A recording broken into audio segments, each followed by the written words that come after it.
Ladies and gentlemen, welcome to Zelda Speedruns and welcome to the 3D Zelda Relay Race 2021. We're back after a 2-year break and we're back with the original series from Ocarina of Time to Breath of the Wild with the best 3D Zelda speedrunning has to offer. Today we're coming in for a great cause. We are benefiting Cure Rare Disease, a non-profit organization that is developing customized therapeutics for those who have been diagnosed with rare genetic diseases that have no treatment or cure. This is a great cause and we are so thrilled to be here. Without further ado though, let's start it off with Ocarina of Time and Ganon's Source Requirement, followed by TP, the Wind Waker, and you know what's coming. Let's welcome the commentators for today. For OT, it's Average Greg, Mutant Aura, and Flo. Take it. Hello. Guys and gals and MB pals, welcome to the 2021 Zelda Speedrun. I didn't know you were going to do that. Okay. I love that. That's actually sick. Yeah, I'm definitely stealing that one. Yeah. Anyway, welcome. Welcome, everyone. I generally don't know what I can possibly say. That's it. That's it. It's over. That's it. All right, comes over. Yeah, showstopper. You did it. Oh. Yeah. What else can I say? So, this is the first game of many. The best one, Ocarina of Time. But, yeah, me too. Otherwise, we wouldn't be here if we didn't think so properly. I don't know, man. I've made some horrible decisions in the past. Yeah, I mean, you're a janitor for MM, so you're kind of playing for both sides here. Janitor, Jesus. Yeah. So, do you want to run us through the category name? Sure, and, I can do that. Sure. So this is GSR, or Ganondorf Source Requirement. The reason why this is an any percent instead is because any percent for this game, if you're not aware, is about 7 minutes long, and so not exactly that great for a relay. So there's a bit more content to it. The goal of the category is to beat Ganon after beating Ganondorf, and you have to follow what we call source requirement for the entire category, which means every item you collect has to come from its original source. Bombs have to come from the bomb chest in the Dongo's Cavern, bow has to come from Forest Temple, etc., so on and so forth. And so, knowing that kind of goal, you can kind of see how the run kind of breaks down. Now, to beat Ganondorf, you need light arrows. To get light arrows, you need the Shadow and Spirit medallions. To use light arrows, you need magic and a quiver. And to get magic, you need Zelda's Lullaby. So you can sort of see the basic route there. Get Zelda's Lullaby, get magic, get a quiver, get light arrows, so on and so forth. Beat Ganondorf, beat Ganon. A run is around 1 hour and 20 minutes. These guys probably under that, if probably everything goes well. There's a couple of not game breaking, but like run ending tricks if things go poorly. So they will be finished like pretty easily probably, but there are some tricks in this run where if you fail them, you can lose a lot of time very quickly and probably fall behind. But what's actually interesting about this group here is that they're probably all going to be doing pretty different routes. Lake and Nally, I believe, are going to do this the exact same route. But Count and Valiant are going to split off a little bit because they are an older version of the route. And we'll kind of get some differences as the run goes on. So I guess I'll just mention here that unlike certain other N64 Zelda games, this game has advantages to playing on a variety of different consoles, and we're seeing two here today. We're seeing the Virtual Console version for the Wii, and we're seeing the original version from Valiant. And luckily, both of these versions have their upsides and their downsides, and that kind of makes it possible to do 2 different, or actually 3 different routes now. There's been a bit of a reroute recently. However, both Count and Valiant have decided to faithfully stick with the stuff they're used to, while Lake and Nale are in with the old, out with the new. Wait, in with the new, out with the old. Yeah, in with the new. That's the English, man. They're the Zoomers. Language. Yeah, yeah, they're Zoomers. All right, guys, just quickly a quick update. So one of the runners has some massive internet issues. I want to throw him under the bus, but I won't, just because it won't help. Anyways, before we start, it's important to also talk about why we're here today. Yes, of course, we're here for a fantastic event and the relay race, which has everybody hyped up. But we're also here to benefit a great charity, and that charity is called Cure Rare Disease. Cure Rare Disease is an organization focused entirely on the development of customized medicine that will halt or reverse the progression of terrible diseases that have no cure or no healing chance yet. All of these cures are individually created for the patient and cost around $2 million each. And these are the only real way for these people to have a chance. That's what we are supporting. So if you want to support the charity, please consider donating. We have some amazing prizes for you that you can get in with your donation. Big grand prize being a Nintendo Switch for grabs. Hope you all will support the go soon. Yeah, it's definitely an awesome cause. Yeah, that's if you fantastic. can. So currently sound file select. It appears Unsure. Nale is being held He's hostage. communicating with us, yeah. Yeah, he's trying to say something to us. Blink twice if you need help, Melly. Oh. Scam train. Make sure everyone gets scammed. Please scam yourselves. We need Any the Prime scam money. Gaming's in chat? Any Prime? Any Prime gamers? If you link your Amazon Prime account to your Twitch account, you can subscribe for free. Holy moly! Yeah, so we should be getting started soon. Everyone's sat on file select. File select looks a bit different on Valiant's screen, but Yeah. It's a lot Link more is probably still there. teal. more animated, yeah. Yeah,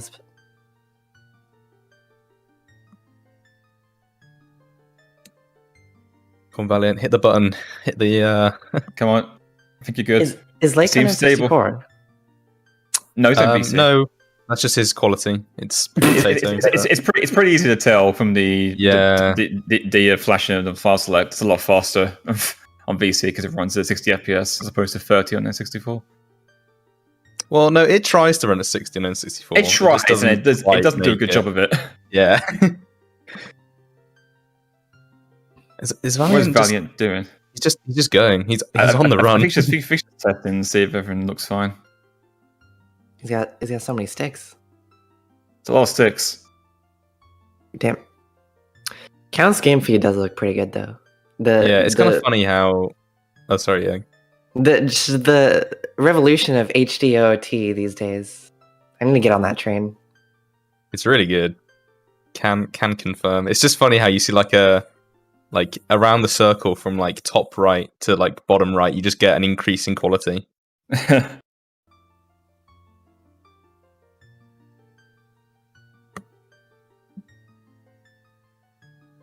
So I'm not sure what Valiant is doing. As per usual. I asked him if he's ready, and he said just about, and then he started going on a world tour.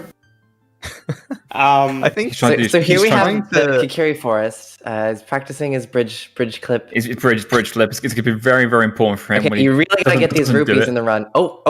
Messes up the West Oh. there. Can you get He said, can you get he it? said earlier. Oh. What did he Nope. say? He said. Dropped it. He said. Where is it?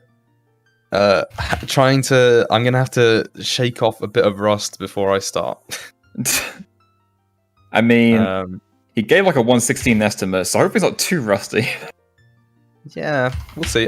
Here we go. He might be ready. Okay, okay, hit the reset button. Looks like we might be in business.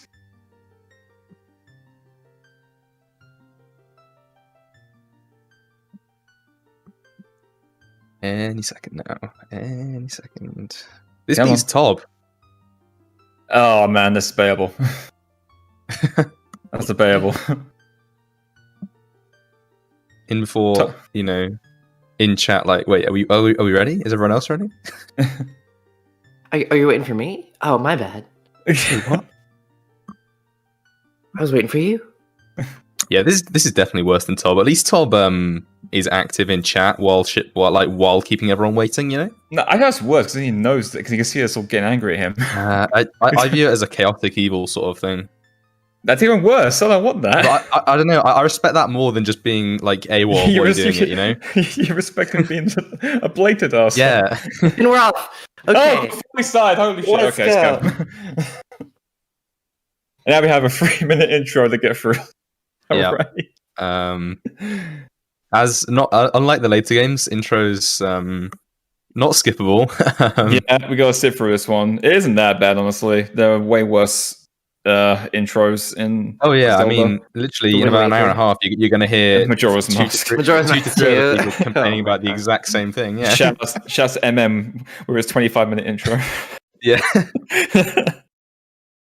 But no. I guess what we maybe didn't touch on actually is that although we're playing in Japanese, obviously the text is faster. It scrolls at 1 character per frame. Japanese is just a way more condensed language, so it takes less time overall. And that does save a considerable amount of time. In the intro alone, you save about 30 seconds by playing in Japanese over English. Over the course of a run, you save anywhere from like 5 minutes to 25 minutes or so, probably, depending on what category you're doing. It's actually ridiculous. Fun little fact, actually. The German PAL intro is exactly 4 minutes and 20 seconds long. It's a fun fact. I would describe that as a fun fact. Here's another fun fact about the German version. In the German version, the Carpenters are named after the Beatles. They're called John, George, Paul, and Ringo. Paul and Ringo, yeah, I was about to say. Yeah. It's that's a cool one. I don't know why. Yeah, the rest of the versions kind of suck for the names. Like, they're not really that creative. The French ones are not bad, but they're just kind of just French names. And then I think in French, one of them's called like Bozo or something. That's pretty funny. Yeah. But that's completely unrelated to this run. We don't see any Carpenters. Yeah. Other than we see them. I mean, we see we them walk in past one of them. Kakariko. Yeah. See them in Kakariko. Oh, that's true, that guy. Yeah, we're going to see a pretty similar intro from 3 runners. Valiant is going to probably take the early lead. We hope. That's why you run on this console. Yeah, Val bit the outlay here in terms of the start. VC players need to get the sword and shield, and N64 players can get away with just getting sticks and nuts. They won't be leaving the forest straight away though and getting the ocarina. The difference is in that N64 has an exclusive trick in Bomb the Well to get to bomb choose early, called Blank A, which was patched out of later versions of the game. And since Virtual Console is always 1.2, and it can never actually do it unless you use a 1.0 inject, which is banned for speedrunning. You know, Something since that the you'll... release Sorry, go ahead. Sorry, yeah, I was going to say, since the release of 0.9, I'd prefer to think of Blank A as being patched into the game. Oh man, 0.9. So, something you'll notice right here is Valiant is the only one who's behind all the other 3 already. That's because Valiant's the only one on N64. So one of the downsides of N64 is that it actually lags a lot more everywhere, even the cutscenes. So, yeah, you may save that time for like exclusive glitches or anything like that, but you're slowly going to be bleeding that extra time save throughout the run just because it lags so much more. Yeah, that's especially notable in the end game. The last like 5-10 minutes of this run, N64 loses like 40-50 seconds to lag alone because Ganondorf tower collapse and Ganon just lags super hard. And it's very noticeable. It's like 10 frames per second. It's a bloody slideshow. Alright, so the VC runner is all getting their swords here. The N64 runner here, Valiant, is not going to be getting the sword, just getting a stick and then dipping on out of here. And nuts. Yeah. No shield, though. Not going for the RNG nut. God, what casual. Is he doing one stick? I think so, yeah. Yeah, he is, yeah. So that means he's doing... so he's not doing go for the West End. Just gonna play it safe and do walking while talking. Yeah, I don't blame to be honest. Especially like even if he was on top form, like doing this in a race with like, you know, 2 sticks, whatever. It's still debatable scary. whether it's worth it. Yeah. Yeah. And he hasn't been playing for a while, so I really don't blame him. Yes, this is the first like major glitch of the run. Well, not major, but this is the first like glitch of the run so far. Is walking while talking. You can talk to the sign and not interrupt it, and you get into this weird state where the camera is sort of focused on here, and it kind of unloads or like changes the collision of certain things, including that the guard to the forest there. You can just like go right through him and leave the forest. Yeah, Luckily, everyone did failing not- bridge clip. Yeah, Count got West escape though. Now he didn't get the West and like failed the clip, so getting 3 separate instances here of West. Got a race. Yep. Okay, looks That's it. like Lake's out.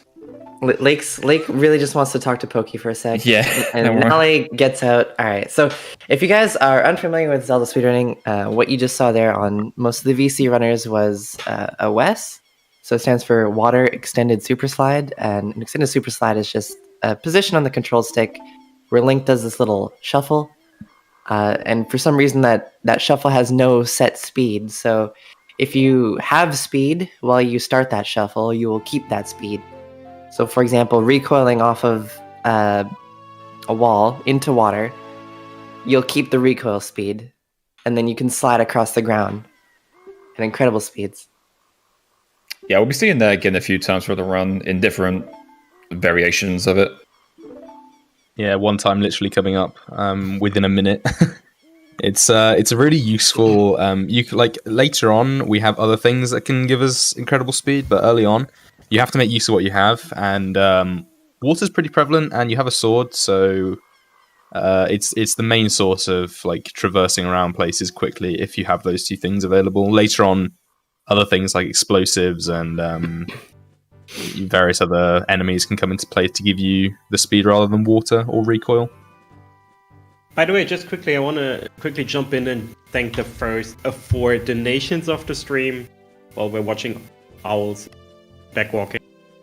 So thank you to Abby for $30, to Nightwolf X, to Nightwolf 16 saying I don't know first question mark, for $20, to Yuna for $3 saying first Pog, no, you failed, sorry, close, and to Fred for 10 and saying good luck to all run. Thank you all, this counts so much. We are already at $63. It's not yet nice, but we can get to nice soon. And then we can get over nice, and then we get to our goal, which I don't want to look like a fool, but I hope we can. So I just wanted to point out here that that the inverted cam is off the chain right now with Count. He did a sideways inverted cam, side tops all the way to CAC, and then did a backwards inverted cam west into CAC. Okay, so now I have to do a backup West here. This is not looking great for him and his time. He should have bailed on it. Oh, that's really bad. I hope he can make it. He should be fine. Should be fine, but getting to the bridge is gonna be really tough.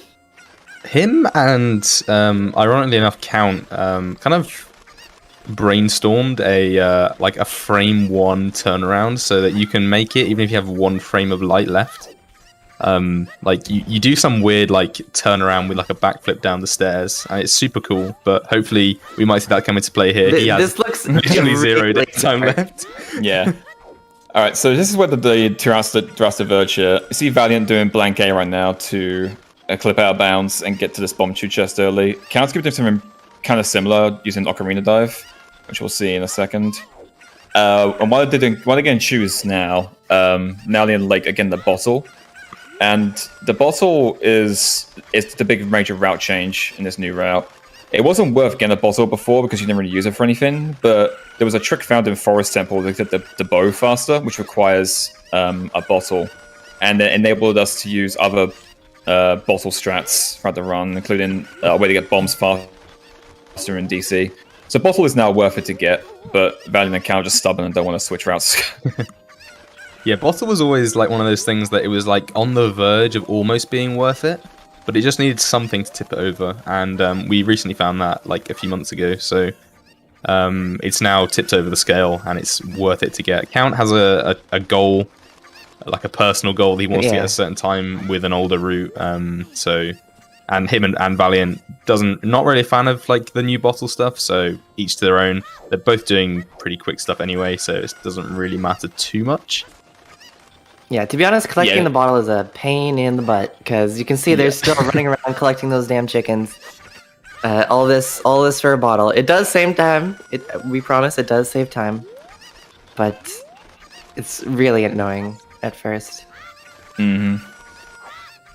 Yeah, I don't know. It kind of accentuates all of GSR's good points and bad points. The bad points being that you now have an even longer child section, and the good points being that you skip even more of adults. So is that a good point? I don't even know. Like, you just make more of the run child and less of the run adult. It's super dumb. Yeah, but I mean, you go faster, so it's gonna be worth it, right?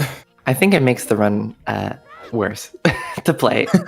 Yeah, just I straight. kinda I agree. want to get more bottles.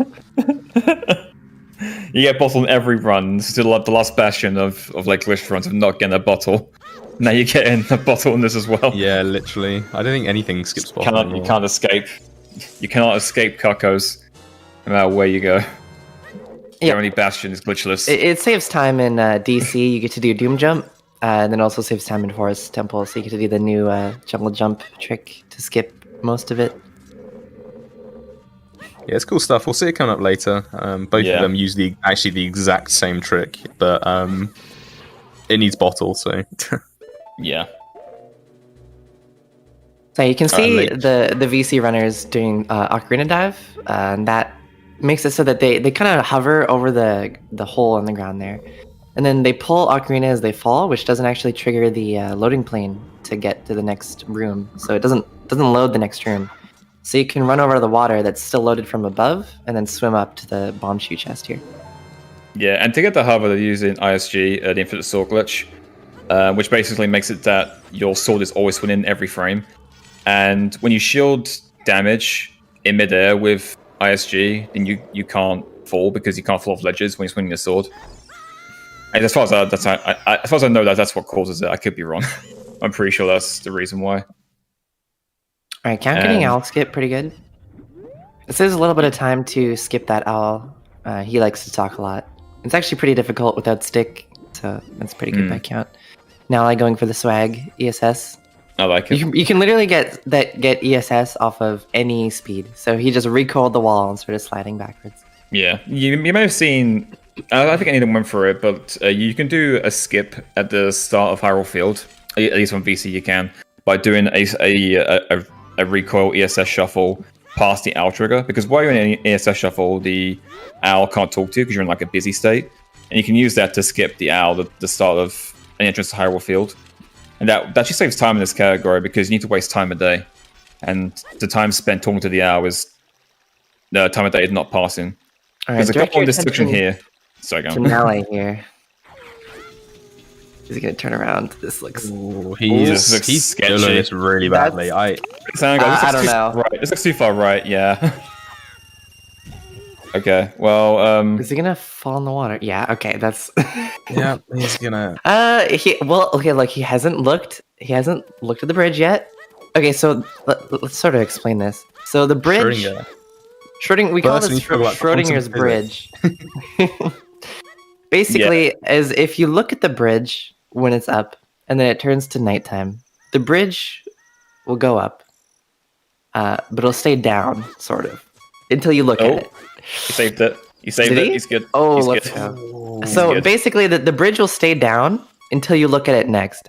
So if you see there, he jumped on the chains, and then looked at the bridge, and then it updated its position, and then went back up. So that was extremely close because he barely has any time to look at to turn around from that bridge there because of his mess up. It's his own fault, but he saved it. So Yeah. we got ourselves a race. Yeah. So if you fail to make it to castle before the bridge goes up, then you need to wait outside for like 90 seconds because how long nighttime is. And normally if you miss that in runs, it's a reset straight away. But in a race, you just have to take the time loss and deal with it. And Now yeah, so again, they I'll may skip though to catch up here a little bit. Yeah, so these owls are pretty easy to skip. They can't talk to you while you're doing a variety of things. they can't talk to you while you're in the pause screen for obvious reasons. They can't talk to you while you're drawing weapons or you have an ocarina out. And so there's a variety of ways that you can skip the text trigger at the floor with, say, pulling a weapon or something, and then also do it again at the top by pausing or pulling a weapon. So he pulled stick at the bottom to climb the vines without the owl talking to him, and then at the top you pause when the owl is meant to talk to you, and then you pull a stick out of the pause screen so that there's no point in time where the owl is actually allowed to talk to you, because you're always either paused or pulling a weapon. Yeah, so here we see Lake doing guards. We talked about this earlier when Valiant and Count were doing them, but guards in this game can only catch you if you're on the ground for more than 2 frames. Ooh, that's bad for Nelly. Yeah, so let's go do a backup here. we'll talk about Nally real quick here. So what you can do is you can jump into the air and have the bomb chew explode right as you jump slash, and it'll kind of push you onto the ledge. Ooh, nice. He unfortunately messed it up, but luckily he had a backup. It's not too bad, just a waste to chew. And you can continue with the guards. Yeah. So what I was saying about guards was they're going to catch you if you're on the ground for more than 2 frames. If you frame perfectly sight up past them, they can never catch you. The normal strat for high-end runs is to do YOLO guards, where you just go in and just try and do frame perfect sight ups. You get caught, then you just reset. Or in Count's case, you continue to get world record. That's another story. The normal strat is just keep going and then hopefully they don't catch you. But like you can always play it safe though by like waiting for them to turn their heads away from you, so they can't catch you that way. So it's kind of a trade-off whether you want to like go for ultimate speed or just play it safe and waste like 15-20 seconds potentially. And for this entire section, the child section, they've been damaging down to half a heart to do what Count just did now, which is the L cutscene skip, where you can skip this cutscene, learn Zelda's Lullaby, because you learn songs on the first frame of the cutscene. So if you die in the same frame the cutscene starts, you get the song, don't have to watch the cutscene. And that's going to be done once more on the run to skip the Minuet Forest cutscene. Yeah, so you Count and all the people with shield can do a pretty easy setup just to backflip and shield the damage, and, well, not shield the damage, but explode the chew and die. Valiant, you may have seen, have to do a chew timing method where you have to basically time your sidewalk with the chew explosion, which is slightly harder, but it accomplishes the same thing where it explodes on you as you enter the cutscene. I think it's like a 3 frame like trick to start sidewalking. I think something like that. I thought it was 2. I think it's only 2. I don't think it's 3. All right, I don't know. I'm not playing 64, so I have no idea. I remember playing with it once, and it wasn't completely free. Like, yeah. We also seen Valiant. He just did Dora time skip, one like the most important glitch in the entire game, like by far. He did a different variation. I think Count also does swordless now. But you can do this with a sword or without a sword. The same trick is basically the same. Where you do a backwards sight up to like clip out of bounds, and then you can either jump slash back in, or you can target the door. Oh, that sucks. Or you can target the door to shift your momentum forward and clip back and bounce again. It's one of those tricks that like is like fundamentals for Ocarina of Time speedrunning. And Count unfortunately targeted a frame too late there. But he gets it again. There you go. If you're going for swordless, just cause. Yes. Well, swordless is faster by like half a second. Oh, okay. My apologies. I'm sorry. I'm not fast. Yeah, like doing unbuffered is swordless. Unbuffered swordless is faster about half a second because you have to like wait for him to stand up again after jump slash, and also you have swords not in your hands, so you get a faster pull on this master sword.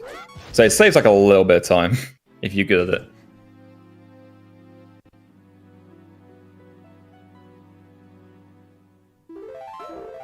So everybody's in a cutscene right now. It's the beginning of the run is a little chock full of cutscenes, but after everybody gets to adult, it starts to get a lot more interesting. Yeah, child section is it's not great. Lots of categories have a pretty dull child section where it's literally escape, collect some things I need to be useful as an adult, and then it's almost like real life, really. Pretty boring, but you're collecting stuff you need to make it better later. So yeah, adult is where we really get some moves shown, and we can actually start to progress in our goal. Yeah, exactly. The unfortunate thing about this game is that after a while, the child sections all kind of blend together. Like MST and GSR are the same child section. And for example, Hundo is very similar as well. Well, Hundo and SRM is very similar because you can just, but with like lens and some sculptures, basically. So like they all kind of end up being pretty similar. So it can get pretty boring if you do in the same categories. Lake gets dot skip, very nice. Also worth knowing here is that they are buying the shield here instead of getting the free one in Graveyard because they're actually a little bit faster. The shield gets auto-equipped to you when you go adult, so that saves time having to equip it. And also money is not that far out of the way on this route, so it's actually very easy just to very quick to get money and just buy it on the way to Temple of Time. Yeah, conveniently, above the bridge, there's 60 rupees. And since you do Schrodinger's bridge, it takes you up there right away. So you just grab those 60, and then there's another 20 in a box, and then boom. Bing, bang, boom, you got 80 rupees for the shield. Yeah, it's pretty crazy. Like, those rupees, they're completely invisible. And they're respawnable too. So there's just an infinite source of money. So like as a kid, when you used to go into that little house and just farm the pots, and there was literally 60 on a chain, like... Yeah, respawnable right there. Like I would always farm the pot, and I'm sure it's way less efficient than just going up the chain. Very much so. Yeah. I don't know. It's just wild that not only are they there, but they just respawn. Like they're not permanent flags. They just come back. It's infinite money. Yeah, it's supposed to be like a reward for like riding the chain up at nighttime and then going to the bridge. Like, hey, there's some cool secret here. But we just exploit it. But the ore is there, so it's easy to exploit by just jumping off the chains over and over again to get money. Yeah, they're there during the daytime as well. So you can get all three while the bridge is down, which kind of is just pretty dumb. Yeah, and you can farm them really easily. So if you need a lot of money for anything, that's a great spot to farm. Alright, so Vanya's the first one to leave the dungeon. We're also going to see the route salvage a little bit here. N64 more so. VC is kind of locked in, regardless of route at this point. But N64 in this route is going to be going to the Nogos Cavern to get bombs, and then do some other stuff in the other world. Whereas VC is going to be going straight to the graveyard to get hookshot, and then go to Shadow Temple. And the reason why N64 gets bombs first is because there's a trick exclusive to, I think, 1.0, 1.1 versions called Quick Bongo, where you can skip the intro cutscene to the Bongo Bongo fight in Shadow Temple by using a bomb to damage him before the fight starts. And that saves about 35 seconds or so, I think. Yeah, in the area. Yeah, so just that alone makes getting bombs early worth it. And also allows them to go a bit faster in the other world, doing extra tricks like Hess's that we've talked about before. You can recall off a bomb and lock your speed to go really fast. Yeah, we literally just saw one of those from Vale in Kakariko, where using a tune instead of a bomb off a sign.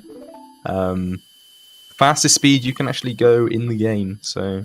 Yeah, it's minus 18 speed, which is double the speed of backwalking. It's tied with Epona, isn't it? Epona is 15, I think. Yeah. Faster, around really? Hessen's faster. Epona sucks. And Epona can't maintain 15 speed either, it's only with the carrots. Yeah. Epona sucks? Yeah. Yeah, Epona is pretty bad, like, for movement. Yeah. As someone who's had a lot of experience riding the Epona in Ocarina of Time speedruns, I can tell you now, she's horrible. Yeah, she controls like shit. She's pretty slow. Good. Like, just a pain in the ass to get as well. Like, there's literally no point unless you need like opponent-specific stuff like archery game and big pose. But like, yeah. Oh, actually, yeah. Crocs brings up a good point. You can tell there's actually like a faster way. You can actually go faster in the game in anywhere with like a slippery slope or like hover boots, where you can just like, because you're not supposed to be on like slippery slopes, you can just get launched off high speed, but you can't do that consistently everywhere, so it doesn't really count. But that technically is faster. Yeah, true. It is more than 18 speed, but Yeah, I don't think that quite counts. Unless you can Doesn't quite count. That'd be wild. You can with hover boots to a certain extent. Like, it's actually pretty cool, like, to maintain with hover boots, like the end of SFM. What do you guys think? 47. Ooh. No, I'm gonna go 48. I think he's gonna get hit. Counts pretty Or slow down consistent. somewhere. I'll say 47. I believe in my boy. Also, Valiant got the swag switch side up in DC. Yeah. If you haven't noticed yet, I'd say all 4 of these guys value swag a bit too much, and we are going to probably see some stats that probably aren't advisable, but they do look cool. So Yeah, but in particular, Count and Nally both love using inverted cam everywhere. And I've said to them that when they fail any of them, I'm going to mock them mercilessly. So they have to be on point. Yeah, 3 out of 4 of our runners here went for some silly swag strats to Kakariko at the beginning. I mean, I'm sure I was paying attention to the count at the time. I imagine he did the cam because that's what he does.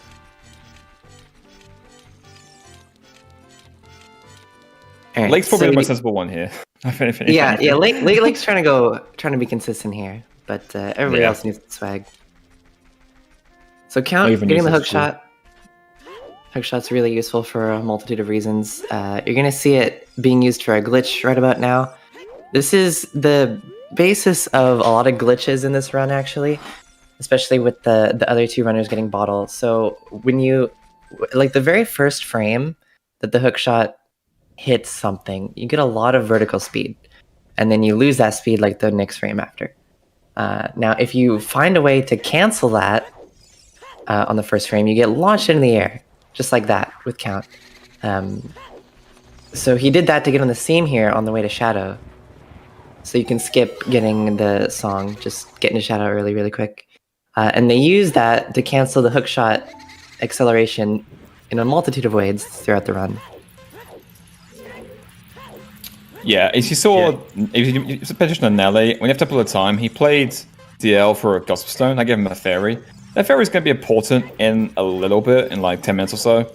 Not that important right now, and god damn it, the inverted cam. yeah, that's what we mean. Completely not necessary, and actually can lose you time if you fail. But yeah, the problem I have, there's an issue I have with Nelly when everyone else is there. He'll keep going for it when he fails at once. So you just keep going for it and lose more time. In his defense, I've never seen anyone as good at inverted cam as Nally. I agree. He's definitely like one of the best inverted cam right now. But when he fails it, he keeps going for it, and it just. Yeah, Val got the empty bomb glitch there. That was pretty funny. Oh yeah, that's a funny one. Okay, Lake got a 48, Dempe. So we got 47 and a 48 so far. So now he can keep up the good numbers. 52. I'm going with 50. Yeah. He's going to flame like 5 times. Yeah, I'm going to go for 50 seconds. I think he's going to hit at least once. I believe. I say like 48.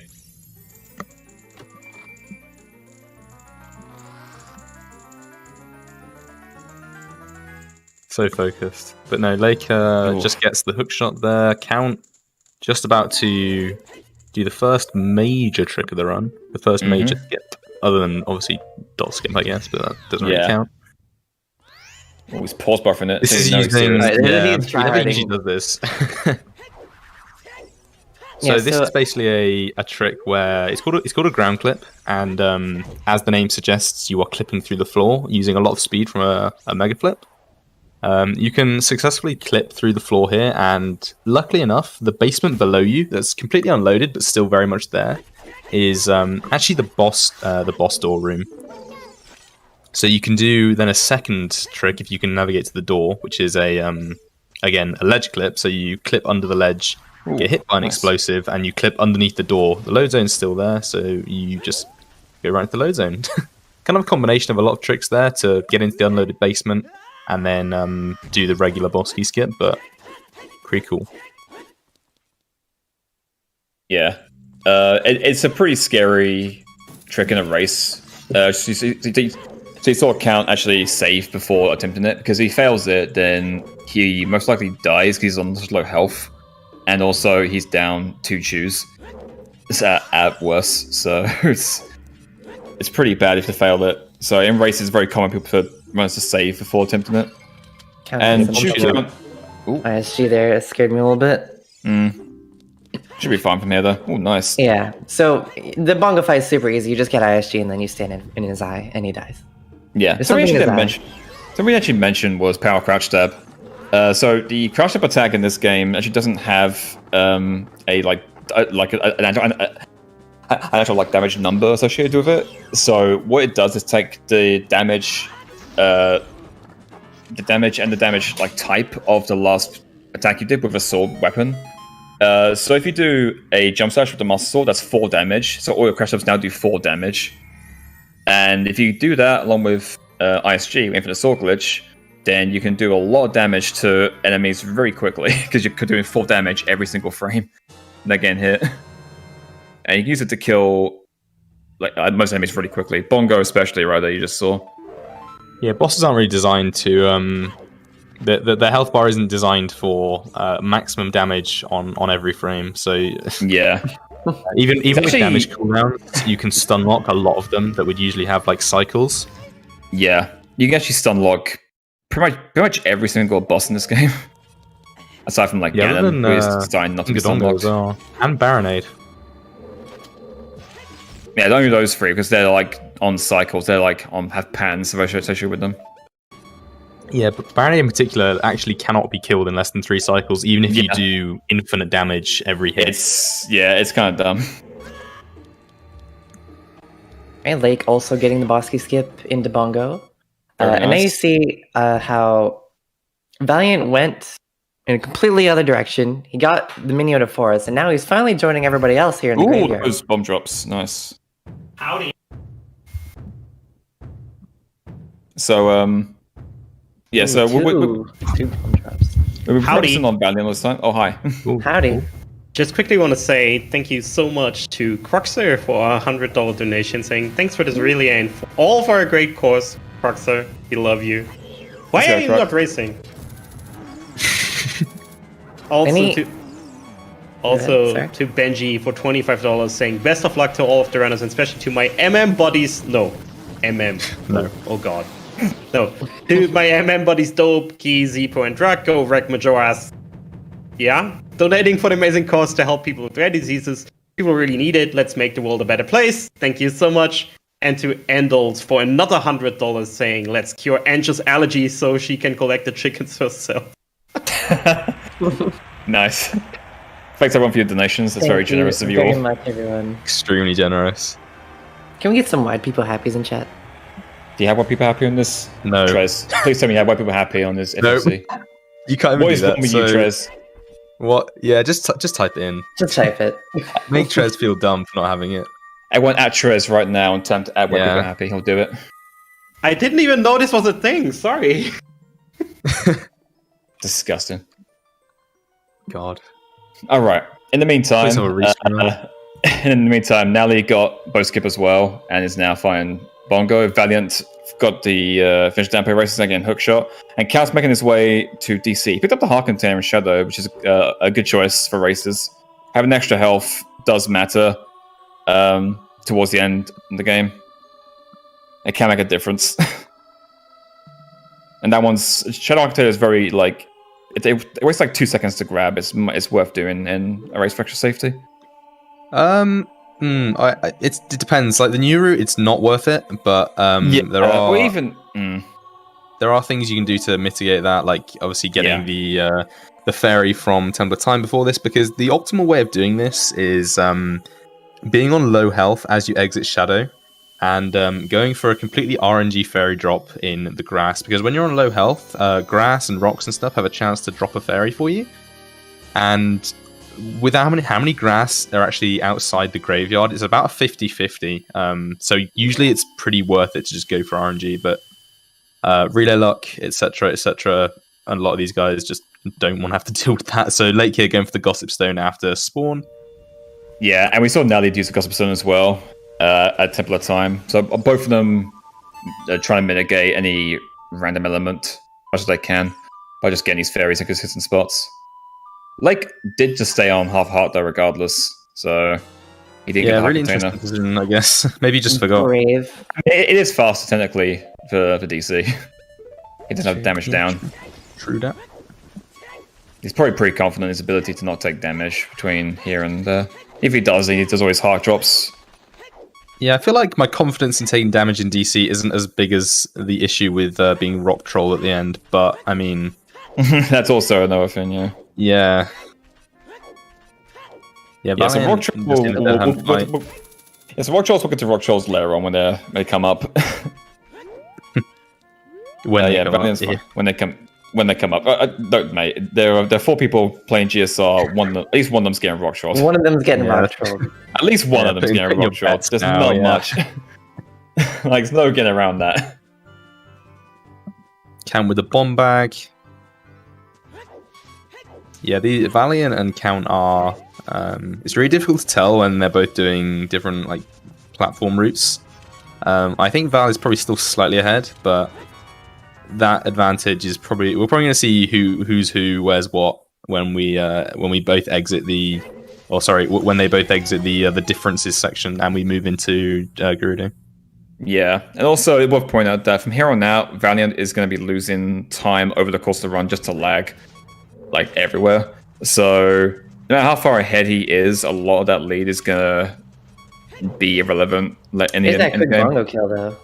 Nice. So you can kind of just drop a bomb into bongo fight before the cutscene starts, and kill him before he does any cutscene. And there's Doom Jump on the lake as well. Yep.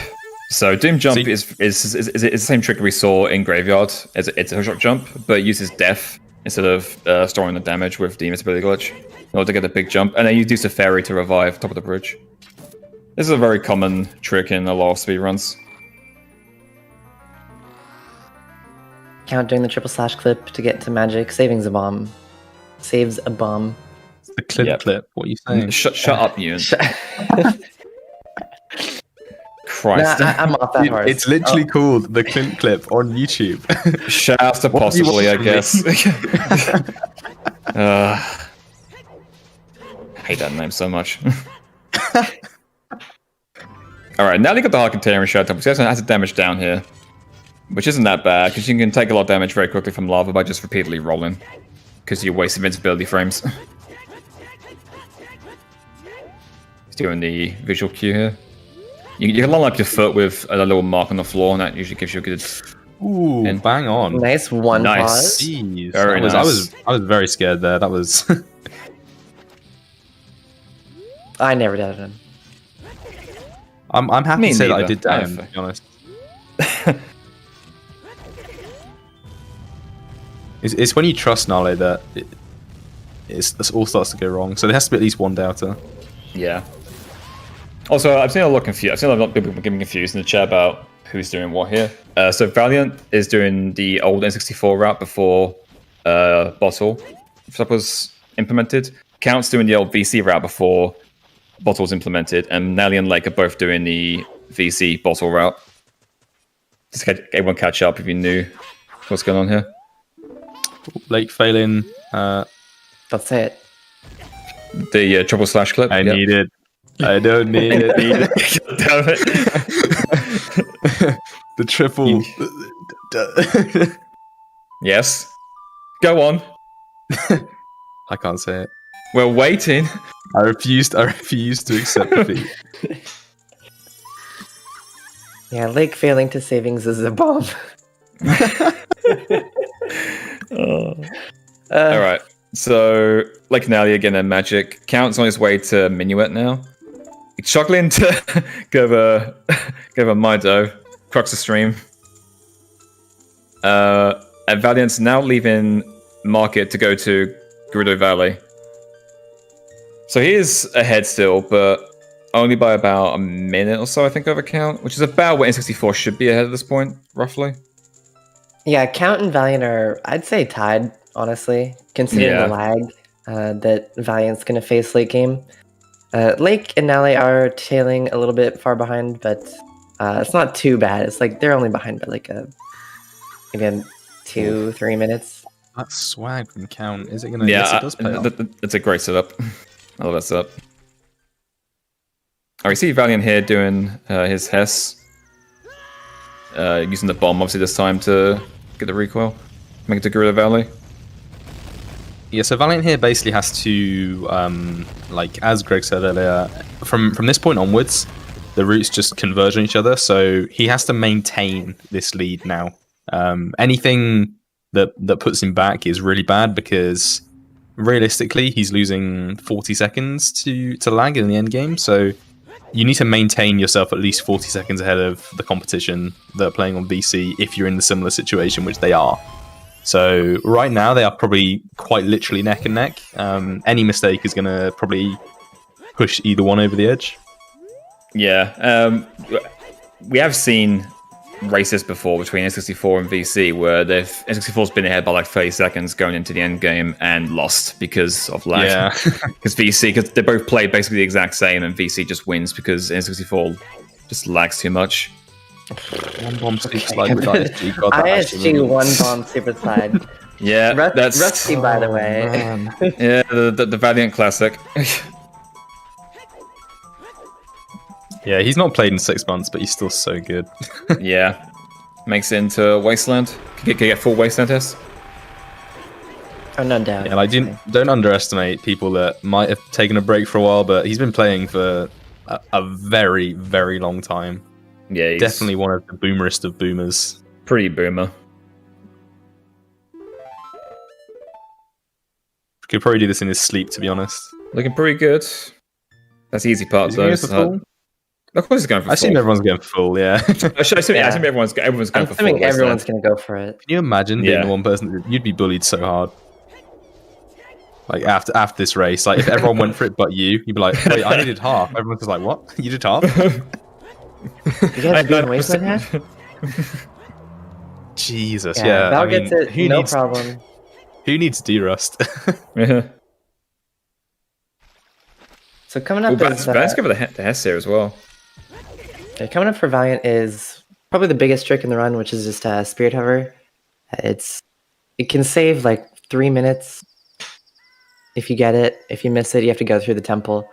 It's really important, and it's not too difficult, but it is rather stressful, especially on good pace runs.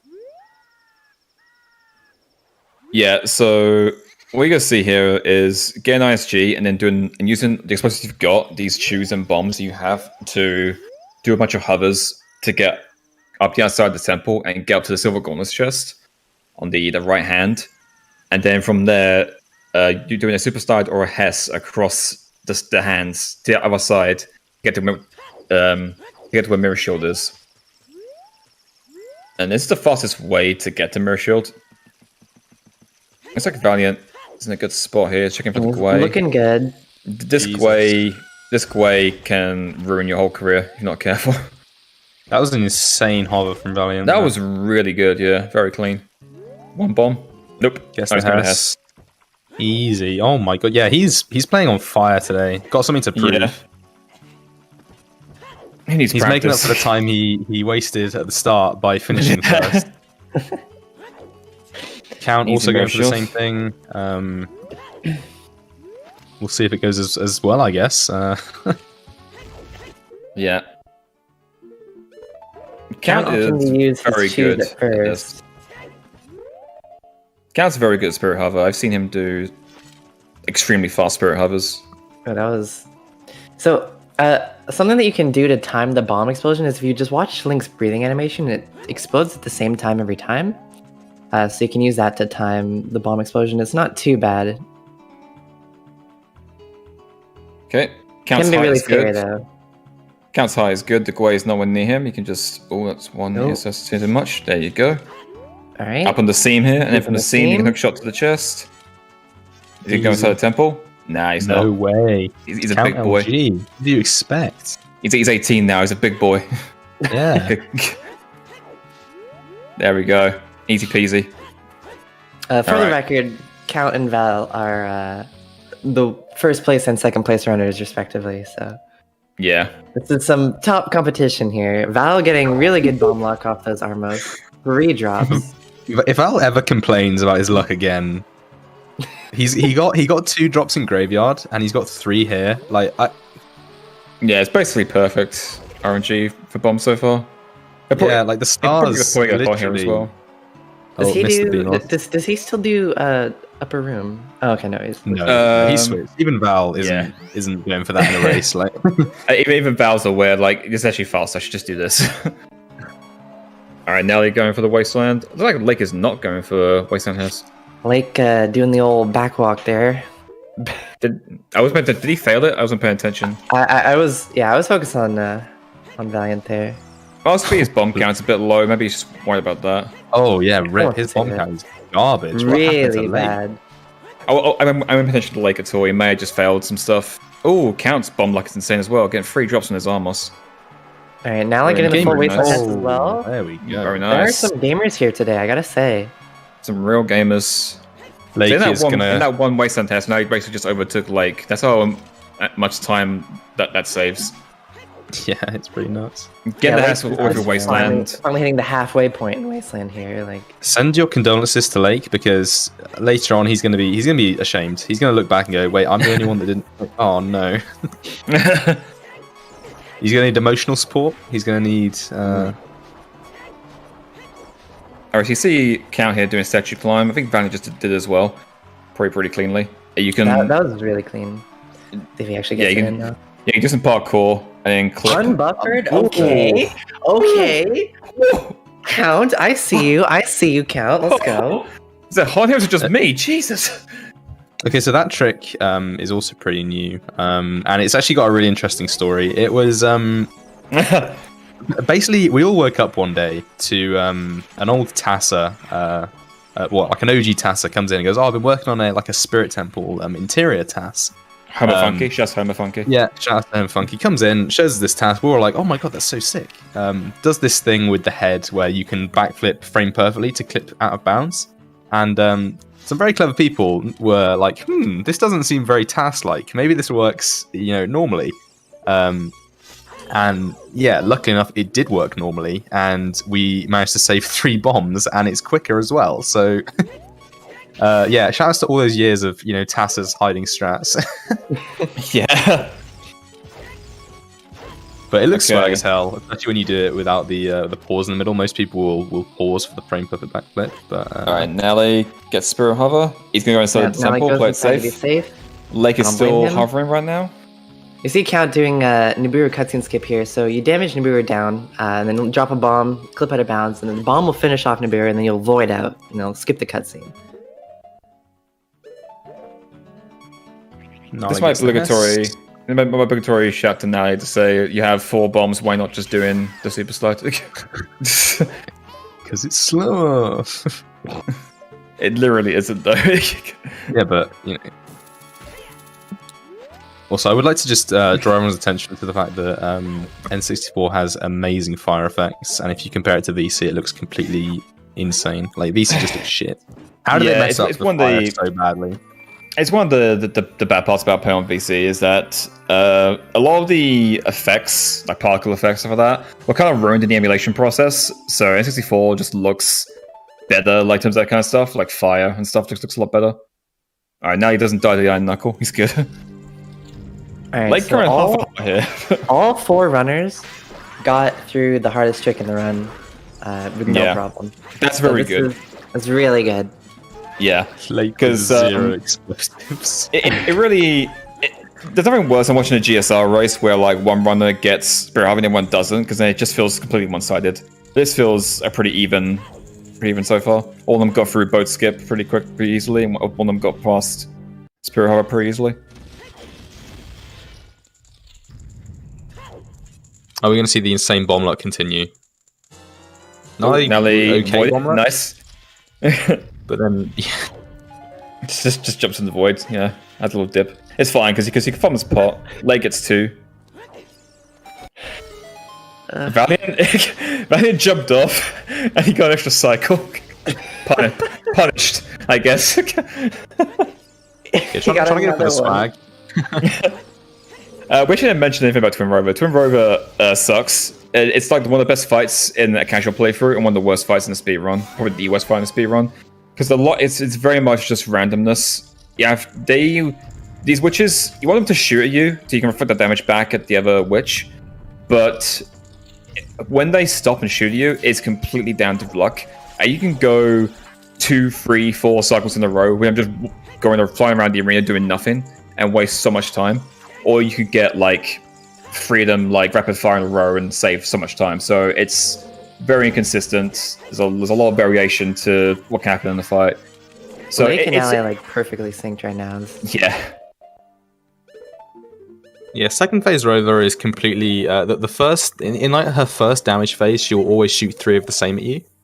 So second phase is fine as long as you one cycle it. After, you know, if you mess up the one cycle, it's kind of your own fault. But at that point, it becomes RNG. But the first phase, it's a pain in the ass. She control you basically for like over 40 seconds sometimes. The handoff points to the relay at the end of every game. So there's 1 runner per game. So when they're done with OOT, they'll move on to MM, and then the next person playing MM will take over. Yeah, so we'll likely see whoever finishes first. There'll be a brief transition period where we get to shit on the MM intro for a bit as well. Yeah, that'd be great. Yeah. And this sync is really cool. Like Lake and Nelly are both tied, and then Count and Val are pretty much tied. There's like a 2-frame difference between Lake and Nelly, and like Valiant and Count are like 40 seconds apart, maybe. No, less than that. All right. I think Count is slightly ahead now. I actually think Count's ahead because of the lag, honestly. Yeah, I think Count very much. Just all right. Oh man, yeah. All right, we got Lake and Nelly both doing a bit of cussing skip here. So they go here. Lake doing the side hop strat, now doing the crouch stab strat.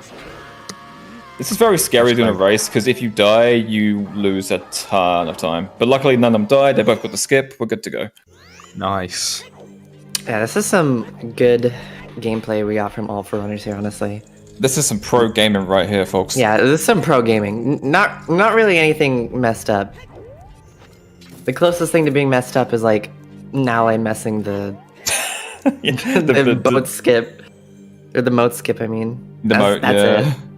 That's basically the biggest... Oh, and also the damage boost, but that happens. Yeah, not even the E wave. I remember looking over at Lake and Count. Not Lake and Count. Lake and Nale both getting mass sort of like 21 minutes. I was like, God, they sucked. And then I realized that Bottle kind of pushes the mass sort of time out a lot. So I mean, they still kind of bad, but not as bad as I originally thought. I was like, wait, 21 minutes?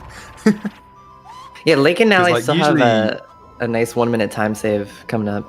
Yeah, so Forest Temple, Valiant and Count basically have to go through most of basically the whole entire like first half of the dungeon. There are a couple of skips you can do to avoid getting keys and stuff like that, but it's still like a sizable journey through the dungeon.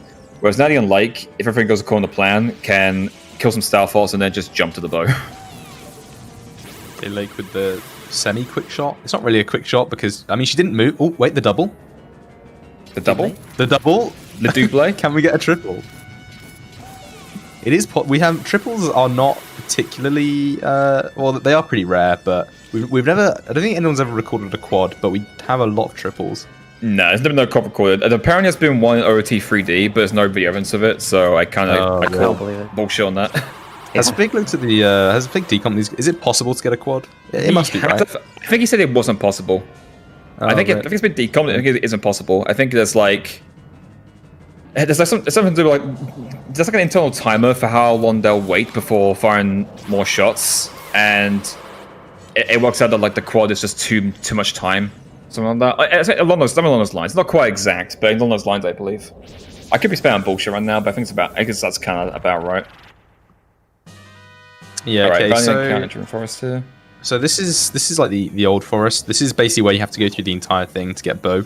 Not quite casually, for obvious reasons, but yeah, it's a pretty lengthy segment that is going to be skipped by the runs on the left, but they're pretty far back, and I don't think they're going to overtake using it, but you won't see either of the two on the right currently using the new trick. You have to wait a bit longer for that. Yeah, so they're going to be for the dungeon. Oh, no. Nelly! That's really bad. Really bad. So, this is really bad because... Now he has not done anything in Spirit Temple, and he has to start Spirit Temple. He has to go through... He has to waste like 2 minutes going to the lobby again to get into Rover's room. I'm sad. That's actually really bad. Usually in any sort of playthrough or whatever, if you die to a boss, it's not awful because most of the time you will have completed the dungeon, right? There's usually a shortcut to the boss room. Fire Temple has one, Shadow Temple has one. Like Spirit, you just need to get back to the central room, and again, it has a shortcut right to the top where you hookshot the chain. But if you've literally done nothing and just hovered to the top, nothing is evil as well. Okay, that's a big setback. Well, nice could be in Spirit Temple for a bit longer, unfortunately. That really sucks. This is possibly the biggest time loss that you can possibly take. Yeah. Nibiru is dead. Oh, he's probably again. Just do the slow strat, dude. Please, you're killing me here. Stop with the swag. Alright. Well, Nice could be here for a while. We should probably turn our attention to the boys in Forest. So, yes. You see Count here doing using a bomb to get a boost with hover boots to jump to this balcony. Both Val and Count one pausing. Yeah, and that skips getting the key, because normally you need 3 keys to get to the bow. This way you can skip using the key to get into this room and just do that instead. And here, so fun fact, the game lies to you. It tells you that Adult Link is strong enough to push these blocks without a Goron Bracelet. That's a complete lie. You need Goron Bracelet at least. You need a strength upgrade to push these blocks. So if they wanted to push them, they couldn't do anyway. So the only option is to use ground jumps to clip through them. Jump on top and clip through them. And you have a boost to navigate to the other ledges here. It's like the only thing they can do. Yeah, the game just kind of assumed that you had bracelet to get here, so it's like, no strength, right? But yeah, no. Nale, instead of doing the normal thing and doing the older strat, extremely easy, he's deciding to do this, which is harder. And welcome to my world. Welcome to my world, where I tell Nale, why are you just doing the easy thing? He's trying to get inside his mind. Oh, you got it. So hey, that's cool. I know. Don't worry. I literally every time he streams, that's why I have to work with. I have to tell him to stop doing this. Okay, so Count and Valiant finishing off some skellies. These Count is definitely ahead now. Yeah, because there's so much lag in Ganon's Tower, so Val is definitely going to lose more time than he is ahead of Count, so I definitely think Count's ahead. Yeah. Also, besides Twin Rover, dying to those Starfalls is also probably the second worst place to die in the run. You have to go through the entire dungeon again, similar to we do in Spirit. So dying to those Starfalls really sucks. But Starfalls, once you know how to fight them, they're pretty easy to manipulate and avoid taking damage. There are times when they'll surprise you and just get really aggressive and murder you, but it's pretty rare. Also, I just came back. Did Nale die? He did in fact die. He died on second phase of Rova, which is the worst possible thing to... Oh my...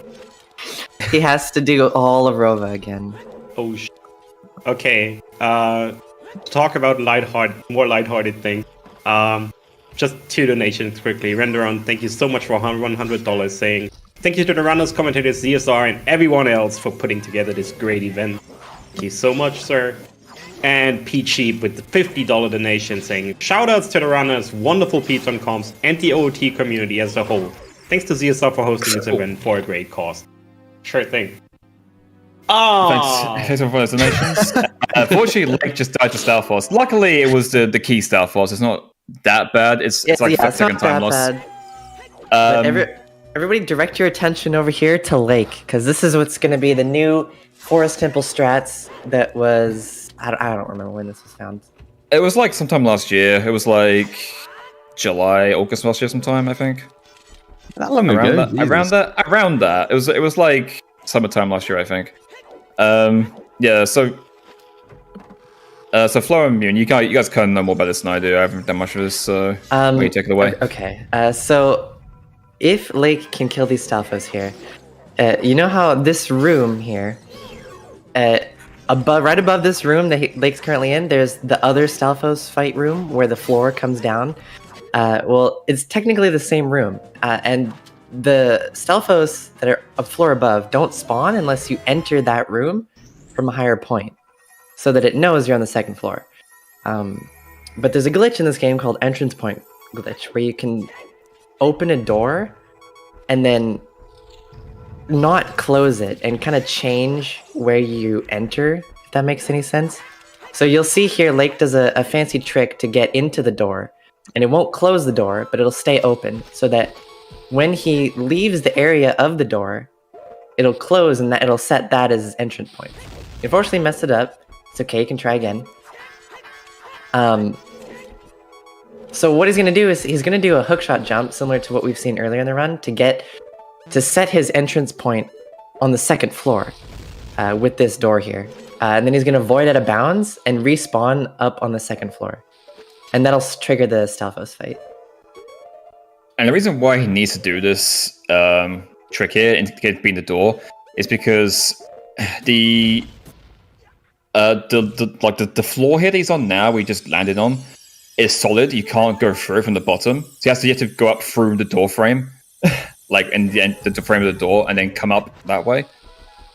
It's actually really awkward. So yeah, you can see here, he used a hookshot jump to get up to the second floor, and that set his entrance point to the second floor. So he's going to void out and actually respawn here on the second floor. And since you entered this room on the second floor, the game thinks you just entered from the door, and it spawns the Stalfos for the fight, like normal. It's really cool. It saves about a minute through going through the temple normally.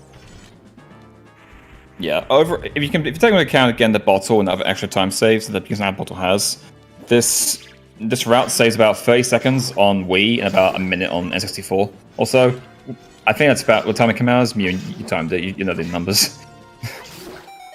Yes and no. Okay. Yes, I timed it. No, I don't know the numbers. Thank you very much for your input, Mune. That was very insightful. Yeah, cheers. Long story short, it's faster. Like, against the bow now. Cool. Check out my YouTube channel. Check out my SoundCloud! God damn, what a shill. It's all on there. The videos are on there. I don't remember. This is why they're on there. I don't have to remember the numbers, and I just check. But have you compared the golds, though? That's what I want to know. Have I compared the gold? I honestly, no. So...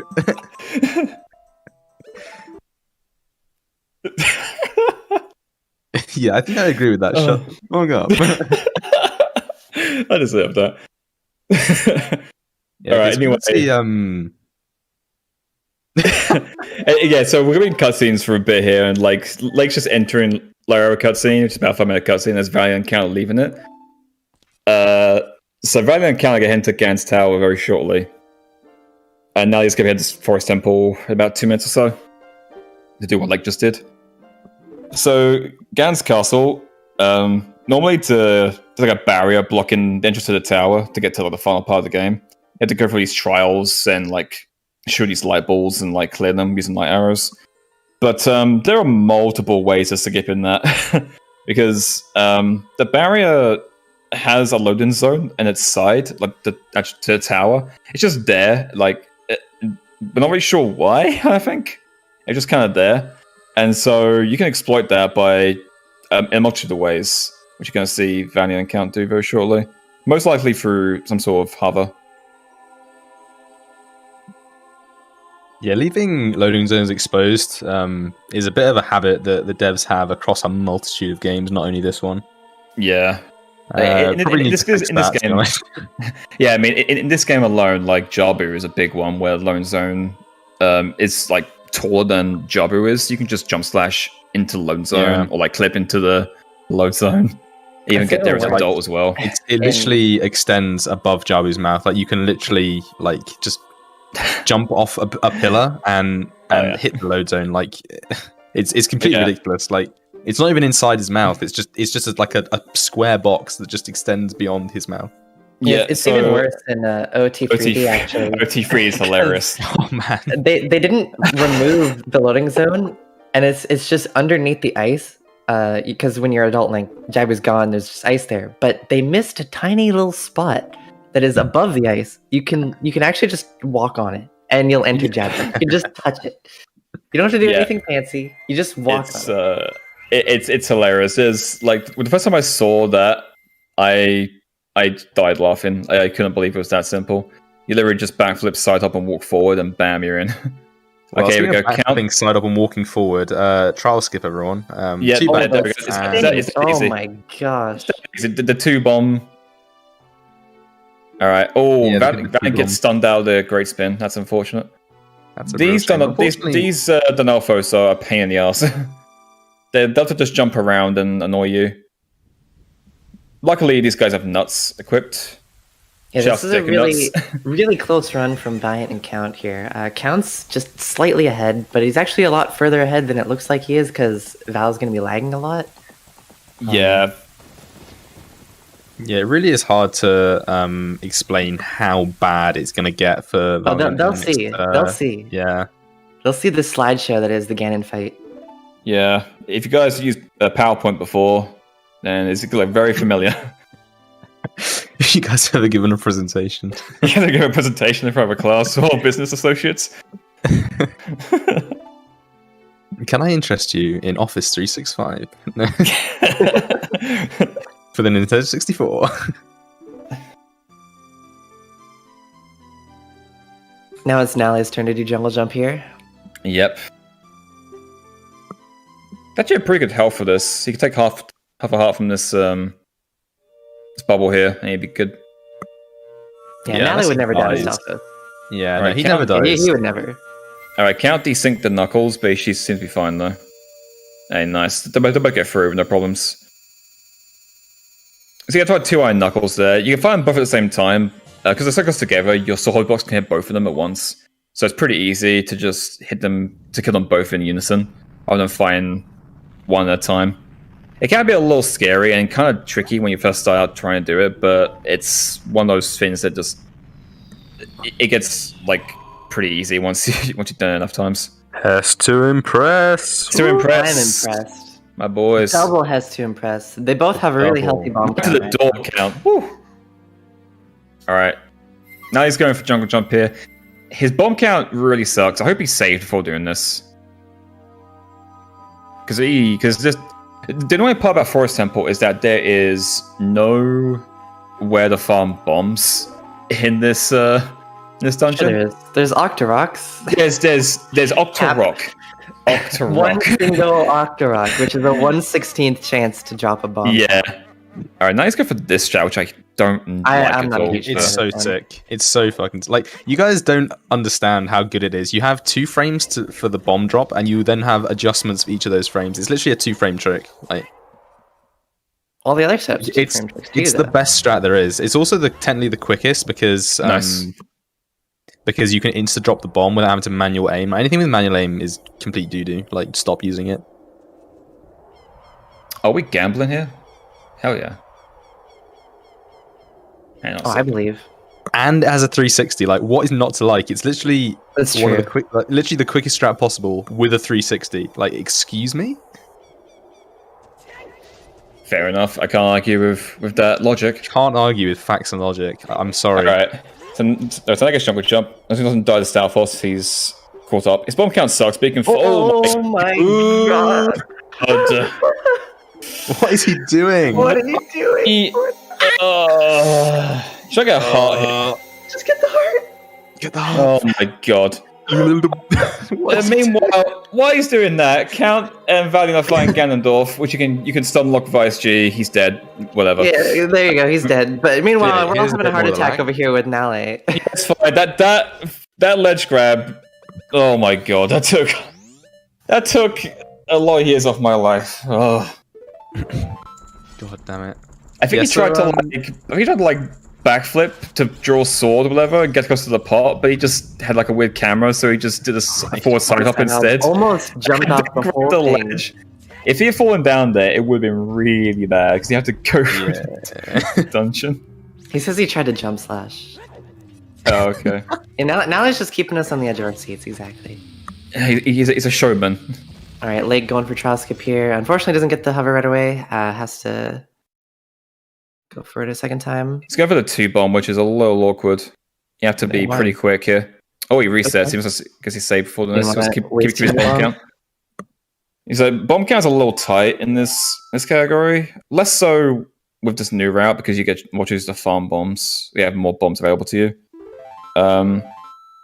But it's still pretty tight towards the end. You need like at least 3 bombs going to the tower.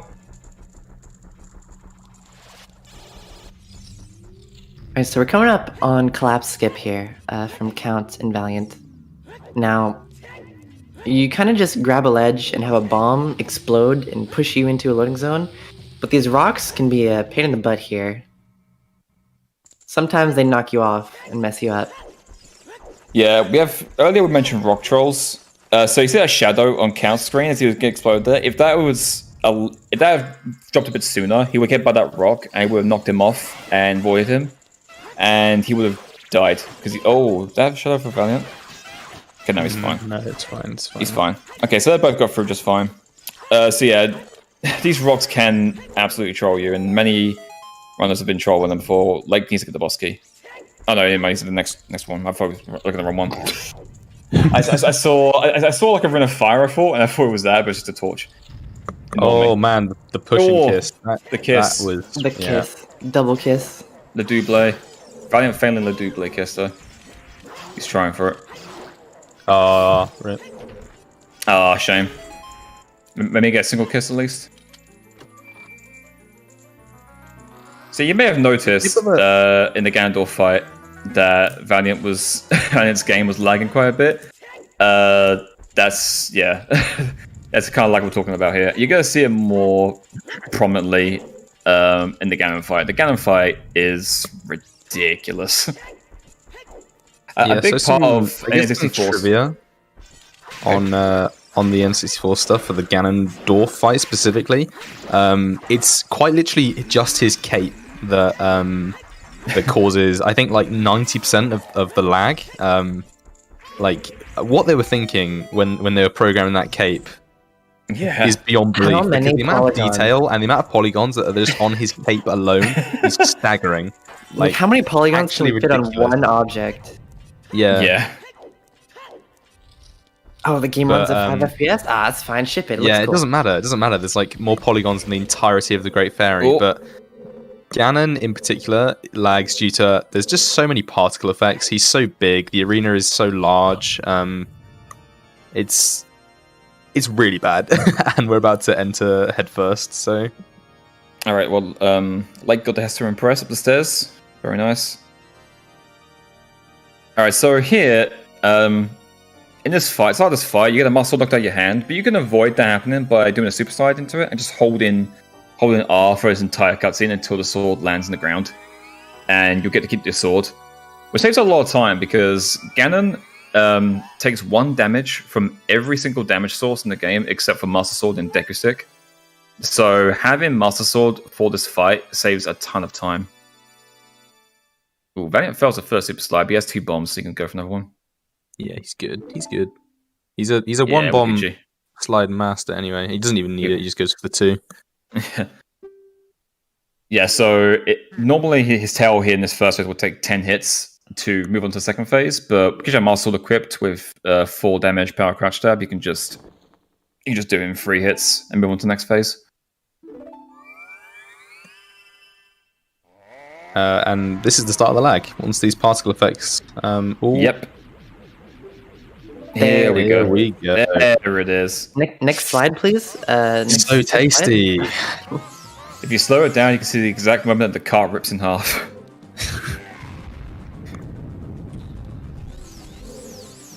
Lake having a fight with Ganondorf here. Going for the spin attack strat. Wasn't he Facing now- the other way? Didn't Fig decomp it and say that bottle is best? Bottle's more lenient. Like, it has way more frames than any other attack. But if you... It's not really about the weapon you use, it's about the distance you hit it back from. So as long as it's closer to Link, the better. Alright. GG the Count, he's gonna Yep. advance his Count team is going to take first place. in OOT and advance his team forwards.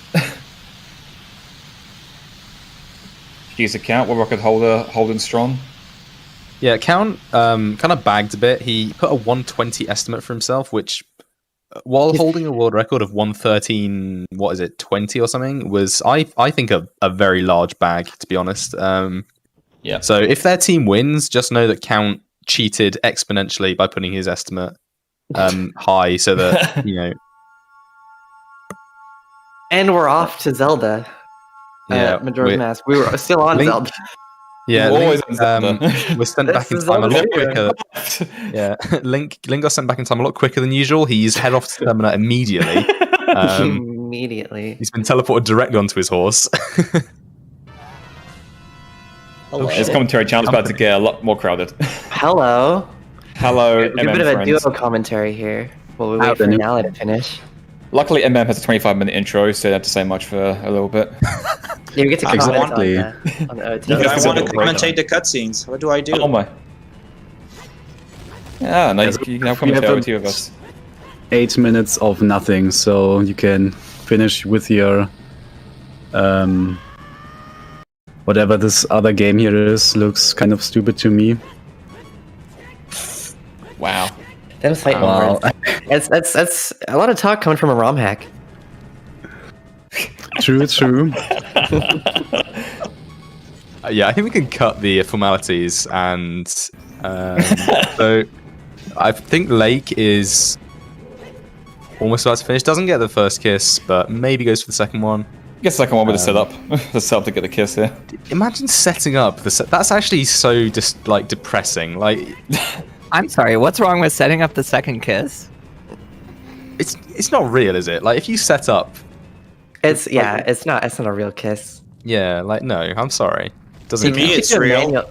Manual Whatever. setup though. It's just foreplay. That's all it is. All right. While you guys are arguing about this, Nelly's doing his trial skip here. His bomb count kind of sucks, so he's on pretty. He's gonna be pretty tight for the tower, but should be okay. If he needs it, he can farm BMOS here, but he should be fine. I mean, he can't need more when you went into the tower. He found BMOS and got one bomb drop. not good. I mean, at least he didn't get spirit shoes today. Oh, yeah. Oh, Oh no! Oh no. Well, the classic. I'm I did Oh, open the no. door, came by the keys and died of fire damage. That's. Alright, so the fire and ice effects doesn't normally come up in GSR, but fire and ice effects do damage over time unless you cancel it by swinging your sword. And you should see there, it just ticked down just enough for him to die. If he's lucky, he can get a bomb drop from these Danalphos. They drop bombs. No such luck. LoZSS do, so some Danalphos do as well. By the way, we're now really joined by our MM team as well. And I just saw Hello. that it's barely enough space on the layout for all 7 of us. A Turkenheimer, a Trulinan, and a Clarelindy, welcome as well. And also shoutouts to $514 for the first game. Let's go. Awesome. Yeah, I mean, keep it up. $514 for now. Nala might take another 20 minutes, so... Nale's trying to get as many donations in as possible. Yeah, Yeah, we he's have just time for checking this donations. out. Thank you, checking this Nale. out. He's asking if anybody's got donations right now. Do you think he's gonna do any swag for again? With this bomb count, I'll say this now. Normally, yes, but with this bomb count and how far behind he is, no. Yeah, I think if this was a no I think he's reset for very. him, I think, If this was like if this was a different race where there wasn't a team, I think he yeah, would do some crazy strat. But yeah. I think at this point, like he's very cognizant of the fact that he's very far behind and has to like not lose any more time. So he's not gonna go for it. Like even though Nelly is like a swag master in this game, he would know that it would be kind of a dick move to go for swag and die again or something like that. yeah, Nelly would be perfect in Majora's Mask because he's doing inverted camera everywhere. And with the same inputs, you get quick turnaround in MM. So, Yeah, maybe Nale should play MM instead. yeah, seriously. You're all Why play a welcome to worse play game MM. for? wow. Guys, I appreciate you just tickling each other, but you know, if you wanna hop out to like commentary ZSR2 and Just have a bit of a private space. I mean, that's completely fine by me. We'll be here all day. That happen. OT versus MM can go all day. I don't know what to tell you, man. This is Meanwhile- a tale as old as time. Lake about to finishing up. finish. Let's go. Lake beats Ganon. Lake getting a moves sub 120, pretty good, pretty good. below estimate. It's been Yes, worth unfortunate for noting- Nelly, but it happens sometimes in races. Nally, yeah. Honestly, it was pretty much just that one instance with Tunrova. It wasn't too bad otherwise.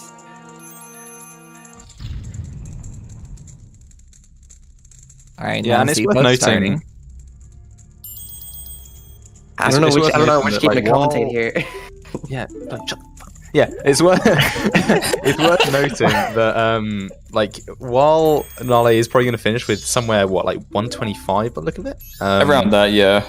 it's still a really decent time. Sub 130 is a major milestone for a lot of people to do. So anywhere in that sort of ballpark, it still isn't awful. Obviously, he would have hoped for better, but under pressure in a race like this, still not an awful time, and It should set his happens. team up for a decent attempt. So we can get a clean Gandalf kill here. Oh, he's going for the stabs. Let's go. Oh, okay. Nice. Nelly has run glitches before, so I guess faster. Why would you do this? Nice. Because He he gets it. look, he has to show off something. I said, he did this yesterday and he failed it, and I said, if you do this in the relay, and fail it, obviously he's doing it in the relay but not failing it. So So it's fine. Yeah. He's allowed to Alright. do it as long as he doesn't fail. Alright, since Nale only has a small amount to go and we have 3 MM runners on right now, I want to suggest that Greg, Mutant Flow, get out of here. Alright, alright. Oh, Well, damn it. all right. thank you so much for watching, Alright. everybody. There's still so much relay left to go. We hope you enjoyed the OOT block, and we leave you with the 20 minutes of Yeah. intro. I'm gonna break as much as I can on the way out. Okay, That's a bye. cool trick now. Thank you so much, guys. Bye-bye. Thank you for the Also- OG commentary. Have a great day. Goodbye. Yeah. All right. So here's the Anyways, first on trick, Dope, yeah. on Dope's screen, he's skipping this cutscene by pausing every frame. Cutscenes take 2 frames to start, so as long as he only advances the game 1 frame at a time, he should be able to skip this cutscene with the Happy Mask Salesman. Oh, and he just failed it. Like the last Okay. pause. You hate to see that. This is the most unfortunate way to fail it, unfortunately. And in a race setting, you have to be very careful here because we MM runners all have the reflex, or a lot of us do, to just reset on that. So his hand probably just Yes. went towards the Wii and back and say, "Oh no, it's a race." But no, we have to go through for the team. Also, if Oh. one of you wants to explain, Truck's got the tech skip. nice. If one of you wants to explain what the rules are for this category, that'd be pretty cool because Yes. I see a lot of people So- wondering. Yeah, this category is pretty new, and it's kind of made up. The rules are a little bit arbitrary, but basically the 4 most powerful glitches are banned, and those are index warp. That's the glitch that lets you soar to any owl by just having hit 1 owl in West Clocktown. Then the second trick is index swap. Equip swap is the second glitch. That's mostly used to duplicate the eggs to get New Wave Bossa Nova very quickly, but also some other things.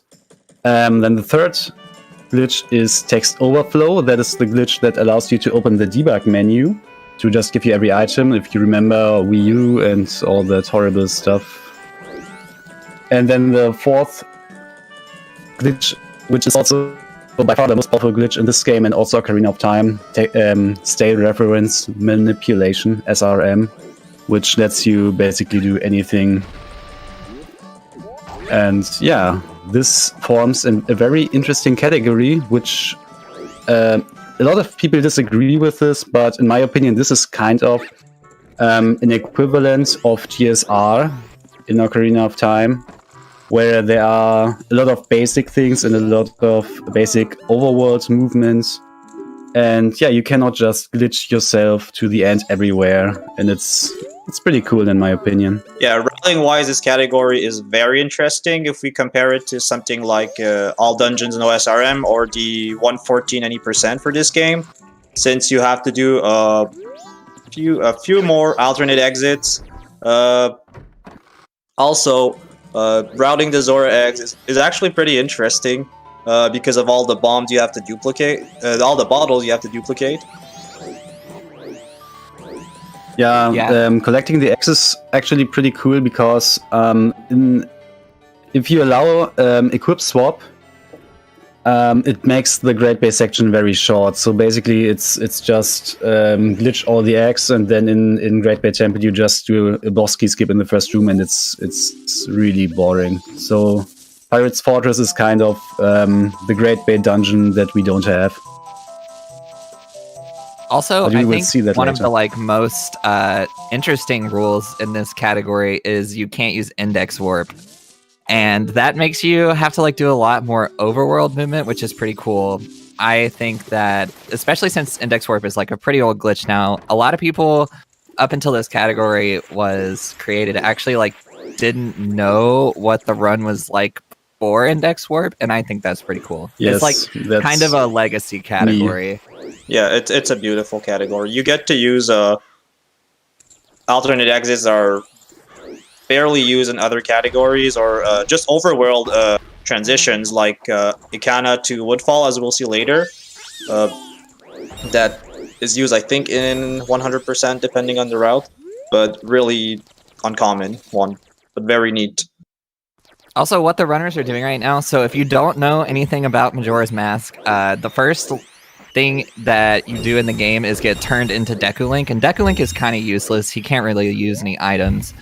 And you're stuck in this state until you get to the night of the third day at midnight, and you go face the Skull Kid in the clock tower, and you get your ocarina back, so that way you can turn back human. So basically, what the runners are doing at this point is they're just doing the bare minimum with Deku and trying to make time go by as fast as possible, because in-game time is a set timer. So what you're really going to want to do is go to the night of the third day, and then you still have to wait until midnight. So you see Dope is actually farming for rupees in Termina Field right now. This isn't wasting any time since he has to wait for midnight anyways. Yeah. And Moreover, oh yes, I'll let you finish. and also, the only other thing you really need in first cycle, other than this money that he's getting, and Druck is also doing as well, is magic. And they're going to get that, and then they're just going to wait at the clock tower until midnight. That's kind of all you can do in first cycle. Kind of sucks. Anyways, Zeepo is going for HMS right now, so let's see if he gets it. Yeah. And if we look at Adruk and Dope screens right now, they're both trying to get 90 rupees. Actually, Dope just got 90 rupees, so they can buy their first set of 20 bombs and bomb shoes in cycle 2. Another interesting thing about leaving Clocktown in first cycle is that you get to save one entrance cutscene for North Clocktown by entering by Termina. That's another little time save we get from leaving Clocktown. Right, so even though this would take a lot more time going around, real time, since you're not watching the cutscene, it won't actually lose time, or it'll actually save time since cutscene's time is stopped. So cool. Now everybody's playing MM, and we all get to watch this beautiful intro. Luckily, Dope and Druck are actually kind of close to being done with it. This section is pretty long. And it's mostly just a lot of lore and making time go by as fast as possible. So if you really like lore in video games and you can read Japanese, then congrats. This is the time for you to shine. Zeepa right now, he's going to talk to Grandma. We don't have the ocarina yet, so we can't play Song of Double Time. Using the Grandma will make time advance 24 hours to 8 o'clock on the next day. You can do that twice, and then after that, you can go to the Scarecrow, and that'll make it 9 of the third day. So that's what Zeepa is going to be doing. Kai in the intro right now, the very intro. There's one trick in the very intro that I've seen most of the runners go for. I don't know if Kai's going to go for it. It's the log skip. If he goes for the log skip, that saves like a second. And in an intro like this, where there's not really a lot of crazy stuff happening, basically any small time save counts. So we'll see. We'll see if he goes for it. Can So I I also- jump in for a second, just to quickly read to first things first, Benji donated $25 and said, "Great job to all the OT runners, chat. Really important. Can we get up to $1,000 before Majora's Mask ends? We have less than 2 hours left. If we meet this, Benji will donate another $50. Oh, You all thank like- you, Benji. You all know I like money, so, like... Let's make Trez happy. Let's go. Yeah, let's make me happy, especially since this is all for a good cause, and $80 already are 1 hour of research time for Cure Rare Disease, a foundation working on cure and treatments for really rare cases, really rare diseases that nobody has medicine for, give people hope. And if we make the $1,000, which Benji set as a goal, we have one set of molecular supplies for research ready. So that would be a great goal. He didn't go for the log skip. I'm sad. Wasting a second, SMH my head. And I'm sad that Adrock messed up the ledge wiggle. So you saw the cool trick that Dope did before he entered the clock tower. That is ledge wiggle, and it's the most glorious trick in the game now.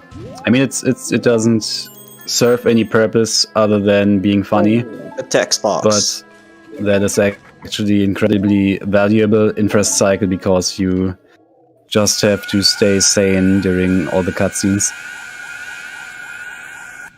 Now, Zippo is now at the rupee farming part. Let's hope they get good RNG.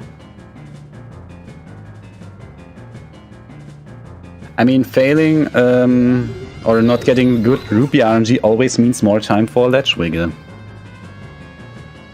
It loses 8 Nope. seconds, but hey. Dope is getting the ocarina right now, so that's cool. That means he only has about 5 more minutes of cutscenes, and yeah, that's pretty good. We're almost to the real game. Almost a bathroom break during the HMS cutscene. Almost. On English, I don't think so, but on Japanese, yeah, he could have time for a bathroom break. Yeah, so I'm sorry, this is did a weird Druck just thing. miss the bubble twice? Wait a minute, how did that happen? Wow, oh my god. What? I've never seen it miss twice. Okay, so the bubble can Probably like didn't go charge. in different directions if you don't charge it enough. But I've never seen somebody miss it twice. I've only ever seen Yeah. somebody miss it once. Oh, Also- Zippo with the forward backflip. That was nice. Yeah, so there's a little weird version difference during some things like the Happy Mask Salesman cutscene where after he turns you human again, there's a text box on English, but not on Japanese. So yeah, on Japanese you have about 1 minute of no text boxes, and that's barely enough for a bathroom break, but not on English. And Man, interestingly, you know we're starved for content where we're talking about the Yeah. text boxes. Interesting, no. those text boxes were removed again on the PAL version. So only the American NTSC version has those text boxes. Oh, and GameCube, because GameCube is weird.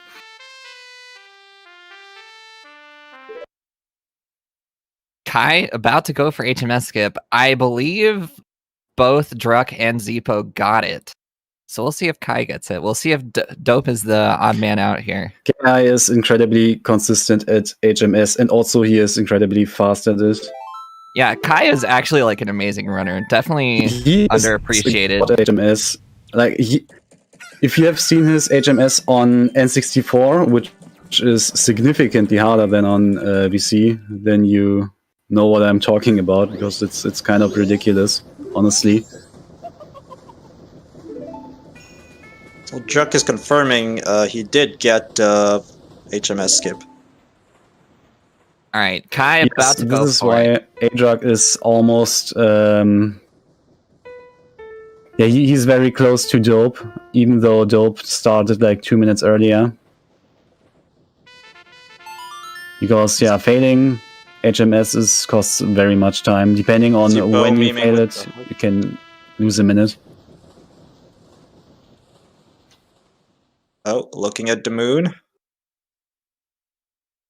Or on Zippo's side.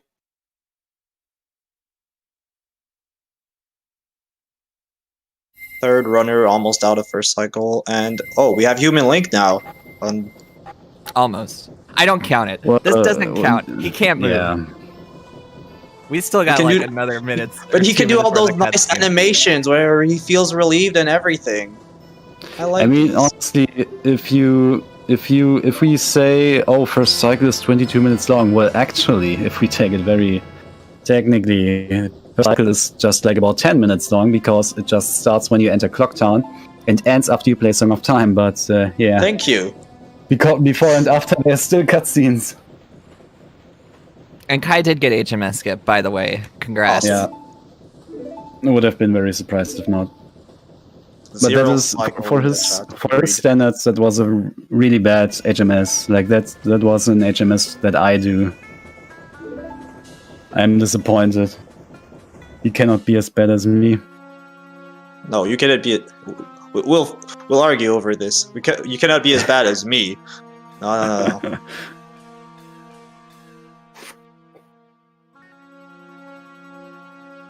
Yeah, well, I'm amazing at this game and definitely play it all the time. Yeah, when is MM again, Claire? Soon, smile. Nice. Yeah, we have new SRM stuff that will probably ruin every SRM category now, depending on what routes we decide on. But hey, this category doesn't have SRM, so we don't need to worry about for this for category now. at least. That is true. We can enjoy I the don't know gameplay what movement. Kai was doing right there. Yeah, oh That my. was so weird. If you so when you exit Grandma, you always have like a good camera angle to get either a good side hop angle or a backwalk angle, depending on what you want to do. But if you accidentally target at the wrong spot, then yeah, you have to do some weird backup. Yeah, and it starts to look clumsy really quickly after. So what? I didn't see the start. Did he try to go for side hops or backwalking? I don't know. I literally looked and he Yeah. was targeting the wall inside hopping Oh. to set up doing the backflip. So I don't know what he was thinking, but Whatever. oh well, Dope is I guess. Dope is out of cutscenes. Yay. All right, yes, Dope is actually going to start Movement. playing the game now. Let's not 23 mention minutes that in. he's going to Great Bay first, where there's the next cutscene right away. So yes, Oh this is, no! I forgot This about is- that. It's so great. This category, the first thing that you will see him doing after he exits the bomb shop, you just go to Great Bay and get the Zora mask, and that's like a 2-minute cutscene again. Yeah, so now he's going to buy bombs and bomb shoes. Just like OOT, bombs are really important items, probably the most important items in this category.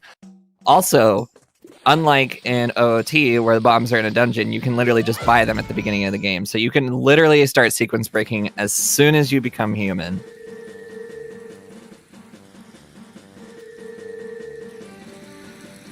First thing he's going to do is go to Great Bay, because there's a certain thing that he wants in Great Bay right now. He's not going to go beat the dungeon or anything.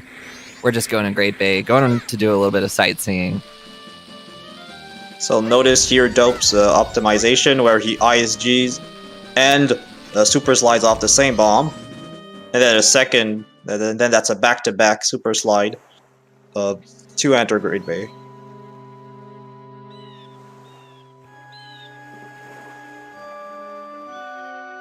Shoutouts to High the farming 90% as money. being 95% first cycle, yeah. This task deserves a movie night. I did not see a movie night of this, and it deserves one. It's actually super sick. I mean, it's a good test, but yeah. Just watch it Druck twice. is now leaving Just watch it twice. Clocktown. Zippo's still in cutscenes, and then Kai in first Adrak cycle doing- still. That was interesting. Adrak did a staircase hover. I've not seen anybody else doing that. Yeah, so that is actually optimal because then you get to use your choose later. Yeah. Very good job, Druck. I'm proud of you. So in Majora's Mask, those staircase hovers are actually not that easy because the bombs need to be very far apart. Unlike in Ocarina of Time, where the bomb explosion expands over time and makes it quite easy. But in this game, the bomb explosion is instant, so if the bombs are too close to each other, they just blow up instantly if they are in range of each other. So a little mention about text boxes. If we look on Kai's screen, that text boxes are growing much faster during the Great Fairy cutscene, since MM just decided to sometimes put cutscenes where mashing A and B is faster, and sometimes holding B is faster to go through text boxes. And so that's actually a big consideration in cutscenes in this game. A fair amount of time adds up over all the cutscenes in this game if you know what text how to mash at the proper moment or when not to mash and hold B instead. Well, you still need to mash B. Holding B is not quite sufficient. Yeah, that is true. So hold B, then what's my strat? I hold B. Maybe I'm wrong, so I'm gonna probably learn something now. Is I hold B and tap A once in a while to make sure it clears. Yeah, you can just mash B. Okay, I can just mash B. I think you just have the wrong wording, but we get the idea. Okay. So we didn't get to talk about the strat that at least Dope was doing it. I didn't see if Adrak was doing it. So after you push Mikau to the shore, what you can do before he is quite at the shore is do time stop with a bomb. So that delays cutscenes. So you get time stop, then push him the last bit to the shore, and you can actually enter a loading zone while Mikau is walking up. And Mikau walking up there takes like half a minute. And if you have control during that and can just walk into a loading zone, you skip that. And it's a little bit faster. Zippo just now taking control of Human Link. Nice. Amazing. We're almost there. Almost everybody is out of first cycle. Well, We're so 7 close. more minutes for KI. So, interesting conversation right now in the chat about file name in Majora's Mask. In Ocarina of Time, characters display 1 frame at a time. Same thing in Majora's Mask. However, for file name, it's an overall extension where the Link's name will show up in 1 frame in most situations. So, for most categories, MM can pick any file name unless you're doing some SRM categories that needs to read your file name. However, even in more restricted categories, there are some cutscenes that will display Link's name 1 frame at a time. Yeah, so the only almost time that 100%. happens is in Romani Ranch. That's the only time where it matters. So you can lose maximum of 7 frames. Still, On Japanese. Also on English, there actually are 2 characters at a time, even for slow text. So you would, if you get Epona's song, you would just lose 3 frames with an 8-character file name. And Dope hit the Great Bay Owl. Now we're gonna go hit Index Warp. the yeah, that would ruin Index Warp. Luckily, we didn't actually hit the Adnal. That would have been a huge waste of time. But now we're gonna hit the Zora Cape Owl. He's just gonna hit all these owls here because he's gonna have to do a lot of stuff in Great Bay. And since we're not doing it now, we need to hit the owls to come back later. Druck also hitting the owls. They're pretty close, actually. Zippo hessing to Mikau. So hessing, just like an OOT, is the same speed as a super slide, except for you can change direction. And you might notice that we're pausing to change directions in this game. They don't really do that in OOT because the ESS range is actually bigger in OOT, and MM is like basically non-existent. And Well, it's possible to do it unbuffered, but it's really hard. Yeah, Right. very impractical And for also, RTA. It could be easier if we allowed cheat adapters are not we allowed in allowed- this game. ESS adapters, but guess we can't do that. Interestingly, for that Hess specifically, Dope does it differently than Zippo. Dope does starts. It's right ESS, right Hess, right ESS for that Hess, and doesn't need a direction change. Whereas Zippo does a couple direction changes to do it.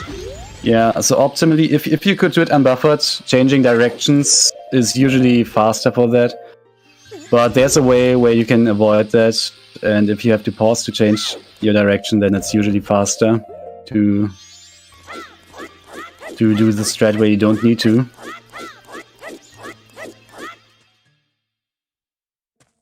So Zippo Then- getting Zora Mask right now. So Kai yeah, we should getting come out of alternative first exit.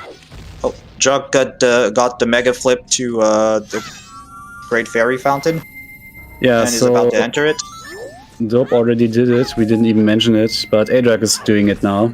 So entering that fairy fountain, and all the fairy fountains are on the same map. So what you can do is hover out of bounds and hover over to the Icana fairy fountain exit, and then you are in Icana. And in Icana Canyon, you can just hop into the river and swim down the river, and you end up in the swamp. Kai is about to turn human, or well, let's say it get Song of Healing.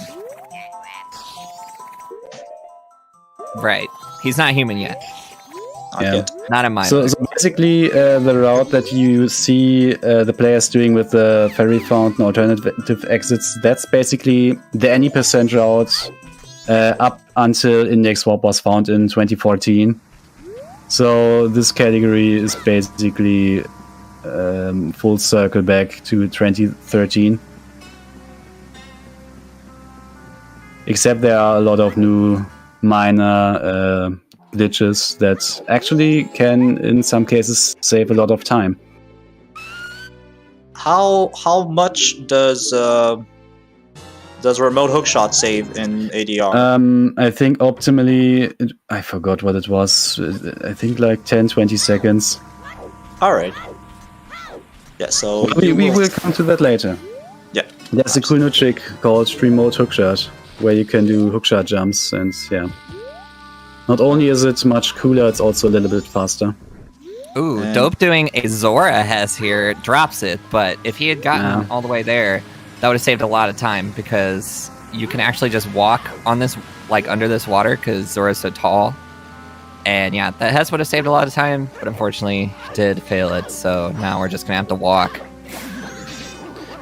The little interesting thing about hessing in this game, there is a thing called a hess crash that doesn't exist in Ocarina of Time, but yeah, in this game, if you target at the wrong time, you can actually crash when you start a hess. But fortunately, you cannot crash as Zora, as far as I know at least. So Zippo just got his first owl statue, and notice how they had to back up climbing on the platform with the Zora high grab. So when human Link is in the water and you turn into Zora facing a ledge, and and being careful about your camera movement, you can grab ledges that human Link can't usually grab from the water, and therefore skip some harder jumps. Also, that swimming with the camera turnaround, pretty cool, gotta say. Did Druck fail the Hess too? I wasn't watching. All I saw was Me him neither. rolling. I did see Drug getting the most of Woods of Mystery Hess. No, Ooh. Adrog did not get all the way across. Zippo getting that high ledge grab. That ledge grab is not easy to get as Zora. If you fail that, you have to turn human and then turn Zora again to get high enough to grab it. So Zippo's going for the 3+1 Mega strat. That's pretty much the standard for that Mega Flip. And you have to be careful about the height, otherwise you miss the platform and you have to reclimb on the first platform. Very frustrating in a run. Yeah, it's really unfortunate that you have to do this hover to the second platform, because there's a theory where you can bonk as Zora against one of those pillars in the water and turn around and just grab the higher ledge on the higher platform, but it just barely doesn't work out, at least as far as we can tell currently. There wasn't found a way, but that could skip all that hovering from one palm tree platform to the other. So what players are currently doing in the swamp is, after you get the bottle from the witch, normally you are supposed to give it to the witch, the red potion, but we don't do that. You just go to Deku Palace and learn Sonata of Awakening, and then we move to Woodfall Temple. Except we are not entering the temple, but about that soon. I haven't seen lots of people do that, but when I was watching Zippo's PB this week, they do a very cool strat in Ikana Canyon where they essentially recoil flip, or almost, from a bomb, and then when you take damage or get a recoil and move into the water by holding up and mashing AB as Zora, you can maintain the momentum longer, and so he can cross the Ikana Canyon River much faster. I don't see lots of runners do that in that part. Of the 4 runners today, I think Zippo's the only one doing that strat. Yeah, it's pretty stupid in the river because the water level is so low, so you don't have a lot of to sink and raise again. So it's pretty tricky in that river.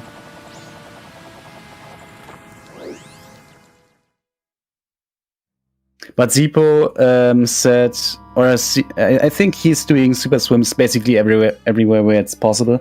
So we will see a lot of super swims by him later in the Great Place section.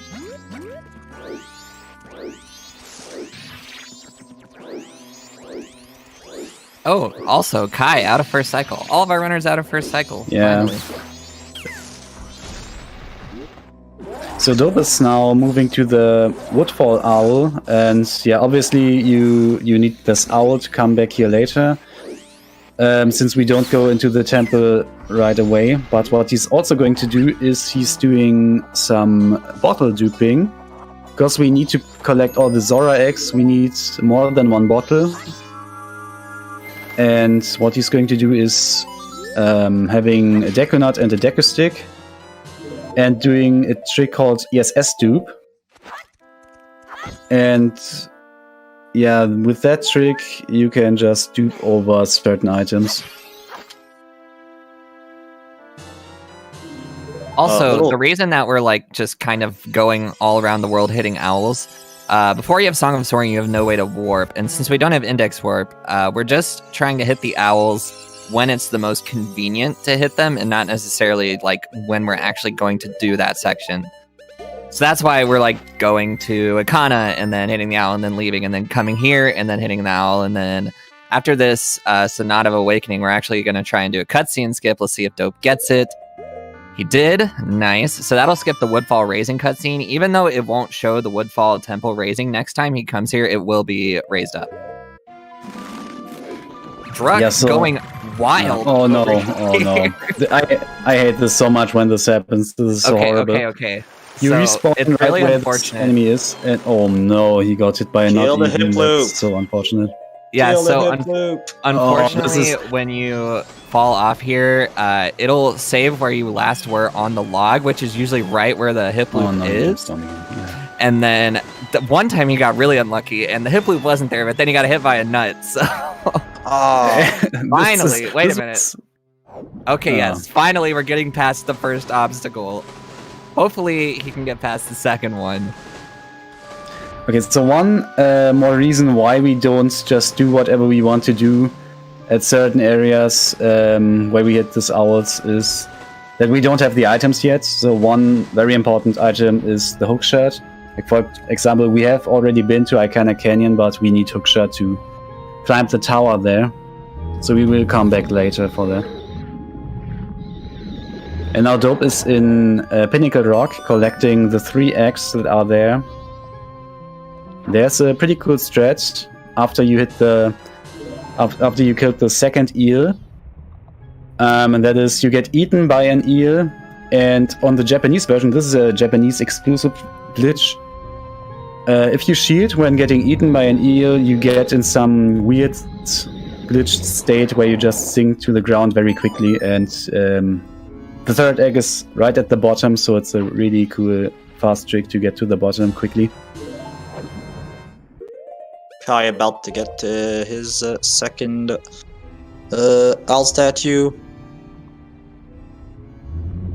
Adrak did not get the cutscene skip, so on Adrak's stream you can see how the Woodwall Temple is rising.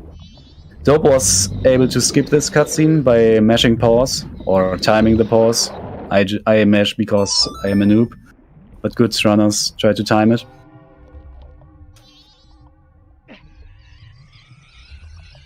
That nut was insane. I can't get over how crazy that was.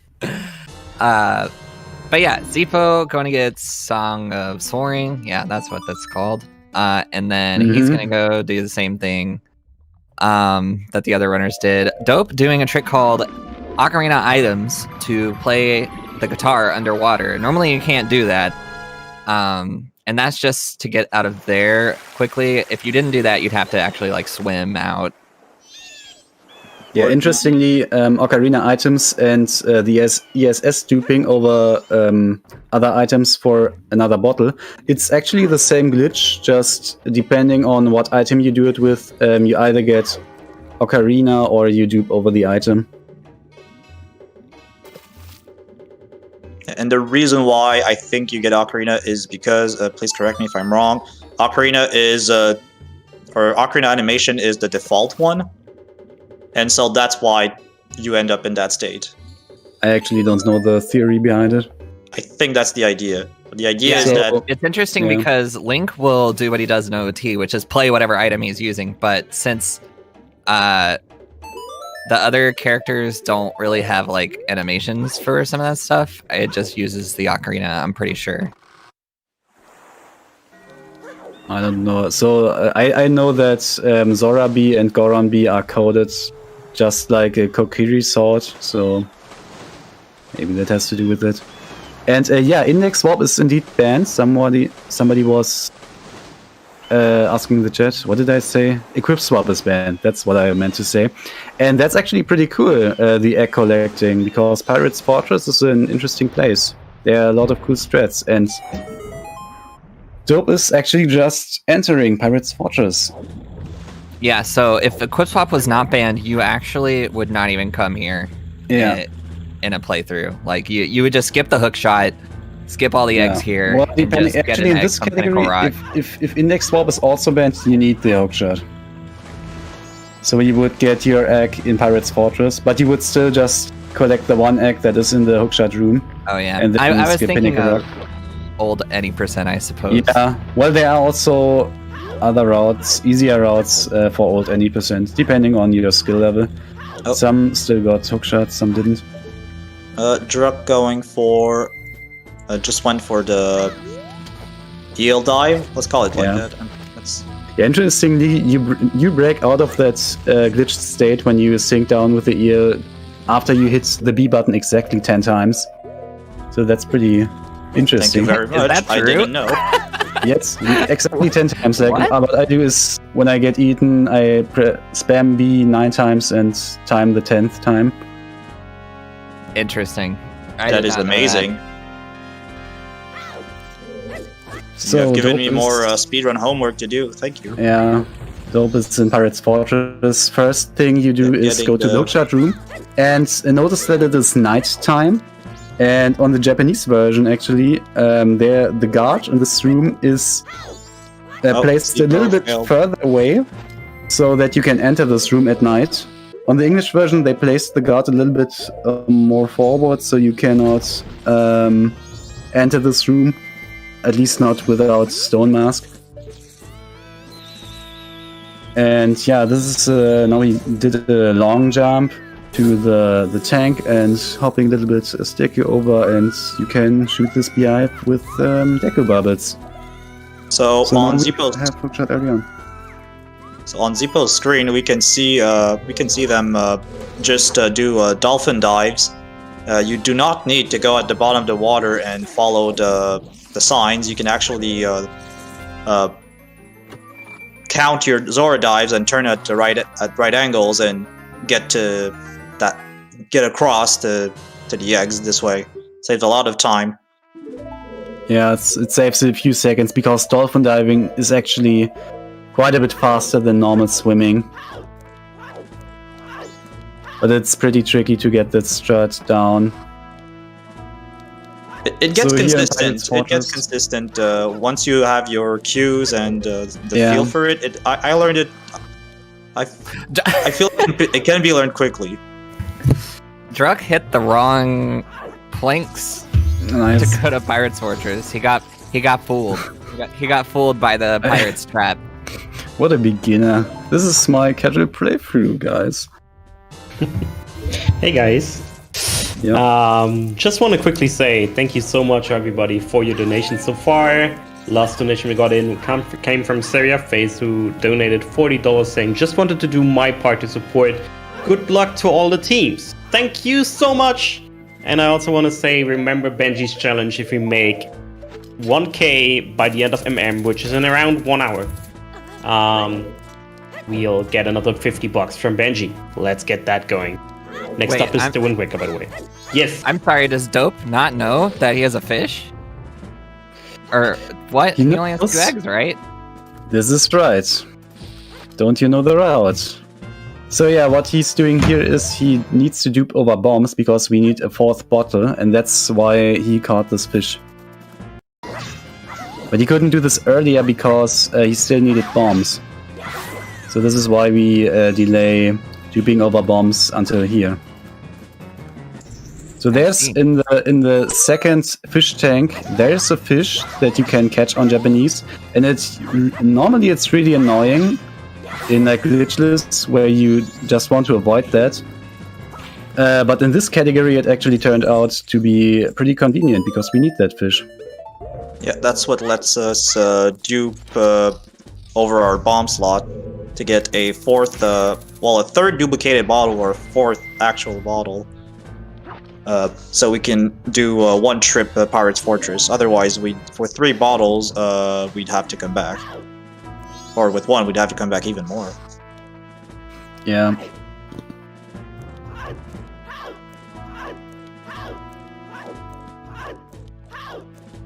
Okay. Aydruk backing up And Super Swim by Zippo. Here we go. the hookshot room. Pretty clean Super Swim, actually. Oh, gorgeous indeed. This is a really good Super Swim. Yeah, that's very good. Kai about to get Song of Soaring.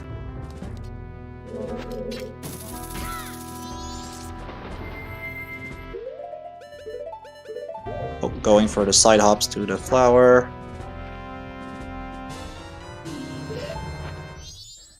And So Dope Dope just finally got his last egg, Yeah. and now he's just and doing gonna leave. Ocarina items again.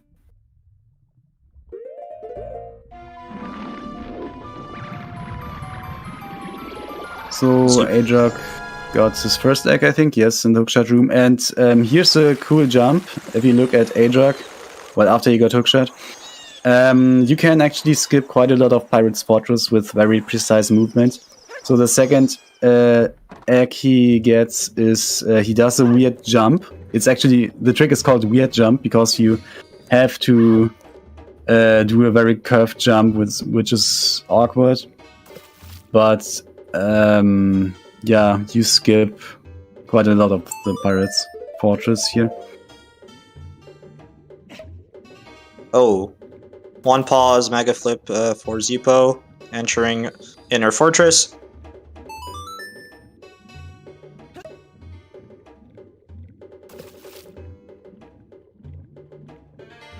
And and let's see how nice the hip loops are going to be for Kai. Is his name pronounced Ki or Kai? I always It's Kai. thought. Really? Okay. Pretty I sure. always said that wrong. I've called him Kai on streams and like with my actual voice, and I haven't been corrected, so I still think it's Kai. Maybe I got debated by the fact that KI is also the German acronym for artificial intelligence. Oh. So maybe that was my brain being stupid there. Mr. Destructoid right there. Yeah, and Kai just got an RNG Deku stick, which is optimal. That's pretty good. So Dope just skipped the New Wave Bossa Nova cutscene. So after you pull out Ocarina to learn New Wave Bossa Nova, you actually have like, I think, 4 frames to press Ocarina again or pause again, and then you can just soar away. And you just get the song in the first frame of the cutscene. And now he's doing another cutscene skip. So he plays New Wave Bossa Nova to place the temple. But just like Happy Mask Salesman skip earlier, you can delay the cutscene by pausing. And he's entering this loading zone, and that skips the cutscene, and that saves like a minute.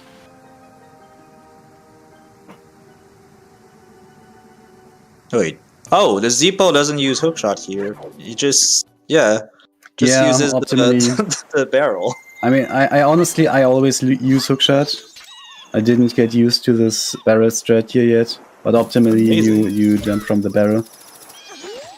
So next cutscene skip on Dope's side, he hookshots the tree on the turtle's back at the very specific spot that you don't quite enter the loading zone here, and then you can do bomb time stop, enter the cutscene trigger, but because you're on a time stop, the cutscene doesn't quite activate, and then right before he enters this loading zone, he deactivates time stop and again pauses into the loading zone. So it's basically the same concept again.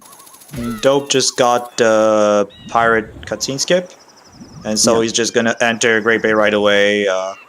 Normally there would be a cutscene where the pirates drive to the Great Bay Temple and they cannot enter because there's a storm going on and blah blah. Oh, we don't care about lore. Another very interesting optimization by Zippo. He drops his fish during the pirate attack cutscene. Yeah, that's 2 cutscenes overlapping. That saves so like 4 seconds. And Dope just did the infamous Bosky skip in the first room of Great Bay. Great Temple. Good job, devs.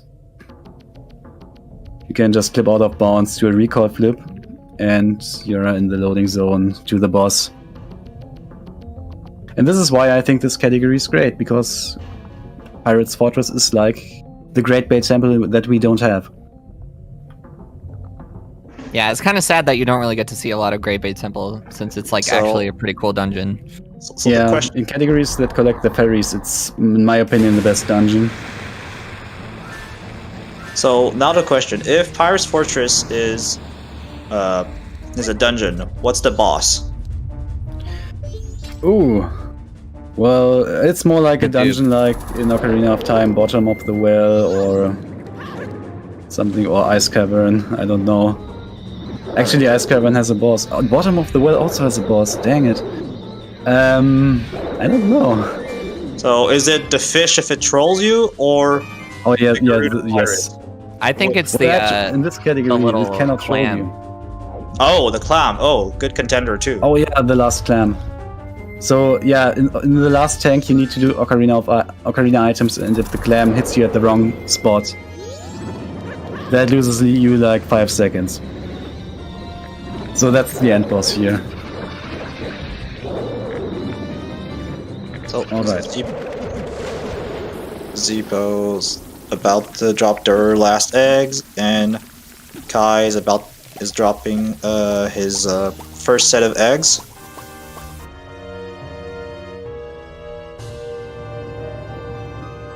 Dope got a pretty nice fight there. pretty standard stuff. Nothing too fancy. And now we get to watch another cutscene, but this one is actually important because if you don't watch this cutscene, you can't learn the Oath to Order, and you need the Oath to Order to be able to fight Majora. So Indeed. that's kind of important. So we could, in theory, skip this cutscene with a trick that we will see later. But yeah, we should not skip this cutscene because we need this song. Yeah, so at least one giant cutscene must be watched if we don't moonwarp. The first one. It always needs to be the first one. Drops getting the pause for new way of Boss Nova cutscene skit. Or the Turtle cutscene skit. So many cutscene skips here. Turtle cutscene skip is always the most important one. Oh, Kai going for the bugs instead of fish. Yeah, I don't know why he's still doing that. I told him to not do that. Habit. Also, I was doing that 2 weeks ago. I just got to do fish. Yeah, maybe in a really do what you're used to, right? One interesting difference on Japanese for the Gaiok fight that you saw Dope doing is on Japanese you cannot activate the Zora barrier if you are not swimming. On English, this fight is a lot easier because you can just sync up and down with A and B, and then just hold B to have the Zora barrier. But here we actually need to do some really awkward swimming, where we swim kind of against Gaiok to stay in place, but then at the same time we need to swim to have Zora barrier, so that makes it stupidly awkward. Oh man, Zippo got the cutscene skip too? Yeah. Are we gonna get 4 for 4? So far? Are we gonna get 4 for 4 TCS? Would be pretty unusual for KI to miss this, so... Yeah, we also got 2 and 2 for Pirate cutscene skip. From Adric and Dope. So cutscene skipping is going well today. I just hope I see anybody doing the torch strat here, but I don't think anybody of the runners is doing it. So there's a cool trick for the Bosky skip where you can hit this torch and it skips needing to So notice here how Zippo started aligning when initiating the time stop with the bomb.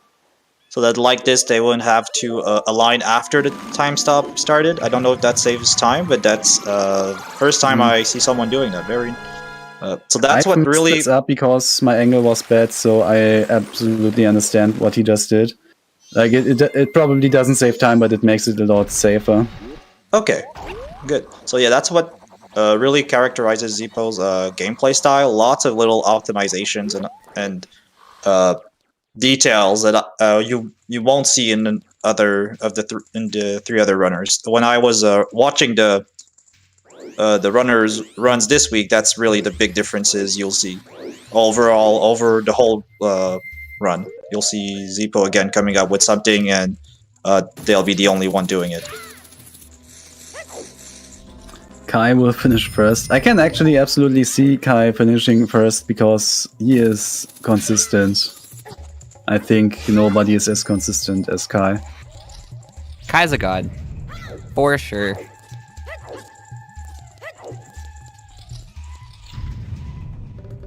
Alright, so Dope is now in Woodfall Temple. Oh, Kai's doing the old Pirate's Fortress route also. Right, since he got the bugs. Yeah. And Druck fighting Georg right now. That's exciting. We're just going to see probably the same fight we saw from Dope. On Not really a lot of it's crazy already stuff. dead. I don't know. Oh, it keeps jumping back and forth for me. Yeah, it's a little bit stupid. But Gaiok is already dead.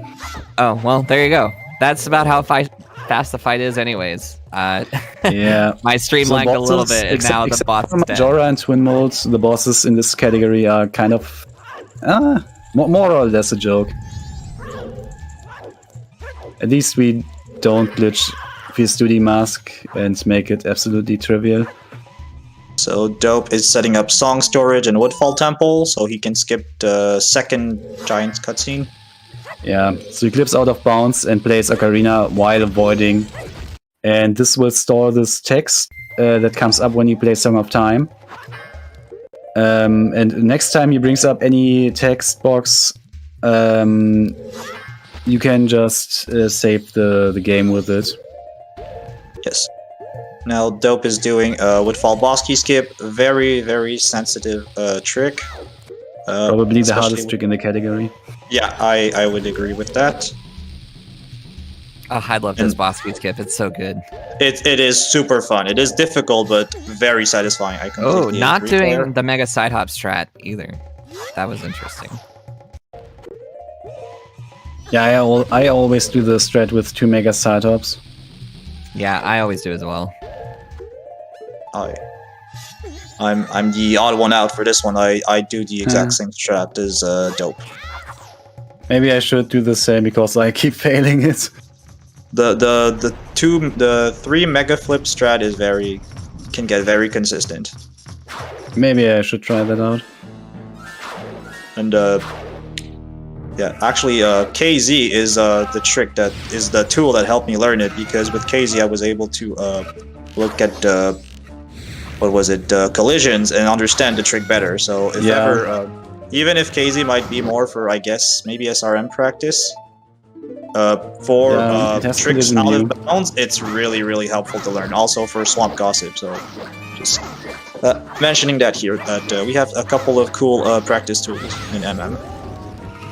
So, also interesting thing on Dope, we saw this in Ocarina of Time earlier, where crouch stabbing is usually a good thing because we have a trick called power crouch stabs. So the sword attack, when you crouch stab, deals the same amount of damage as your previous sword attack. So this makes it quite easy to stun lock Odolwa here, doing 10 steps. I mean, in the end, he did some weird stuff, I don't know. It looked like he failed it. He mistimed his crouch stab, and so he had to just do some quick spins to finish off Odolwa. Optimally, you do quick spins here, but it's a lot harder, and it can be inconsistent if you get bad RNG. So I am not so sure about if that's good or not. If you go for a world record, maybe. So Dope, readying up for Snowhead. Is that the first? Wait, let's see if he gets that trick first try. Yes, first try, 1 frame gainer here, and I believe it's on day 3. Strangely, that trick does not work on day 3. Yeah, East Lockdown on day 3 is just weirdly coded. Like, you cannot target any walls, and for a gainer you need to target a wall to gain forwards momentum. So there's another way you can do it with C up. But yeah, that's true. Someone is wondering in the chat, and this is true. We're not joking. Actually, day 3, that gainer here is impossible. Yeah, this game has a lot of interesting, we'll say, quirks like that. Yeah. That's what 1 year development time will give you. But that's still on English as well, I think. Yeah, I believe it. Well, I mean, yeah. They had some more time. Like, how much later was English? Like half a year? I don't know exactly. I don't think it was that much longer. Actually, yes, it was. Like, this was released in April 2000, and English was released in, I think, November. Oh, that makes sense for a Western release of Zelda. Or October. I know PAL was released in November. And now Zippo about to get the bow, and let's see if we get 4 out of 4 for the cutscene skip on Kai's it's time. Screen. Yeah, it's time. Oh. Okay, I cannot fail. Everyone hold your breath. Yeah.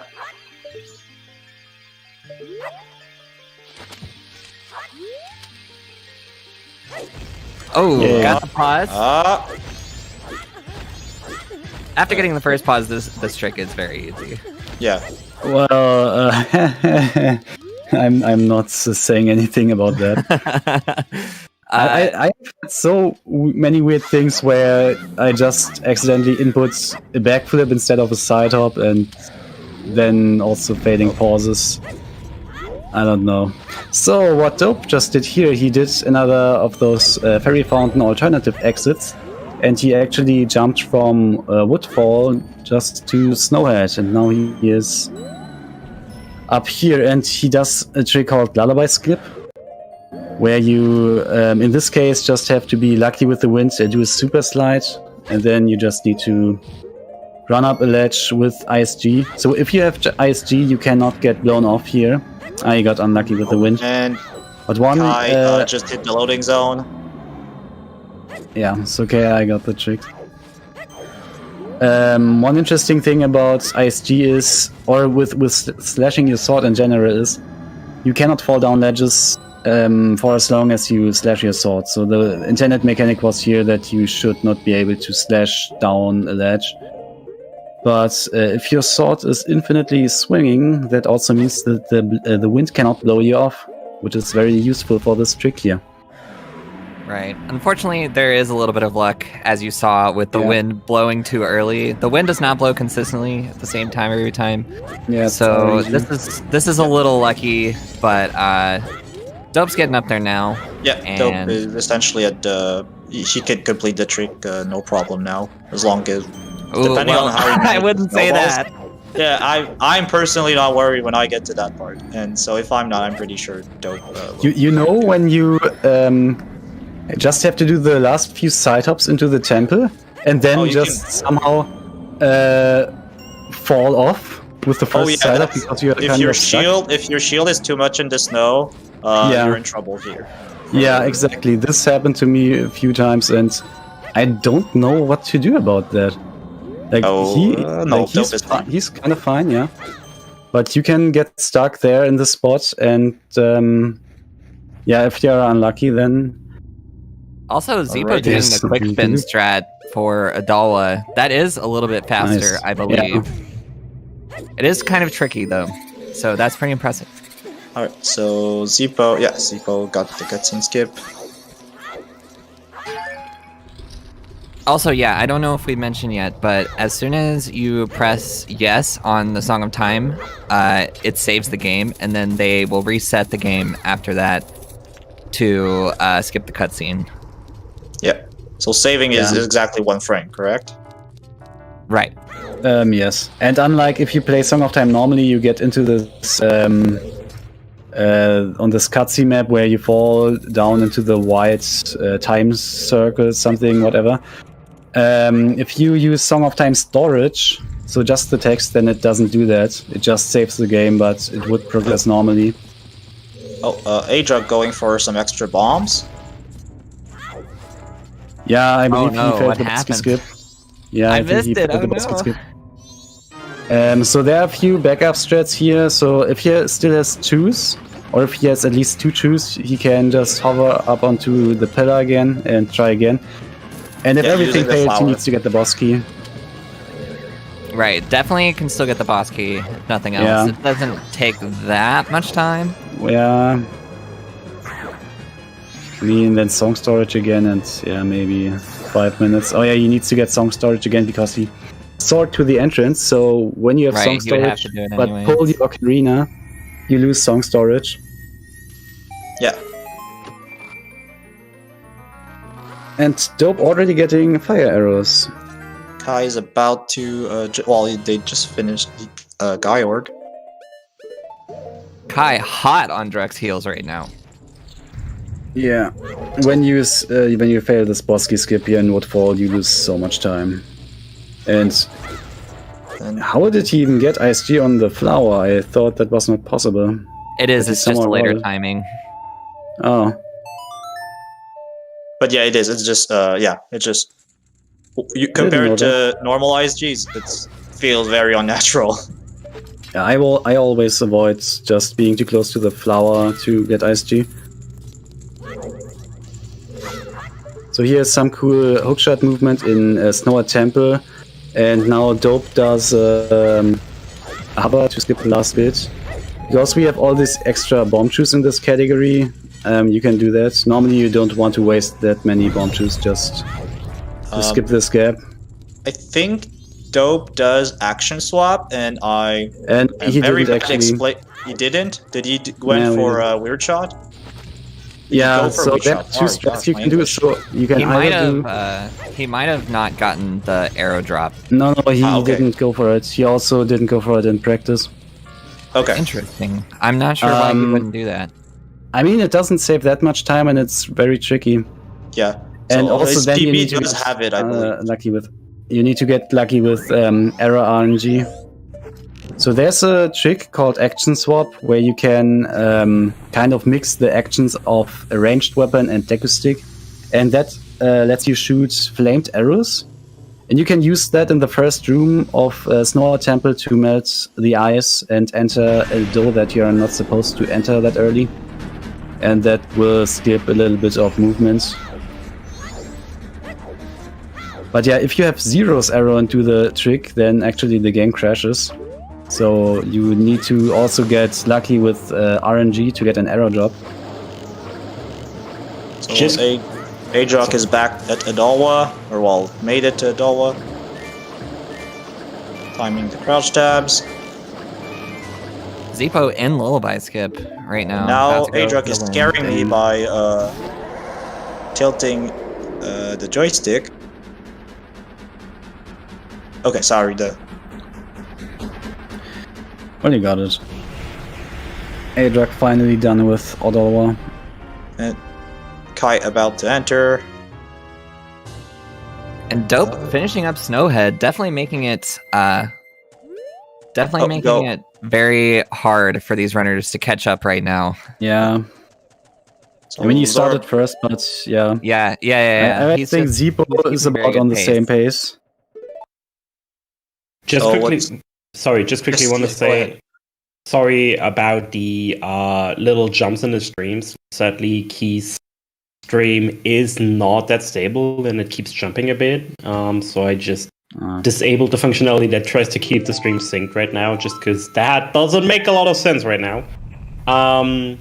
Just quickly, also a big shout out to Jacob Lee Zero for a $150 donation, saying "Let's go Zippo," putting it at $753. So only, I wanted to say $247 away. Now $222 away that Z-Buster just donated 25, saying, "Keith's brother here, happy to support the cause and what's some awesome runs. Get him some proper internet, Z-Buster. Go for it." Here's German internet. So I think Zippo actually made it all inside. four runners are Snowhead. from the US, right? What? All four runners are from the US. Yes. I think believe so. I'm not sure if Druck is. Yes, Yes, he is. Okay. Yeah, then they are all from the US. Zippo got action swap. And now Yeah. making it right up in the main room. Yeah, so he found dungeon. bombs here. Yeah, But trying there's to a farm very for precise bombs. hook shot that you can do. So normally you are supposed to use a scarecrow there, but obviously getting the scarecrow song takes very long. So you get in a very precise spot, and from there you can So Zippo hook set shot this torch. first try. Nope. Oh, second try. Good. That's still pretty quick. Yes. Kai going to do why- Woodfall bot sweep now. Wow, what is this long jump strat that Oh. you just did? Bomb throw long jump. That is the first time I see that.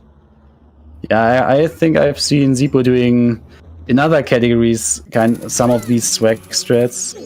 As I Let's be told honest, you, it's completely unnecessary, but Zippo it's- will go it's for swag. all these little optimizations. If that's faster, is what would make that faster? I think it's faster now. Okay. No. So Zippo's going out for the interesting. gaze right now. So here's an interesting route difference that Dope is doing currently. I think he's the only one that doesn't go for the milk jump. But we will see all the other three runners doing the milk jump here.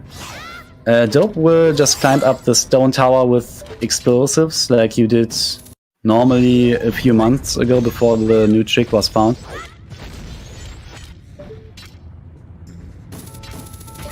And yeah, he says 6%, I disagree. But yeah. It's like 20 seconds slower, I think. Okay, Kai made it, I think, fairly easily to Adalwa. Adruk starting the alternate exit.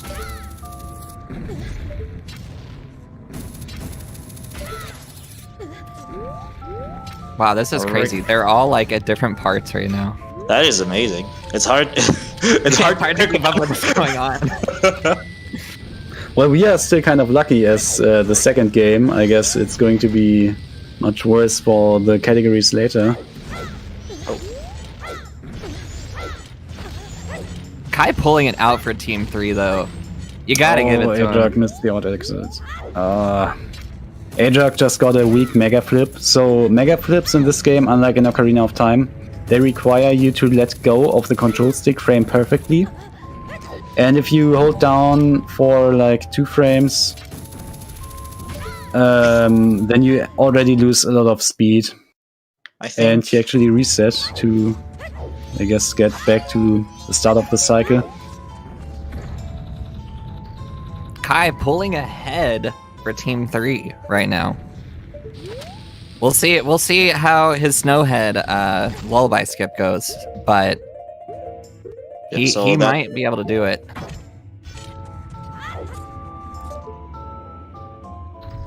Another first try gainer, awesome. And Dope entering Stone Tower Temple.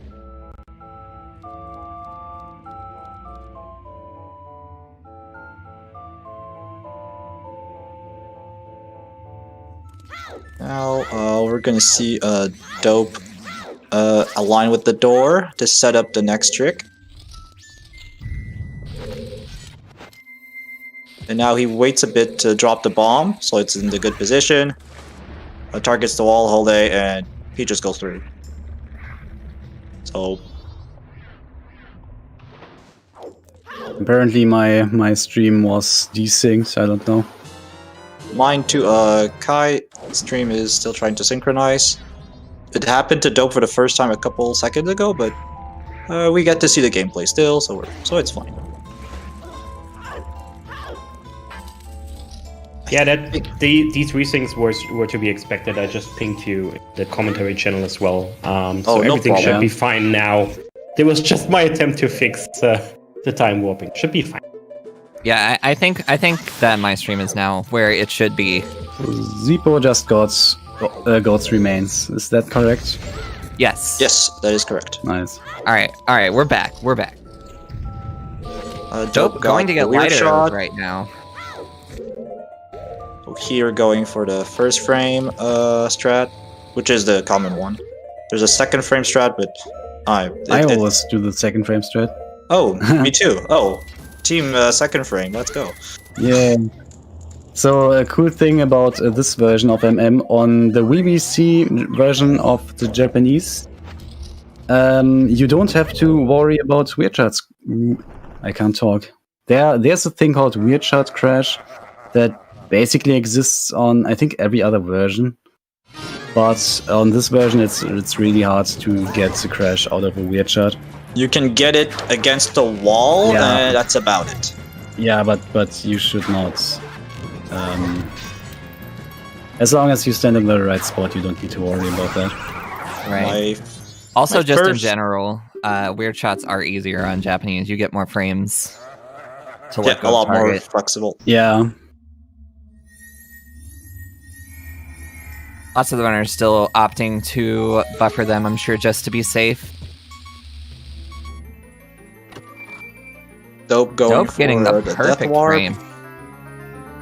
I think that's Big Red. Oh, it is. Yeah, it's perfect. Let's go. So, did somebody mention? Oh no, he has glitched health. Oh, no. It's not glitched health. I know.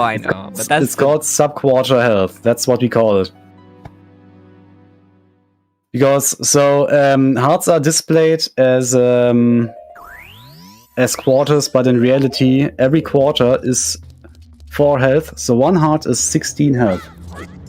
And what he just got is he didn't quite have exactly half a heart. He had just very slightly more. which was displayed as half a heart, but then one bomb didn't quite kill him.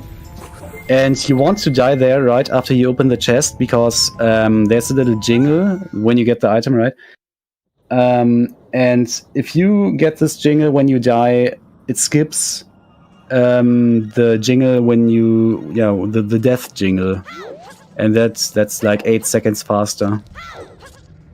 Zippo Hessing on the way to Ikana Tower. Well, Stone Tower, not Ikana Tower. What am I saying? We really need to get rid of this term glitched health. It's so misleading. Like it's the intended mechanic. I know it's have wrong. always called it that. But that's the thing. I want people to understand what trick I'm talking about. So if they know glitch health, they'll understand. But I agree with you. Be the change you want to see in the world. I will say sub-quarter health. Sub-quarter health? I like it too. Let's go. Also, I don't know why Kai pulled a bomb in the middle of going up this ramp. But also, him and Druck are like neck and neck right now. This is very crazy. Kai brought this back from the depths of hell. But we need to pay attention to Zippo now, because he's going to do the cool trick. Yeah, that's what he's going to do. Yeah, he's aiming at the torch, but then he's drinking milk. What is that supposed to do? Yeah, so that's the most recent thing in this game. There's this thing in this game where drinking milk when aiming with the hook shot, while also having an empty bottle equipped, this activates a glitch called remote hookshot, and this allows you, for example, to do weird shot jumps. Very high weird shot jump up the temple, up the whole tower. And now he's already in. Yep. So the reason why this isn't that much faster. So this was really quick, right? But the disadvantage is in this category, you need to manually go get the milk, and that actually costs a lot of time. That it unfortunately only ends up being a little bit faster. Still very cool though. So Zippo going for the super swim. Of course. To the small key chest. Very good movement. Kai already. Yes. Both hiding twin mold right now, yeah. And he's actually using arrows if you don't watch speedruns. Usually in the casual playthrough, you'd probably use Giant's Mask, but since we don't even go into that room, and also if you had Tongue of Time stored, it would actually get rid of it. It's better to just fight with arrows.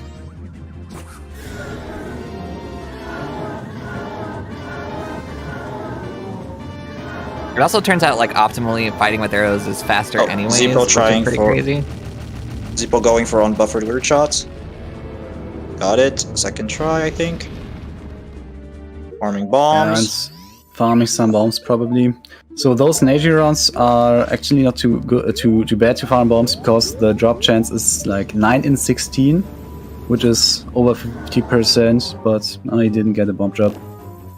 I thought for those ones it was 50-50, but it's 9 in 16. Oh, that's cool. Yeah, in Ocarina of Time, like BMOS, which is the same drop table, there it's 50-50, but in Majora's Mask it's 9 in 16.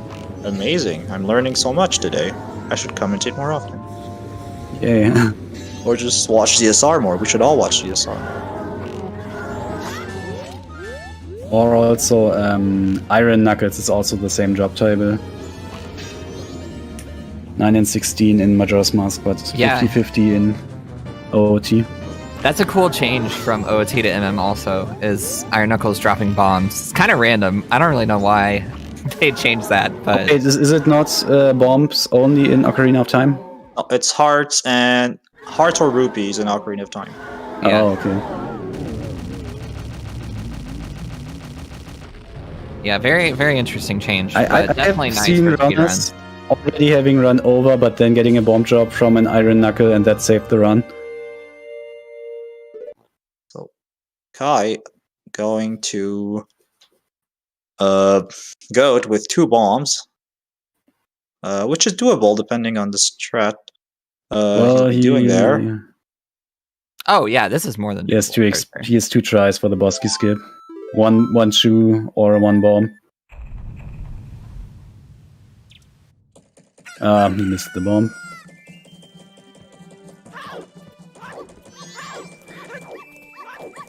Okay, he got it. Phew. Oh, truck.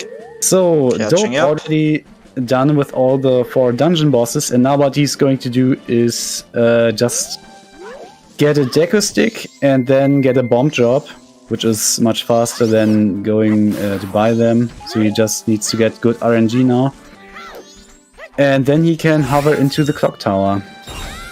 And normally you would need to wait for night 3 at midnight, but that would obviously take way too long. So the loading zone is still there. You don't need to wait for the clock tower to open.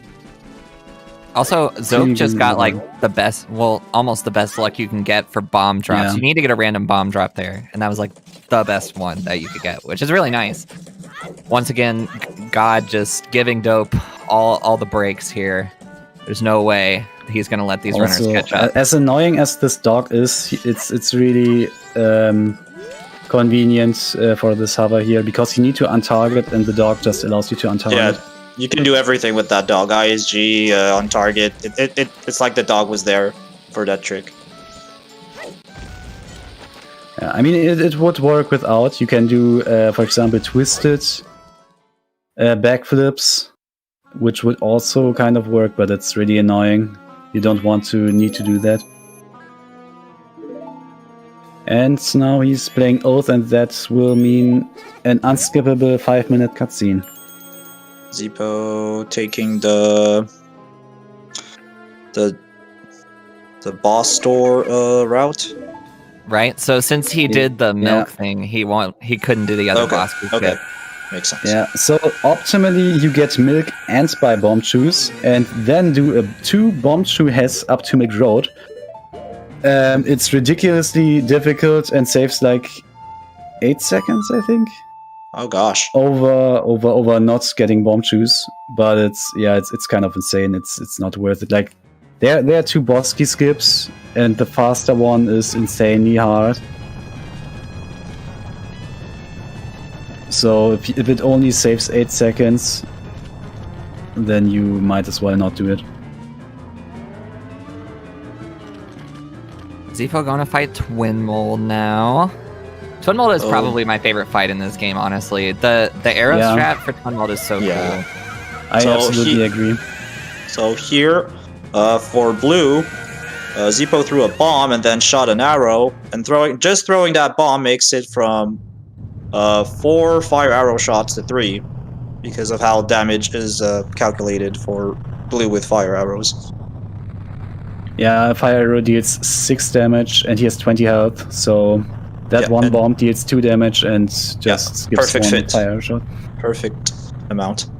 Yeah, I also agree that Twin Mold is the best boss because, well, depending on category, Majora can be interesting, but it's also RNG, and all the other 3 bosses are just jokes because they are strats to juke it. But Twin Mold is actually pretty skillful. Super good. It takes a lot of practice to get very good at the boss really fight. but I mean, I gotta agree that it's the only really interesting fight. I think Majora in this category is pretty good, honestly. Yeah, well, on and Japanese it's not too much RNG. I guess now it's all dungeons restricted, or not all dungeons restricted, all dungeons no text overflow or SRM. It's that fight is pretty cool too. That is incredibly hard. Yeah. Yeah, it's definitely probably my favorite boss fight for sure. That maybe right after it's either Twin Mold or that one. I don't know which one I like more actually. They're both incredibly skillful fights. Yeah. Well, then there's also still Defeat Majora, and now there's also low percent. Oh. Yeah. No, that fight sucks. Have you seen the low percent fight? Adrock actually managed to do a 5-item low percent, where everything you do is you go to Woods of Mystery and do a wrong warp with the grotto there, and then fight Majora without any items other than sword and shield, and Deku Mask if you like to. Kai setting actually up the possible. hookshot jump. So got the position, or almost. Kind of disappointed that nobody's doing my stretch. Everybody's doing the the strat where you go to the target and back. Oh no, there's the fire keys. This is really bad. What he needs to do is he needed to run into that fire keys. Oh, this is really bad. So if he gets hit by any damage source while not running, he actually loses the trick. Oh, this is really specifically dangerous. when not running? Yeah, so he must not roll or get hit by any damage source, or it will deactivate the glitch, and he just lost it, I think. Or did he? That BMOS is out for blood. No, I'm not sure if he lost it. Oh, wait a minute. I think it's cancelled, actually. Yeah, that's really unfortunate. And yeah, because you don't have equip swap, you only have one try, because you cannot duplicate the milk. Okay. So that is Kai very is unfortunate. resetting. Druck going for it now. We'll see if he gets it. So, and this is why I always kill the bat and always kill the BMOS. It makes it much, much safer. Hey friends, we're only $1 away from 1K. Pog. Yay. Where's my credit card? Big shout outs to the donations from Wolfman, from X2, who actually said, really appreciate Trez for everything he does. Wow, okay, weird flex, but I take it. Thank you so much for 20. Wolfman for 50, Mac for 15, and Anonymous for 36. Just one quick question for you. Would it be okay if we had a quick interview with the CEO and the founder of Cure Rare Disease in a bit? Or is that like a terrible time in the run right now? I think it's probably fine. Most of the runners are going into the moon cutscene, which is very long. Yeah. All right, then we're gonna have the CEO and head of Cure Rare Disease. His name is... Nobody noticed that I need to check it. Which Horgan will be on in a bit and talk with us about CRD and what it is about. Oh, that's true. There's also the Wind Waker intro. That's very long. Yeah. So, if you want, you can just tell me in the next few minutes whenever you're good. Oh, I would say now, honestly. Okay. Yeah. Then let's pull him in. Let's pull him in and let's say hi and welcome to Rich Horgan, the founder of Cure Rare Disease. Thank you so much for being here. It's an honor. Absolutely. Thank you so much for having me and for supporting Cure Rare Disease. It's we've been watching all morning and we've been really excited to follow along with you guys. Thank you. I'm honored that you say that. We couldn't be more proud to support a great cause, and I'm not gonna lie, this is a stressful event for us, so we're happy it's turning out well. We also just cracked the $1,000 thanks to a great donation by T. Grenadier of $50. So thank you.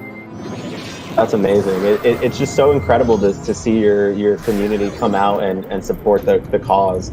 All the money raised from this goes to support the development of medicines for kids who have more or less been forgotten, right? I'm not sure how familiar your viewers may be, but there's over 7,000 rare diseases that impact about 30 million Americans, and most of them are kids, actually.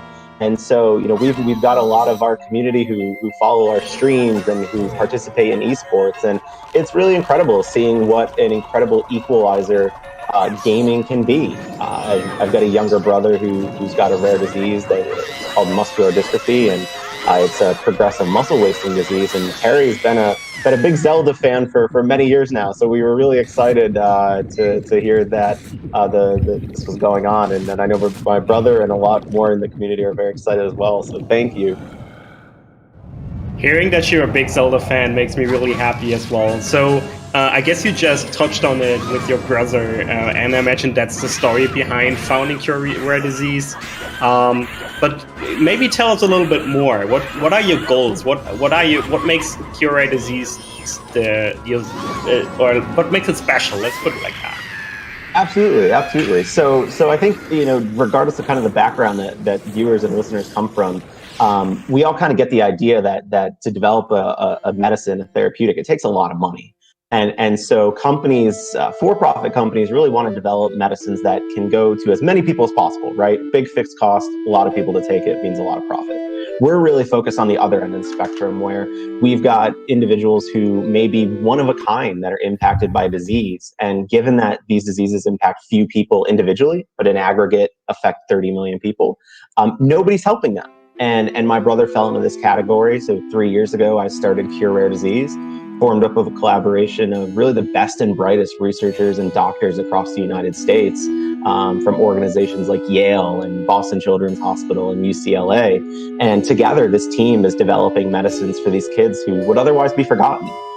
Kids like Fritz in Arizona, and my brother in New York, and others that we have in Connecticut and Pennsylvania and Texas, and really all across the United States. And the idea that if we can develop medicines for the individual or small groups of individuals, we can leverage those learnings to help many, many more kids, because there's always such a need to really develop things that help make life better for people impacted by diseases. And at the end of the day, I think we at Cure Disease just believe that morally, simply because you're diagnosed with a rare disease that only affects 1 or 10, 100 or 1,000 people, that shouldn't be a death sentence at the end of the day. And that's what we're trying to stop. And that's why this work that you all are doing now matters so much. And it's really enabling for us. Wow, that's actually something else. Like you just saying that shouldn't be like having a rare disease that nobody has a cure yet for shouldn't be like a death sentence. That actually gave me a little shiver there.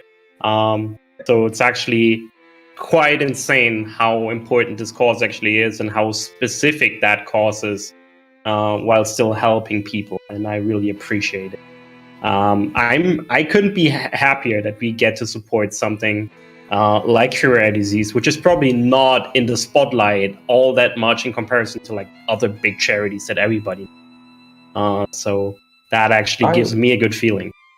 Right, exactly. Right. I think, disease is terrible to begin with, and there's a lot of great work going on for big diseases, things like diabetes and things. And that's great. We need progress there too. But, we just can't forget about those that are impacted by diseases that aren't quite as common, things like muscular dystrophy, ALS, cystic fibrosis. Oftentimes when we see these streams that we're so grateful for, in the chat, you'll see people speak up and say, oh, my cousin was affected by this, or my dad has this rare disease. And individually, I think people touched by rare disease feel alone.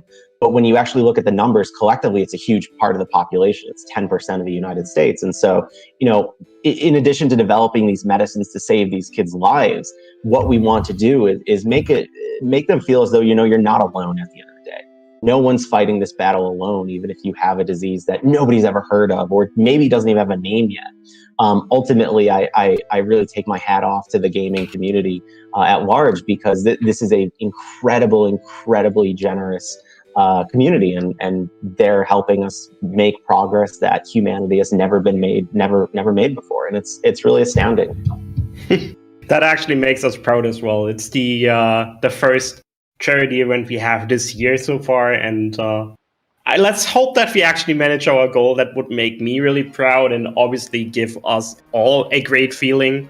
I got the chart from you that says for $2,500 you will get a genome and RNA sequencing run. Mm-hmm. So that would be 2 of those, which would be crazy, I guess, for what we can do at least.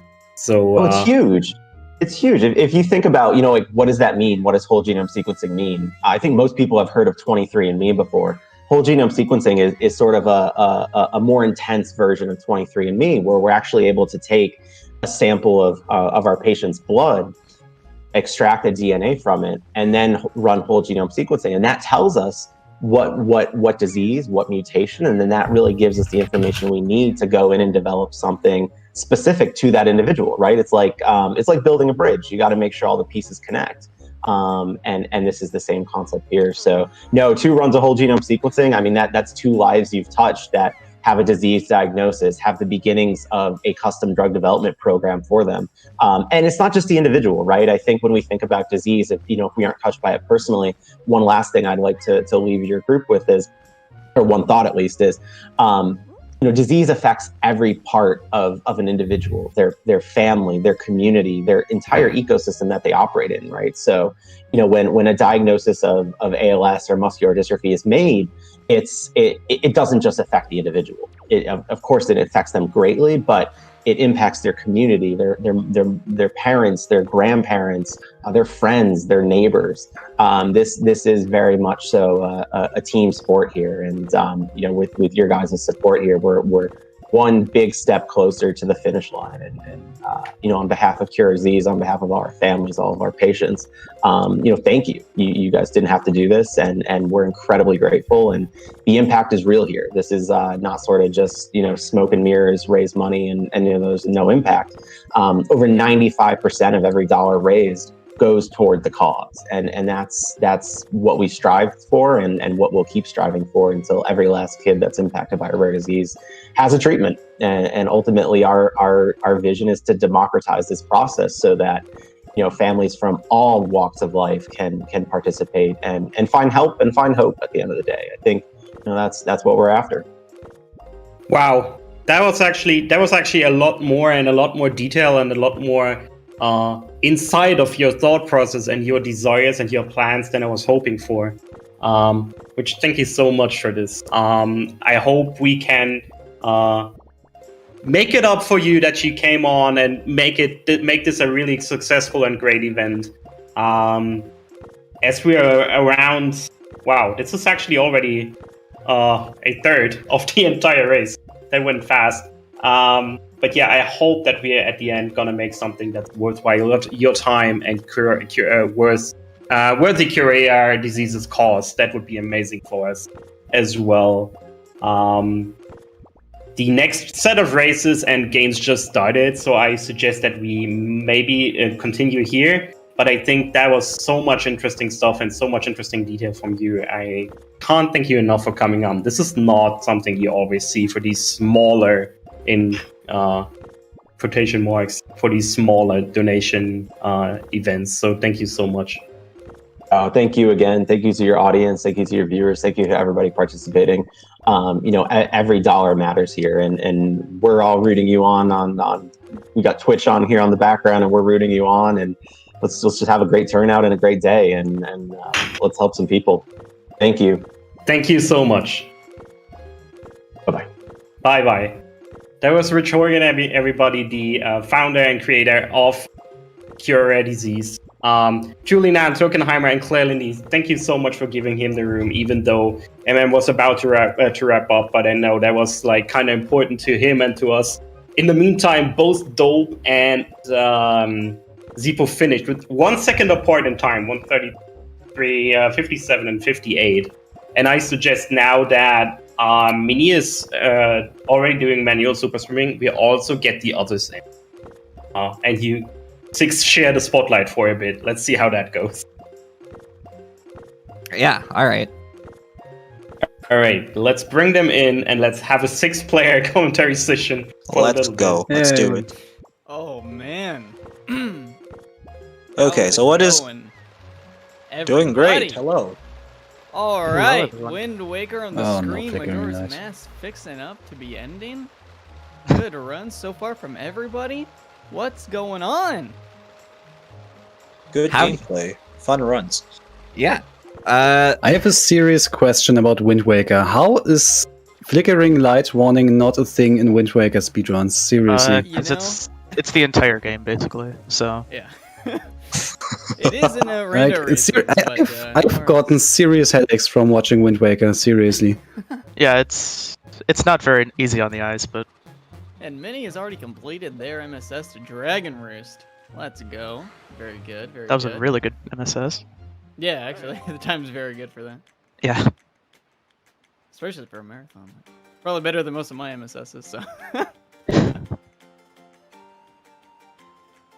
Meanwhile, Just close your eyes for it, thank you. Truck is very close to winning the game, and Kai was catching up there big time, but unfortunately had that mishap in Stone Yeah. Tower. So that sucks, but such is life in Majora's Mask. We never know what could happen in Majora. That's true, actually. There's no safety saves in this game, and, and no, sometimes no- that really hurts. Even in this game, even if in a race setting you'd want to go for a backup ferry, that backup ferry could not be a quick swap. So if you're close to dying, you either are super careful or you die and retry the fight. Yeah, He won't- as he long as won't you die. have a decker stick, you can actually also get a ferry if you like. On That the is true. moon, you can lurk away the butterflies. Again, no reset. When I die to Majora, I always get a ferry for the second try, just to be safe. Druk won't die. I'm not even worried about it. Yeah, no, it happens very rarely, but you can get really unlucky with RNG. Yeah. Interestingly, the last phase, Wrath, is the one I find the least dangerous to let RNG go on. It can get pretty bad, but Mask and Incarnation, when RNG gets bad, it's just awful. But let's pray their fights go well. We have a Loa Kirby going for the unbuffered manual super swim. We saw Mini have a very good buffered manual super swim, but this is the advanced tech we have at the beginning of the game for Wind Waker. So manually flicking the stick as fast as you can. Yeah, this Much is faster, but this is very hard, but looks like he's okay. This trick is so impressive to me, honestly. I've tried to learn how to do this trick, and it's like, it's insane. It's so hard. yeah. It's a lot Like, of pausing. you can't even really, like, explain, I think, to people who are just watching it how hard it is. Yeah, especially like because like a lot of people can do some unbuffered, but what Aloha and a lot of the other top runners that do unbuffered do is full unbuffered. So there's actually no buffering to get up to a specific speed before you can hold up on the control stick and automatically gain speed. And yeah, Aloha's just going for that, so full unbuffered. He's very good at it.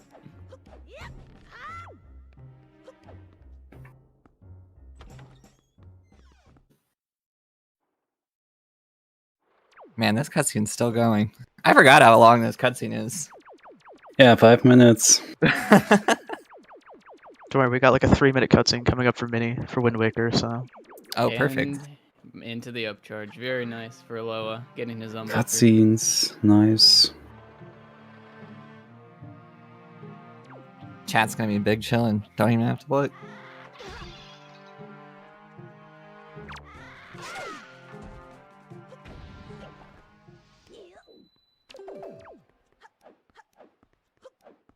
And Mini just getting through Forsaken Fortress. Because we did unbuffered, not unbuffered, since we did the manual super sim super early to Dragon Roost and got the Wind Waker immediately, it allows us to do like every single early area very differently. What Mini just did was he stored the Gossip Stone text, and that's gonna allow us to actually get bombs later on the pirate ship. As you noticed, we didn't do the first bombs minigame to get the spoils bag, but that Gossip Stone text is a flag that sets to get bombs on the next pirate ship. So,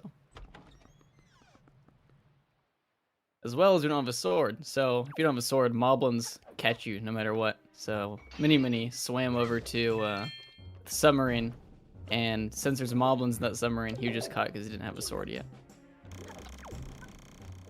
and Mini's showing off another thing here, chest storage. So basically Link's hitbox has 2 parts to it. We just turned off one of those hitboxes, so you'll see here in a second that we can kind of do some interesting things with it. For example, climbing up walls. Yeah. Yeah, basically chests are just like this big block of collision, and what the developer decided to do was, instead of modify the chest, they modify Link's hitbox, like Snacks was saying, so that other layer, and we can take advantage of that. Meanwhile, Druk in the fight, finally. Yes, and Druk got a inverted cab super slide. Maybe that's what they do usually. No, that's just No, it's swag. not? Or probably Okay, just what? evade Awesome. the quick turnaround. Yeah. Yeah, if your inputs for quick turnarounds are slightly off, then You get you can inverted get cam. inverted camera. I get inverted cam all the time. Yeah, I'm aware. me too. I like And I it. can't look at the screen because flickering lights. Nice. I like the flickering. Flickering is fast. Am I the only one who actually really gets headaches from that? Like, I read that headaches for adults are actually more typical, and that seizures are actually more in children. And I was thinking, did I ever experience any flickering light as a child? And I think I didn't. So maybe I would have gotten seizures as a child. Jeez. Honestly. Wow. Good thing you didn't watch If that would have been the case, I'm glad you got around that. Yeah, like, this is really an issue with Wind Waker speedruns, in my opinion. With speed, I've watched the Porygon episode, or the one scene, and same thing. Really, really huge headache. well, with unbuffered. But I super watched it as an adult.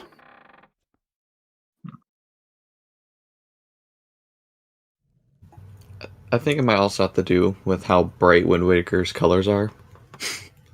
The ocean's might pretty be part of bright it. and everything too.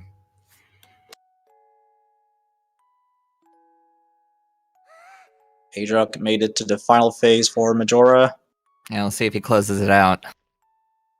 You can get kind of trolled by 9, the masks 10. flying around, but Oh, okay, he discounted. did it just fine. I predicted it. He didn't die. You can even believe it. Very good job by Druck, Last bomb for Kai. GG. There you go. Awesome. making his Okay. team proud. And one last Majora fight, and that will be that for Majora's Mask. Congrats to all runners.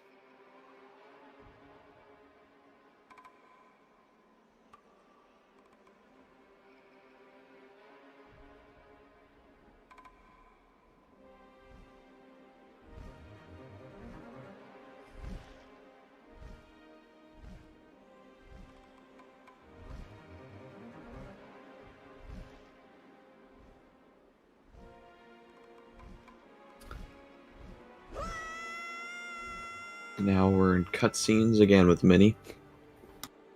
Nobody's Yep. saying Good anything.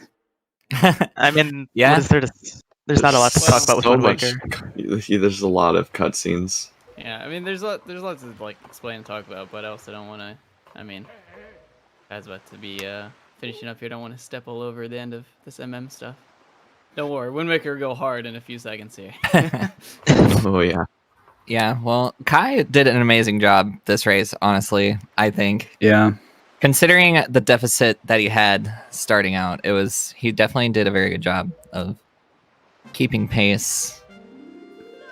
This fight is pretty much there's a little bit of luck with the masks that are flying around, but it's not like super difficult, especially with light arrows, since Majora can't even dodge the light arrows, and you get power crouch stab in Japanese, so the final phase is pretty easy. Also, we have a method to make sure the remains don't even attack you. If you don't face them, if they're not going to attack you. And so that cuts a good amount of RNG from the fight. And that's really good, because just Majora on its own is possibly super annoying. Kai got the stun. Nice stun. That stun is And- luck. Nice. So stabs and quick spins to make Majora fall again. And there you go. We're into Wrath phase. Almost done.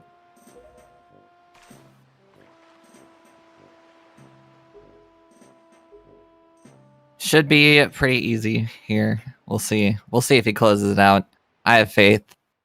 Yeah, Deku Stick jump slashing deals so much damage. So he just needs 10 steps. Oh my god! Oh, These Bro, masks that's are really going unlucky. in. They're popping off.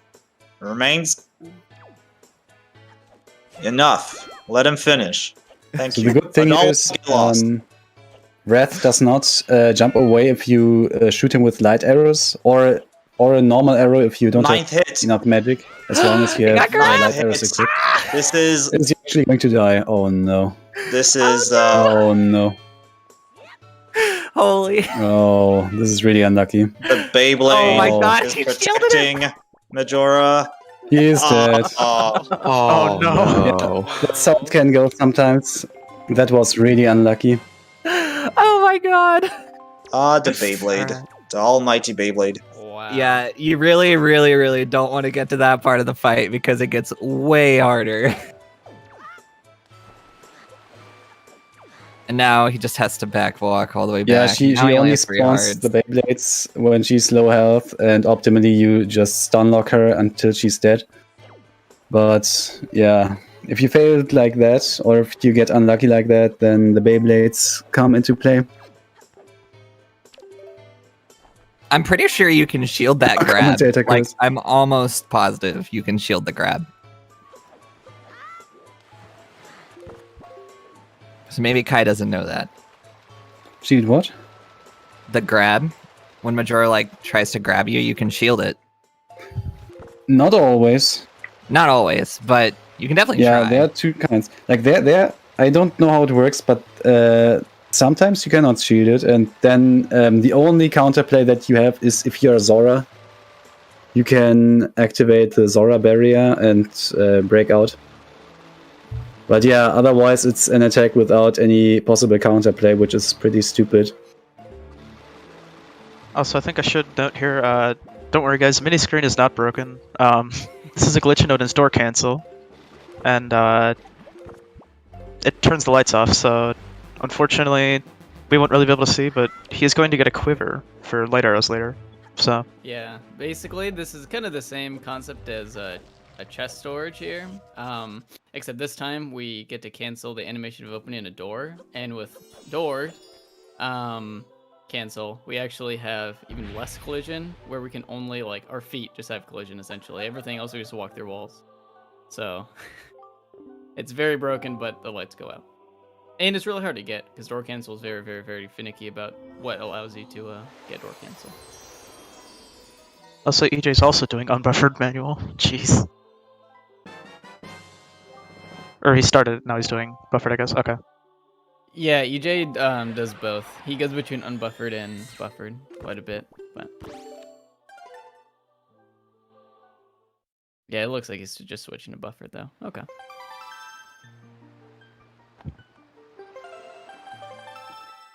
Okay, KI is at Wrath again. Let's see. Let's see if I get a repeat of last time. Hopefully not.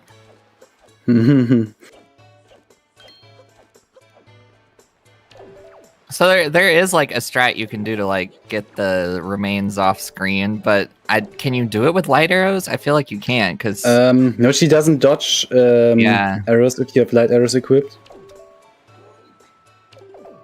all right, All nice. right. Definitely he got it. Congrats, Kai. Yep, GG. that was it for all the MM runs. Yes, Yeah, amazing. good thing, because there's again super swimming on screen. Okay, cool. Well, All right, I think us MM runners yeah. will hop Yeah. off. Thank Well, you so thanks for much. listening.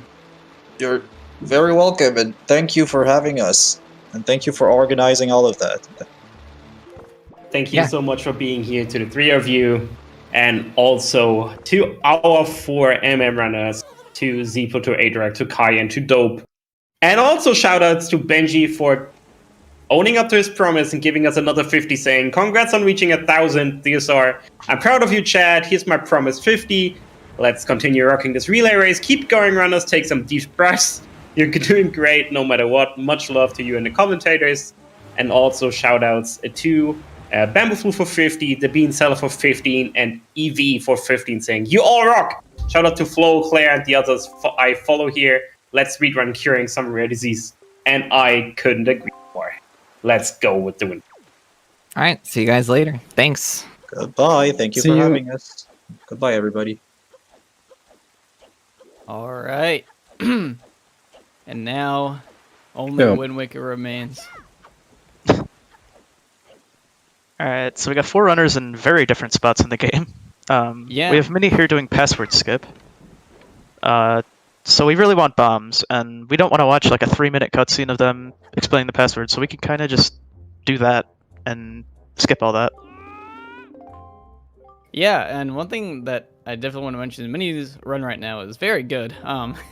So Yeah. that's a good thing for Minnie. He hasn't messed up like anything at all so far, and Well, now we just he's jinxed just them, but been going. Well, yeah, but you know, rope game 2, you never know.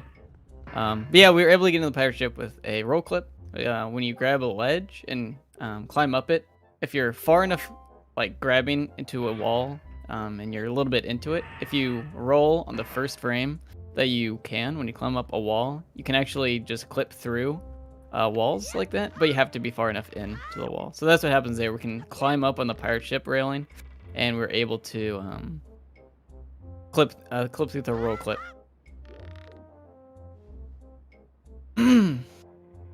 And just kind of something on the manual super swim, because we didn't really get explained that much yet, is that you have to be frame perfect when buffering this. You gain -3 speed every time Link turns around in the water, and we can chain negative speed gainings if we can alternate going backwards every single frame. And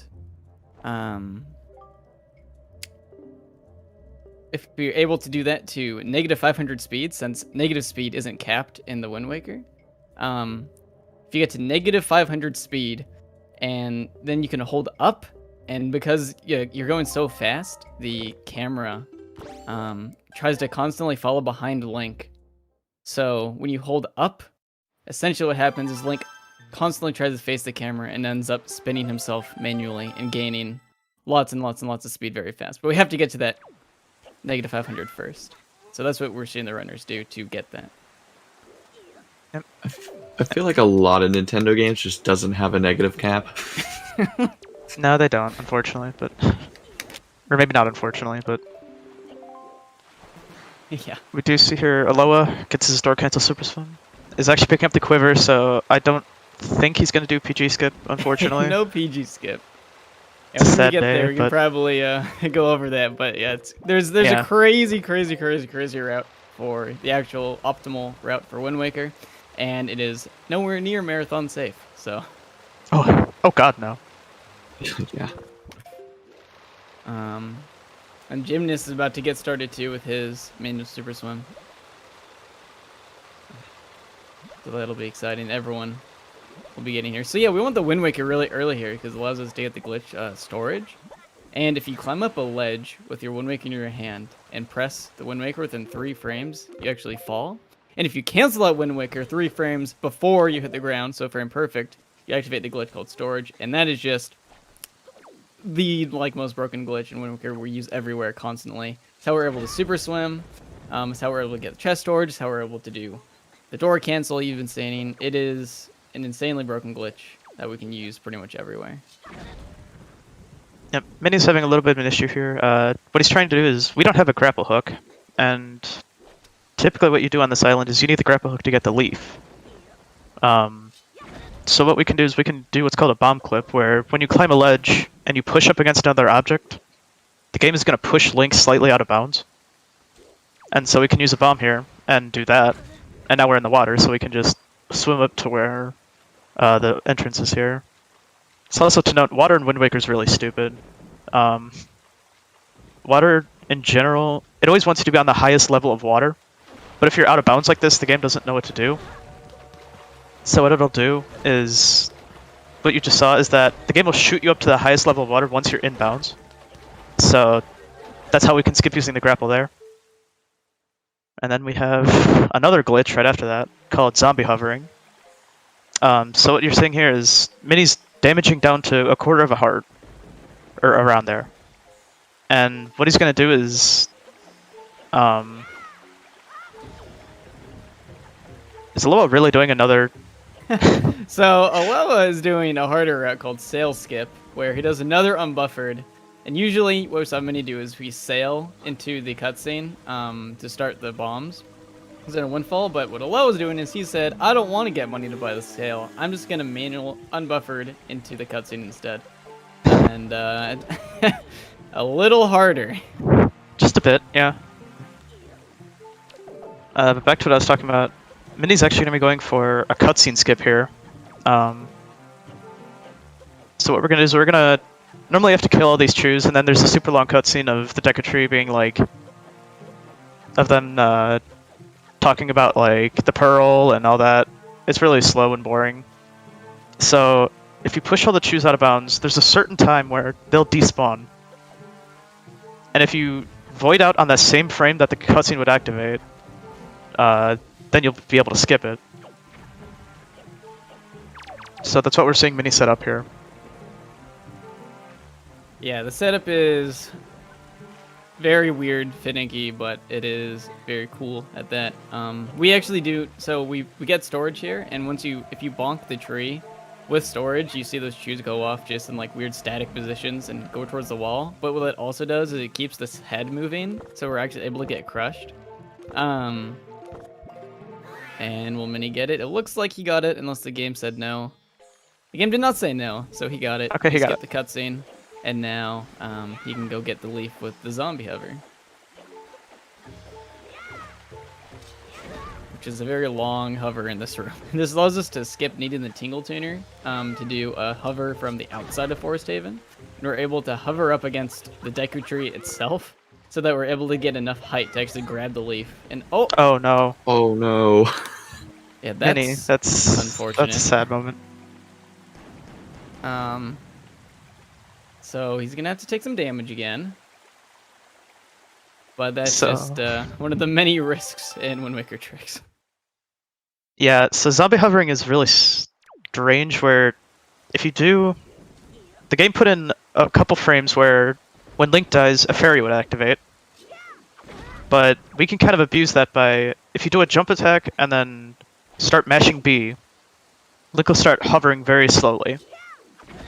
And what you can do is if you can bash B fast enough, you can gain a lot of height really quickly. And so that's what we saw Mini try to do, but unfortunately the game was stupid and was like, no, you're not allowed to, so...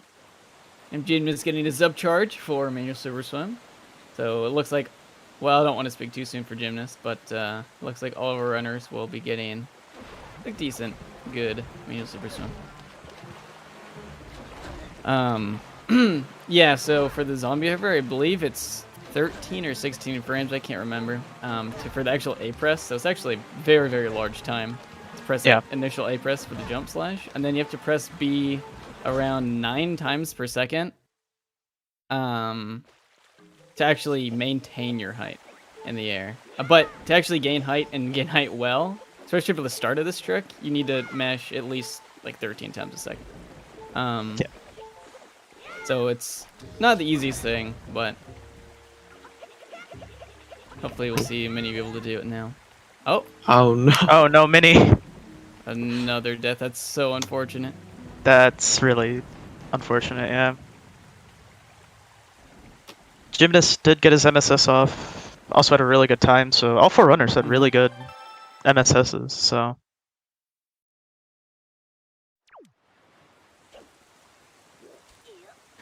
Lo is doing a fun strat where he's doing the bomb clip but in camera lock. Oh, he misses it. Yeah, this bomb clip here is very weird.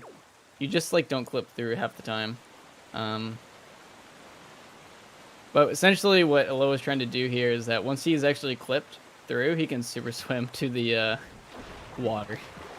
And it's a little bit faster. Oh, there we go.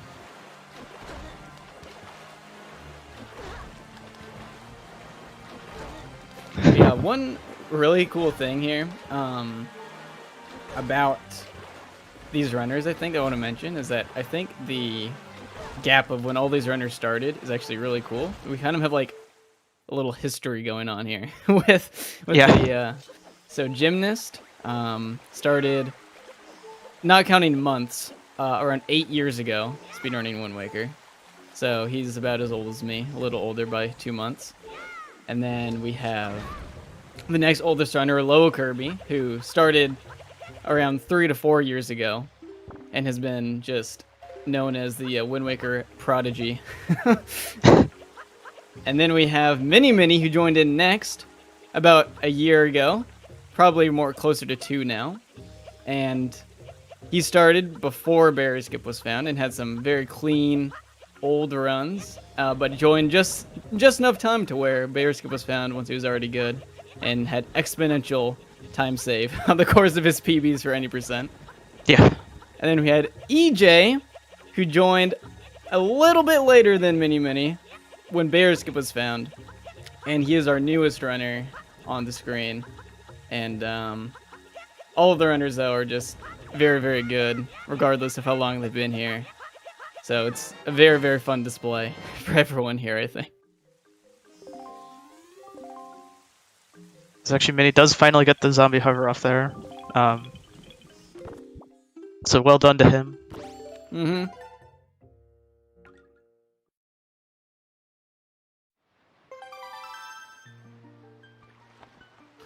Yeah, we just grab the leaf and then we just peace out of there because that's all we need. We don't enter any dungeons in this run unless you consider Forsaken Fortress to be a dungeon. So... Yeah, Wind Waker is one of the very few Zelda games where there's really nothing that we need in a dungeon, which is really cool. So... Yeah, the game tries. At the end of the game wants you to have grappling hook, hook shot, and a bunch of other things, but we won't be needing those. Nope. We have glitches for that. Endgame Wind Waker is very buggy. Well, I shouldn't say buggy, but glitch heavy.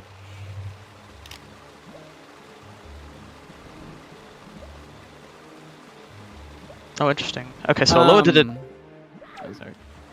Aloha did a very interesting thing for a different way of doing cutscene skip, I think. Yeah. So, He did as we get saw, the skip though. he did get it. Yeah. He got the weird one. Gotcha. Yeah, I missed why he was doing that. Makes sense though. I don't actually know which one is faster, but I don't think it matters. But Mario Tiger Tree cutscene skip. Good stuff. boomer one. So now we see Mini. He's going to be doing a very long super swim from the very corner of the map for this chest storage to the upper corner of the map to Forsaken Fortress, and we're actually going to go see our good friend Helmrot.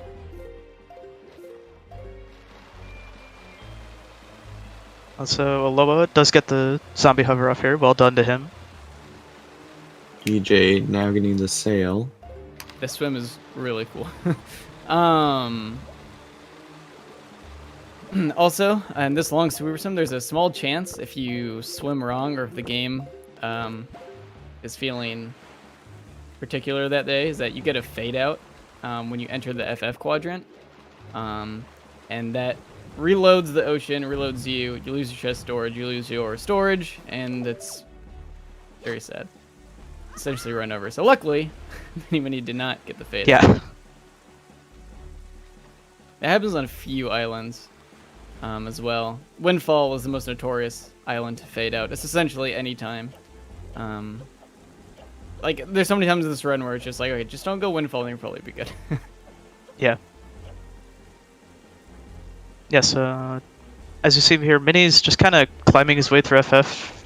Normally what you have to do is you have to go get the hammer, and you have to kill Helmrot King. Well, we can kind of just skip Helmrot King, because, well, Nintendo's, I don't know, lazy. Didn't really give invisible walls to skip it, so... Yeah, I don't think they intended you for able to climb up every wall in the game, so... I don't think they really, probably not. I don't think they had priorities there. It's the precursor to Breath of the Wild. Climb everything. One thing that we didn't actually go over, and that EJ will be doing here after he gets his quiver, is that, starting Endless Night, so you have to go to Great Fish to start Endless Night, but that's a long cutscene, and it's been known about for a very long time that you could void out before the cutscene started, or while the cutscene was starting for Great Fish, and you actually get to skip the cutscene. But in the old 90%, when you didn't get to skip the barrier, when you go back to Great Fish, the game would essentially soft lock. But now because we don't have to go back to Great Fish to salvage a Triforce piece, we can actually take advantage of that. And if we drown around the same time the cutscene starts to load, we're able to activate Endless Night, and spawn back in our boat and skip the cutscene completely. Mini. And it is a little precise, but so far all of our runners have gotten it, and we never get rid of Endless Night. And fun thing with Endless Night is that it never goes away. So you'll be seeing like final Ganon with Endless Night active, and it is very cool. It's very interesting to see that all the runners, except for EJ right now, are all in Forsaken Fortress. Yeah, the sync is True. crazy, but Yeah, so EJ right now is going to go for that Great Fish cutscene skip and activate his Endless Night, so that we need Endless Night to be able to get bombs and Windfall, which is why we need to do that. Yeah, Endless Night is actually endless in this run. It's also amusing to see these cutscenes very glitched when you do them out of order. Like you just saw Ariel being carried off by no one. Oh yeah. yeah, So yeah, when you do MSS, you don't load all the pirates into memory properly, and some of them just don't appear in these cutscenes because of that. I mean, it was even better when we used to do actor loading where there just wasn't a cutscene, but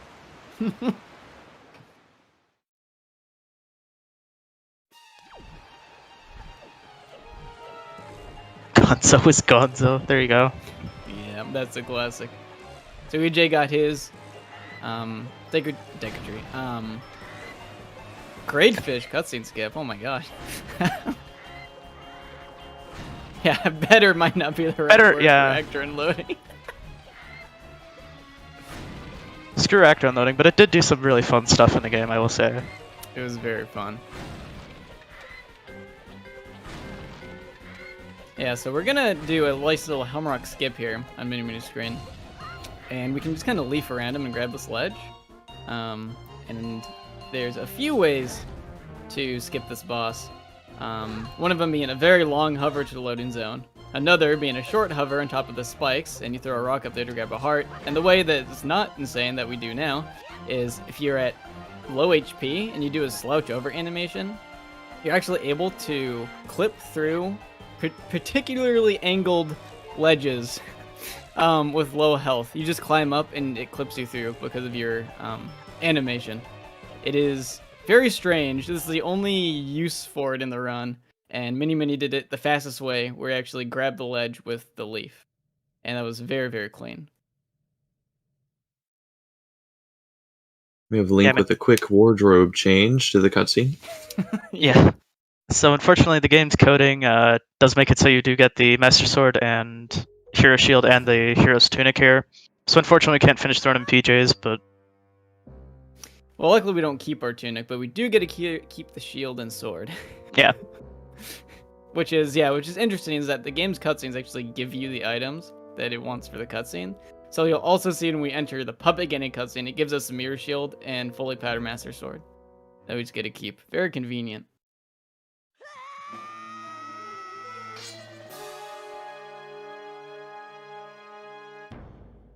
We have AJ here going really well on ropes here. Should be grabbing his bombs here. And Jim setting up for the quiver.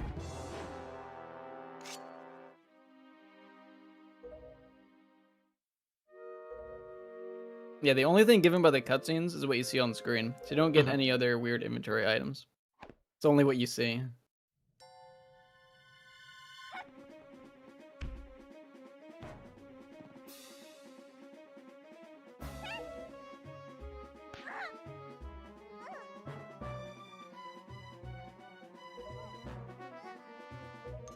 Yeah, you do get fire and ice when you get light arrows. Yes. I'm not exactly really sure why, but I think the game just assumes you already have them when you grab light arrows, so... Yeah. Might be just how it's coded. I might not be able to switch to light arrows from nothing. Yeah. You might need to switch between fire and ice. Yeah, it probably just gives you a bow with all the arrows instead of adding light arrows. Hey friends, what up? Hey Trez. Hey. Just quickly want to say thank you to our most recent donations, from Renata donating 75, Floa donating another $1, although I'm rejecting his comment, I'm just not reading that. And Keaton the Fox donating $5, saying, checked the couch cushions for another few bucks just because I love watching Jim the most. That's great from you. Thank you so much. Next coming up next is a Twilight Princess, which I will be on the mic for with Dean together. But until then, enjoy the greatness that is hopefully quad Puppet Cannon skip. Let's go. I might have to break it to you, Trez. I don't know if we're going to be seeing Puppet Cannon skip, unfortunately. Oh, Loa's doing it. That's I know lame. he's doing it. He's asked to do it. So now we get a lot of good cutscenes on mini screen, as well with Aloha. Yep. This is a nice like bathroom slash, read chat break right here. I'd like to Aloha mention probably how. wins. I hope so. Go ahead. No, it's easy. I'd just like to mention how much we've already broken the game so far. We've already bypassed about 2-3 hours of casual play on mini screen. We're already towards almost the end game already. Yeah, what's crazy about this is that there's actually Wind Waker like flags and things you have to do to make sure the game doesn't just like soft lock at random points is actually a lot of things. And it doesn't really look like it, but we're doing a lot of little things to make sure that the game does not crash on us. And it was a lot of figuring out, and luckily this route actually allows us to kind of bypass a lot of the annoying flags just from what we have to do. Not like bypass, but like we just go through them conveniently anyway.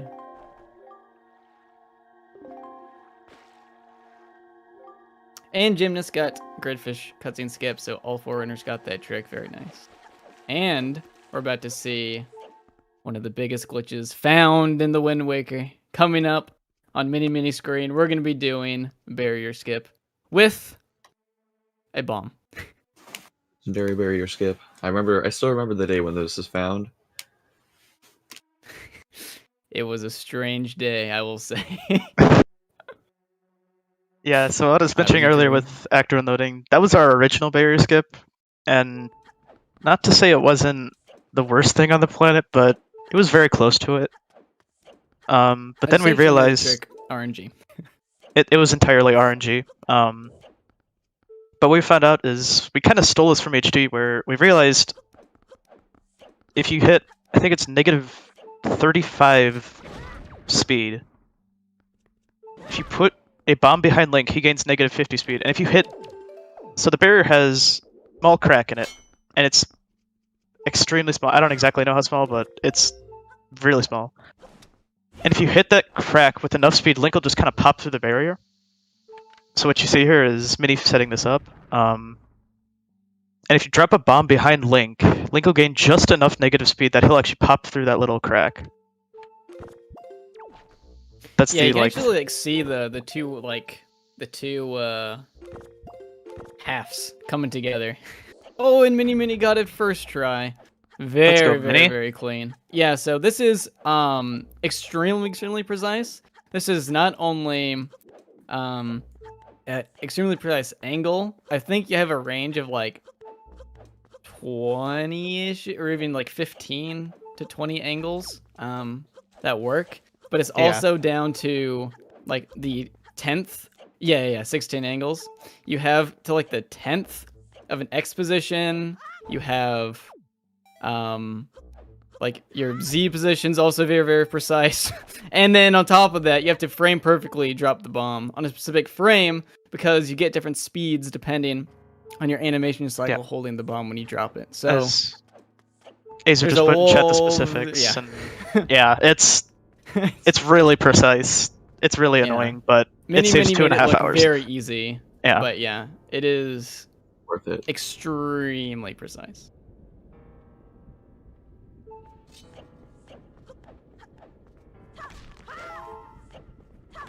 So we're now going to see Trial Skip coming out from Mini. Trial Skip is actually one of the older glitches in the game. By doing that bomb clip that we were talking about, we can kind of bomb clip out of bounds here. Oh, So Mini's doing a roll clip method. Okay. roll clip. Yeah. You'll probably see Jonas pull out a bomb, and he'll opt to do a bomb roll clip. Both are roll clips, but with a bomb, you don't have to like set it up. You can just get pushed barely out of bounds, so you're able to do it with a bomb, and Mini got it. So I just know the application of roll clip like we did for password skip. By the way, the last 2 glitches that we just saw save about 3 hours, so it's like Yeah, if you do a lot.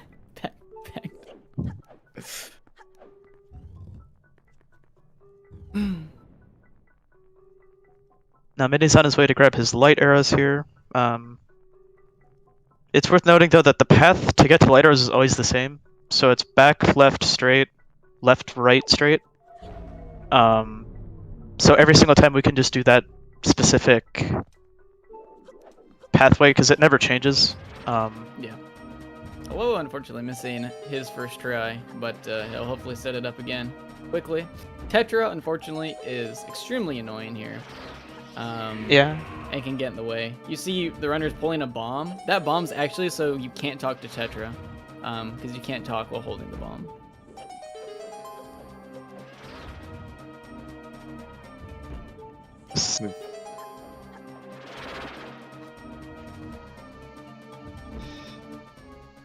We have EJ with the zombie hover again to get the Deku Leaf. I don't think he failed lift up, so he's doing good there. Yeah, so in the optimal Wind Waker route, we actually skip getting the light arrows. And low Kirby got his skip. Very good, very good. Second try. Like we said, it's way more precise than you would think it is, but yeah. So for light arrow skip is first we have to actually do light arrow skip, which is a very awkward storage to unload a door so that you can go behind the Phantom Ganon door right there. And then we do the Puppet Ganon cutscene skip, and then we have to do a zombie hover to the top of the room, do turn in a zombie hover by blowing yourself up with very precise bomb drops twice, and then blow yourself off into a fairy that's in a pot that you have to blow up with bombs. yeah. And then you're at the top of the room where you have to do another zombie hover, which we actually see in the run, but done a little bit differently. Yeah, the optimal route for Wind Waker is nowhere near marathon safe, so Yeah, it is extremely hard. It's a lot of frame perfect items, but like frame perfect tricks. And if you mess them up, it could really damage your run. The double!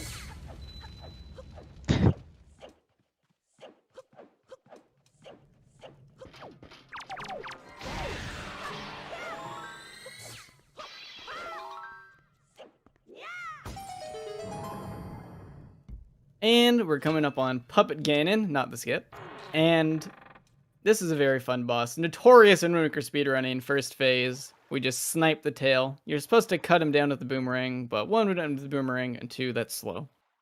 So this is the worst and best boss in the game, probably. oh no, Jim.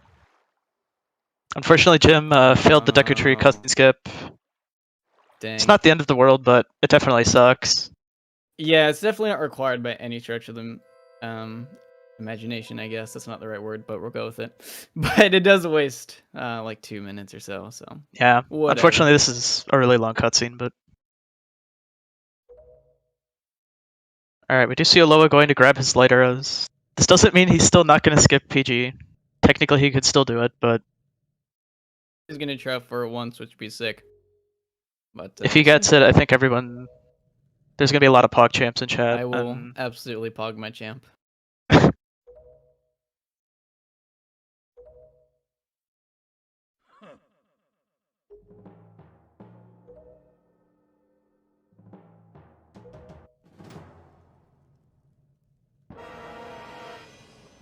EJ making his way to Forsaken Fortress 2, bet to go fight the Big Bird himself. Well, not fight actually. Say hello. Skip and then Big Bird, leave. yeah.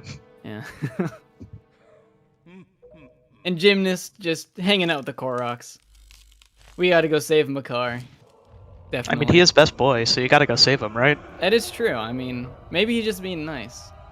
All the other runners skipped him, but he's so scared and alone. True. I mean, he's been running all dungeons. So. He got his routes confused. He's got to go Yeah. save Makar now.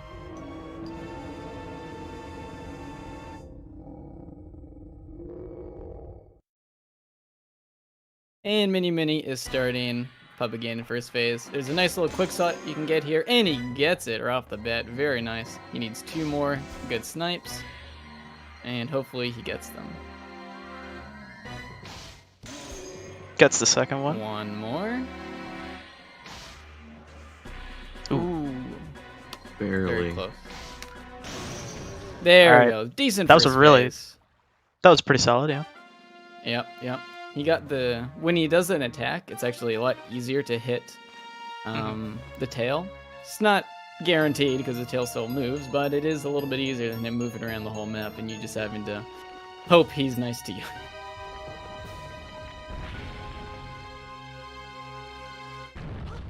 Jim here going for the hover here for Deku Leaf. Hopefully he gets it.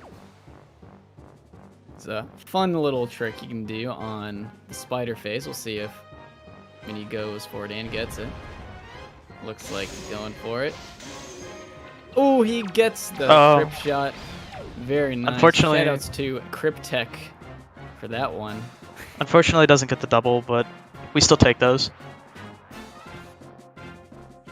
Yeah, in SD, it's possible, not in SD, but it's possible to shoot the tail twice there, or rather, I guess it'd be 3 times in total, and completely just get him on the first go, but we just don't have magic to do it, so it's not worth it.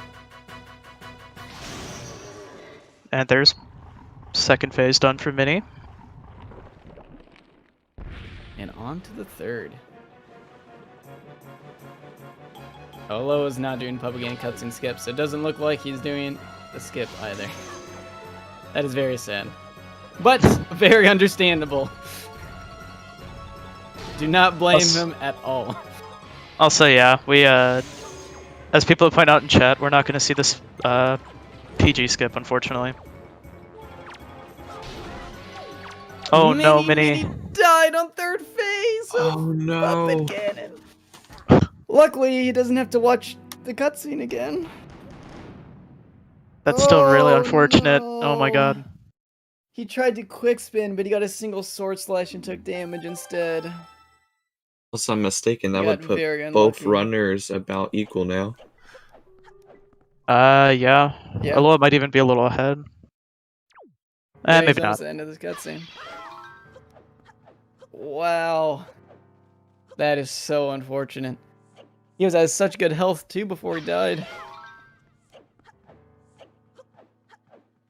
Yeah, that is the one issue. So you did see there that he was damaging down for another zombie hover. Unfortunately, if PG's a troll, you can have that happen, and it's really unfortunate. But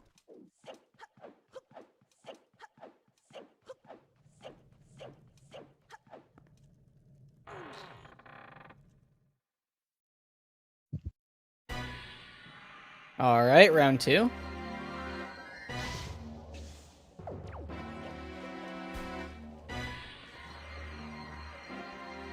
We'll see if Alola can take the lead here.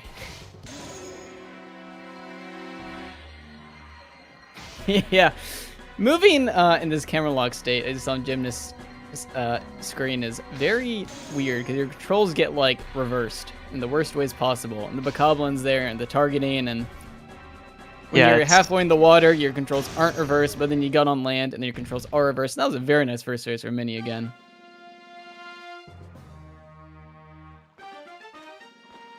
So it's a fun time trying to control yourself on that platform.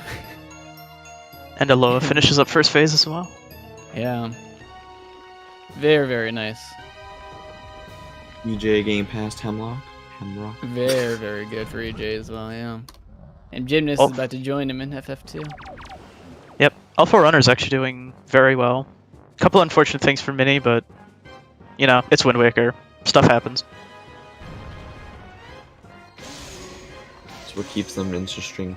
Another crypt shot. Hopefully he gets magic this time, so it saves time. He There you got the go. magic. Oh, the double magic too. Gymnast is in a Gymnast is in a reef. A reef, yeah. Should be fine. but let's hope for the best. All right, he's out.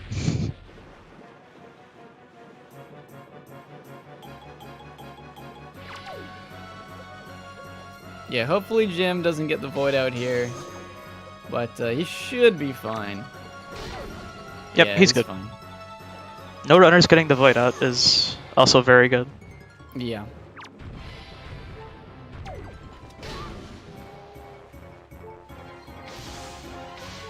Mini, please. Mini, please. Mini, hit the Mini. tail. No, Mini. Mini, please. All right. Oh, there we go. No death on phase 3. All right. Oh, man. What? We weren't nervous. What do you mean? All right, Aloha, let's see it. Can you get the truck shot? Oh, just missed. Very, very close. Respectable. A mini heart attack. Whoa. Good one. Aloha's not gonna go for Crip again. Okay. Or not Crip, truck shot.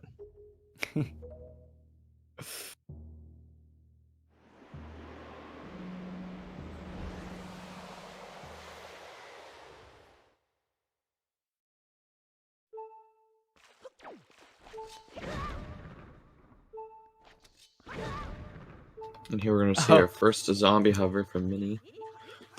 Aloha is having fun with the morphs. He finally got some magic. Yeah, so basically when you're low health, the morphs don't drop magic. They only drop health. So you have to get health so that you can get magic. And it is very unfortunate. But luckily, Mini, please. Please, Mini. At least he can grab the rope. Just climb up the rest, dude. Oh, Holy. Mini, please. Please, dude. No, yeah, so right here, we're gonna skip the grappling hook, actually. Because you would need it here, but we can do a cool little skip. Shout out to As Trog you're for about to finding see. the setup. Yeah. And also, we are now in the RNG part of the run, where we have to line up, hit a morph through the platform, and hopefully, the trajectory of the pot lid, the morph burns the pot lid, and Mini just got it first try. That's very, very, very good luck. You have about a 33% chance that the morph actually hits the pot lid, and with the direction it chooses to go. And Mini just got the best luck possible. So, that's very, smart. very good for him, after everything that's very happened. good. He deserves it after now- all. Yeah. Or on Morth Hover, where if you slash a Morth with your sword and let him grab you at the same time, the Morth doesn't actually die, but his drop is set to be a heart. Usually you can only get a heart drop from these Morths if you kill them with your sword. Thanks to the phase 3 of Puppet Ganon, these Morths act the same way. So we're able to do this to where the drop is now set to be a heart. But we can hit it with anything we want to actually kill it, which means it will drop a heart now. And we're going to shoot it with a bow, spawn the heart, kill ourselves with the bomb, do a zombie hover up to the heart, and that allows us to skip the hook shot here.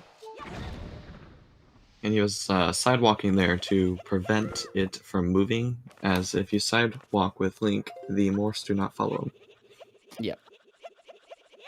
That heart is very far over. He should be okay. Oh, Yep, there we go. Whew. All right. Very, very good. So now we're in Ganondorf. Also, by doing this, you have one heart. Aloha is actually doing a very new cool strat where he's going to try to blow up the pot lid and land on the fairy from the pot at the same time. And if he lands on the fairy while the pot is being blown up with a cutscene, he'll actually get healed during the cutscene. This is actually very, very new. I've never seen anyone do this in the run before. This will be very, very, very cool if it works. I don't know if his audio on, so I don't know if he got it, but he barely. Oh my missed god, it. That's so Oh. unfortunate. Literally the by fairy like is taunting him. Yeah, was very, by, very like, fortunate.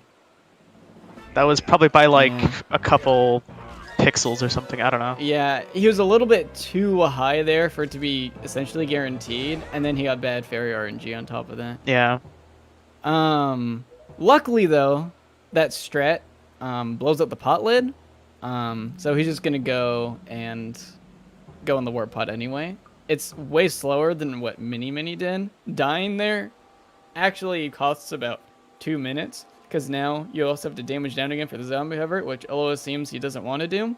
You can usually go get damaged by the mini blends in the room before this. But Aloha says, hey, I have 9 bombs, that's plenty.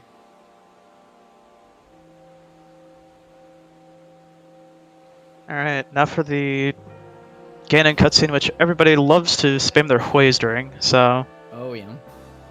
I better see some Hueys in chat. EJ with a successful barrier clip. Very, very good. And Gymnast is about to do it as well after this 10-hour-long cutscene.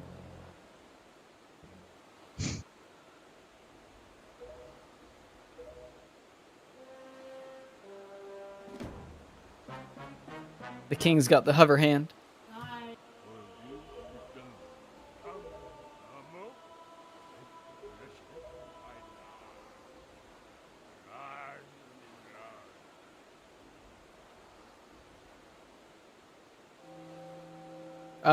Aloha? Do you have any idea why Aloha was... I don't know. So Aloha is confused at the moment. I don't know if... Does he think the pot's not open? Yeah. He did indeed open the warp pot. I think he's realizing it now. Hopefully. Yeah. Okay. That was he that just was wanted very to show it strange. off. You know what? He was just excited. It's all good. He's so used to doing PG skip, he just doesn't know what this part of the run looks like otherwise, I think. It's probably his first time doing it. I don't know. What's this like not PG skip thing you guys are talking about? He doesn't know. Ooh, EJ missing his trial skip. So EJ's actually doing a bomb ledge clip for trial skip. This is the original method. Well, I shouldn't say original, but the One of the longer first. standing method. Yeah. It's a little bit easier. It doesn't involve any frame perfect inputs. But yeah.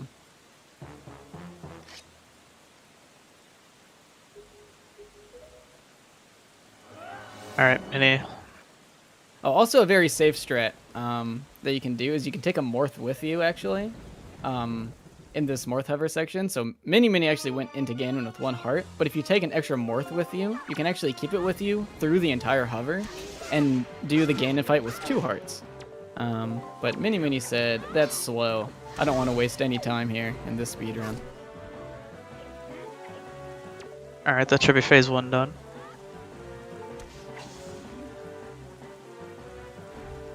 Also, we should mention that this Ganon fight is a little nerve-wracking because he can kill you with literally any attack, so...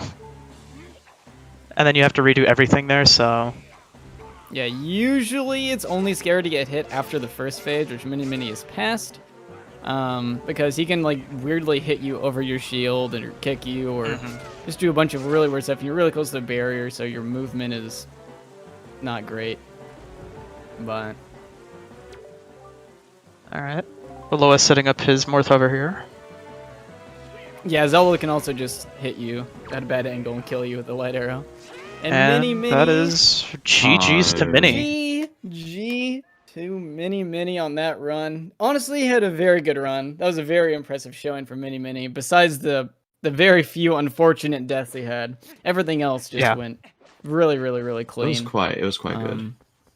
So really good job to Mini. This run, especially during a marathon, is extremely difficult. There's so many precise things. Zombie hovering is nerve-wracking. There's so many. Doing this hookshot skip with the Morth hover is just... everything just adds up in this run. Manual super swim. Yeah, so this much is precise stuff. This is one of the hardest 3D Zeldas to run. Yeah, definitely, if not the hardest, optimally. Yeah. And Aloha gets his Morth hover. Very nice.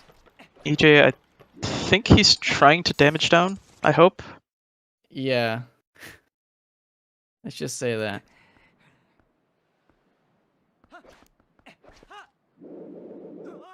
All right, so on Nimzo's screen here, we have Back in Time, which is a really cool glitch. All right, I'll let Trez and Dean explain that, but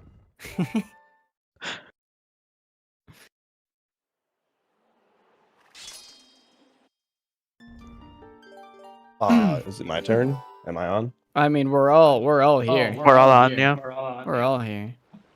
All right. About to see the last barrier skip from Jim. Yep. He does his own little fun setup. Which I think EJ did as well, but I didn't see which one AJ did, but yeah, I think EJ's been going for the most consistent stuff recently. Especially for this marathon. So I believe he went gymnast, but I could be wrong. Hey, Nimzo talking to a sign. now we can talk about the interesting game. Whoa! Wait a I agree. minute. We've come all this way. Whoa. I'm not gonna deny TP's a cool game, but it's a little rude there, Trez. The hate. Wow, the okay. hate. Yeah. All right, just quickly, let's talk about what just happened on Nimzo's side, because that was crazy. Also, hey Dean, what up? Hello, good to be here.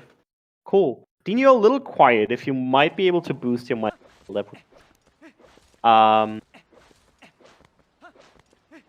Alright, so what just happened in the beginning? So you saw Nimzo getting started, grabbing a rock, and then being super cool and like showing his gains, running to this gate. And then he put it on the ground, side hopped into it, and it basically boosted him up through the gate, which is the first skip. And then he dropped off the bridge, fell and reset the game, and what did he do? He respawned on the title screen, which is the first of 2 back-in-time usages in the 3D Zeldas for GameCube and Wii that we just saw. Back-in-time is a glitch where you respawn on the title scene, which is a playable scene from the intro TP.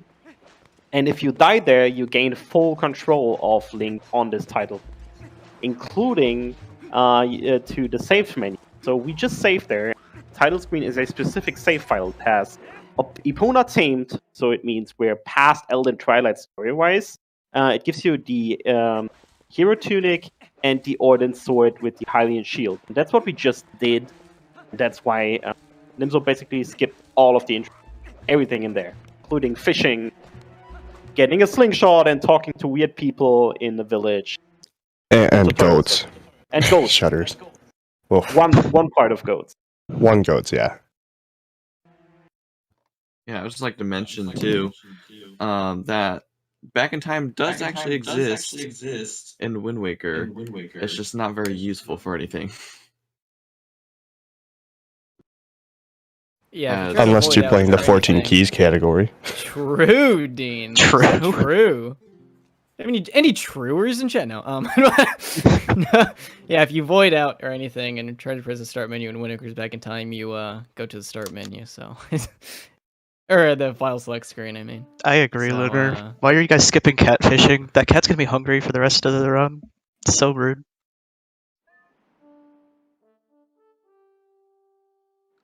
You know, Wind Waker used to have such a thriving and vibrant racing scene. This marathon just really brings me back to those times of the old SRL days. And to celebrate some of this, I just thought I would read some of my favorite comments. from SRL shudder. races.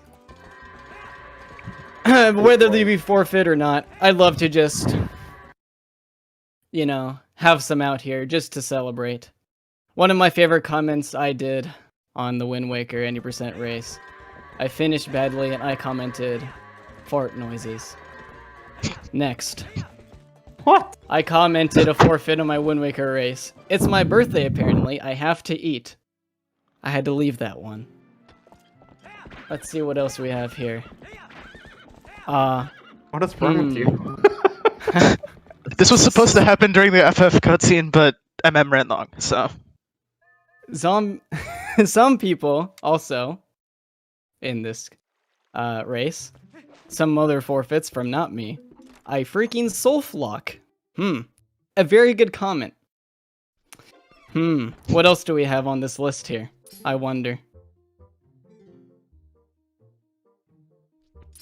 Let's see. I'll listen to Also, this we didn't page. mention it, but GG's to Oloa.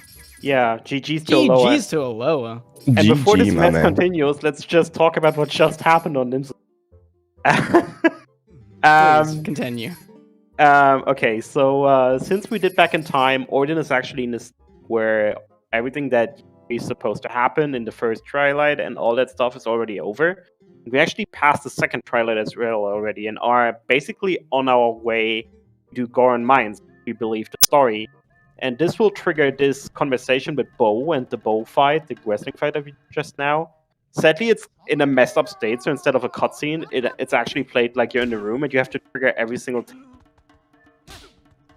This Bo fight is RNG, by the way. If you slap him, just like Nimzo did, you have to mash with 12 button mashes a second to push him off in one push. But this fight is RNG. Can't really. It's rock, paper, scissors, to put it. Pretty much. There is probability you can play with, but yeah, it's not even good enough, really.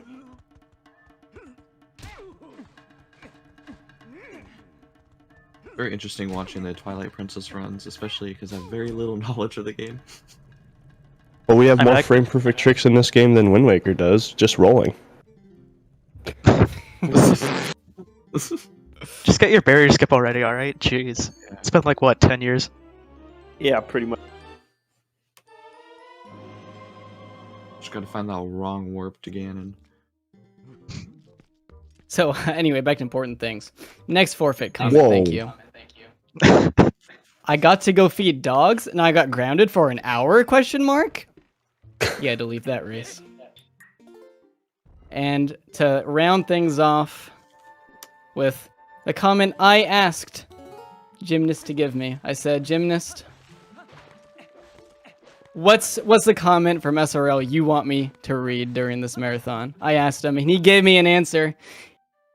It's a tale that is old as the ages, that still holds true till today. It's not a forfeit, but he did get last place, and he commented, everything went great until the opening cutscene ended. Thank you very much for your time. Dang. That was beautiful. Can we get some clappers in chat for Gabri's story? Wise words. Friends, we have some frame drops on right now. I'm gonna fix it, but if we are unlucky, I might have to take this. This happens on occasion lately. Bear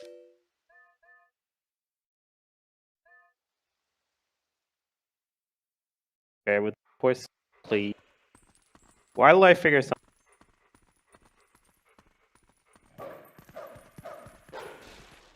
Nimzo saving 3 frames with a cool box break. Yeah, no, we're gonna quick switch over. The stream will be back. Sorry, guys, we have some issues here. We'll figure it out. Welcome back. As you can tell, we only lost about 10 seconds in between streams. Sadly, there was a rough minute of no commentary audio on the Switch, so I'm recording this voiceover for the YouTube one. To give you a quick idea of what's happening. As you can see, Nimzo is currently in the Twilight Princess sewers, 10 minutes in, Swiftdike only about 6 minutes behind, doing 20 goat herding or being about to, and both EJ and Gymnast are at the absolute end of the Wind Waker. Gymnast, as you can see, bottom left, finishing off Puppet Ganon, and EJ preparing a little further ahead for the Morse Hover. So if they finished soon without anything following, which I will not spoiler, they would be around 15-16 minutes behind Nimzo, but you will see what happens. This is all for the voiceover. Back to the actual commentary. Thanks for watching. Now they can. Sorry about the quick interruption. All right. All right, we're back. All right, we were just popping off for EJ. Yeah. That- We popped that's all up you missed. so Papa. hard we broke it. Yeah, everybody Yeah. popped off. And You got a very that good, was very bad. hover. Yeah, that hover is really, really cool. It's never been done before successfully in a run, so that EJ is the first one to do it. And, well, actually, I don't know how the practice At runs least in are a going. marathon. Yeah, the marathon at least, that's the first time it's been shown off. So yeah, it's really, really, really cool. Yeah, it was actually found like a week or so ago, completely on accident. Because it looks so intentional from the guy who did it. He's like, oh, I didn't even mean to do that, lol. So, Wow. just another showcase of how strats and glitches are found. Wind Waker HD just got destroyed today. EJ grabbing 2 morphs here. So I was saying earlier, the safe strat here is actually to grab a morph before going up, so you have health. But since he got the first morph, he can actually take 2 morphs here, and now he'll be going into Ganon with full health. The Morth's RNG is just atrocious sometimes. Yeah, unfortunately, AJ hit it pretty bad and got a bad morph direction there. And now morph is on the outside railing. Oh my god. This can be hard to deal with. Ooh. Alright. Oh no. He's just gonna reset it. Yeah. Oh, Jim's going for the hover too. Oh my god. What's with everyone going for this hover? Jeez. Oh no. I don't know. I guess it's technically the most marathon safe since you always break the pot, to be fair, but I suppose. I don't think it's gonna work. It's a little. He's gonna get hit by the bomb and die. Oh.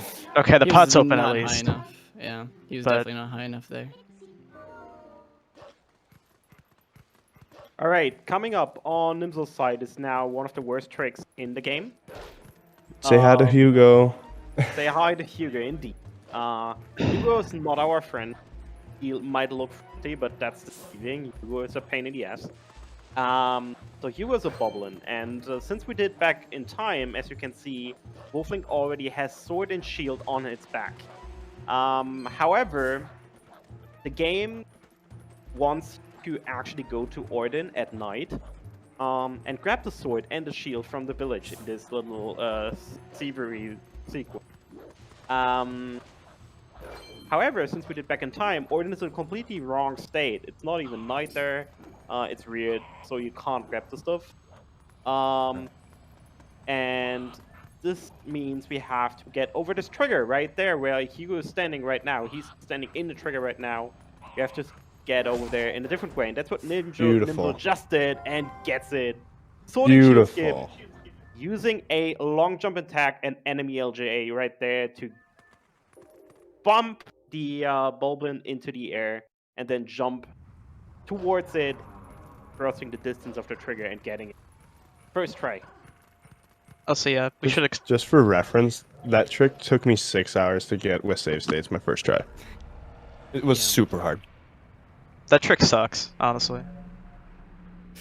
Oh, EJ. So what just happened on EJ's screen is... Oh, no. He died, so he got the heart, but he fell too fast there, which means he died before the heart could actually heal him. Which, so he actually got the heart, but because he fell so fast, he died before the health actually, like, committed to him. Oh, that's so unfortunate. That's really unfortunate. I never made that same mistake twice. Yeah. Once you make that mistake, you're never making it again.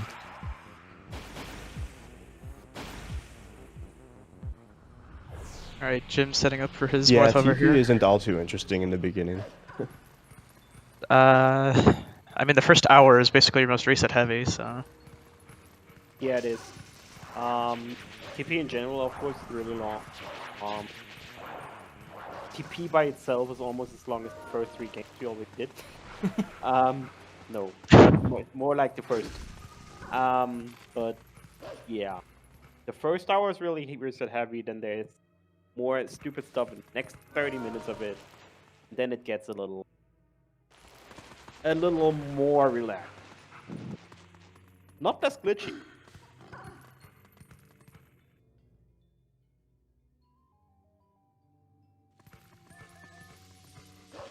Also, wow, how Jim actually beat up all the time, Jay, right now. Yeah. He's actually ahead now. Gets it. Let's go, Jim. Jim's done so many more hovers in his day. Yeah, he's He a found boomer. it, right? Yeah. Yeah, I think so. That's insane. Munzo Light, what you just said is, by the way, completely wrong. TP is the longest Zelda game ever, the longest any 3D Zelda. Yes, but that's not because it's not broken. Oh, it's plenty broken. It's actually more broken than some of the others.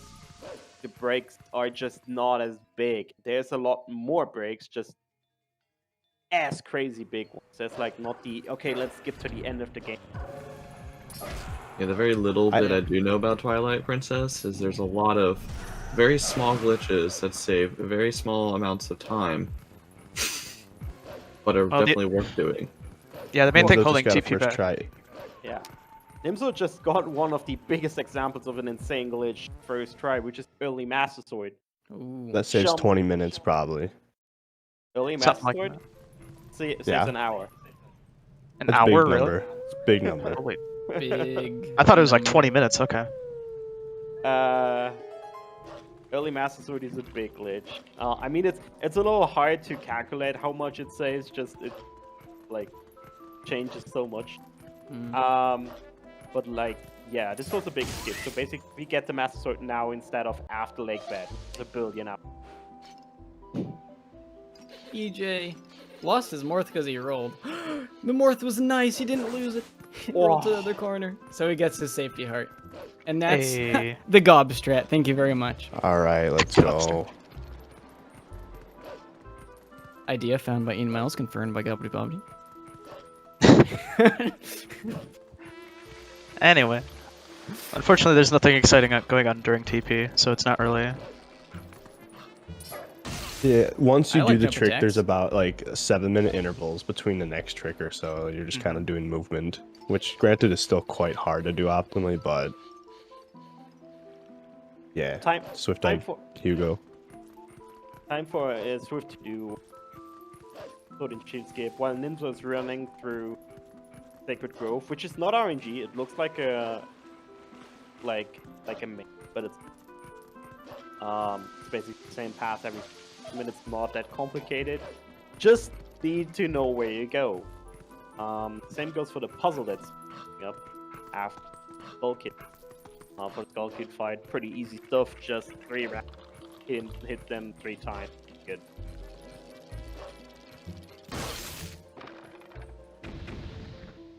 How I sort of. Dude, these guys are on really good runs for marathons right now.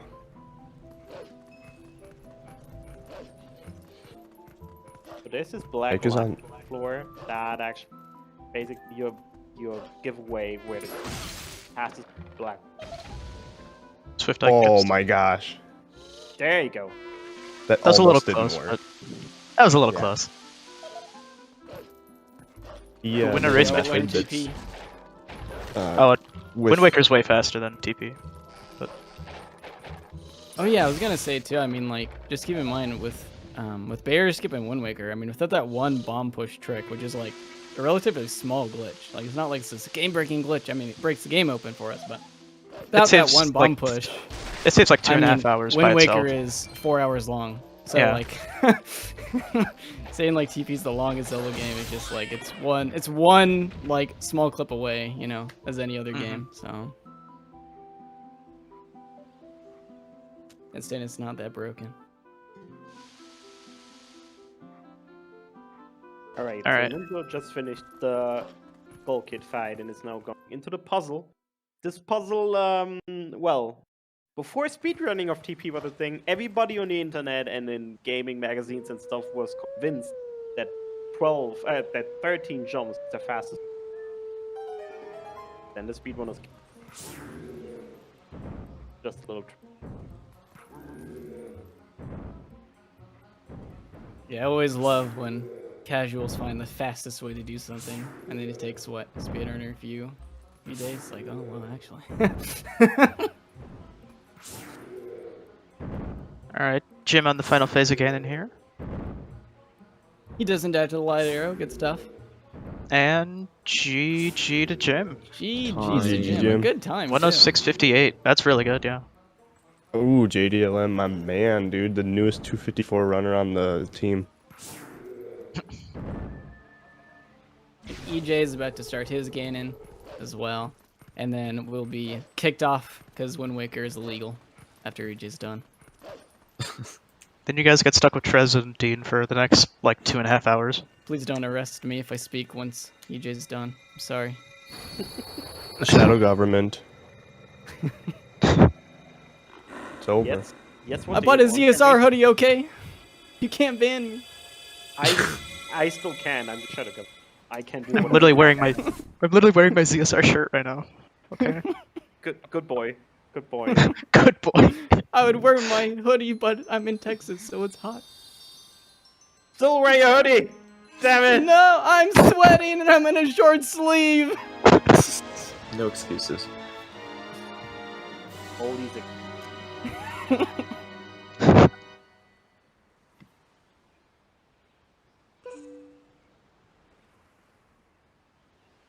All right. Jay.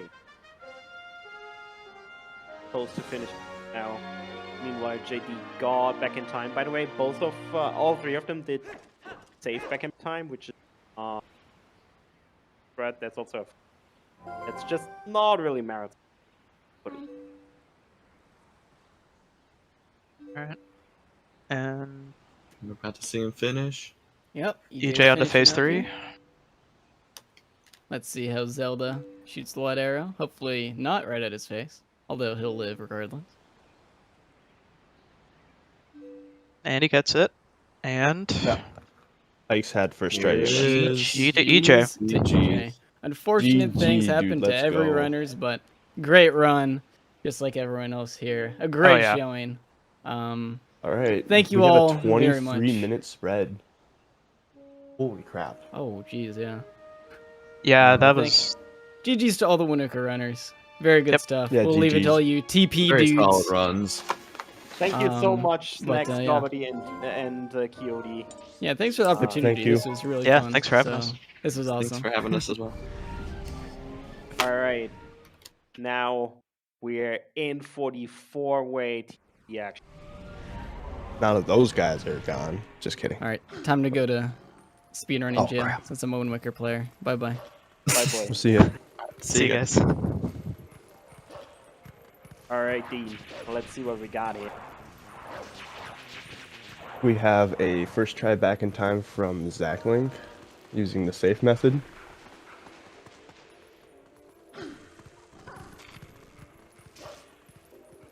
Are you a little ahead? I don't know. I'm watching on the comms page. Let me quickly. I refreshed recently. Let me quickly do a quick of all, just so we are on the same page, everybody.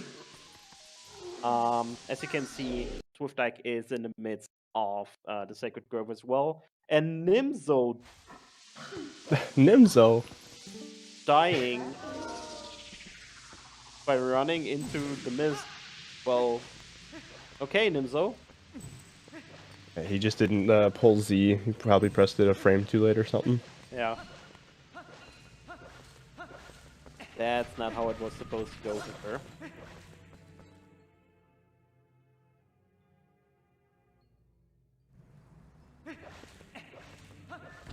Let's hope they get Gorgewood, indeed. Now we can also talk a little bit about goat herding, which is happening on JD side now. So we've skipped the first 10 goat herding game. That's lucky, but now we have the 20 to do. There is two different strats mainly to do this. One is left side, one is right side. The right side one is the one that most people do, and it's definitely a little harder, but can also give you, if it goes really well, about 16-second goats. Average is more like 18, 21, and everything sub 20 is good. How JD does it right now? Definitely cutting. Point. I actually think that method's easier than the other one, and I practice really both do. quite extensively. But there's sometimes like JD got where the goat did not run. Like he was right up to it, and it just kind of sat there and said no. So that's kind of a really unfortunate part of the RNG here. It's rare, but it's possible. Yeah, this didn't really go according to plan for JD getting Nope. 37 seconds. What Nimzo did there was incredibly complex in a couple set of motions.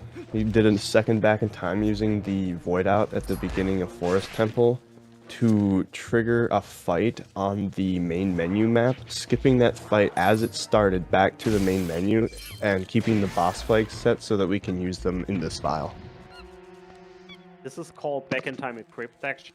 This is used to manipulate the boss flag value, which is also used for some reason or for memory saving purposes here in this dungeon to determine the amount of monkey. Ooh, he went too far forward. Oh, dude, Ike is crushing this race right now. A 21:18 Master Sword is like insane race times. True. But yeah, basically what happened in the back in time equipped, we back in time just like in the beginning, then loaded an earlier pre-made file that we saved after bow, which has a specific area ID, a specific room ID, and a specific spawn ID. And then we load this file in back in time during a void out, which basically keeps the room ID, which is intro cutscene, but uses the area ID, but uses the room ID and the spawn ID of save file. And that's, funnily enough, the King Boblin 1 fight that then spawns. This has the boss flag in the intro cutscene, running down from an insanely high number. And if we just reset there, we'll keep it at something higher than 0, which will give us the monkeys. As you just saw, Nimzo had 4 monkeys there and can skip most of Forest. Yeah, I think you needed to be above 4 for those monkeys to be all there. Yeah. 1 flag per monkey or something like that, up to 4.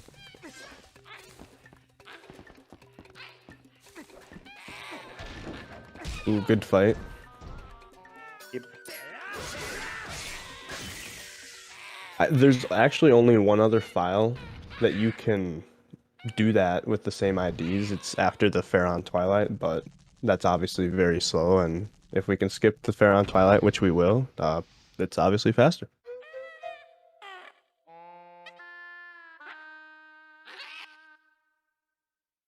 By the way, we didn't have a donation in a while, so let me quickly reiterate why we're here. We are gathering donations for the Cure Rare Disease Foundation.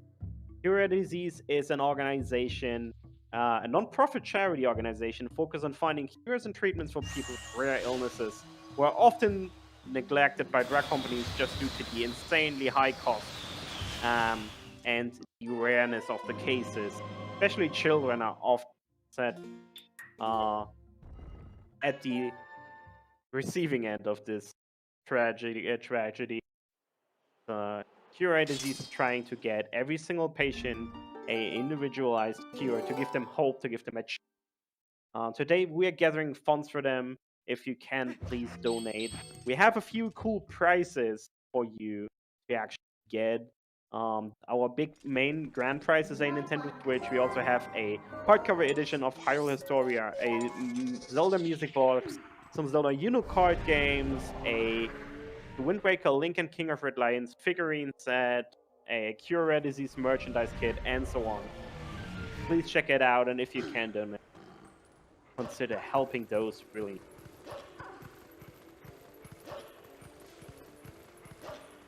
Alright, Nimzo got the boomerang, and the boomerang is a funky little tool in Twilight Princess, as you will see right now, because it allows us to do another version of the long jump attack that we already saw right here. Here's a trigger on the floor, and again, that makes Midna pop up and say, hey, didn't you have like some business in a forest temple? There you go, you just saw it. But no, we don't want to finish Forest Temple because it's slow. So we use the boomerang and we jump. And sadly, it lagged a little bit on this end as it happened. But basically, if the boomerang is out of bounds or over a void, we can jump towards it. And Link will just cross insane distance just to get towards the boomerang. and that allows us to jump over gigantic holes or over triggers like here. We'll do it right now again. Get over the mailman trigger, because who wants to be the mailman? His world record does get the mailman. True. That, just for reference, the forest escape there almost barely works. Like, the distance you have to jump just is the tiniest bit to almost not work, so... That's what basically this whole game is. It's just a bunch of tricks kind of sort of string together that barely work. Or barely don't work. Or just barely don't work, indeed, yes. Upcoming in this one frame trick is the absolute nightmare of everybody who's ever ran this game. Indeed. We're coming up on Gorge Void. Gorge Void is just a single A press on one single frame. If you get it, you save 1 minute and 5 seconds. If you don't get it, you lose 1 minute and... It's either you do or you don't. Pretty straightforward. Yeah. It changes the route a little, and I guess we'll see them getting it, and then we this. But let's see what. So he'll kill the Shadow Beast and then try for the glitch, or for the trick, or for the button press, I guess. And as this thing is, and gets it. Beautiful. Nice one frame input there, getting him Gorge Void. So you basically void out, and this skips a cutscene, where Link basically learns warping via the map from. We'll still need to learn this because we need this map warp to finish the game later, but we'll do it in a more convenient. And now we do a great trick, my favorite trick, Rupee. I like this trick.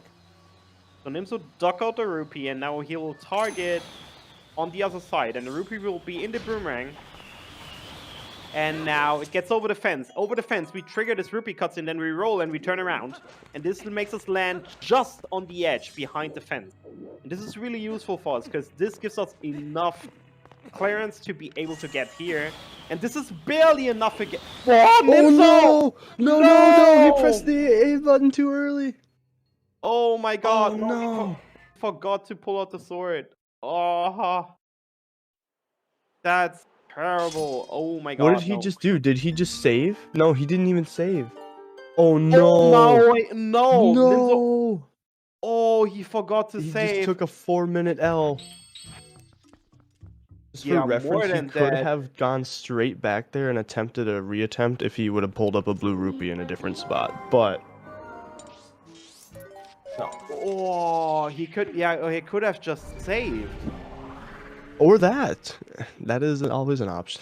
Yeah, he could have saved and then do it with the yellow Rupee again. Oh boy, no, that's terrible news. Oh, yeah. So what just happened there? Nimzo wanted to use the aforementioned long jump attack with the boomerang to get over this insane void. But sadly, instead of jumping, before jumping you need to pull out your sword, and Nimzo didn't, or maybe pressed A too early, we didn't quite see it. Yeah, he pressed A too early, I'm sure. And that made him roll instead, and he fell into the void. Sadly, we need the Rupee text. We need the Rupee text to trigger this Rupee received cutscene on the fence, which is desperately needed to get over the fence. And this means afterwards you either have to use the backup Rupee, which is a blue one, which is RNG, or you need to save and do it again. But Nimzo panicked, reset, and now lost all his progress, including the Gorge Void, including the 1 minute 5 second time. That's insane. Yeah. If he misses Gorge Void, it goes up to 5 minutes of time loss for him instead of 4. Yeah, that's so rough. By the way, JD also got first try Sword and Shield skip, so we're 3 out of 4 for this insanely hard trick. I expect Zacklink to also do it. I could be wrong, because sometimes people will rush it, but in a marathon setting, a lot of people will play it an extra safe second to get it.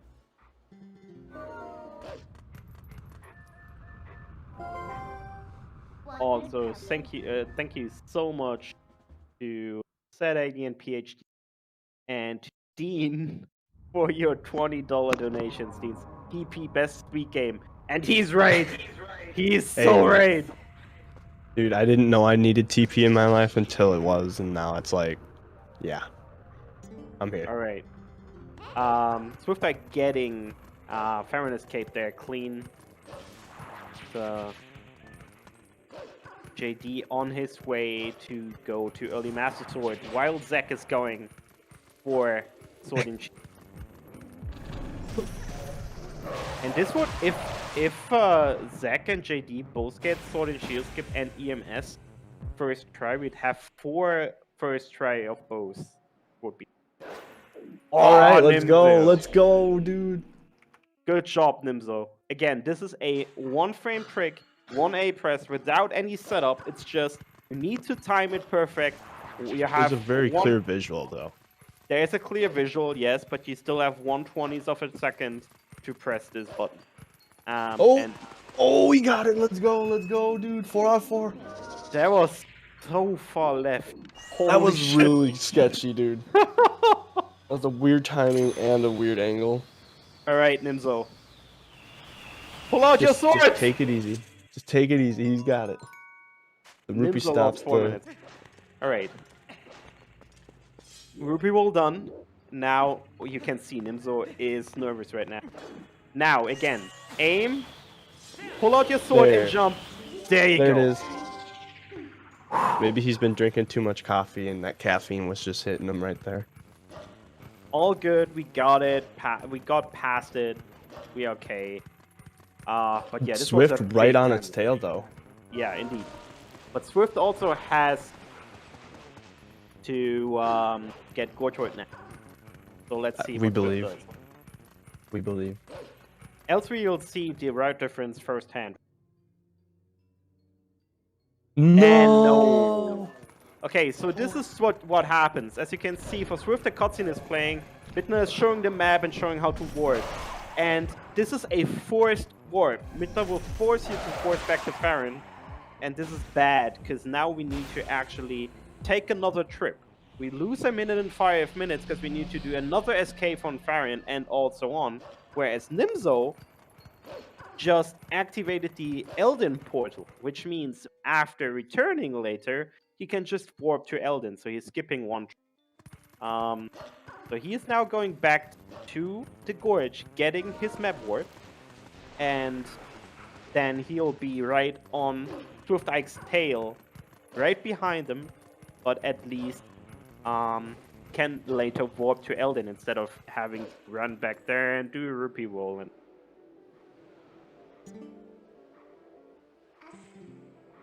his lead still dropped by around 4 minutes. Or 3 minutes. We'll see if Swift does the alternate route where he does Elden's early. Does somebody still do that? That has been proven to be faster with timings as of recently. No, he's not, it looks like. The Wait, reason that's been being proven. is because your boomerang is already equipped, and then you do Pharaon escape 3 times, and then you don't have to re-equip for Uku Jr. later on.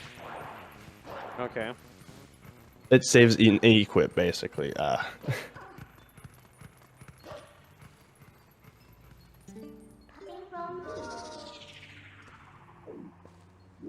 Ooh, here's an example of how gates kind of are just a suggestion in this game. Part 2, basically.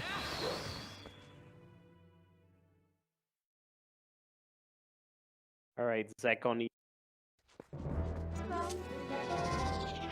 Ooh, bad swing. There it is. Whoa, nice job. Quad EMS and sword and shield skip. And yeah, Swift just side hopped through the gate. Because why not? Walls are just a suggestion.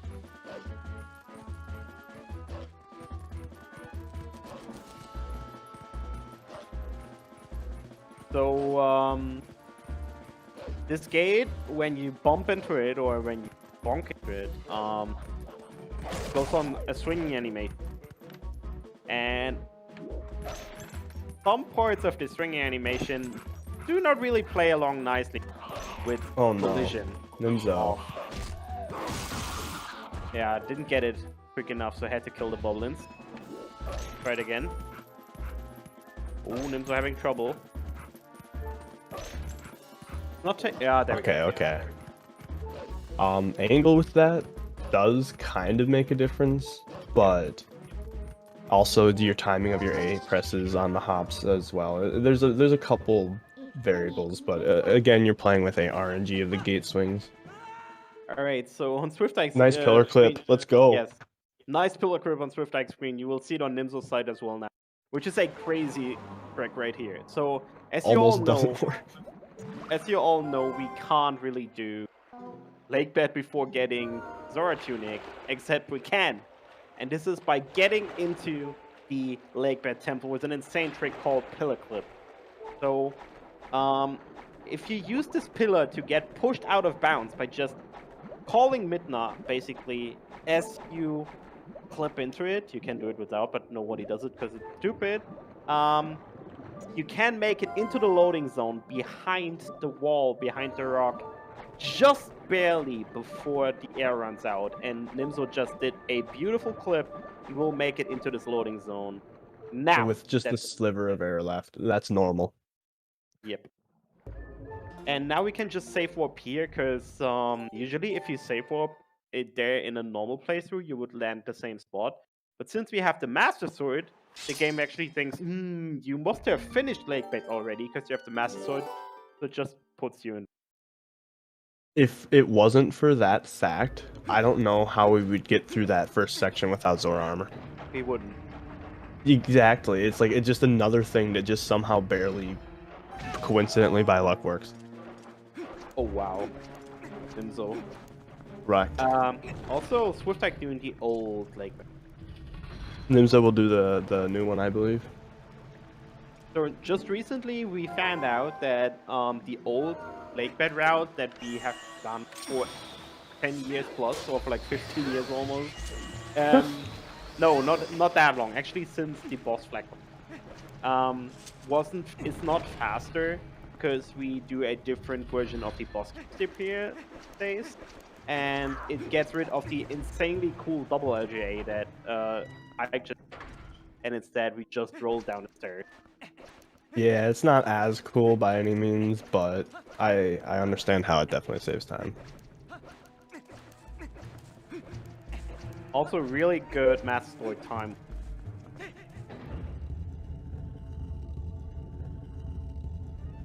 Actually, all four heading.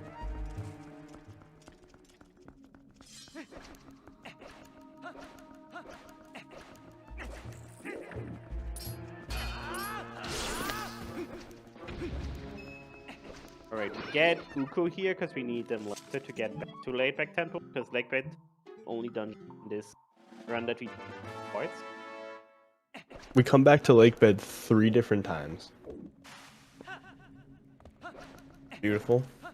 Although the one time is basically just for disposal. Lake pollution, basically. Yeah. It's also optional. You do not really have to.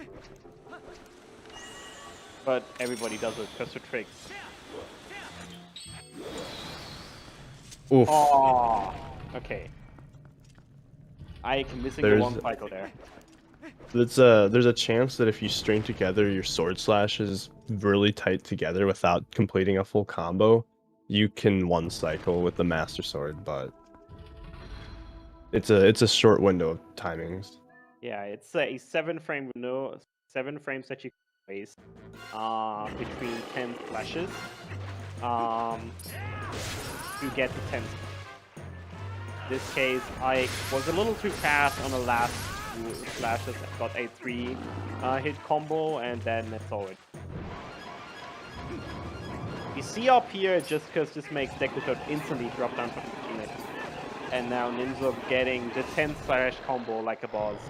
Let's go. We're losing about 5 minutes the best. Or 4, I think. Casually.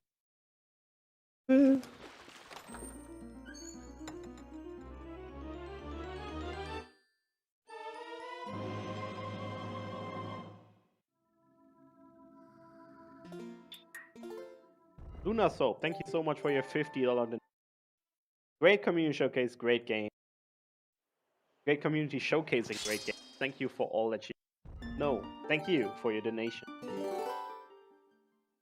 If Nimzo wouldn't have gotten it the second time, Ike would have gotten it, I bet. He stole it. Yeah. He used up all the Gorge Voids. Wait, what? He didn't... Yeah, Nimzo failed the LJA after Rupee roll, and instead of safe warping, reset. So you had to go back and forth. Alright. Time for Cogwork Skip. Cogwork Skip is one of the few places where you can actually make the game crash with your glitch if you do it wrong. So we have this Cogwork right now that Ike is well, Dean, I've been talking a lot. I'm sorry. Go for it. It's alright, man. You probably really like this game. I do. That's how I started out. I actually got grabbed here on my 302 PB. Like, I was 2 minutes behind at this point, and that was such a good run. I still PB'd. Ooh, weird flight pattern. I think he can do it, though.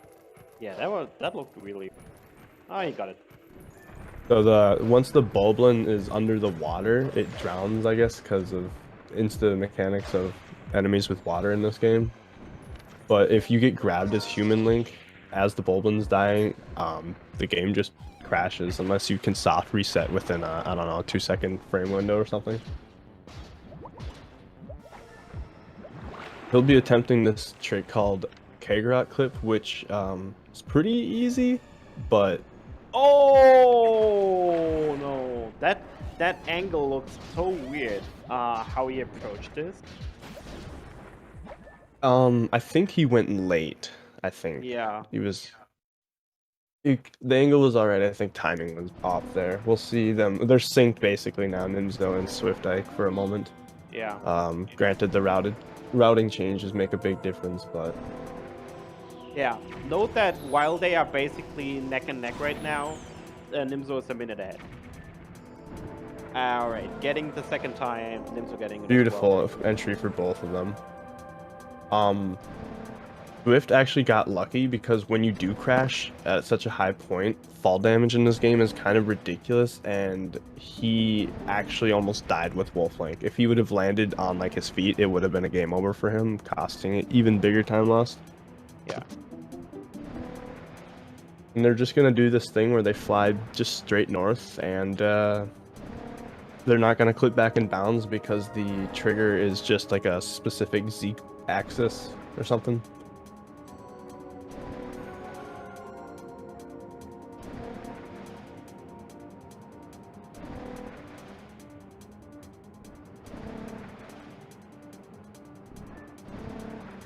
Best part of the game. I really like this part when it's so relaxing after all the early game tricks that you probably just struggled to get.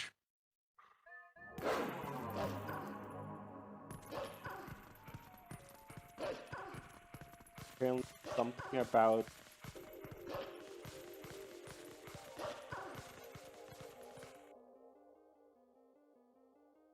charity page growth.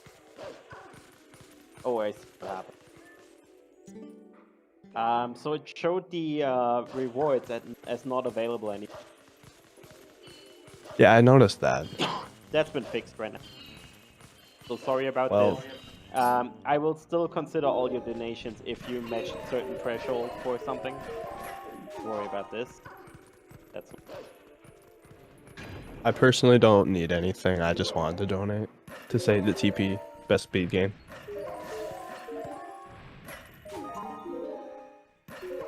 The beautiful icicle climbing. Yeah, Munzu, like we're talking in relation to the entire.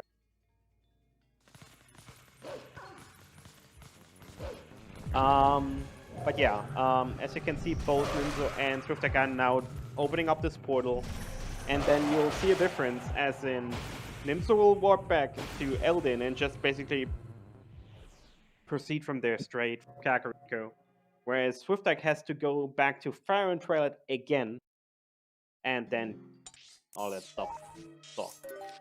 So he's gonna have to do Forest Escape and Mailman Skip as well, which is part of the time loss. A cool sync there for JD and Swift. Indeed. Couldn't be in more different places right now, or like times of the run right now, but still at the same point. And this is like dead centered. They're like dead even. This is amazing. We'll see. Oh, okay. We'll see the difference between the wolf and the setup-less escape. Even though JD took his sweet time with that, his setup was still faster. It wasn't. But he missed the he missed that LJA targeting. He was just a tiny bit too far to the left.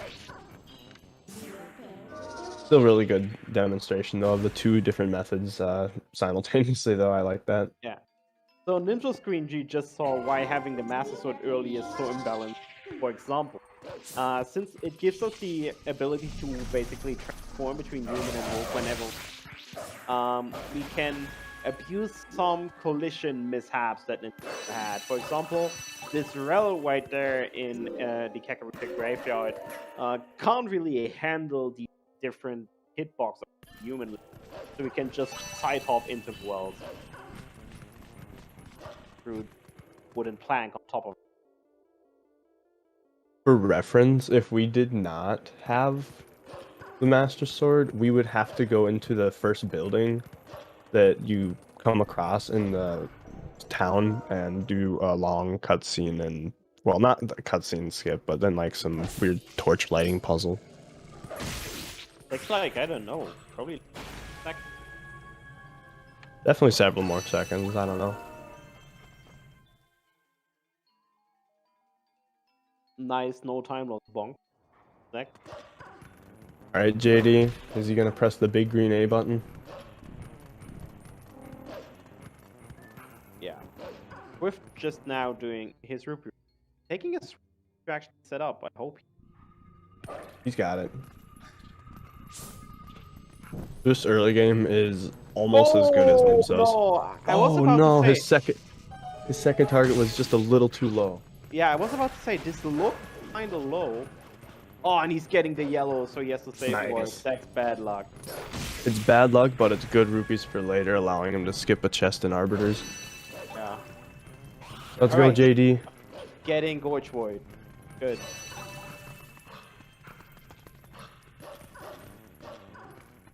JD might have the most native route as of right now. Yeah. Let's see what happens to JD and his rupee. This rupee will trick is stressful because between digging out the rupee and finishing up that target on the other side, you only have 10 seconds, which sounds like a lot, but if you're starting out, it's pure pain. It took me a long time to get the targeting down for that trick, yeah. Same. I also followed a Dragonbane video from 2014 that was horribly outdated, but... Why? Because I didn't watch anyone's recent runs, apparently, at that time. Well, no, but it's not that. Oh no, that actually didn't have the setup, or like that. This had like the back hop thing, right? The targeting setup was different or something. Yeah. All right, JD got his rupee roll and is now approaching the portal or the Kakarot portal. He took it nice and slow past the gate there because there's a King Bolden trigger on the ground that we have to run around and hug the wall. Otherwise, you just trigger a cutscene that loses you about a minute. And then you have to do some silly shenanigans when you come back here to do City in the Sky early, late in the game. Nimzo's doing some fancy movement here and jumping over the pole and killing this bug before it enters this building. And this all of a sudden blows up the building. It's called Bomb House Skip. And that's a weird trigger. So if this bug dies, the building will basically evaporate. Because usually when it gets into the house, you have to follow it, then you have to light the house on fire, and then the bugs will die. But the bug dying is connected to the state of the building. So if we just kill it before it enters, we can all that stuff. Alright, Zach, what you got? Go Zach, go Zach, go Zach! Yes, let's go! Nicely It's done. kind of silly. It's really silly because we actually avoid trying to break and burn the house and cause vandalism, and it still does. Yeah. The game just wanted to die. Not the game. Building. Alright. Nimzo having a thin pint. Really, his Elden is super clean. Like, even his bad Eldens are really good, better than mine. Alright, Zach's ritual looking good as well. Targeting way further right, way further left than the other. Makes the target itself a little easy.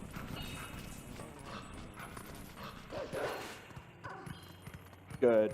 We will first.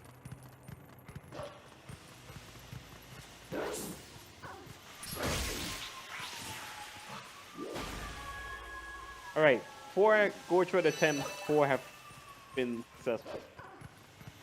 Alright. Little out of context, but... Yeah. Alright, so right now on Swiftike's side, we'll see Kakariko again. We haven't talked about the hotel earlier, so I'll do that. Leaves this room right here. Meanwhile, Nimzo is finishing up the Elden Twilight, which will be our first of 2 Twilight points. Lenaria has to be done as well. Yeah, we just never rescue Pharaon Twilight, so even in the cutscene credits, it just has Twilight over it still. It's ridiculous. So Swiftike is entering the hotel, and the hotel is a really cool showcase of movement tech in this. There's no glitches here, it's just all about clean movement, cutting corners, being good with your position, all this kind of stuff. For example, here, the way you light the torch or like this oven, it determines where the buck goes. Then bumping this table, although Swiftike messes up, will make buck up here go off the wall, which makes it easier. Oof. Yeah, okay. Didn't really work out the way it was at all. There's just a lot of movement tech here for the exit as well, jumping up the diagonal. Oh no! GG on missing that. He was too far into the pillar. Yeah, JD wasn't hydrated enough. The idea with that clip is you have to squish yourself between the pillar, but once you are in between the pillar, you have to nudge a little bit to the far left of the pillar. There are setups, but like that's just the gist of how to get in there, at least. There is a decent backup setup that JD is probably gonna do now, because backup setup list is not that easy. He's probably good like a 50-50 variant setup and setup list. I've only ever learned setup lists, and I stand by it still. Even if you miss it the first time? Yep, because I know like where the yellow arrow on the map is, and I can like tap the iron boots as you're floating downwards to reposition yourself. Yeah, it's the same thing that JD did. Beautiful, there it is. There it is, and gets On an insta-clip. pretty much. Let's go. Alright, Swiftike doing the other method of doing bump house skip right here, using human DLJ, which is the same thing, Gorgeous. just a little slower. And again, we'll hit the boss before it ends. The build! Ooh. Oh, that was so scuffed. He stopped so early, and that was like almost.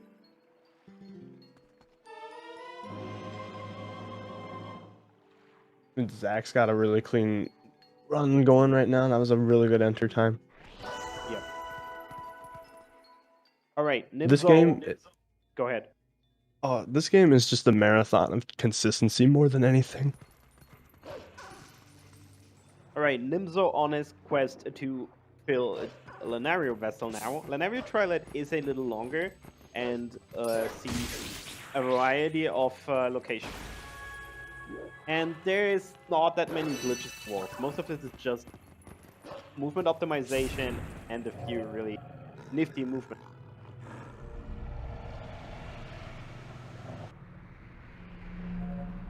That's the weird thing is though, is that even though you are doing the same movement as like maybe a top runner, you're still losing several seconds to them on even like your best segments sometimes because of just, I don't know, I call it phantom time loss. It's just the amount of time you play, the better you get. Like,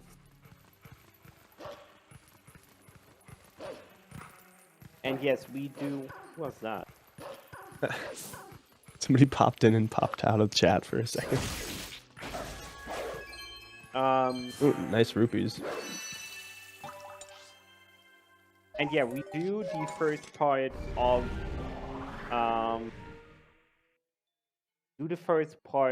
like but get the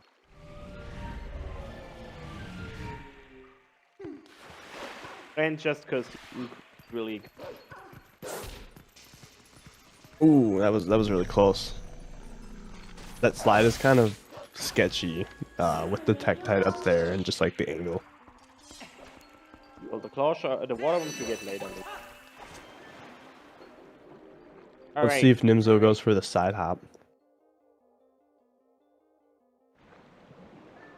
I bet. Yeah, he is.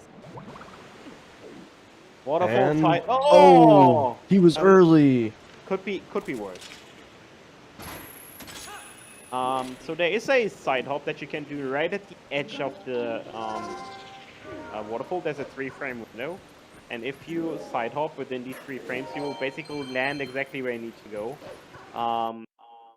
Nimzo was a little early, so is that early or late?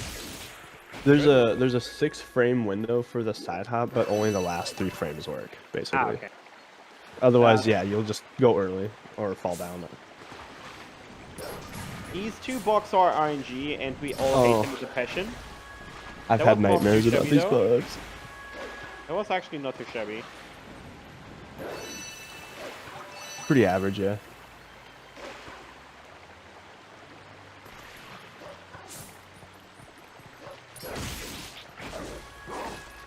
Alright, JD getting Deku Toad and his claw shot after missing pillar clip once. And Nimzo further. That's still a really good time. Jeez. It is. Holy crap.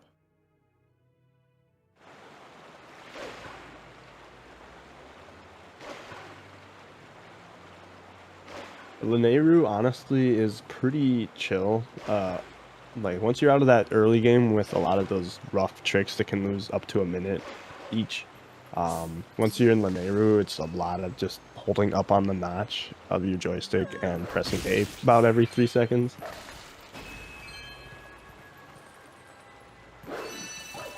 Give it up for hour 5 of the relay. We basically hit the halftime and hit $1,365. Still some ways away from our $5,000 goal, so let's see if we can. Alright. In the lead currently is Team D, featuring Nimzo right now on P. Roughly, I don't know, probably like 4 minutes ahead. He's about 5 minutes ahead of Swift, I'd say right now. Because Swift, yeah, about 4.5-ish. And Zach and JD are really close with Zach just got an insane claw shot time, so he's closing a little bit of gap on JD with that pillar clip miss. But they're both insanely consistent, so they just are probably gonna just make it happen. Alright, Nimzo now approaching Castle Town for Good Mundaratana. I did it. And we're gonna open another portal here and then show some interesting movement tag. Oh! That was a really weird flight pattern on that burb again. Yeah, indeed. Now it's a little weird.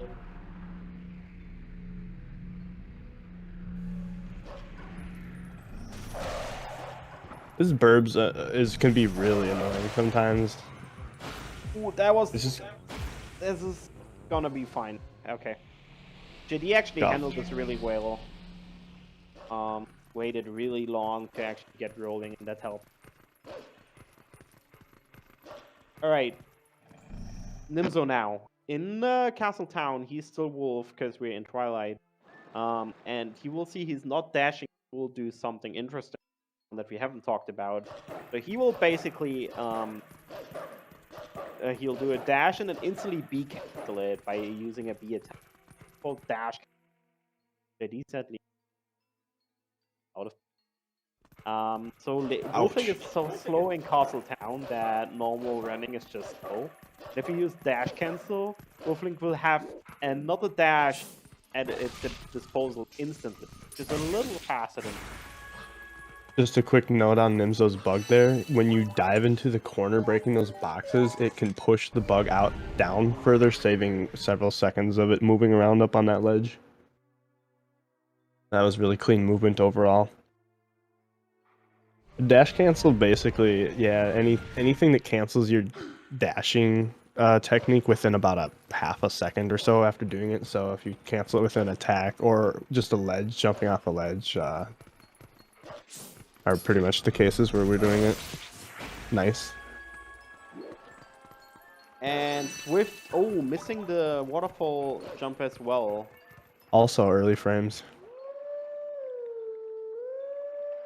This is a stressful trick in this kind of scenario, so it's not surprising.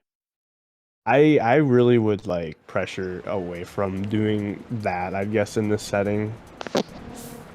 Because it's only, everyone's lost 15 seconds to it, whereas doing the safe strat loses 5. It only loses 5. Yeah, it's, well, optimally. I was getting about 6 because I'm slow.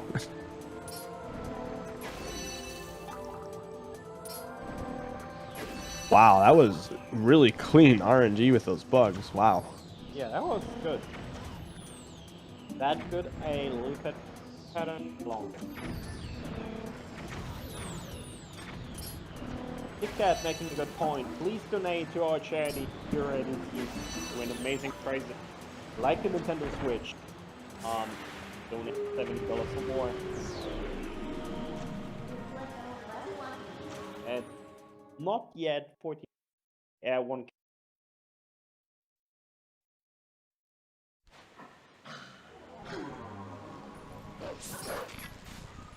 JD and Zach really closing in on each other.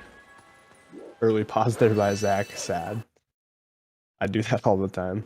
Pause of shame. The pause of shame, indeed. Got it as well. Zach backflipped into the mid. So at the top of the rooftops in Castle, and also at that part of Zora's Domain, there's a midna text out of a cutscene skip, and if you time the A press with the start press, basically you can get a pretty consistent skip there. But yeah, sometimes you just accidentally backflip back into the texture after skipping it. So this is the boss block. Lately I've heard a new name that people got it. There's the name for this bug now? Yeah, that's the name for this bug, but I forgot it. Oh, I've never heard it yet. I lost it when I heard the name. Anyways, there's a little strat here where you can basically put it down quick. Yeah, Derek is the name. Derek. They call it Derek. Why? I don't know. Why does every enemy in this game get a name? We got Jamal, Hugo, Jake, Derek, Nancy. Gosh, but yeah, there's two small optimizations. First, you can cancel midnight charge just by dropping water as charge. Second, positioning yourself carefully, basically knock the boss or light. All right, that's it for Lenaria Twilight, and now usually we're supposed to do other stuff. But now we're first doing. So let's go for Speedrun. Yeah, Another relaxing part of the run. So as you all know, if you play Twilight, there's a cute little shop owner called Isa. Oof, Nimzo. Jeez. And That's Isa an instant has, death there. Yeah. Yeah. And Isa has an uprising business, which is kinda in pickle, because her boat rate is just currently out of commission, because there is some rocks blocking it. And she's desperate for help, and she, hey, you're an adventurer, you must have a bow and arrows, right? So she, or like, yeah, bow and arrows, so she lends us bombs. And, well, that won't turn out as she expected it. We're howling here, by the way, because we never finish Fair and Twilight, so we don't have the ending blow. Quite required. Ending blow is the most important attack in the game, actually. Yes, indeed. And a golden wolf now later to get the ending blows. Because first, the Howling Stone is convenient placed, and second, golden wolf is really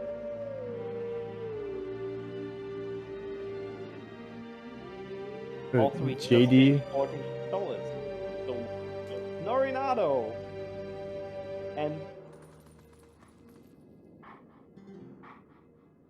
JD and Zach are both in the hotel. They're so close, and they're actually on the same route.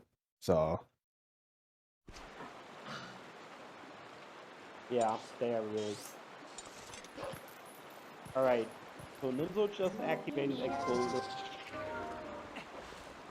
nice, clean movement there. Holy crap! He did 2 dash cancels up those ledges by turning the camera and then just angling so that clean. Aw, good rupee RNG. Bad side hop over the text trigger there. You collect a rupee in air for like longer than, I don't know, half second or so. It just collects the rupee with skipping the text, which is very convenient. Yep. Oh, Zach got the yellow too. Oh my gosh, and the text. No. So this is 3 yellow rupees. God. That's insane rupee RNG. It is. Like, I rarely get more than just 1 or 2 greens out of that. Yeah, that's insane. All right, so Nimzo just got invited by Isa, and Isa gave him bombs. Link is like, yo, here, have some bombs, because this place sucks, and now I'm out of here. So yeah, How rude. Yeah. How rude. We're using the Uku to get out, and now we think, okay, Isa's bombs are actually low quality. Them. So we're gonna drop them in this pool, and we're gonna pollute the water, because y'all fishes suck as well. Let's get Bomb rid of all the pollution. bombs. But no, we're actually clearing out this bomb bag because we need water bombs. A chest that has water bombs normally would turn into normal bombs. They'll have to. Water bombs. For it's really crazy. Fun fact, you don't want to open this chest until you've deleted your last bomb. Otherwise, you pull regular bombs out and it really throws a bottleneck into your run. Not that I've ever done that. Oh, okay, just getting the blue rupee as well.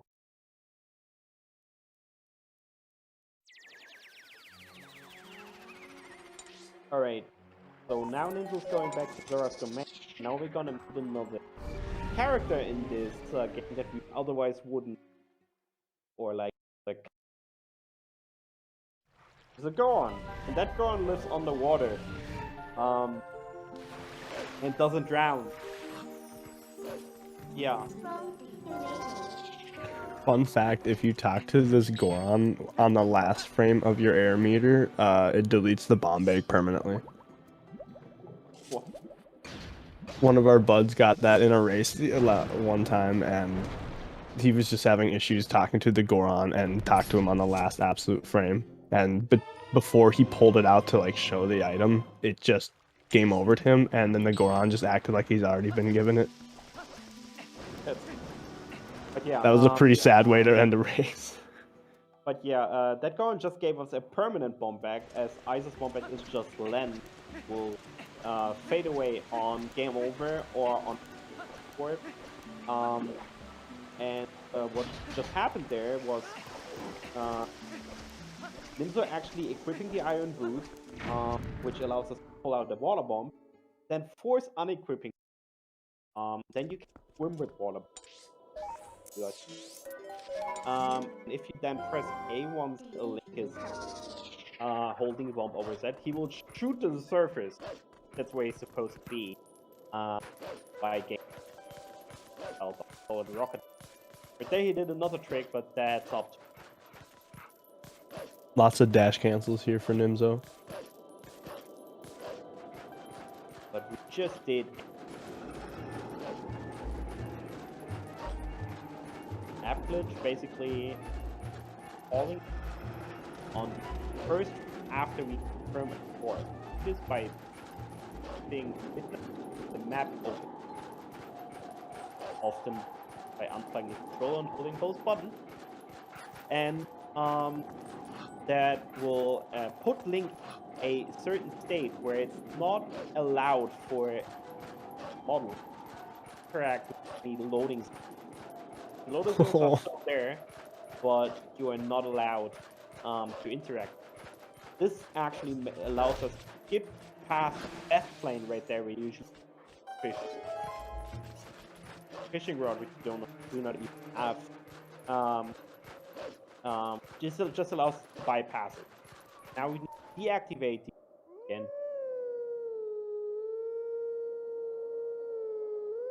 This is the only reason why we skip the after. Albeit that there is a method of past this void now, which is but a shit harder. It's technically faster to do the Wolfos jump optimally, but the RNG essentially doesn't really make it an RTA thing. At least not. Yes. Alright, everybody, you see it in chat. Swift and Zacklink will do a break side for every $5 donation. So if you are donating $5, put like hashtag break side or something like that so we can chalk them all up. Cool. Lots of opportunities for break sliding here. Alright, so throwing the boomerang here is nonsense, but this makes a lot of sense. If you void out so far into the map, either snowboarding, and they will skip the Shadow Beat fight, all the portal open stuff, which is fast. However, us never cleaning this, it's really foggy. You have to do snowboarding, quote unquote, blind, why it's called. It is faster by quite a bit. It's also a little more challenging, but if you know, you'll be.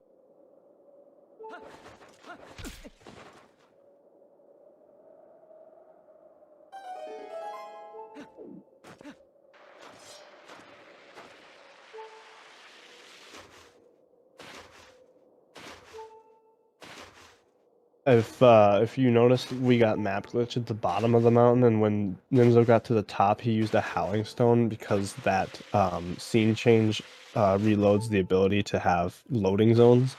Otherwise, we would just soft lock going into the dig crawl space as Wolf.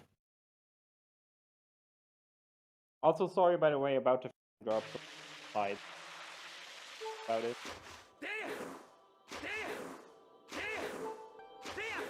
Alright, Nimzo is doing a faster variation of snowboarding, which saves about 10 seconds over the other route. Pretty straightforward visual cue that we can use to line ourselves up, because you really can't react fast enough at this speed to be able to know where the ledge is going to be with how foggy it is. The mountains are like... I use some texture on the ground that lines up very beautifully, because I can't see the mountains in the background because of Wii to HDMI shenanigans. Alright, there's a trigger here that you actually... Oh, Nimzo! Actually Clean! a trigger. Nice! Super clean. There is a midnight trigger on the ground. It's not a big deal if you skip it, but if you... Alright. Optimally, it saves like less than a second. Yeah. Alright, Snow Peak Ruins. A really crazy showcase of glitches, bugs, and movement. Starting out here, where ceilings are basically non-existent if you know where to target.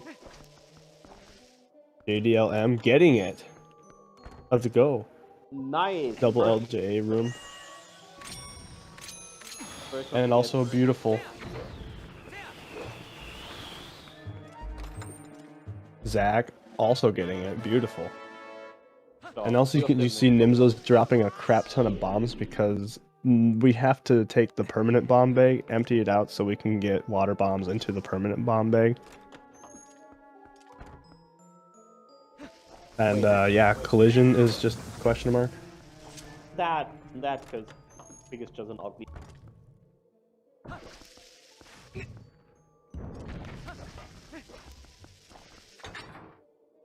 Zach having some trouble with these bugs. Come on, bugs. All right. So yeah, Nimzo just went up and through and up and floor at the same position basically. Here we get past this freezer just by clipping it and the door with thing basically. I believe. That whole 2 minutes is just crazy. Snow Peak Ruins is everything you could wish for in a run condensed to half. I see again some precise movement to actually get behind Dog Hammer, making the bomb explode as he gets vulnerable. Then just off. Clean.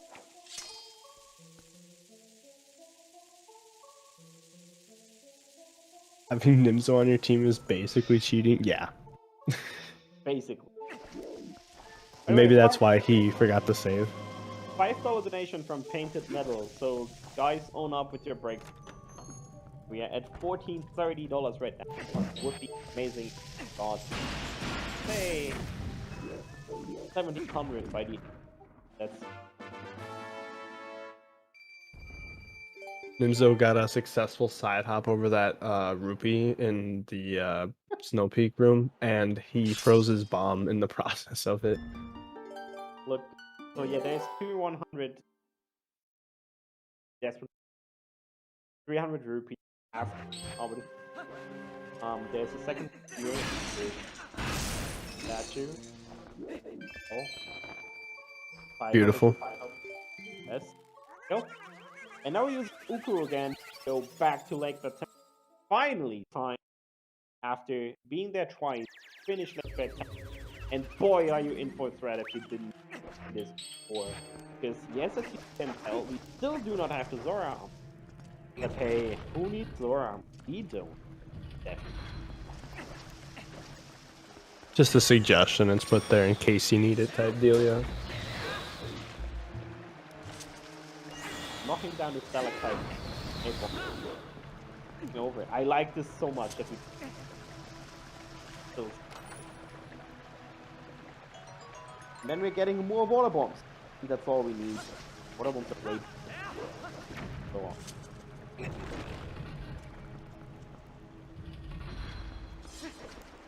So we'll see the new lake bed routing movement here.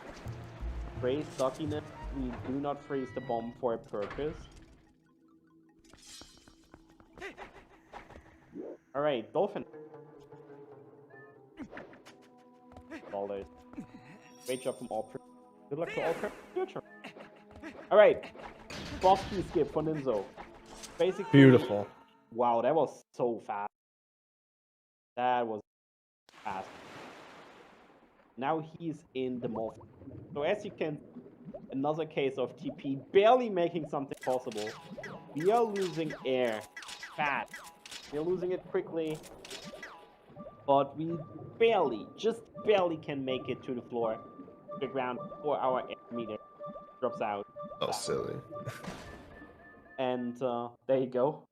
And now we can kill Morphulax using. No troll, please. Yeah, he's not feeling it, but that should be okay. Yeah. So that's what the glitch is basically about. So as you can see, Nimzo pulled out a water bomb having iron. and then force unequip the Iron Boots with another item. This will actually make Link swim with Water Bomb. That's not supposed to be possible. The game thinks you can't do this. If you still do it, you drop the bomb while swimming. The game thinks, hey, you dropped the bomb. You can't be underwater because you're not wearing Iron Boots. So here's your entire air meter back. This gives us an air replenishment. Can actually kill more. Nimzo dropping his bomb, full air again. Now he's going down on more fuel. Okay, so could still one bomb by now. No, he dropped his bomb really early. It looked like he was definitely committed to not doing one bomb. Yeah. The RNG played along. He might have been able to. The perfect strat for this actually only uses one bomb, but it's insanely precise and requires good RNG. The safe one usually doesn't. Oh no! Oof, this is gonna... I hope he doesn't risk this. Yeah, he could have swum forward. Decided against. Oh. He's actually... I don't think... He's out. No, he's gotta dislodge. Oh no. Oh no. Oh. This is gonna be close. Oh, jeez, man. Come on, man. And now RNG's not playing along. This is really bad for Nimzo right now. Because bombs are tight in this game. Basically, every single bomb that you have is routed out. So this will lose him time later. And now Morphle is really not playing along. Morphle is RNG, but also this was kinda Nimzo's own fault. Nimzo didn't play this well. So he has to adjust. And let's see if Morphle Okay, he can do this. Yeah, he should be fine now. So 4 slashes again, and then he needs a regrab. Let's see if he gets it. Oof, that regrab was sketchy. There it is! Oh, wow. Oh my gosh. Nimzo, stop. That was rough. And this was 5 bombs? Yeah, I think he's down to 5 bombs, so he's going to have to start figuring out if he's going to do Arbiter strats differently, or Hyrule Castle strats differently, or just get bombs in City or something. This obviously lost him time, but it's definitely better than drowning. Drowning is in 5. Yeah, when he latched on the second time, he definitely realized that his air meter was not going to work out. The bomb mistakes do cost a bit. Can decide to get a backup chest. Water bomb, that's really slow. That costs. But yeah, they will not being able to use bomb strats in Arbiters does say good. That's typically where I would avoid using bombs. You can save. Those are really easy strats versus like Hyrule Castle strats. Bombs save so much time with the fights. Yeah, there's one place where you definitely are required to use water bombs, and that's in Palace of Twilight with water bomb. You need 2 bombs at that point. And if you mess that fight up, it's almost 8-minute time loss. So I believe in those, I'd probably risk not killing, yeah, how are they called?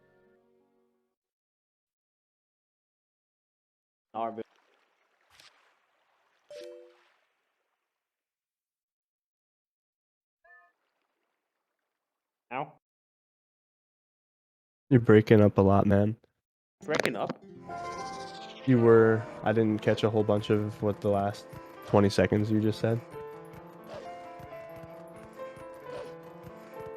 Okay.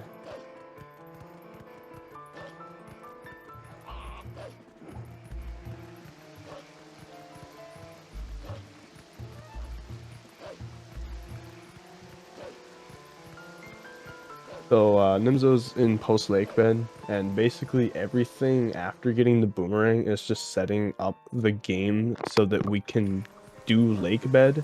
So all the twilights, all the bomb stuff, all the snow peak stuff was just setting up so that we can go to lake bed and successfully complete it without having like backtrack and snow peak later on, because that's typically intended for later game. But since we can do it early, we do. So now he's in late game state, which our goals are just to do stuff in Arbiters so we can get the spinner, so that we can get to City, and get the Mirror Shard, so that we can get to Palace, so that we can get to Hyrule. And that is basically the route for this game, the Wii game, the TPHD, and that's just what it's been for several times. Yes. Alright, Louise glitch? Dang it. There's a one frame window basically where you press B into this cutscene with this cat, which locks the camera, and like it doesn't have the cinematics of the camera panning around looking at the cat and stuff, and it saves about 2 seconds. It's an odd little glitch. it is.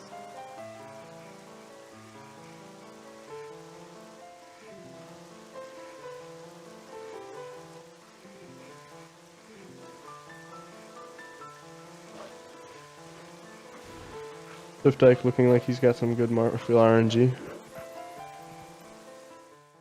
Yeah, let's see if he might go 41 bomb, but I doubt it.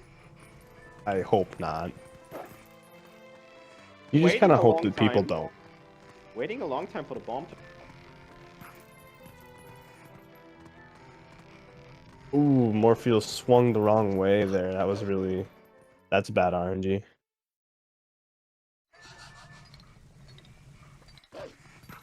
Gonna have to try again. If Morpheus either too far away from you or right on top of you, those are like kind of really bad placements because it's hard to lead into the swim pattern. Wow, Morpheus just like not even seeing Swift there, just kind of ignoring him.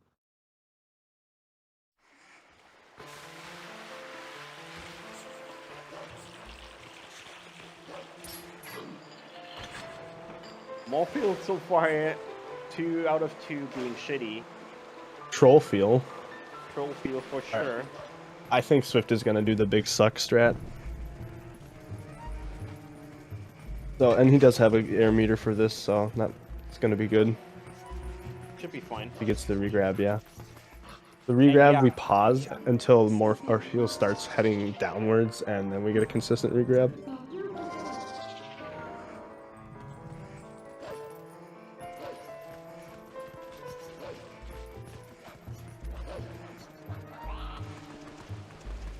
By the way, you probably need to reload your comp.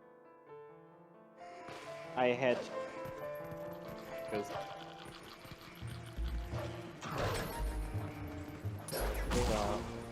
dropping a bit of there.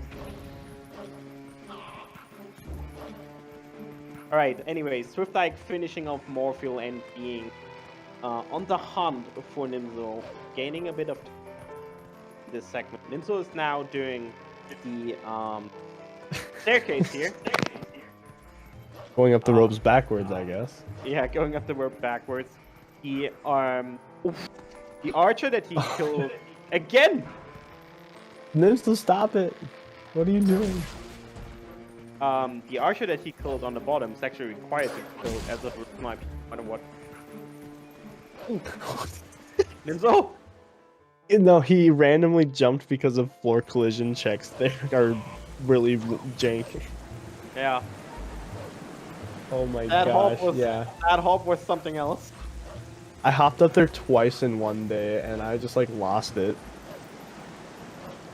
Ooh, having a bit of a scuffed jump there, so I'm not entirely sure if he'll make the early win cycle, but he should be okay.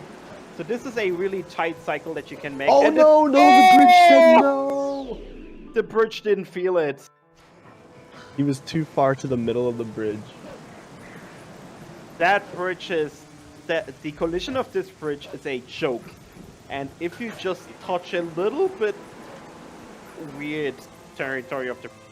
you will get knocked off like this and can't do anything about it.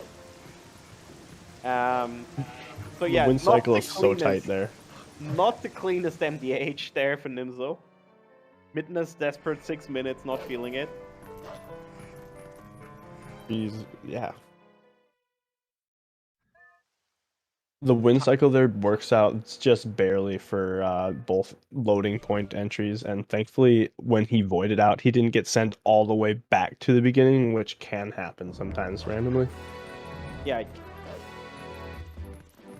More instances of the game just being really silly.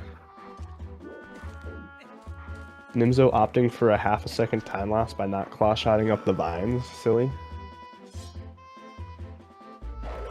Yeah, this is the golden wolf that we spawned earlier, and that golden wolf will give us the ending blow that we... Funny enough, we had 3 people doing howling at the same time. The routing of this wolf is so genius if you think about it. It is beautiful. Like, the fact that we get that specific howling stone, so it spawns the wolf right outside of Castlestone, so we can hit it up right here out of this cutscene. Because once you do this wolf, you get spawned back to North Faron Woods, which there's no need for us to be there ever again. Oh, JD got Oh wrecked no, by the closing in the gap to Zach and JD. Oh no. Zach overtaking him? No! Yeah. It's crazy. That's all it took weren't was feeling it. Well, Choco, Swift, and Nimzo are quite far. Yeah, Zach, you jinxed. But yeah, Nimzo will now show off the basically only wrong warp. Oh no. Have. Oh, JD. Did he miss the LJA? He missed the LJA. I think he missed it again. No, he didn't. No, he didn't. Fine.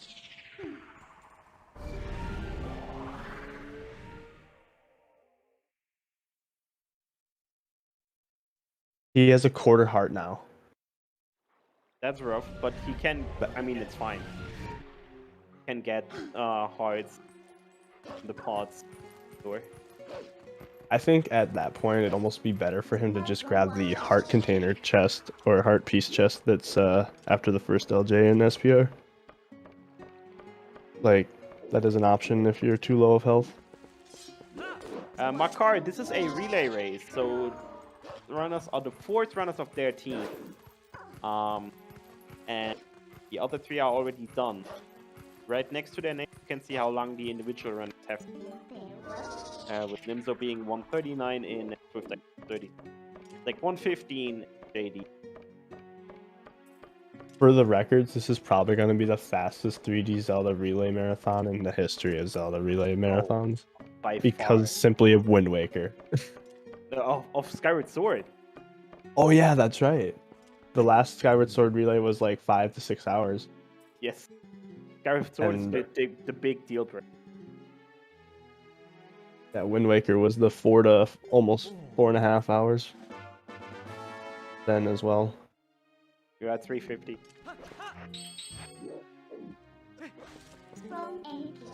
Last relay was...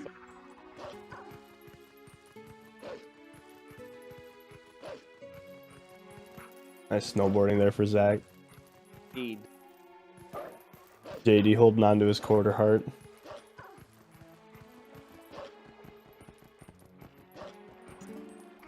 Let's see what he does if he actually goes. Nice, clean.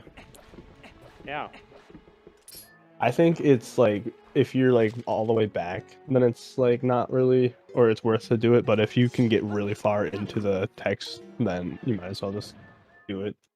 -0, you couldn't be more wrong. I mean, if you look at what we skip and how many dungeons we skip, the glitches that we do, there's a lot more discoveries and glitches in TP than, for example, there is Skyward Sword. It just so happens that one big glitch that Skyward Sword has is so breaking that it blows the game wide open.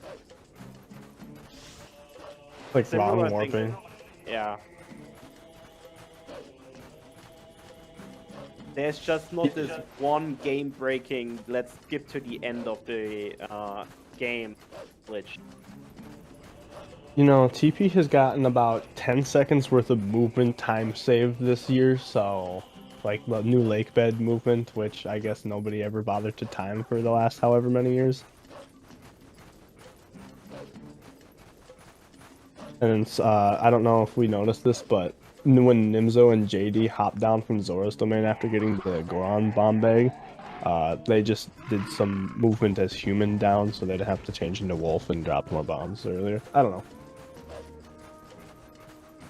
Subtle. That's 5 seconds in those 2 movement saves anyway. Alright, Swift like getting the early win cycle that Nimzo just couldn't get. And now we're watching Nimzo break into Arbiter's Crown. So you basically can skip using the boar here by using the ball and chain, which you're not supposed to have yet, because Snowpick usually comes after Arbiters. And so this allows us to get in faster. Now we're doing another of the map glitch, just for a really different. Yeah, basically did gate clip part 3.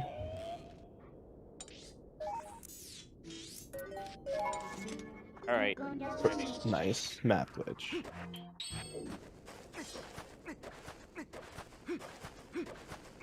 So doing map glitch, and now we gotta jump up here, up on the wall, and then basically fall into the void. It looks weird, but it will serve a good deed. Oh.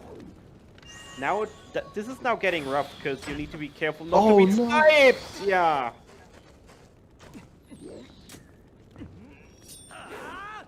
Actually, Nimzo is so lucky that the Bubblins didn't spawn.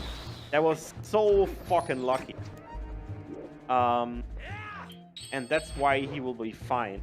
So he'll jump down here, and the trigger on the King Boblin fight actually extends infinitely up and down. So we'll still hit the trigger, spawn in this tent, and fight Nimzo. Okay. Yeah, don't die there, otherwise it's a permanent soft lock, and you reset back to the beginning of pre-Morpheal. Team up.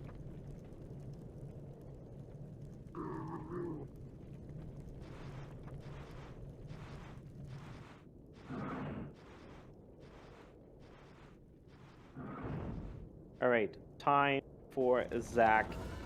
See if you get at least one good feel.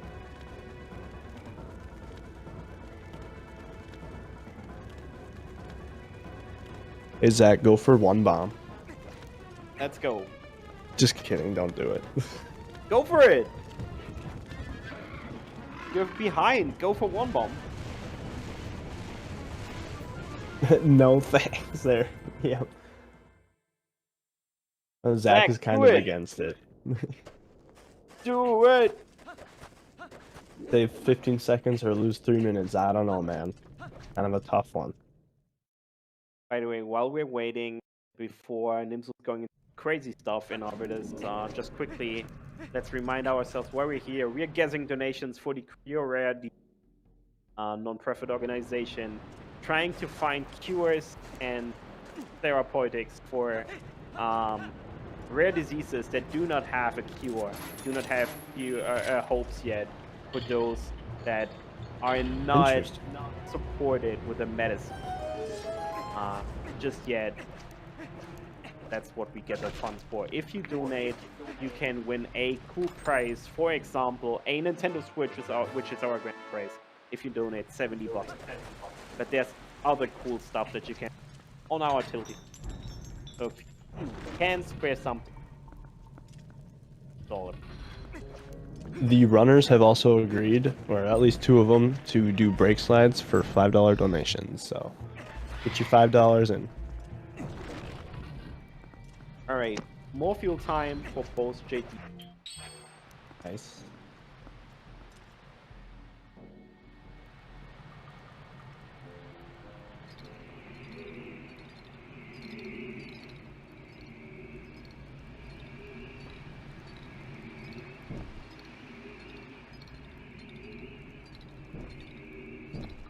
Let's see if JD makes bomb.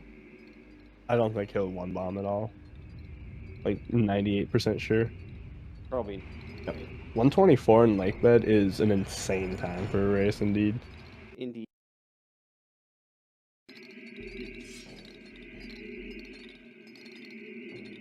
Oh. Almost. No. JD probably could have gone it. He thought about it. You could see it. He thought about it for a second, but he didn't. I don't even think he thought about it. God damn it. Super Alright, clean, Nimzo- Zach. Nimzo sadly missing his first pole one. Gotta try again. Definitely skipping the bomb usage here to skip the bombs that he missed. Gets it second try, but oh well. So this basically skipped getting the first pole, which is not fantastic. We'll only check for second, third, and fourth. Oh, JD missing the grab. JD, come on. He should be fine. He's fine. Oh my gosh, dude! Every time. Oh. If you release your bomb immediately after like pulling it out, you get your air refill, but you also rocket link. And this room is so big that there's no time to sink back down and save it, basically. There actually is. You can land on one of the pillars. Oh yeah, the pillars, yeah. But That's rough too. yeah, it's really scuffed. It's really hard to just keep it together from there, basically. But yeah, JD getting it with the third bomb. Not so bad. It is a time loss, but it's not bad. Swift getting stuck in the gate. Oh, and now trying. Gate has been giving him a bunch of trouble. For newcomers, it's always important there to know you're not clipping the fence. You cut out, you clipped out there. Oh, Nimble stream being rough. Sorry about this. Nothing really we can do about it. Gonna give it a reload and hope for the best, but yeah.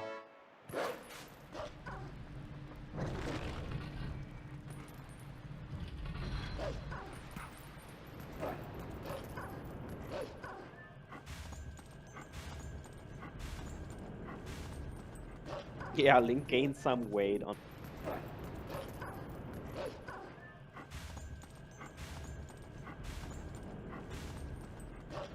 Alright. Ooh, Nimzo missing chest.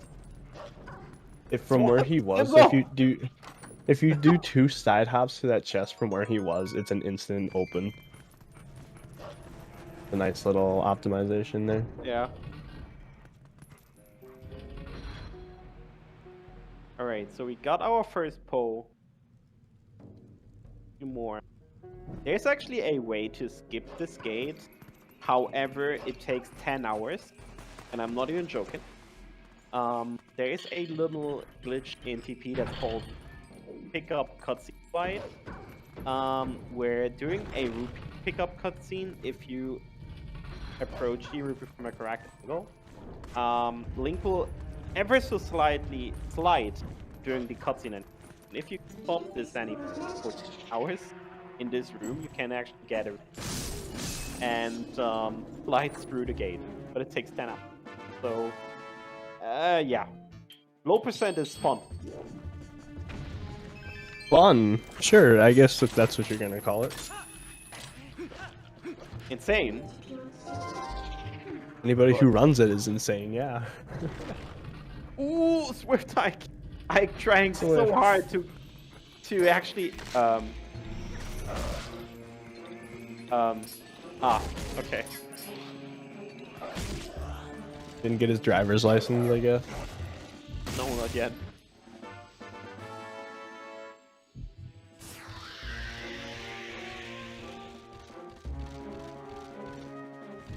Alright. Classic TP race. Alright, second pole for Nimzo here, only 1 more to go. And some really fancy routing in Arbitas, since we basically did Arbitas from the back to the front. Starting with pole 4. We have a key that we're not supposed to have, so we can actually open up area from Swift. Swift! You can't crawl on that block, except for like right at the very edge. Oh my gosh. So we're having a key that we're not supposed to have. We're gonna use this to basically get past 2 of the harder rooms. we already pushed this block right here. Nimzo's now approaching. Let's get out of here. Get through this door from the other way. That makes it a little easier.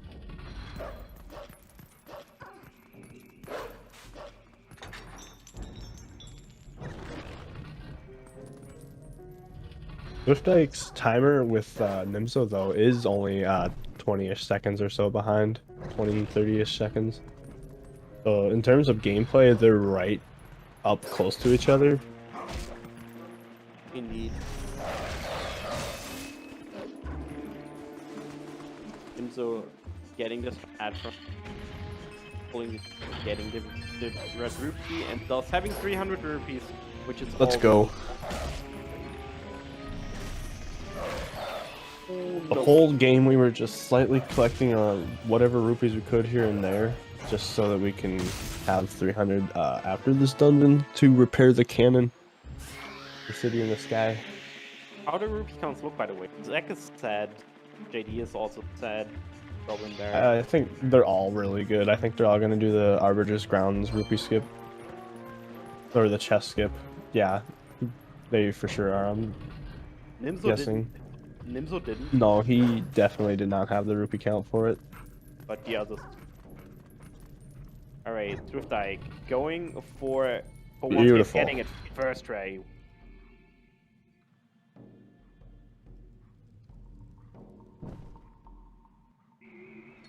When did Swifteye get a German copy? Good question. We actually didn't talk about Just it. noticed that. Wow, I literally just noticed that. We actually didn't talk about it. So German is actually the fastest version in language that is runnable for TV. Japanese is actually 0.5 seconds faster for any percent, but Japanese is a more modern copy, a more recent copy version that doesn't have glitch, so it's slower. But German is only 0.5 seconds slower, so it's the fastest. English is. I saw Yeah, go. Discord last night. Taka said something that's like 5.6 seconds because of the broken water bomb text for Goron. Correct. It's Other 5.6. text boxes. It's 5.6 seconds or 168 frames. That German is faster, just because in German localization they messed up the bomb pack text and made it skippable. It's also funny that the rupee text is fast. There's other factors too that are like your disk quality and your disk reader quality on your console can affect loading zones and stuff. Yep. Also, I got a timeout from someone in chat right now.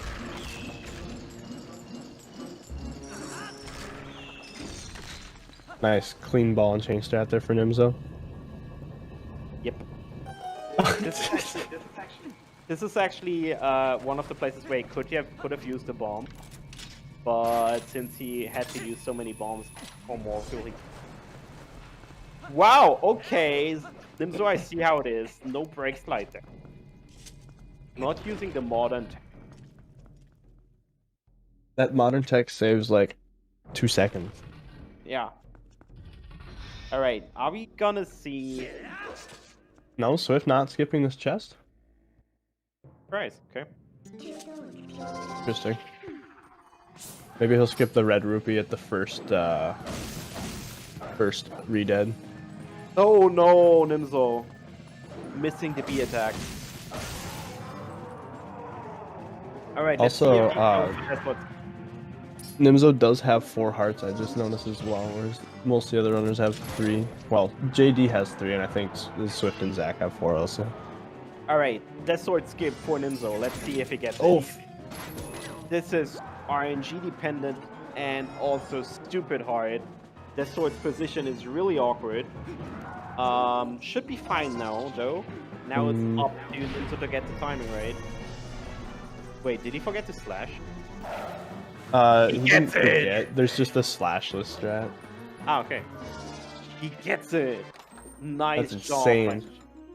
This is one of the hardest tricks. Gets it. Gets the Beyblade and big.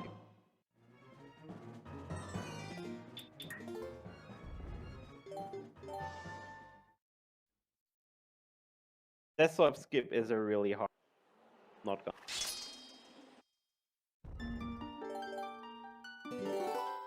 Yeah, that's one of the tricks that runners would put in their runs probably last. Same with one bomb. Those two tricks are like the least reward to risk ratios, basically.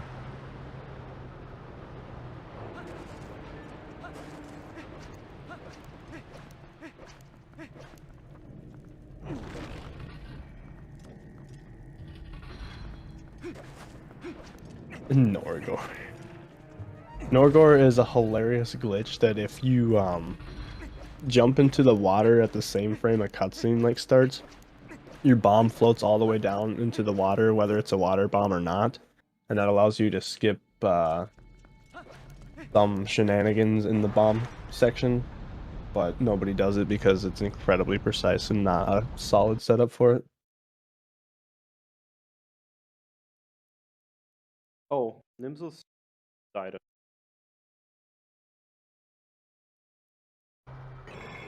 He's just splicing in a good Stallard fight, I bet. The boss fight coming up here is incredibly RNG heavy, and usually it's pretty alright, but there's some times where it can just be really obnoxious. Alright, it should be. Where was I? I forgot. Oh yeah, that was donation. Thank you so much to Rose for $25 and to Anonymous for 40 and another Anonymous for 20. We're at 1565 right now. Let's get towards that 2K for SS. That would be amazing. Let's keep them going. Yes, indeed. It's for a great cause, folks. And you can win a Switch and a book, a Hylian book, and some Switch decals and some the Legend of Zelda Uno card sets, which I thought were amazing. So go for it. Alright, Staloid. Go Nimzo, skip it. Skip it. Skip it. Wow, not even skipping it. Come on.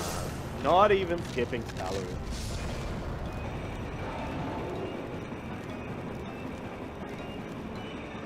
Ooh, good clean second phase.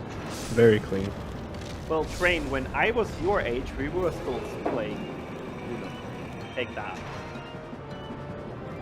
Alright, good third phase. Wow, beautiful.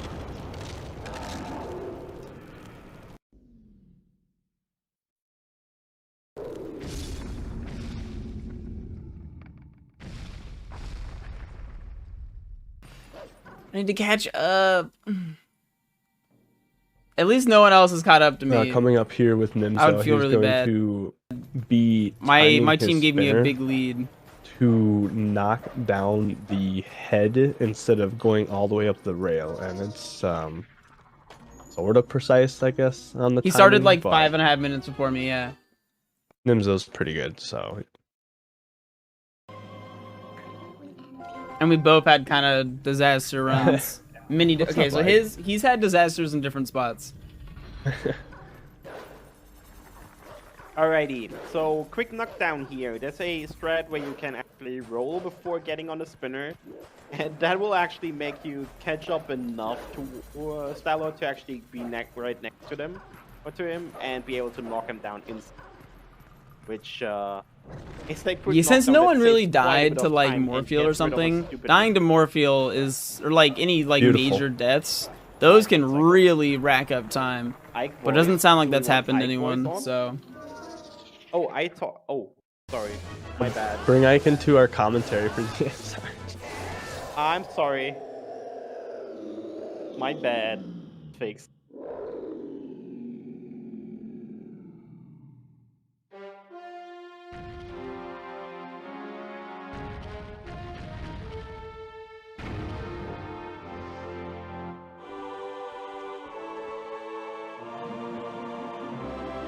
Yeah, I just want to get something out to the world. You know what Ike said? Ike said, go donate. Alright, Nimzo finishing up Arbiter's Grounds, and that's it. Not the cleanest Arbiter's, I guess, but good enough for a race. And now we are opening up the mirror.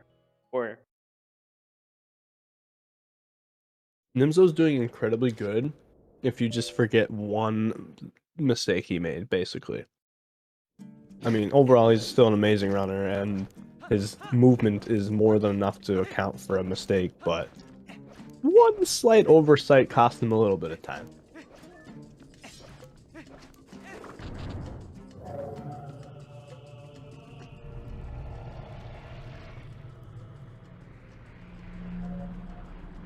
Alright, if we get to 2K before the end of IX City in the Sky, no, let's say before the end of IX Palace of Twilight, we'll have him on the rest of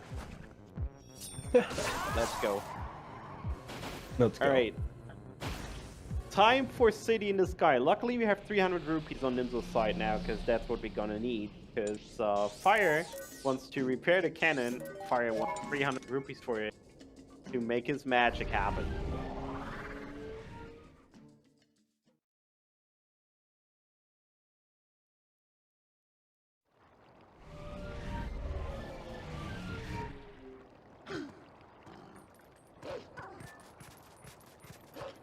Alright, so right here, coming up is the biggest trick, the biggest glitch, biggest time save in Twilight Princess.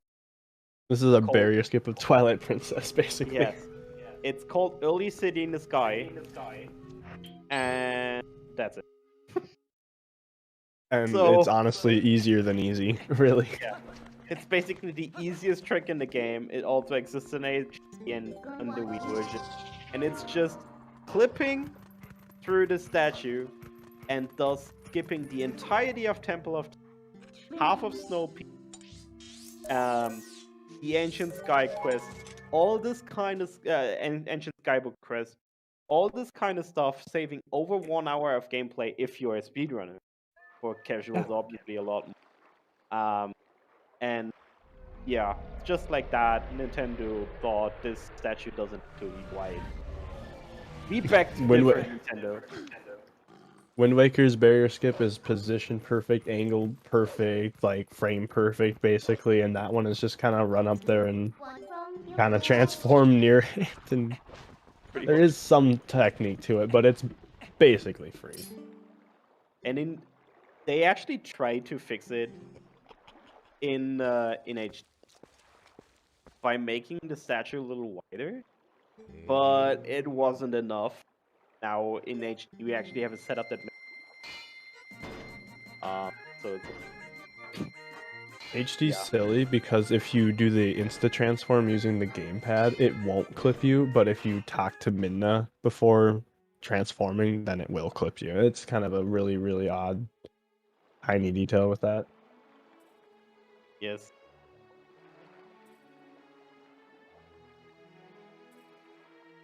I'm sorry, Jasnix, I didn't know white people happy was. I had no idea. People are gonna riot if they don't get their wide people happy. White people happy at 2K. Alright, there we go. White people happy at 2K. I'm gonna make it Get happen. your donations in. Let's go. Make it happen.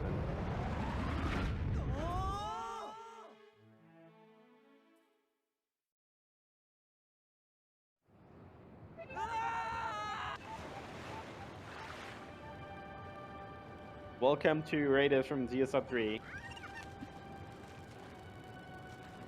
And now we're in City in the Sky, which is also cut down significantly.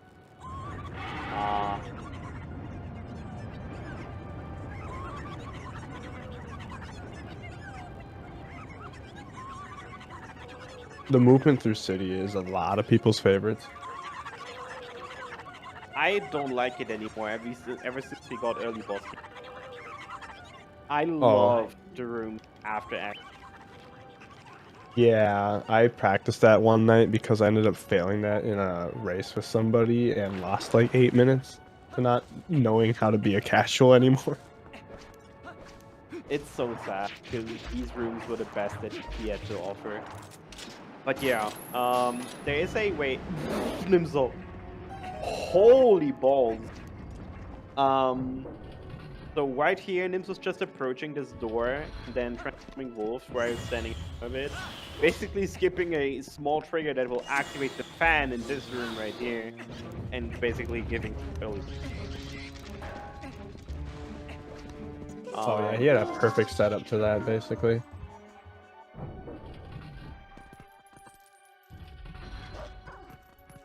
Thankfully, one dry roll after climbing up the ledge with a little bit of a curve is just the right amount of distance to get you just before the trigger. I think JD messed up his hoe stuff. No, he didn't.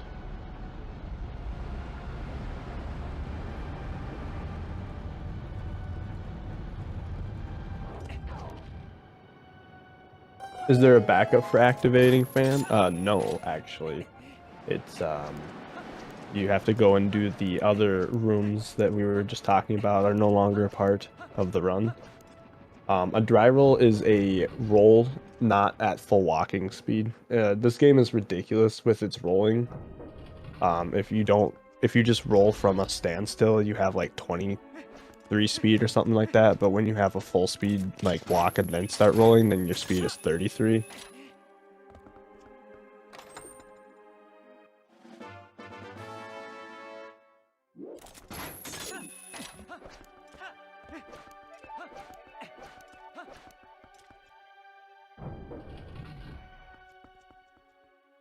And Nims is going to go for a cutscene trigger here of Argarok breaking the bridge, which is going to set some flags to be slightly different for later on.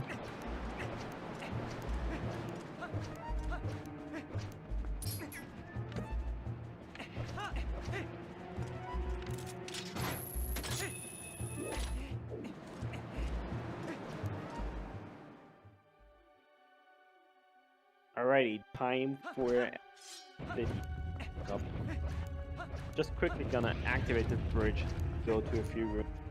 We see the power of the boomerang. If we haven't before, just get over hole after hole, void after just using the boomerang. Funnily enough, this glitch doesn't exist on the Beat version, and there is equivalence to this to these strats. So just do it different, not as but quite. The Wii U actually unloads a gate in the city in the sky and skips all this stuff in this upcoming room stuff here. That's the funniest part there.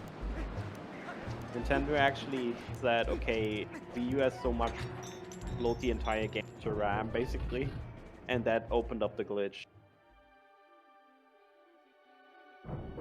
Alrighty, LJA City, this room as well, in the block room. Oh, Nimzo is going to take the less interesting route. Dang. Ooh, The one LJA route. Nimzo just going for his LJ.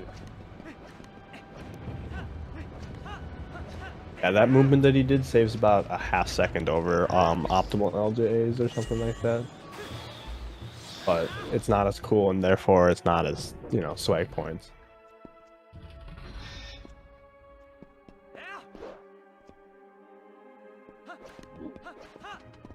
Alrighty, now we get to write the man.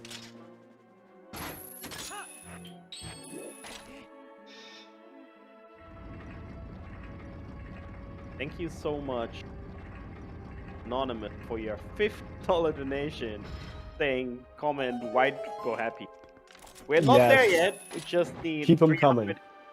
$385 to make white people happy a permanent emote on all 4 channels. Get your donations.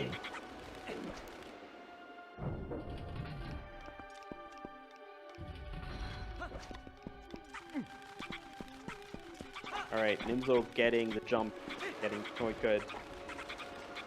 Beautiful.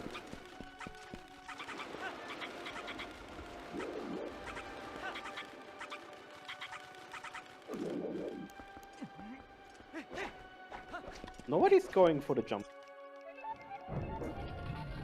That jump is not fun. I practiced it the other night with save states, and I could not find any consistency with it. All right. The Uku loses like a half second. Coming up is the Ariel first. Well, a fight, if we can call it a fight, because we really don't really like the guys, so we're just skipping past them. And this is kind of funny.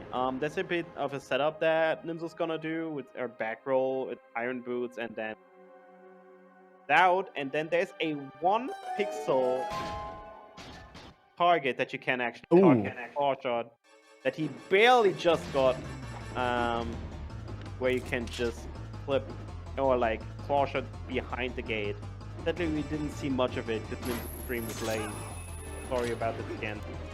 Oh, Zach did Zach's break slide? Beautiful. Mecom J, MMORDR ADR is a category of Majora's Mask, all dungeons. Alright, Nimzo got the double claw shot, safe warped, and now we're basically off the races. We just need to quickly grab the boss. Then we are off fight up.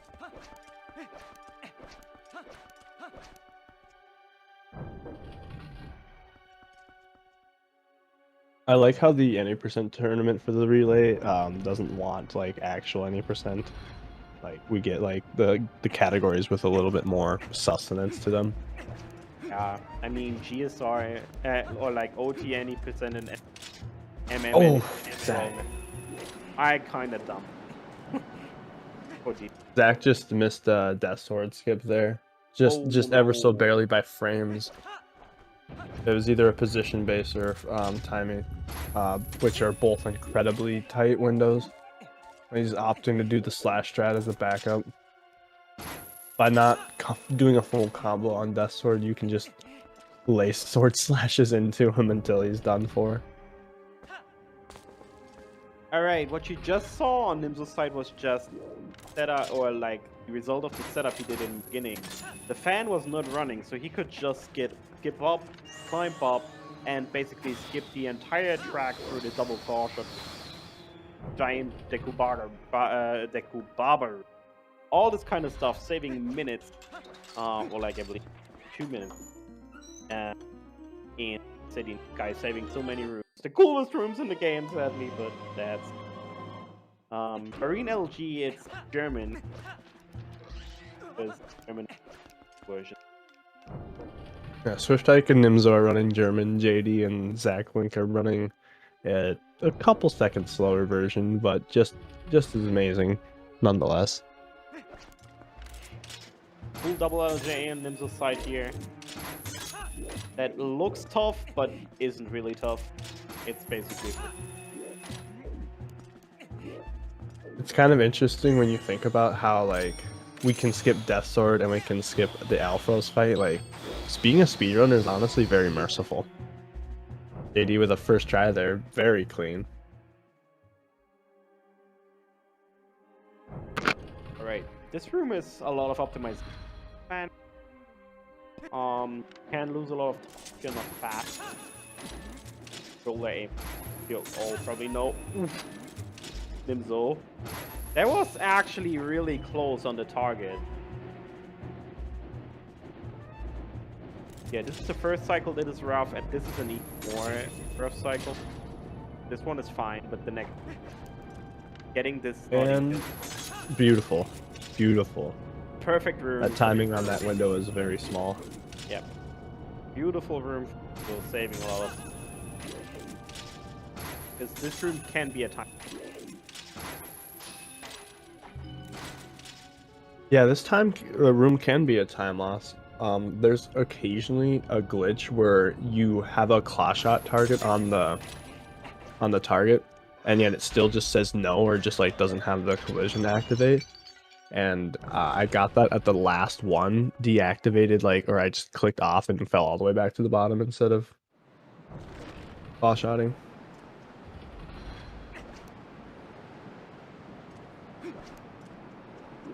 Very clean time for Nimzo though for the second half right now. Yep. This fight doesn't look. I mean, it doesn't look like stuff is happening, but like, there's so many things you could do to save a ton of time in this fight. Indeed. Hopefully, he doesn't get a first framer here. No cool All right, game. he's good. If you end up targeting the tail on the very first available frame of its hitbox, then the game soft blocks, and the dragon will just fly around with you sort of glitched out and dangling on the tail forever until you just reset back to the save that we just did like several minutes ago. Purple, thank you so much for your $100 donation saying F the horse. I imagine this went to the kill the horse incentive of Breath of the Wild. Also to the target of me doing karaoke after. And wide people happy. And white people happy. No, it didn't go Even to if- yeah, okay, it didn't go to white people. But Even we're if not yet Nimzo there. were to reset, Yeah.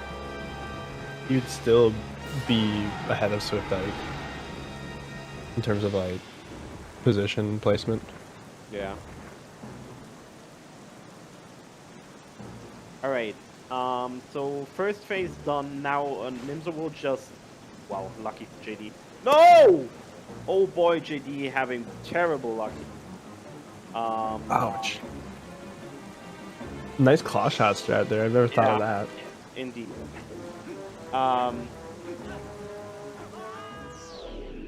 But yeah, Nimzo just died there to reset, or voided out there to reset Agwar's position, because Agwar was going on a world tour.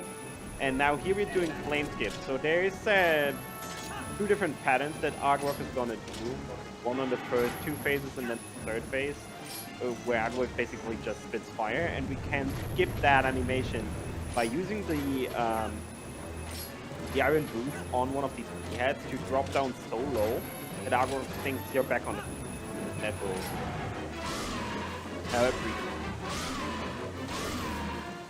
Phase 1 and 2 are the exact same, but phase 3 there'll be like a slightly different setup to do the flame skip.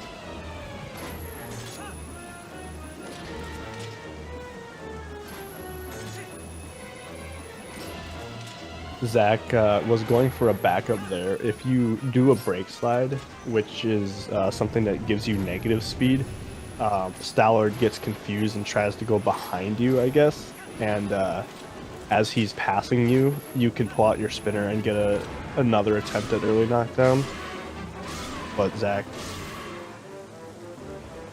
Yeah, it's a weird backup. I don't know. I don't have any issues with it, personally. Go I explain guess. to him. If you wait for the shadow to be like right on you and pull out spinner, then it's better, but also there's still like some subtleness with it. Alright, JD got it. Alright, final flame skip for Nimzo done, and that's it for City in the Sky. Decent segment, he's probably gonna be happy with that.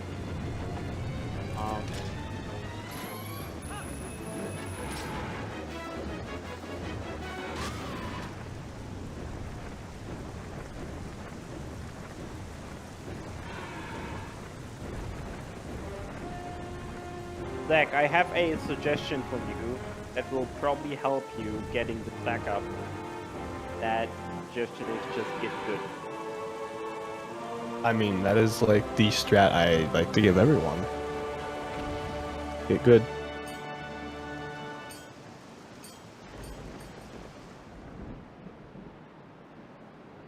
Alright, decent City in the Sky, as I said, for Nimzo. Only one more dungeon to do before we go towards Hyrule Castle. And meanwhile, everybody has finished up Arbiter's Ground as well, and Swiftdeck is on his way to get the boss key in City in the Sky. We've all seen that before. Ike is around 2 minutes behind Nimzo's time right now. Yeah, no, but like in terms of play, probably like 6. 6 minutes behind. Yeah, that I would have. think yes. 6 minutes sounds about right.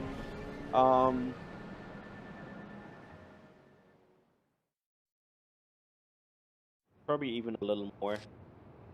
Probably 7. Nimzo just saves time over people just by rolling. Yeah. Insane. All right. So just jump slash there to make sure he lands on bridge because falling into the water time. Now we're off. Palace of Twilight, which is not the most glitch heavy dungeon, not at all. It's just a gigantic showcase of raw movement. Because Palace of Twilight is all about the tiny, small optimization path. Even if you're a good runner, this is the segment where you easily lose a minute of task. They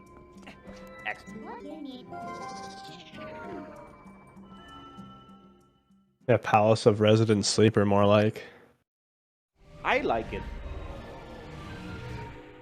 It's good until you're on PB pace, and you're on like decent PB pace, and then just one room in this palace slaps you, and that's that. That's. I lost 4 sub-3 pace runs to Palace now. Oof. Just don't go for the stupid A. That LGA should just be forbidden. God. All right. First Xanthad kills. This will be the reoccurring theme. Alice just killed spawn a.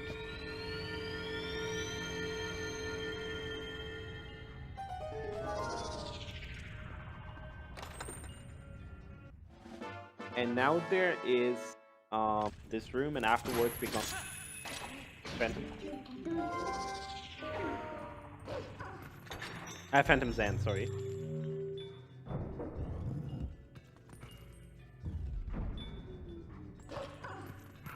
The estimated time for a Scarlet 4 car is 140.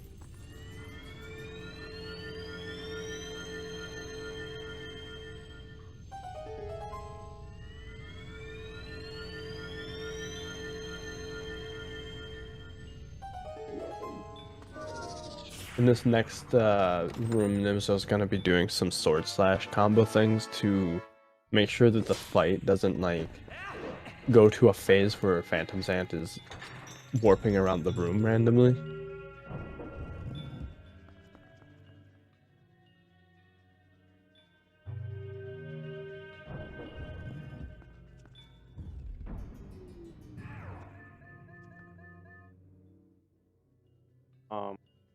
You actually gotta listen to the audio here, so not having stereo audio makes it a lot harder, albeit possible, just to hear where Phantom's end. If you don't have that, stuff suddenly gets a lot more. Yeah, my audio is so delayed on my computer for my capture card that I have to use a visual strat setup. Not as fun as when the audio cue worked for me.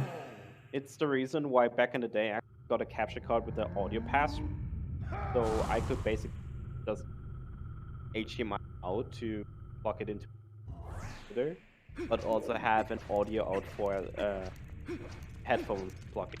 So I had this.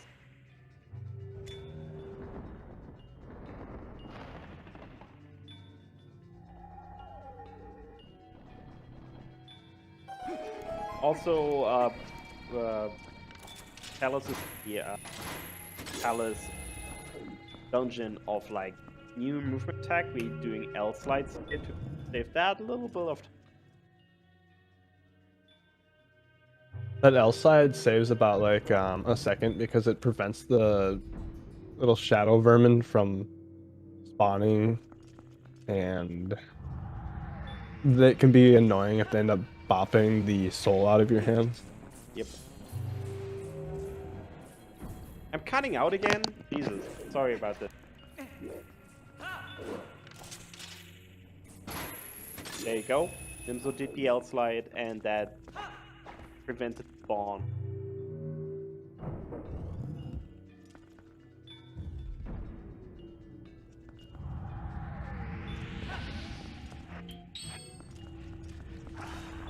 By the way, just a reminder that we're at $750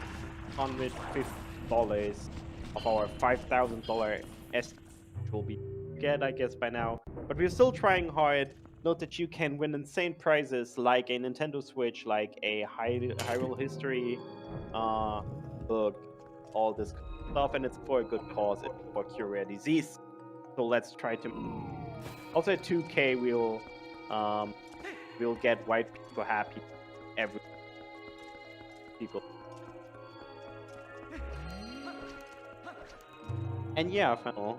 I'm happy somebody saw that the categories are also on the layout. I tried.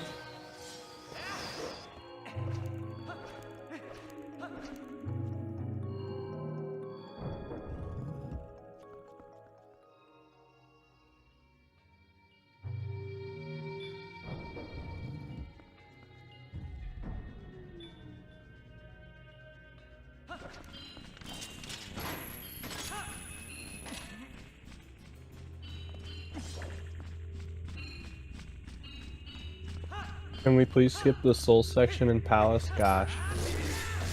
If we Whoa, could skip Nimzo. some of Palace. That was rough. If we could. That room is rough, yeah. But yeah, skipping something great.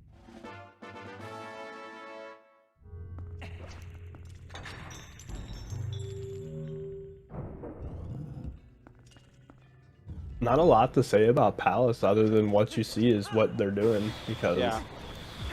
this boomerang like stuns the shadow beast for a moment so they come to you a little quicker. Like, what's stopping soul skip? The fact we can't get past the rest of the game without a light sword in the second half of City or Palace.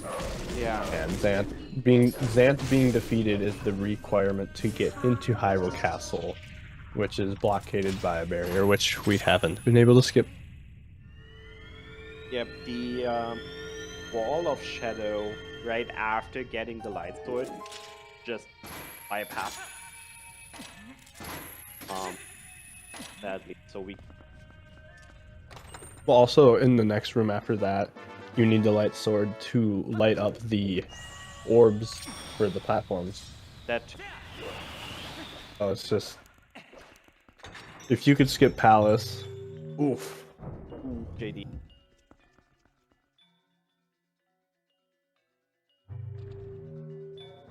A lot of people are in the same boat, like me included. I don't honestly want the TP speedrun to change, I guess, anytime soon.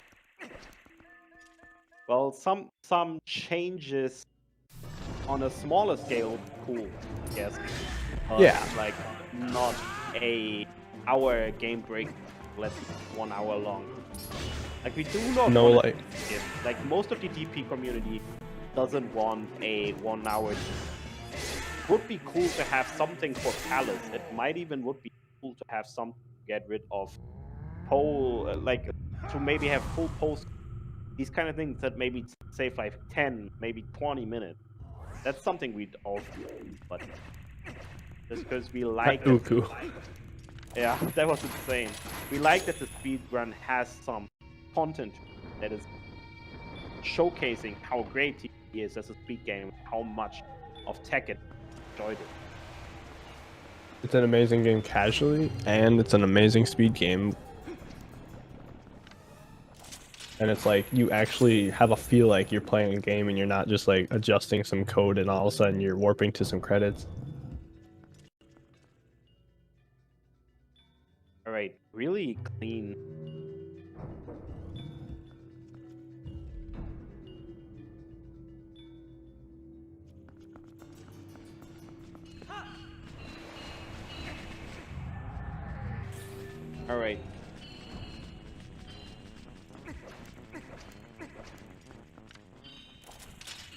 Now I think Nimzo has just been dropping for the entire year, but nothing about it.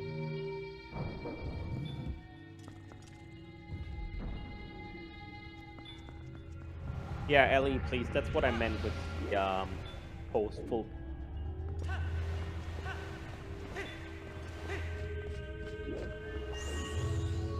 In that room for the gate skip, there is a way to kind of get yourself mushed into the collision a little bit, but there's just no way to get any further to the loading zone earlier. It's just another one of those tricks that barely doesn't work.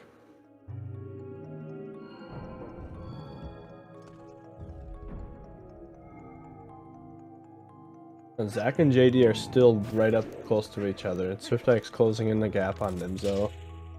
Well, at least he's in Palace with him. I'm gonna go for a quick refresh of the out at mid. Gonna have a multi 3.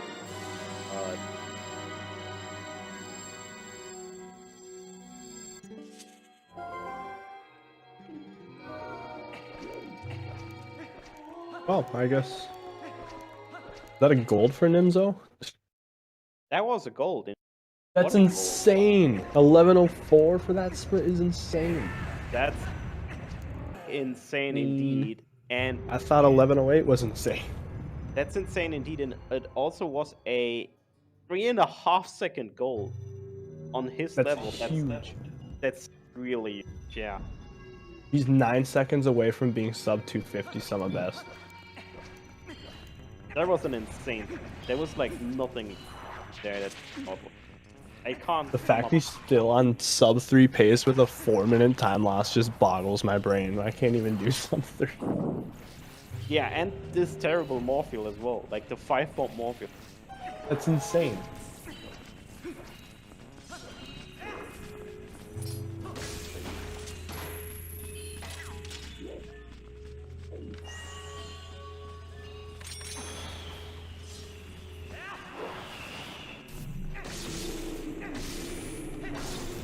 Oh, okay, that didn't work out.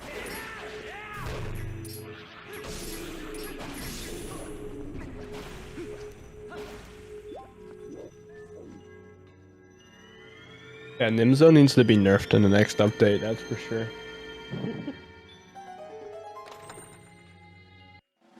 Alright, this LGA here that Nick could do is stupid. He's still gonna do it. I don't mind this one because if it does happen to go out of bounds with or inbounds with my setup, there's a lot of time to react to it. Oh, I think that's a free setup based on the positioning of those targets.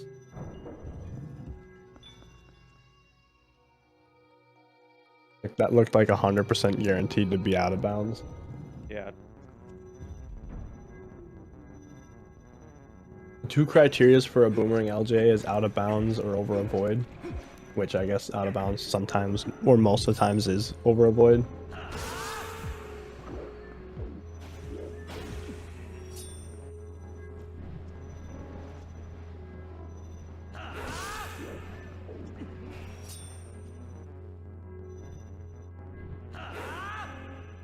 Even going for this. Cool. That's 252 threats right there. You need to wait there a little there, like a half a second, whereas if you void out before that Zand head actually dies, it will just do it again. Yeah, these heads over here won't spawn, which is what you need to defeat to spawn in a small key chest. Yep. Dude, some nice claw shotting. Indeed. And he might get early head cycle. That looks fine. Yes, he got it. Gorgeous. Beautiful.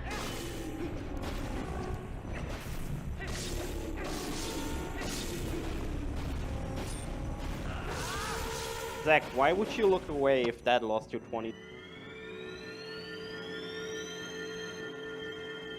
Oh, he looked away and missed the early Agrok. Dude, JDL's coming back. Ooh! almost falling down, and that's a costly loss if you fall down. Here! Ike! Dude, stop it! What are you doing? Oh my... We don't have... Ugh. Oh my god. Alright. After Did that heart JD miss attack- it too? Yes. Oh, no, he didn't. No. No, he didn't. After that heart attack, let's actually go back to Nimzo. Nimzo's going for early platform. So if you have really fast movement, this can actually make a 12-second earlier platform cycle than intended. Didn't even go for the LJA here, but fire. Let's see if he gets it.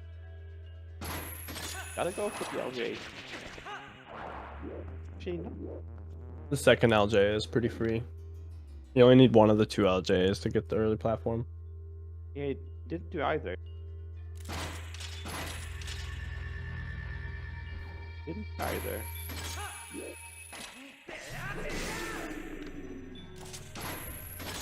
Nah, I guess he's just that fast. Yeah. Alright. Okay, you don't need any LJ.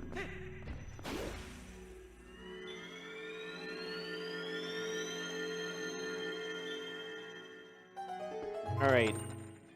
Nimzo got the final small key of Talus with just killing some shadow beats and then we're good to go.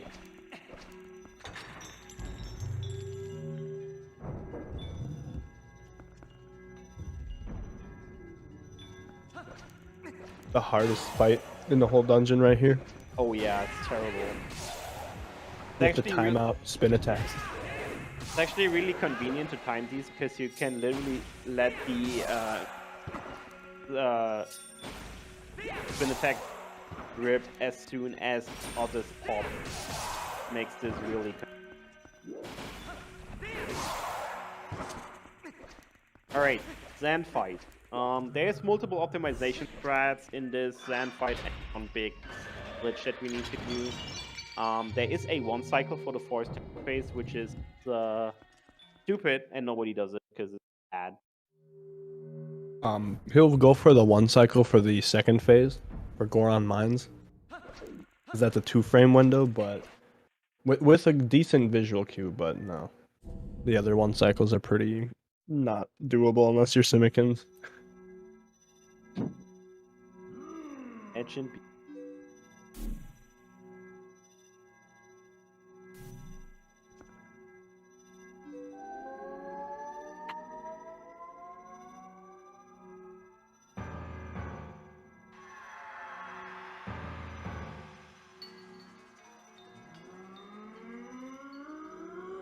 Great.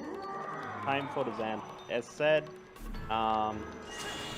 Forest Phase has a one cycle that nobody does just because it's really dumb. A really weird one framer. Oh, the hit there. Now Fire Temple Phase has some RNG to it. But there's a decent A strat for the frame perfect one cycle. Oh! Oh! That was rough. Gets it. Alright, here's the other two required uses for the bombs.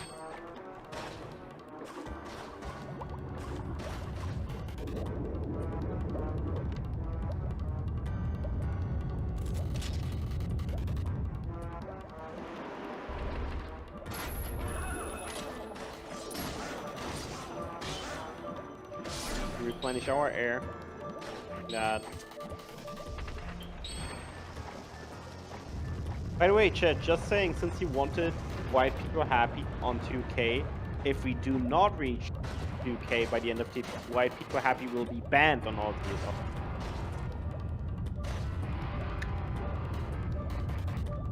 Clever.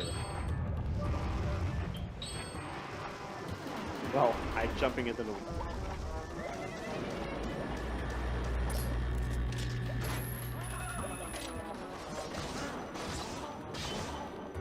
Alright. Nimzo getting the water temple or water zen phase, which can be rough.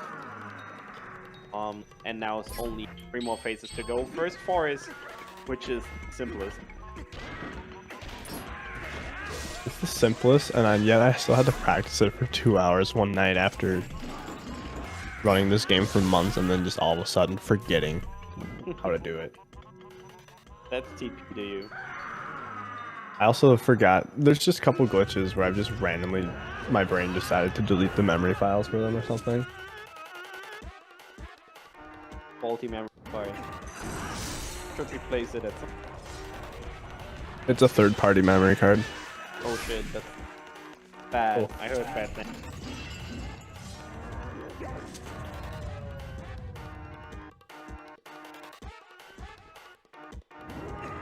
This Blizzetta phase, even though it's pretty straightforward, can sometimes be a big troll. Yeah.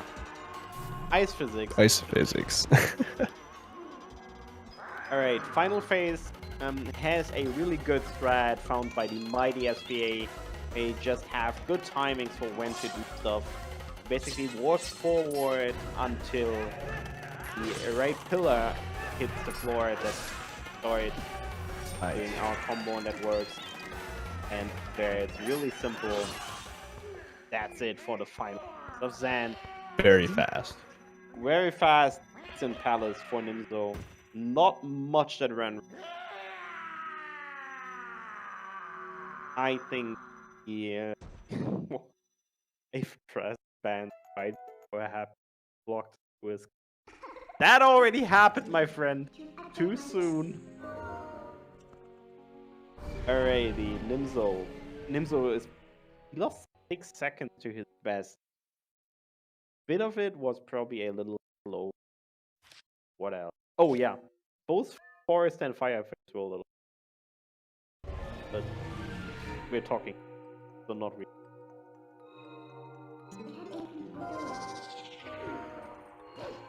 Alright, only Hyrule Castle to go. Hyrule Castle, one of the best dungeons.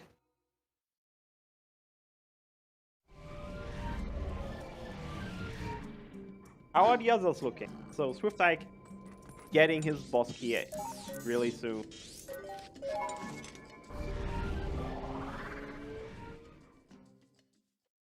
JD still relatively early. In Palace of Twilight, exactly fighting his first Phantom's End now, and JD still on his key search. We're skipping a mailman trigger here. Just because we still do not want... Ooh. So...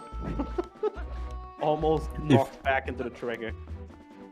If you get that mailman, he gives you 9 letters. He's working overtime. He's been chasing Link around the whole game. Oh no, Swift. Ike. There's a strat, if you have low health up there, you can pull out your spinner and just go down to the bottom to cancel any fall damage. Not the worst time loss, but still pretty.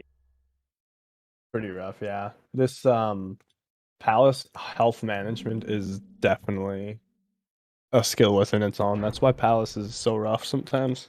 Yeah, it's also the reason why people get 4 at but 5. Palace is hard. As the entire run is hard. EP any percent is no beginner at all. It's extremely hard to learn, easy to get decent at, then extremely hard to learn. That's how I usually.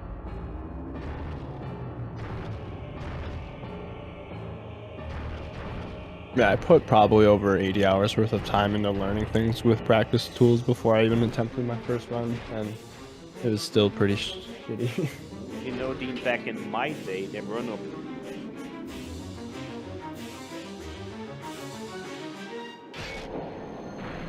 I do like boomer routes. They are pretty cool, actually. In 2013, there were no practice tools. I can't imagine There wasn't even a save file package in updated one until I did it. And emulator was probably trash in 2013 too. Dolphin was actually already okay. Oh. We actually had, back in the day, we didn't only have a save file package, we also had a save state for one specific Dolphin. I have an entire library of save states on my computer for Dolphin on TP. That was actually blocking off like a gigabyte of my... Oh, good old times. I'm a boomer. Oh, Swift! Oh, jeez. That was clutch. Too close. Too close for getting it though. Nimzo in Hyrule Castle now. He will use his... I believe he still has 2 bombs left, right? No, 3 actually. So he will have 1 spare bomb later. Here for this room, the bokoblins in Hyrule Castle are insanely beefy. So using your sword to kill them takes forever. But in this case, you can just hold a bomb and wait, and they will all blow up. Oh, and also Nintendo gave up on trying to make the game good here, so all the barriers are just... You can just walk around them, jump over them, jump past them. How many damage units do the bombs do? I don't know. I thought I heard it was something like 32 or something like ridiculously huge number. Yeah, for some they are reason. ridiculously. Oh, nice. In this Forest King Boblin fight, although we skipped 2, by the way, be careful because you cannot one cycle. And if you try, you will die. Nimzo messed it up. If you roll really close to the beginning of the fight trigger there for Bulbin to fall out, and he falls in the cutscene, it really messes some things up. Yeah, he can basically fall, but without the cutscene, it's kind of weird.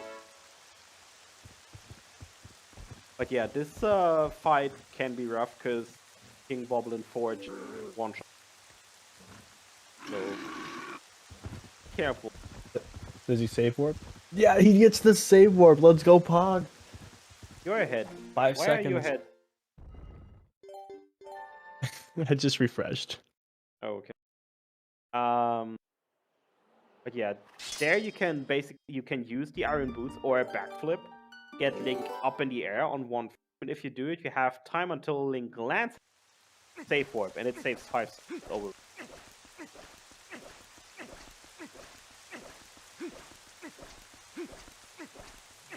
So good for Nimzo.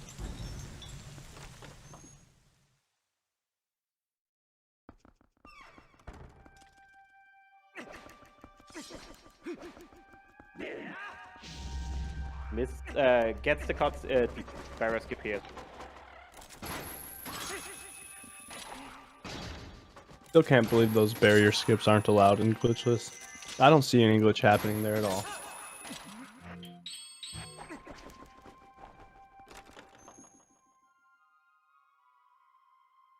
Hi, no, file that you start with does not make a difference. Mostly personal convenience, as long as you don't like use unnecessary menu.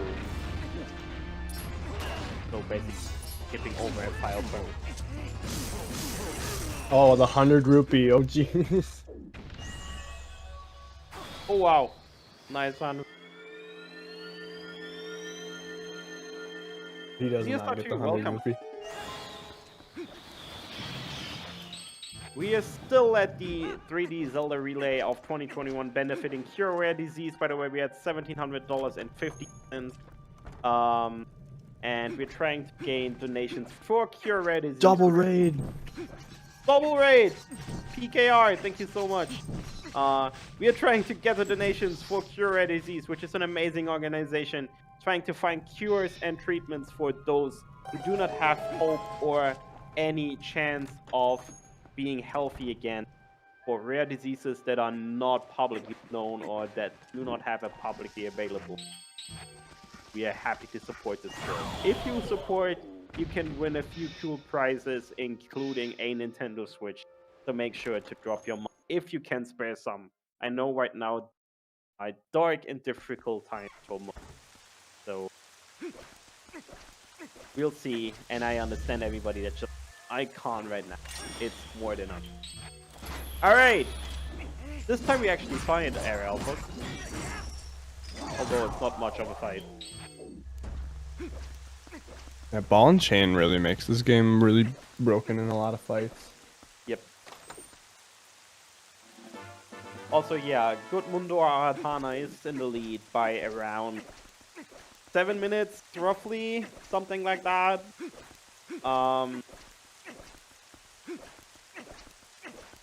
It's actually...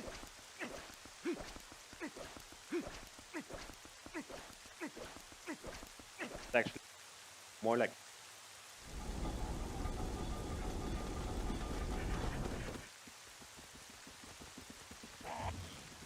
So here's the point in the run where this cutscene shows us some people who we've only talked to like 2 out of the 4 of. Yeah.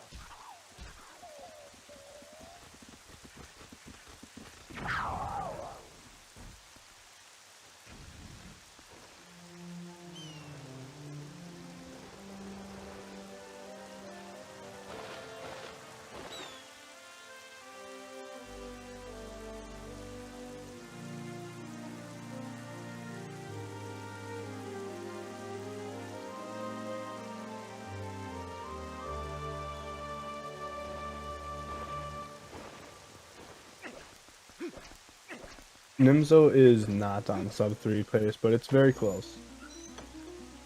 Yeah, it's really on the edge. Barely won't For get. as many minutes as he's lost for being on sub 3 just blows my mind. However, Zach is definitely easily. And JD is really Oh close. jeez.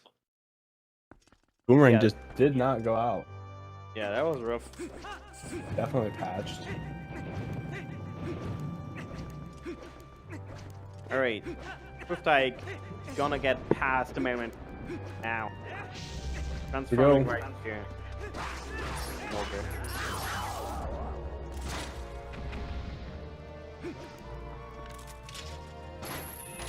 Alright, Nimzo probably gonna go for the spinner strategy for the damage. Not even going for it. Never mind.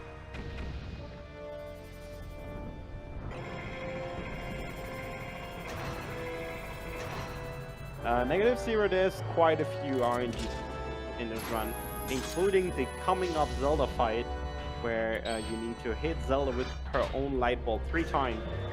And the best cycle you can get through JD almost dropping is a 7th cycle, but it can be infinitely more depending on how the RNG big is.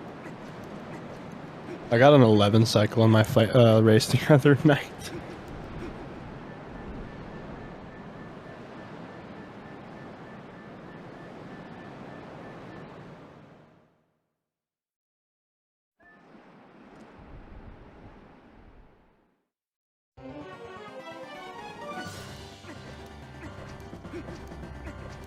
Fun fact, if you pull out your item wheel on the same frame that the Zelda text pops up, you'll just crash the game.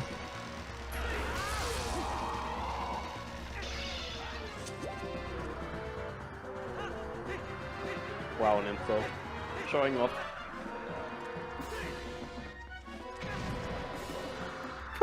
Still gets wrecked.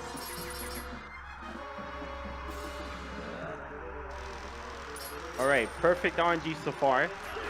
So, between the first and the second ball, there needs to be at least 1 different attack from Zelda, and between the second and the third, there needs to be at least 3.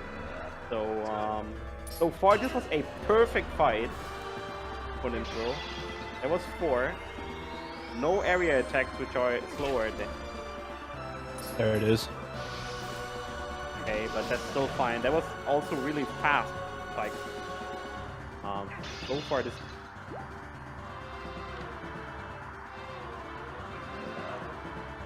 Six. The dash. This is 7. This was an insanely fast 7 cycle. But Oh actually, my gosh, Nimzo is paying off the RNG gods. oh my lord. Yeah, that was a freaking outstanding.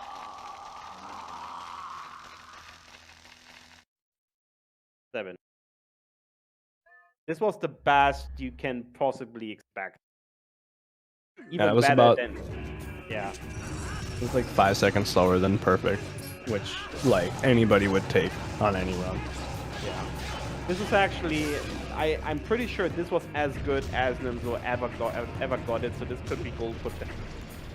Just because this.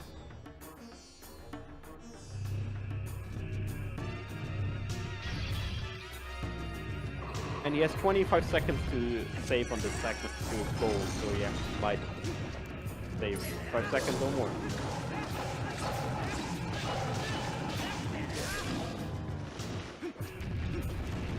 Ever since the little scuff Arbitus, no, was it Arbitus?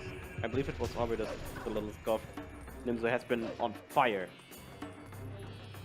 He doesn't let mistakes get to him. He just pushes through them as if they didn't even happen. That's it for Ganon. So only horseback and the final Zelda, the final Ganondorf fight to go for Nimzo. Well, Cal, you can't really. Well, if it's too fast cycles, at triangle. But that's probably not gonna cut it. Well, Will Swift Eye get a save warp? nope. He did not. Rip.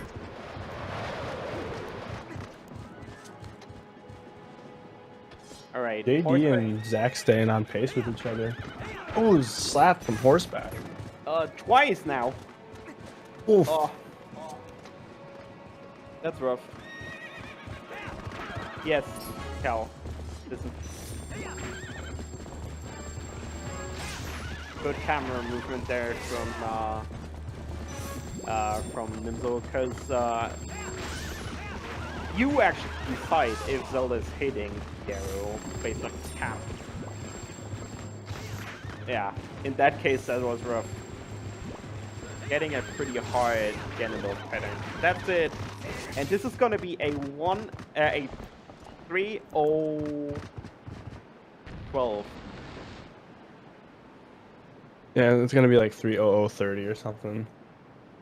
He got slapped off a horseback.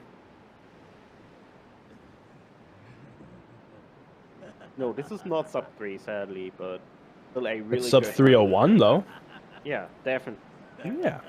It's gonna be 3:012, 3:013, because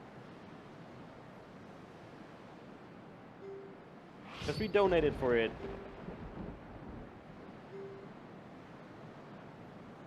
We get the broken text box with the German version here at the end.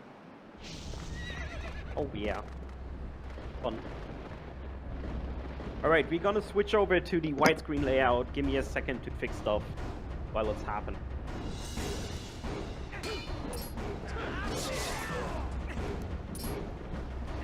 And insane GG. That was amazing.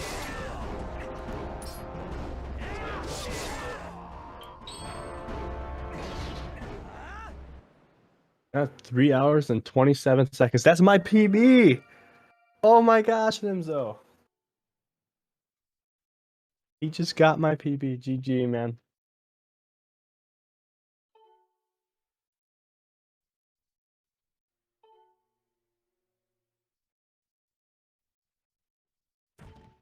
Alright, here we go.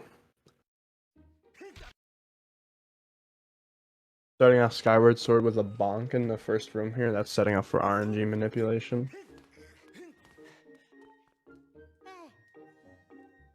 All right, I'm working on the layout. Nice one cycle there from JD.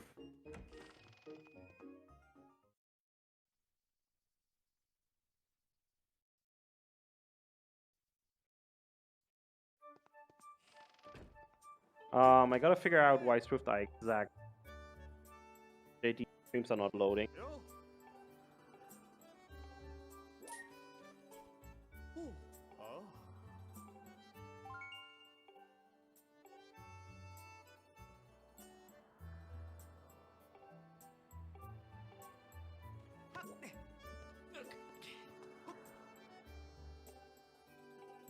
Gonna figure it out.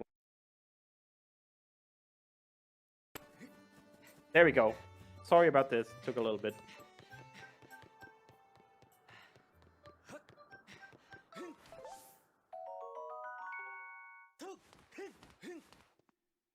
Just gotta do a bit of cropping.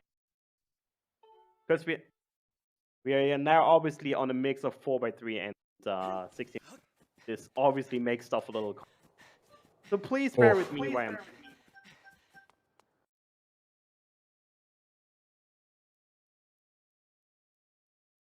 We also can get in our SS.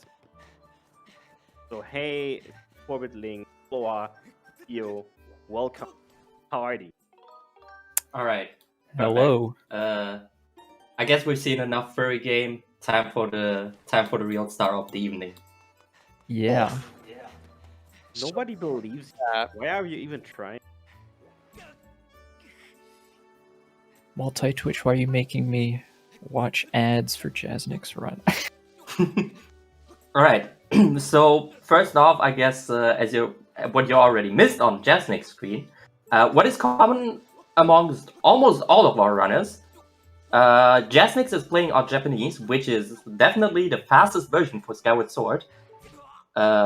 There are no glitches preventing us from playing on Japanese, unlike Twilight Princess or any other game. So, yeah. Also, we are going to be playing on Hero Mode, which has several advantages. For once, we can skip cutscenes, which is very nice. And Jasnix is already triggering the first glitch, which is back in time. Hey, Twilight Princess has back in time too. And a good Yeah. Well, you see, back in time in Skyward Sword is just a little bit more useful in Skyward Sword. Whereas in Twilight Princess, it allows you to like get a few items early and set some like boss flags. You can completely break Skyward Sword with back in time, which you will see in this run. It's been known for many years. However, it's only been the past almost 2 years when Back in Time became just completely busted and allowed us to skip it cut off about 3 hours of the run. So this is the first relay with reverse Back in Time magic. So if you remember before, Skyward Sword was about a 5.5 hour run. Towards the end, but now it's an hour and a half. So yeah, just get ready for some shenanigans. Yeah. So what just happened there was Jasnix got the Goddess Sword and immediately started his file like right before the game registered that he got the Goddess Sword. So as soon as he gets out of the cutscene here talking to Groose, he's going to have the Goddess Sword on his back. So that is the first instance of reverse bit magic, and probably the most straightforward because, well, he got the Goddess Sword back in time. Now he has the Goddess Sword in the actual game. Yeah, also something to say about Jasnix. Jasnix is doing a completely different route from what we are expecting from the other runners, so... Yeah, his run is going to look completely different than the other runners, because whereas in modern Skyward Sword speedruns in an E%, you skip all of the B-wheel items, and it looks a lot more insane. Jasnix is going to be getting some of the items, which is a bit slower, and will make the run look completely different. So that's why the beginning of his run will look significantly different than Xsto's run coming up in a minute. Yep. So, the very beginning, nothing really special is going to be happening. He's just going to be rescuing his Loftwing as per normal, going through the Loftwing tutorial, which we are going to wind up seeing a lot of in this run. And then he's going to be doing a save and quit at the wing ceremony, at the save prompt before the wing ceremony. One other thing to note about the last back in time that he did was during that back in time, he copied his file and then he did some shenanigans at one of the save statues where he deleted that file, and then while saving, or while that file was deleting, he saved it at the bird statue. And that created a file with everything set to zeros. And that will become very important momentarily. So yeah, coming up, for Jasnik's route, does he do side hop cutscene skip? Well, no, he gets to skip side hop cutscenes. Okay, so he just uses the corrupt file. file. Okay, I'm just unfamiliar with what Jasnix will be doing, so... Yeah, it's very... nobody of us is really familiar with what Jasnix is doing, simply because the route is pretty old and nobody of us actually expected Jasnix to go for it. Yeah, But, so he's going to save and quit here and load that file that that 64-bit was mentioning that has all the values set to 0. As you can see, it has 1 heart and just a weird file name. And as soon as he loads in, since everything's set to 0, including his hearts, he just dies. So this file is very useful for just dying instantly, so you can go into back in time. Yeah, because if we hadn't mentioned yet, going into back in time requires accessing the game over screen, which means that you have to die to activate it. So having that corrupt file, at least for the beginning of the run, comes in handy for that. So I'm assuming he's going to just reverse bit warp into the statue. Yeah, I think that's what you do in here now. Yeah. That sounds about right. So what Jasnix is going to do is he's going to start his file and then enter the statue, and it'll put him in the statue in like his normal save file. So since he already has the sword, he doesn't have to pull it again. Now he's just going to place the Farron tablet so that he'll be able to enter Farron. Yeah, he also copied his file here, which is very important for later use. We're from now on gonna refer to file 2 as his early game file. And that has several uses for us that we will explain later on. Especially it allows us to access nighttime in back in time.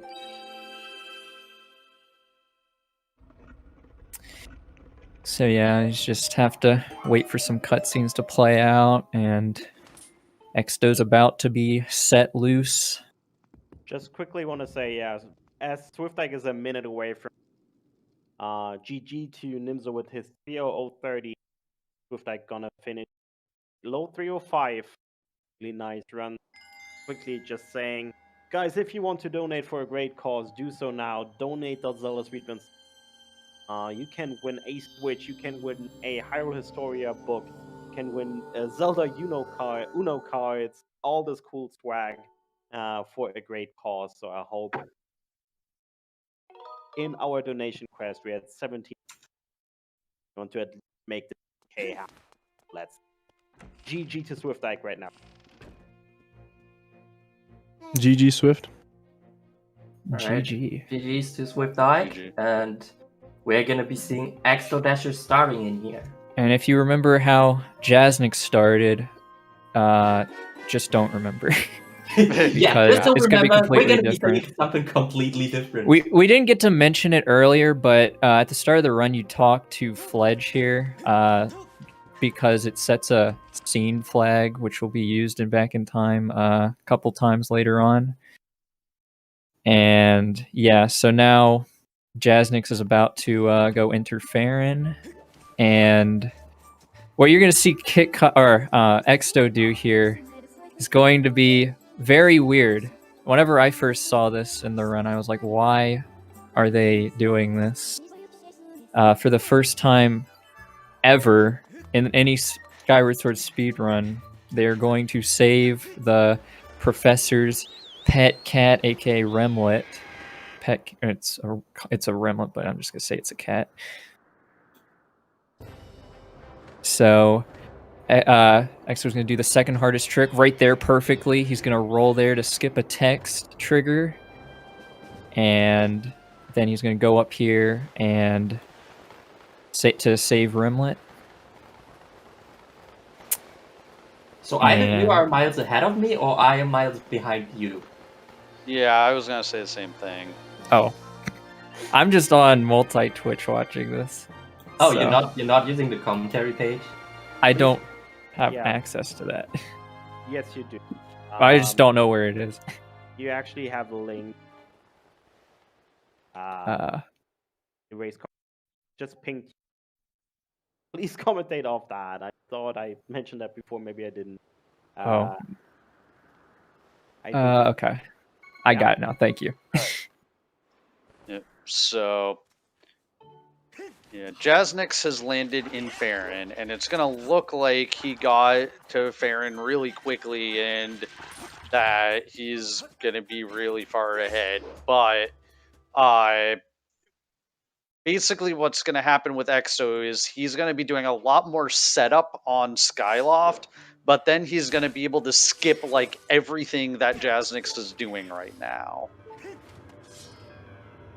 So Exto also saving immediately, and he's going to be heading up to a very infamous post here that we call Killing Yes. Post. Yes. Shoutouts to the good old days where you did this at the beginning of every run to get Goddess Sword early.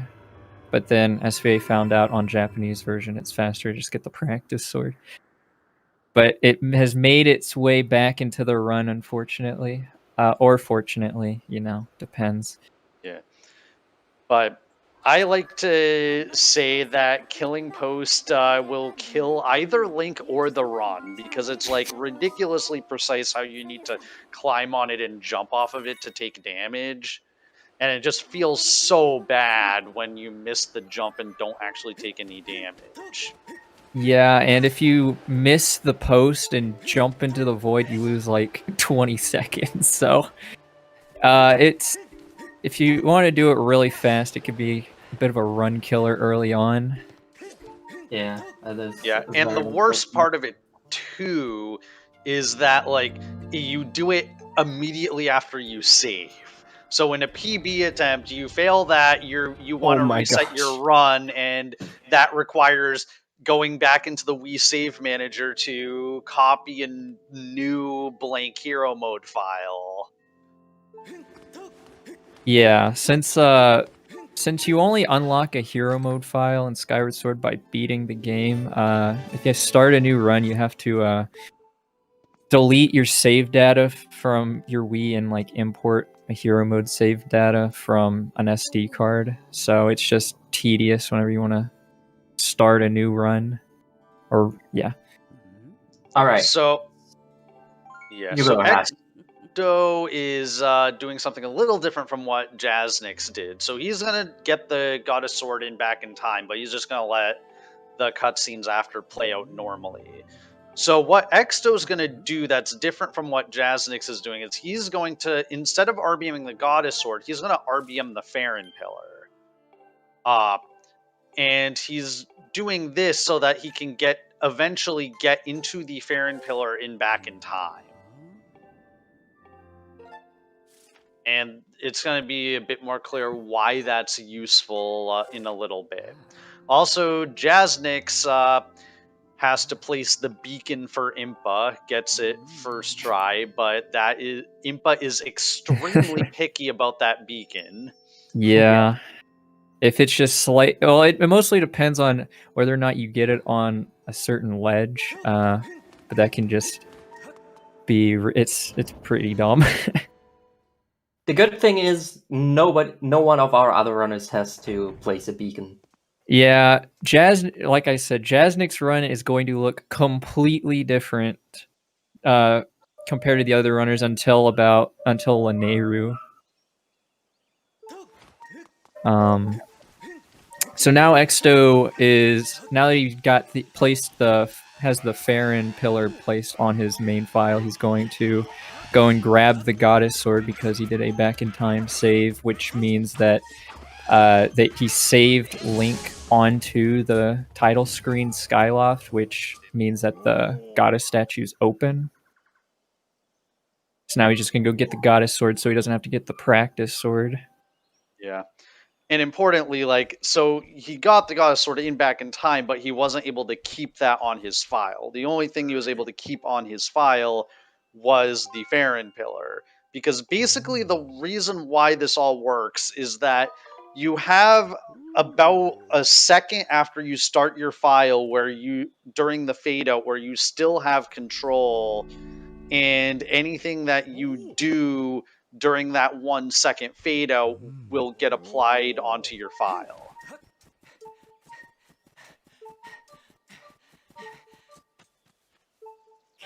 There's the beacon that Jasnik's placed. It just had to be on this ledge. Oh, he ran out of stamina. Oh god. Got the log jump, but then not enough stamina. Oh. Underrated part of this game is stamina management. Yeah, the stamina management, you can tell the super experienced runners from the less experienced newer runners based on how they manage their stamina, because it can be really precise depending on the location. It just requires a lot of practice to get down perfectly. JDL, I'm overtaking Zach Link almost because of Zelda.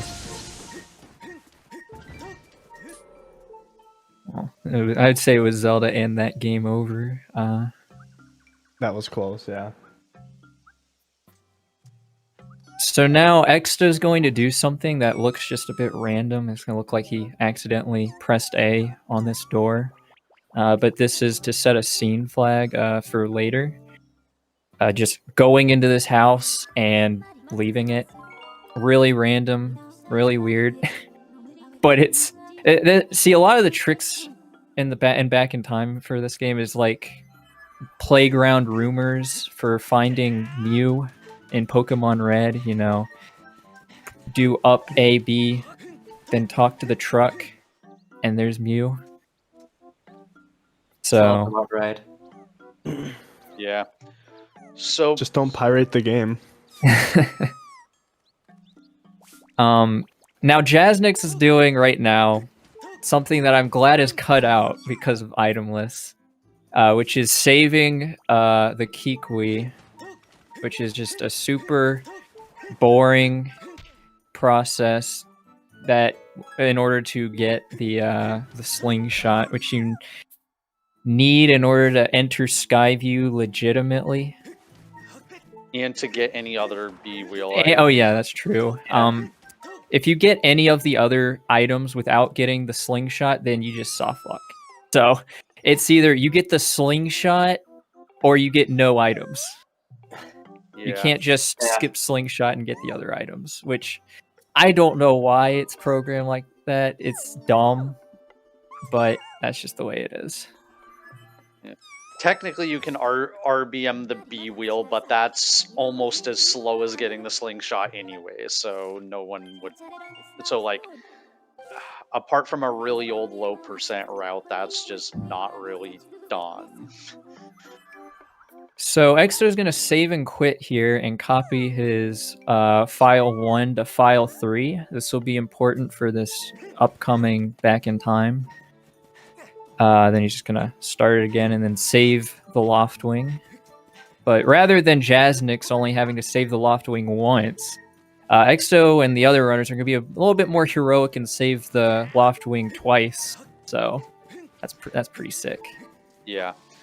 So the other thing is that Exto doesn't have a corrupt file like Jaznix did, because in this route there's basically no room for a corrupt file. We have to use all three of our files have a reason to exist. Yeah, it is. GG, Zach Link. It is common among, or something about Skyward Sword is if we had four file slots, we could probably make the game even faster. It's just crazy how so much of this speedrun depends on just the file select screen and all the weird properties related to that. Yep. So now, as soon as this Loftwing tutorial is over, Exto's going to be doing a trick that Theo alluded to earlier. The infamous ceremony cutscene skip. Luckily, if he fails it now, I think it only loses like a minute. Yeah. But so he has a 2-frame window where he can side hop out of this cutscene, and he's not even doing the save and quit strat, so he's just gonna mash for it. He has a 2-frame window and he missed it. Oh, that sucks. Yeah. So now he's gonna have to load file 3, which he copied earlier, and I'm assuming just goes back into the cave and dies because he needs to go into back in time. He has to go all the way to Westcliff because you cannot activate back in time in Waterfall Cave because of some weird property of how Waterfall Cave handles respawn. So it's really unfortunate that it works that way, because if we could just activate back in time in Waterfall Cave, like, things would be like missing the cutscene skip would not be bad at all. Yeah. Usually missing that cutscene skip is just an early run killer. But luckily it's only like within the first 10 minutes of the run rather than like an hour and a half into the run. So it's a stupid trick there's a way to time it, but like I said, 2-frame window. Most people mash for it. I time it. But that's just because I've been running the game for 5 years, so I know I practiced it way too much. Alright, so KitKat now has started his Skyward Sword run as well. So now we're having all 4 Skyward Sword runners in here. Finally, which means I'm going to be leaving. Alright. Alright. Thank you so much. And thank you for commentating. Thank you so much. Thank you, Ches. Thank you so much. Yeah. Wow. Now right. we got to face the truth that good game's over, everybody. But please GG. don't go home. Instead, please donate to the charity to cure rare disease. We haven't seen a donation in a while, and it would be really cool to hit the 2K. We are only $275 away. There's 2 crazy incentives that you can go for. The first one is that's gonna be out in around 110. Is gonna be about Breath of the Wild, and if we're gonna run any percent amiibo or no amiibo. Currently, no amiibo is ahead by around $60, but you can change this. The second incentive is kill the horse or save the horse in Breath of the Wild. Currently an $8 difference only, so make sure to get a donation and make a change and maybe win a cool prize. I'm surprised that people actually want to save the horse. For the price of 1 pre-order of Skyward Sword HD, you could change whether or not they Breath of the Wild runners use amiibo or not. So Exto's doing a crazy reverse back in time warp, which is going to put him in the sky without on a file that does not have the Loftwing saved, because he duplicated file 3 over file 2. And so he's going to trigger this Fee cutscene, which is going to make it so he can jump off of his Loftwing, even though he doesn't have the Loftwing saved, which is going to be very important in a minute. So now that he's got that trigger, or the trigger so that he can jump off his Loftwing, he needs to die and then go save his Loftwing on this file. Yeah. Yeah, I'm So- sorry. I say Fee. I've been saying it for years. I know it's Phi. It's just I've been saying it for years. I can't stop. All right. Also, we see Jasnix has finished the slingshot quest, so I guess he's gonna be going for extending blow here. Wow, extending blow in any percent 2021. I mean, it is actually part of the newest any percent round. Okay, he does and not he get gets it. bad just, RNG. It's just in another place where you do the extending blow. But yeah. All right. Now that Jasnix did not get the extending blow, he can do the cube warp. So what he's trying to do is he's trying to lure the goblin into a specific spot so that he can hit the goddess cube. Very nice. The goddess cube triggers a cutscene which places Link directly next to the Goron, which allows us to skip the walk around. Yeah, also called the walk of shame if you ever miss cube warp. Oh, it doesn't happen often for me, but it sucks. So now, Exto saved his Loftwing on that file. Now he's going to, so he's back in the Loftwing cutscene or tutorial, but now he can dive off his Loftwing, and he has the Farron Pillar activated, which neither of those two things are possible normally. So now he can just. There's an invisible wall that applies to the Loftwing in the tutorial, but it doesn't apply if Link just jumps off the Loftwing. So he can just jump off the Loftwing and dive into the pillar and enter Farron early. And you see this a lot for entering Farron and back in time. So him diving super far to enter the Farron pillar from the Loftwing cutscene. You'll get used to seeing that. Yep. Also, he took intentional damage as he was diving down. He dove onto his zipper to take 4 hearts of damage because, surprise, surprise, the first thing he's going to do here is save and activate back in time. Yeah, a good thing about hero mode is you take double damage, which you die like over 20 times in this run. So taking double damage is just really useful. But I mean, I think the main factor for using hero mode is the fact you could skip the cutscenes, and you would soft lock at multiple points with this route if you couldn't skip those cutscenes. But the double damage and the you also get a larger reach with your Skyward Strike, so those two things also are big pluses for using hero mode. And yeah, Link does die a lot. So on Jasnix's side, we just saw the last part of exclusivity for his route so far, at least. His route is gonna be joining up with the others again soon. Or actually, at this point, it is. So what he just did is he did a bit warp, which is basically using this statues, using the coordinates of the bird statue. We can use these to warp in on the map where we are saved on, which conveniently places us in the back half of Skyview. And now he is gonna do this weird spider jump because the room was partially unloaded. And you need the beetle, or like you're intended to have the beetle at this point, so you would use the beetle to cut its web, but you don't have the beetle at this point.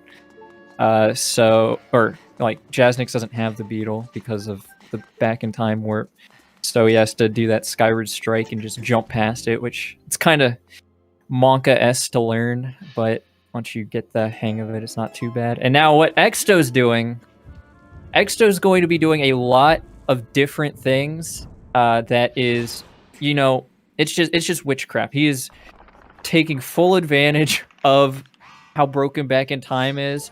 And whereas, you saw Jasnix save the Kikwis to get the slingshot so that he could enter Skyview, Exto's just going to be, doing all these playground tricks, and you'll see the outcome in about a minute.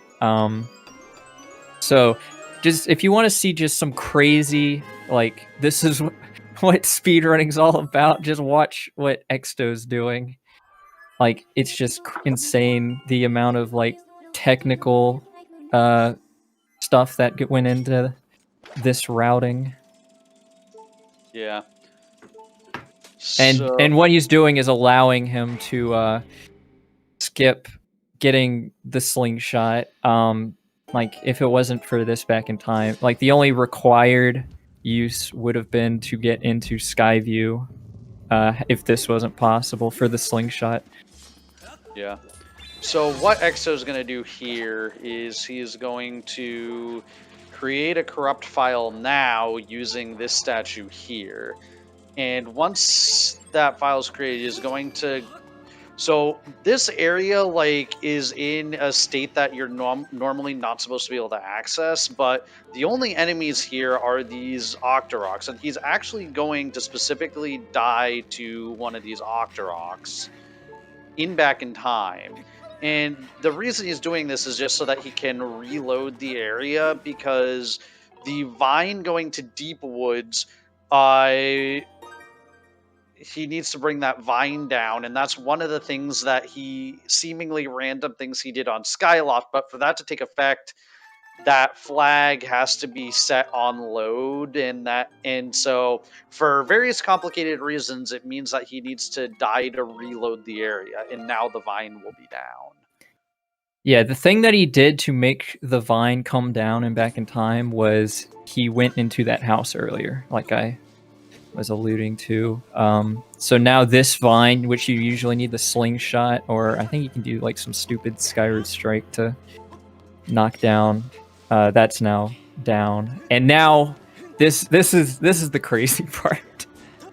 He's going to load file 2, skip this cutscene, close file 2, open file 2 again. He's going to copy file 2 at a specific time. And then he's going to load that copied file and then skip that cutscene. And then... Come on. Boom. There he is. Yeah, so he winds up basically at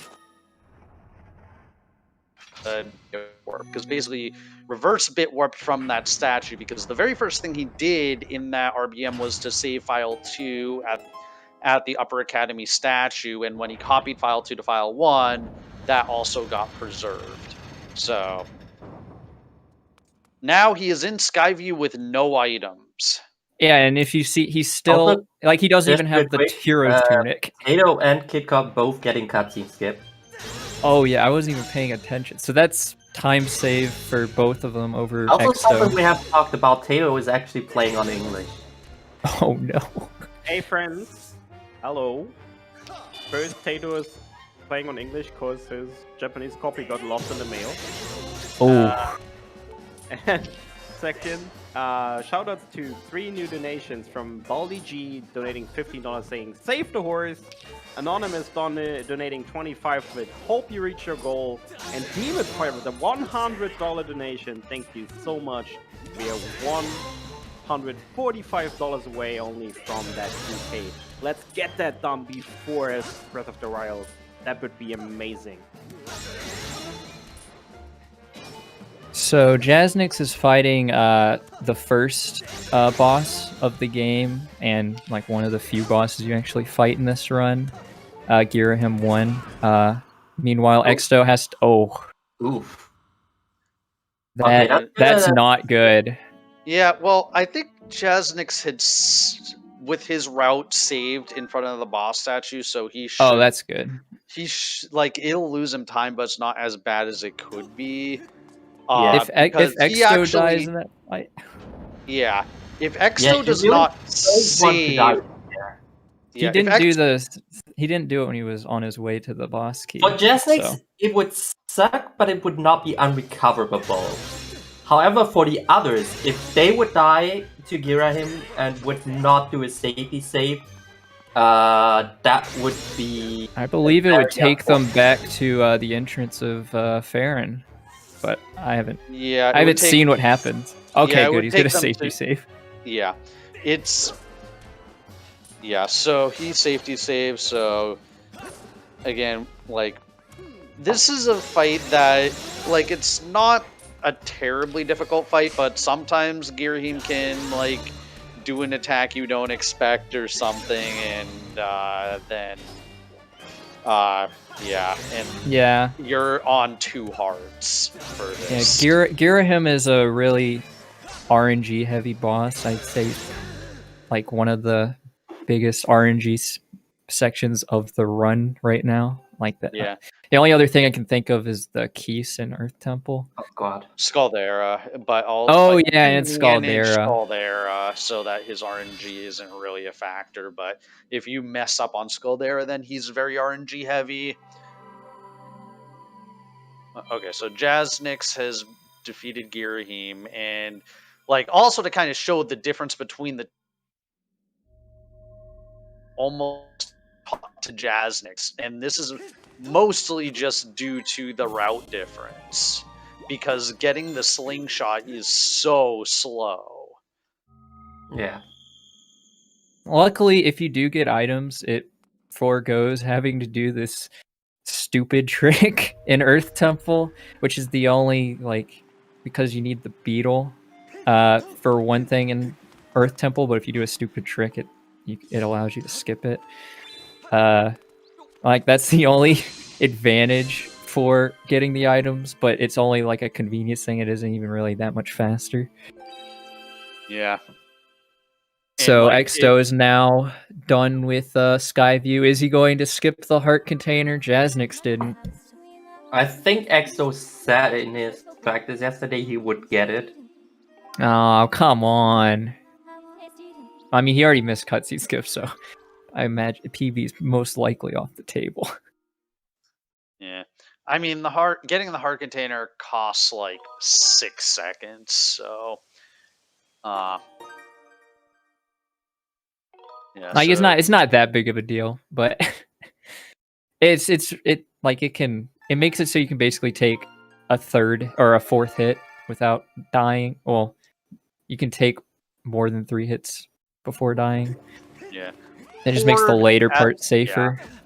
Well, it's pretty much the Horde fight is the only Yeah. thing the heart container really saves you for, because Yeah. Horde is extremely difficult, and we'll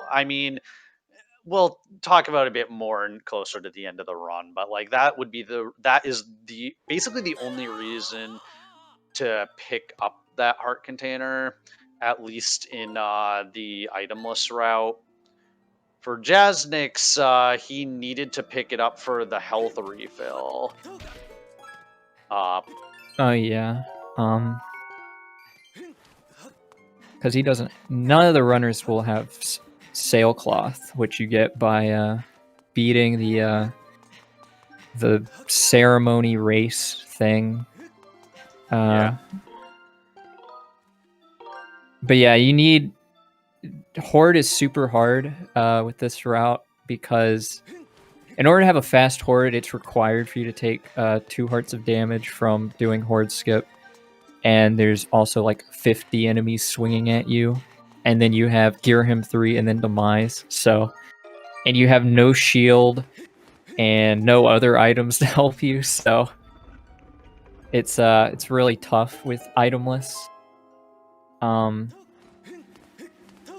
So now Exto is I believe Jaznix is putting Elden Pillar. Jaznix is doing early Elden Pillar. Exto is gonna be reverse bit warping into the goddess statue. Yeah.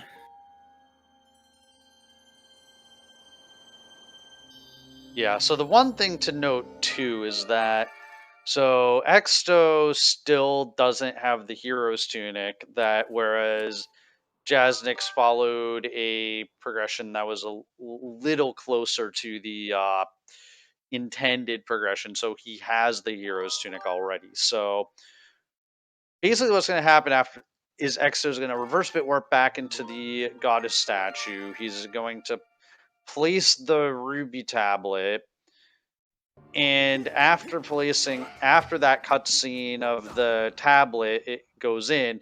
Because he hasn't gotten the tunic yet, it's going to try to put him back into the sequence of getting the tunic. And so it's going to play a broken cutscene, but luckily he's going to be able to skip that cutscene. Yeah, the game is going to assume that Link has just placed the Farron tablet and like play it out like he had, because now he skips that cutscene, which would softlock if he couldn't skip it.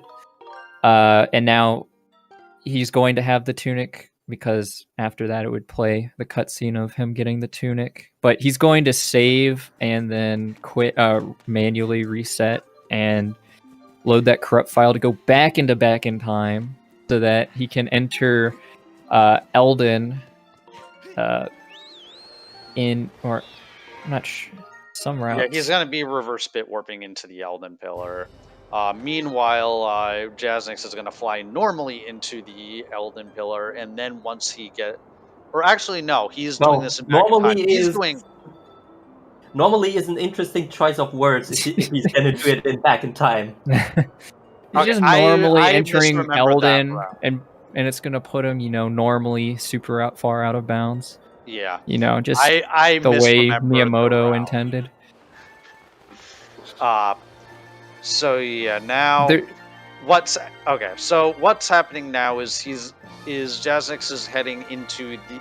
So it looked like he was going into the Elden Pillar, but he's actually, as soon as he tries to land, the game thinks he's going into a pillar for the first time, so it's going to place him into the Farron Pillar, actually. Oh, I'm assuming, I think is Jasnix going to do 7x04? No, like this isn't that route. So what he's just going to be bit saving his file into the behind the temple so that he can go way out of bounds in Elden, as gotcha. was alluded to. Yes. And now Exto is about to enter Elden in back in time. He did that weird zipper thing by diving into it, and now whenever he loads, he's going to load. It's going to put him like inside of a goddess cube, which will clip him through the floor. So he's going to drop down to like Mogma turf. And now he's going to do the like quest line that gets him the digging mitts. Yep. And the only reason that this route gets the digging mitts is to escape the digging mitts cave. And it's only because it puts you out at a convenient place to get a particular flag that we want for a later back in time. And Jasnix, because he got the beetle in Skyview, was able to get that flag from Skyview instead. Nice bump. Jasnix should be skipping the digging mitts, though, because he, rather than being placed in Mogma turf, he's super far out of bounds, as you can see. So now, he's just going to give this the Breath of the Wild treatment and climb the mountain, the way he wants. That's the way to put it. And this will just allow him to skip all of what Exto's doing right now. And just, he'll jump right out. He'll come back in bounds, like right in front of Earth Temple. Yeah. Okay, let's hope he's getting the weird section in here. Yeah, because the movement here is really interesting. And I see a comment in chat that is making me a little nervous. Oh. Now I know why Jasnix typed no dude in chat. Okay. Exto, I'm looking at that graph, and that is this is that is a beautiful curve. Yeah, I think Jasnix has passed the awkward portion. Yeah, so now he only needs to get the side hop. Yeah, and I mean, even if he takes damage off the side hop, he should be fine. One thing to note about Tato, they don't have slingshot, so He has to do a front hop skyward strike in order to hit that no! last. Oh, Oh no! that is bad. That is very bad for Jasnix. Where's this gonna take him? I think that's gonna take him all the way Elven? back to the Or end of Farron? Skyview. Oh, I think he just resets and does the RBW again. It's really unfortunate. It's gonna cost him a lot of time. Yeah. what Exto is doing is he's doing a reverse bit magic, which will allow him to just open up the or have it set to that Earth Temple is already unlocked, and Jasnix was about to go and do that if he had hit that side hop and then could have gone back in bounds, but that's unfortunate. Yeah. So meanwhile, Kitkaw is done with Skyview. Tato is entering the Girahim fight. Extra Kitkaw doing is a skipping really the heart interesting RBM in here, by the way. We haven't talked about at all. That's what he needed his early game file for, by the way. For this specific RBM. Oh, well, yeah. not only for this specific RBM, but for this specific RBM as well. So he did this RBM, and now he gets to do something very, very interesting. And I don't want to talk about it too much yet, because it's always a bit interesting to see it. Oh, I think I already mentioned it. Damn. I already mentioned what the goal of that reverse bit magic was, but oh damn, I didn't pay any looks so attention to weird. what you were saying. I'm sorry. Yeah, I think you were just mourning over the death of Jasnix. Yeah. So now Exto's just climbing up the mountain to go to Earth Temple the way God intended. God being Shigeru Miyamoto. Yes, the way it was intended. Yeah, and so that he can enter Earth Temple the way God intended. Yeah. Which is by Everything's collecting the totally 5 normal. key pieces. There is and nothing then normal enter in it. here. It's a really boring section. Yeah, just to ignore notice those this stuff in here. ignore those rupees that were off to the left. That were just there for some reason. Nothing important. This is the just saying cutscene, by the way. Yes. Just saying, Just saying, they're trying to, let you know what you're supposed to do at this point, because obviously you're not smart enough to know that you need to get the 5 key pieces to enter this Yes, temple. you need a key. K-E-Y. Key. Key. Ever seen it? And now, in case you didn't catch it from their discussion, Fi is now going to tell you that you should You need probably the key. find the KEY key to enter this dungeon. But Exto is just so dense. He just didn't pick it up. So he's going to try to enter Earth Temple without the key. But, clearly that's not going to work, right? Oh, you underestimated the power of magic loading zone shenanigans that just suck you in. Also, Exto is saving now because he's going to be doing a somewhat super trick. stupid trick that makes the itemless route possible. Because in order to hit this 3rd rope to bring down this bridge, he has to use the beetle to hit the 3rd rope, but he doesn't have the beetle. So now he has to lure this Keese to a specific spot so that he can use a skyward slash and hit the rope. But the positioning of the Keese can be precise. He didn't hit it. Yeah. So now he has to reset. Spoiling in chat as well, by the way. So now Jasnix gets his revenge on the Elden Out of Bounds movement. Hopefully getting it this time. And so now Exto has to attempt it again. And the reason why Exto is making the target face the entrance is so that these platforms will be rise at right as he needs them to rise. which saves a little bit of time because they are unloaded when the camera's not looking at them.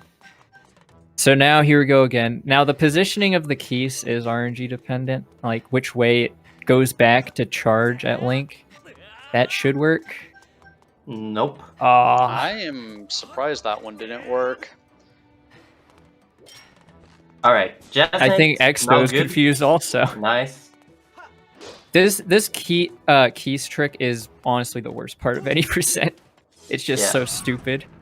Yeah, I mean, the Scaldera is close. But Scaldera isn't even really that difficult to perform. It's just stupid. This is just like, you need timing and RNG. It's skill and RNG based. Yeah. And I feel like you lose significantly more time. Earth Temple in generally is just the worst dungeon in the whole run. Yeah. Yeah. One of the 2 dungeons we're doing. Wow, it's one of the 2 worst dungeons. Yeah. It's the worst dungeon of the 2 dungeons we're doing. The only reason why we need to beat Earth Temple is so we can get the Amber Tablet to enter Lanayru. And the only reason we need to go to Lanayru is for the harp and to do some back in time shenanigans. Yeah, we'll just leave it at back in time shenanigans for now. So Jaznix is now doing the Exto. Hey, God. that's good. Jaznix, That's good. Now he's just because he's gonna have to do that back in time coming up. So Jaznix intentional. foreshadowing again in chat. And I do not like it. Oh and no. I do not like it. Yeah, but I want to say, like, so basically what Exto did there was, as he started to do that Skyward Strike, he jumped into the lava, which allowed him to skip the cutscene of the boulder rolling and take damage so that he could do back in time faster. Now Exto is going to be doing a different, another reverse bit magic. This is going to allow him to skip the bombs, and more importantly, well, I guess it's not as important, but it allows him to skip the bombs, and which also means he's going to be skipping the stupid boulder section, which was like the worst part of Earth Temple before reverse bit magic. And in order to do this, he has to talk to this guy. I don't even remember his name. Pippet. But Pippet, yeah. I realized at the very end, if he starts the file and then closes the last text box at the same time, it will set the flag. So now you see this cutscene that usually plays when these platforms rise, but they're not risen. So obviously Exo did something. So now he's gonna die because he's ashamed. That's so bad.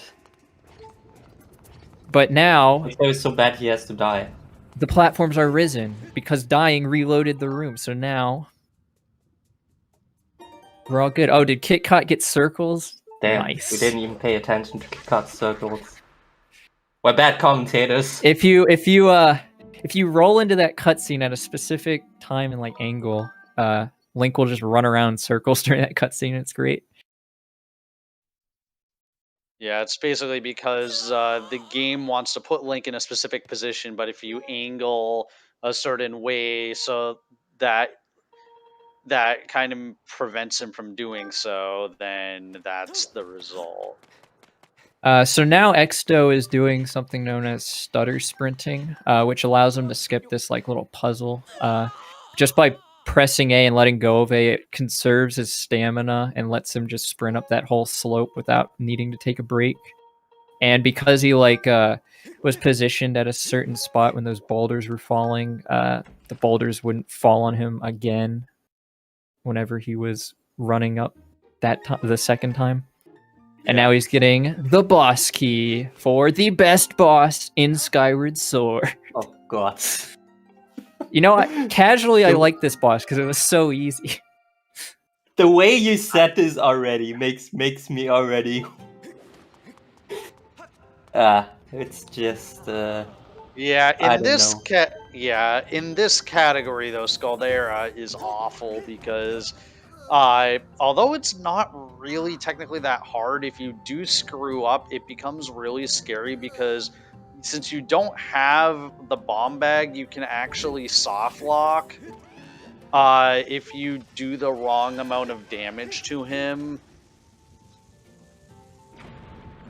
So yeah, you're supposed to have the bombs, obviously, because that's the dungeon item for Earth Temple, but Exto and the other runners, not including Jasnix, are too cool for items.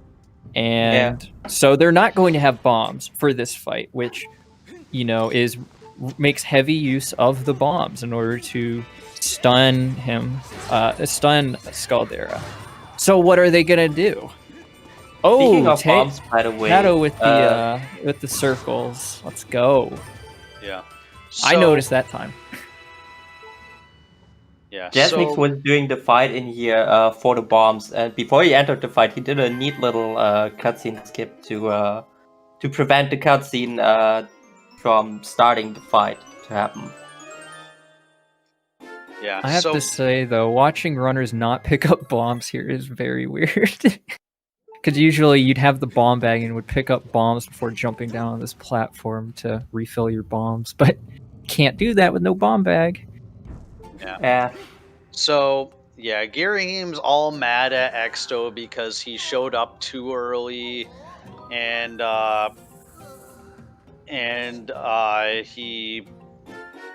so he showed up too early, didn't like go out of the way for bomb bag.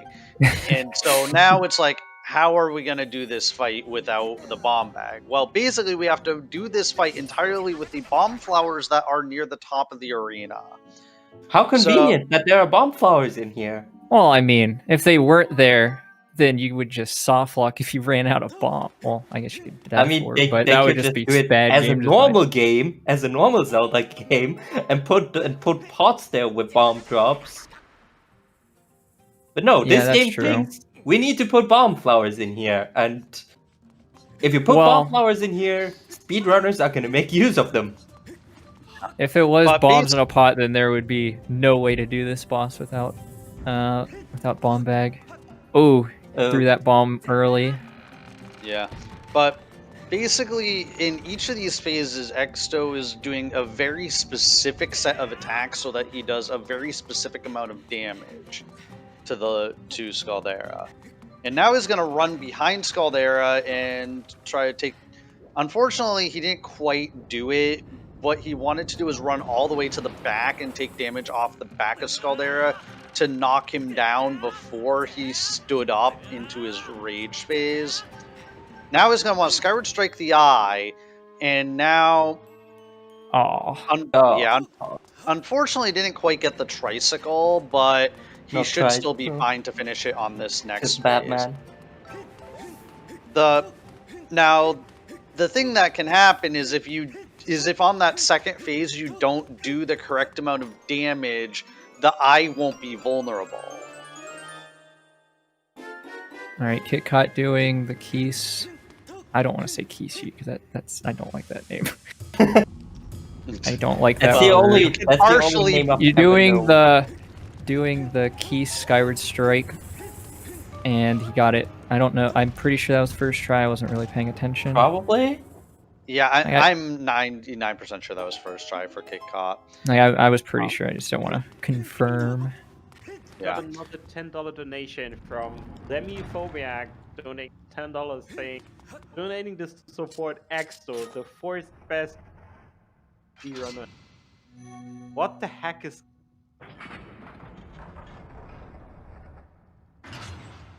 I have no idea. Does anybody know what... You're cutting out for me. Maybe so I can't would answer if your you're not question. cutting out, Tress.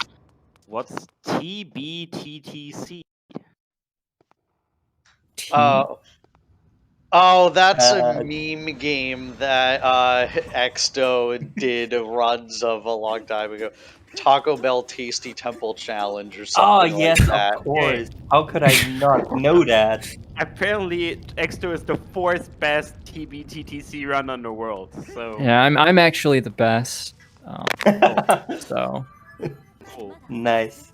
Thank you for your donation. I've never heard of the game though, but $115 away from 2K. Let's go. Yep, so now that Exo has finished Earth Temple, the first thing he's going to do, as per tradition, is save and die to activate back in time. A classic. Yeah, so now what he's going to be doing is placing the Lanayru tablet in back in time. Just because it happens to be a little bit faster than flying to Skyloft and going and placing it manually. Plus, he needs to copy his file, which he did right there. And he also needs to pick up this rupee. And he did that while with file 1 selected, and the reason he did that was to load file 1's inventory into back in time, which includes the Amber tablet. And he's also going to save his save file 1 onto Skyloft just to be in a more convenient place after doing this RBM. so Jasnix is fighting Scaldera, but because he has the bomb bags, it's gonna look a lot different. It's gonna be a lot faster. Looks like he's not gonna get the 2 cycle. Well, he'll be able to get the tricycle here, which is not too bad. You even call this still a tricycle? I don't know. I didn't pay enough attention to Jasnick's screen. I was watching. Yeah, you got the tricycle. Also, nice invisible Amber tablet on Exto's side. So yeah, I hope you really like the Farron and Eldon so far, because we're gonna be seeing a whole lot of Lanayru now. Yeah. And or if I say a whole lot, I mean we're actually not gonna see much. We're going basically to one specific area of Lanayru that just happens to have something that is extremely valuable for giving us free story progression. Yeah. Free story progression. Great. Yeah. Yeah. What could we want more? First off, we're missing a key item though. And I do not mean the Earth Temple key.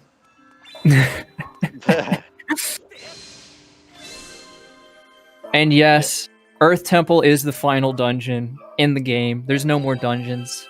They only had 2 dungeons. Very controversial.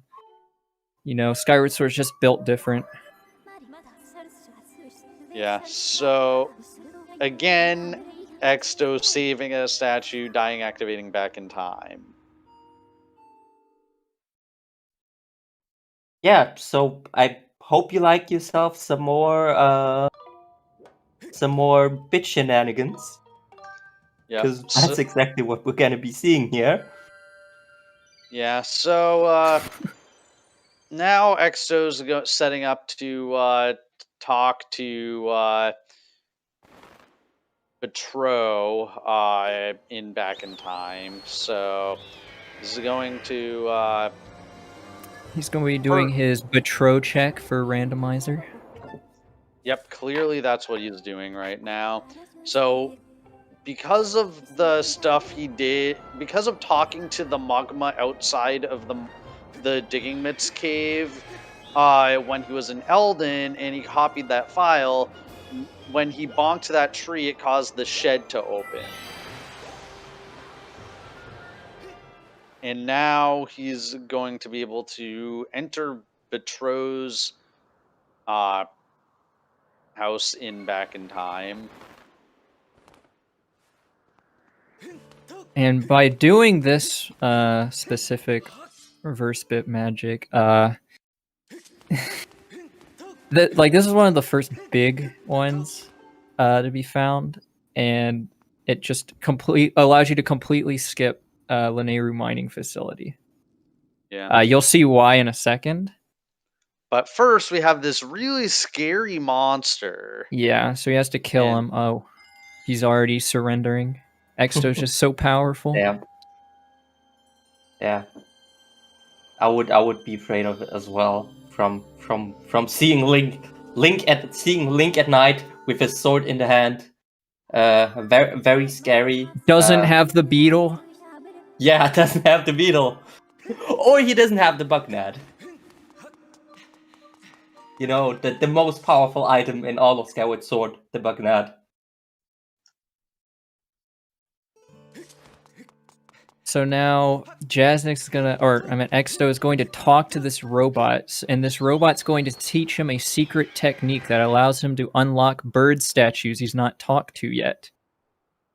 So now he's going to leave Lanayru and then enter Lanayru again. Only this time, Link is going to use this special technique learned by, or taught by that robot to take him to the statue at Temple of Time, which is where you end up at the end of Lanayru mining facility, allowing him to get the harp without beating Lanayru mining facility. Man, so nice of that robot to just simply tell us where the statue is, instead of us having to find it ourselves. Yeah. Yeah. This like skips, God, like So a much. half hour, like 40 minutes of gameplay. I wouldn't say 40 minutes, but yeah, probably more 40 minutes. Because you can RBM the Lanayru mining facility to come So up. yeah, do you see But this? It's boring what you skip. You saw this wall over there? Exo just ran past by. For years, speedrunner have and glitch hunter for this game have searched a way to get over this wall.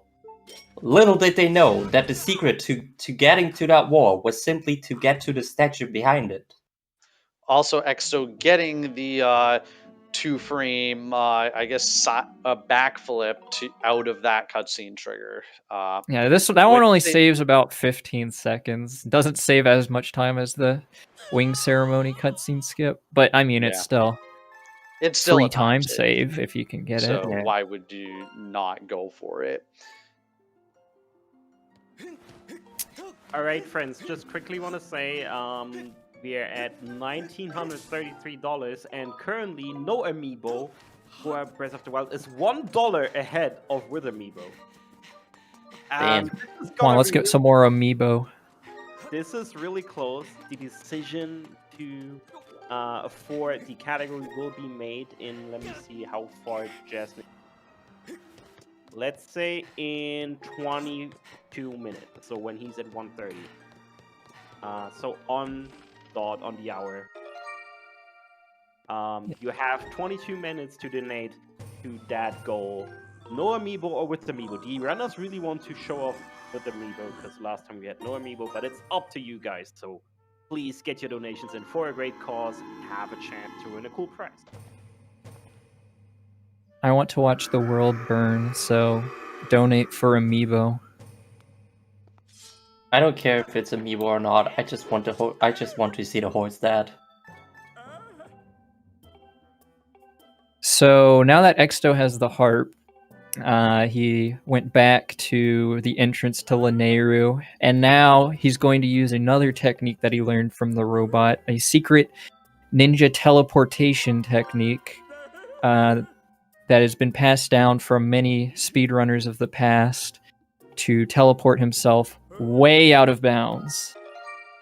This is so that he can enter the area with the Thunder Dragon much earlier than intended, so that he can do yet more secret techniques to destroy the game.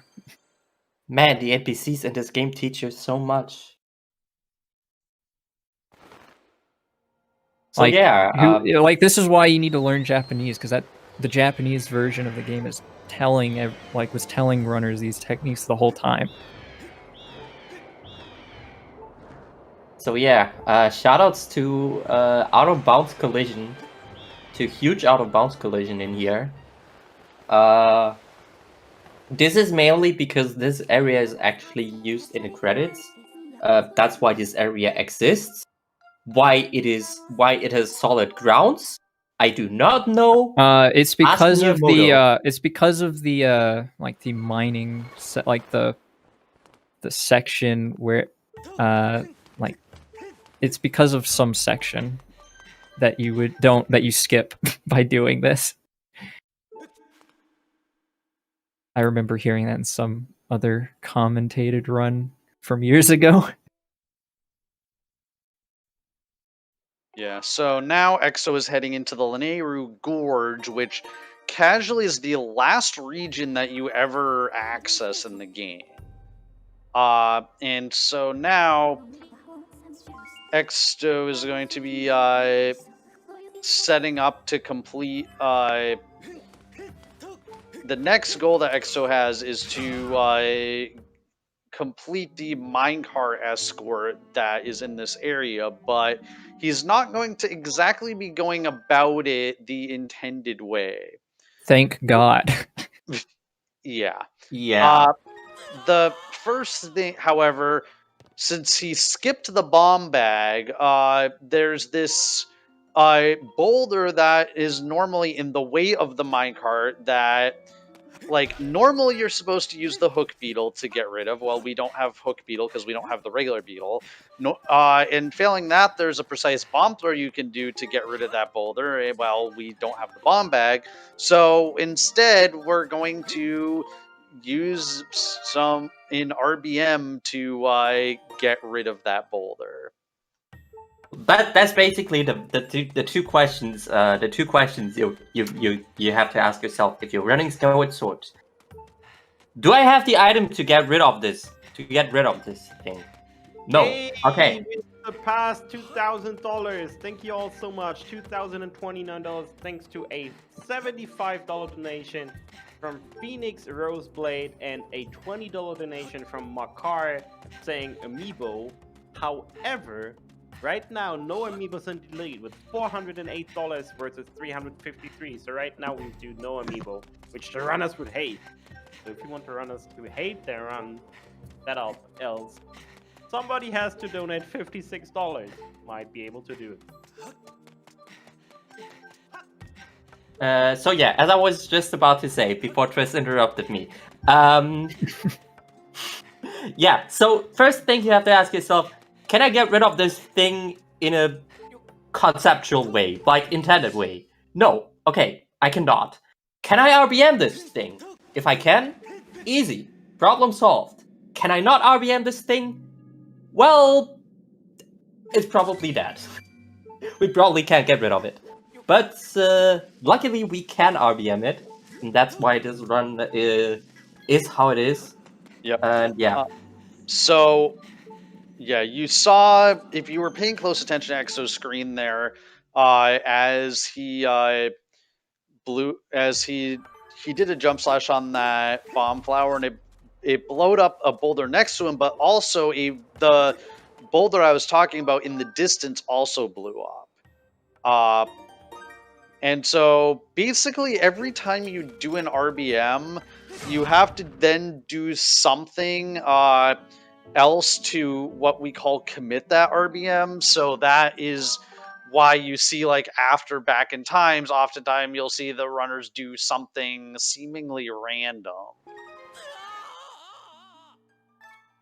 And it's like, I'm not going to get into why that is, but it's just the way it is.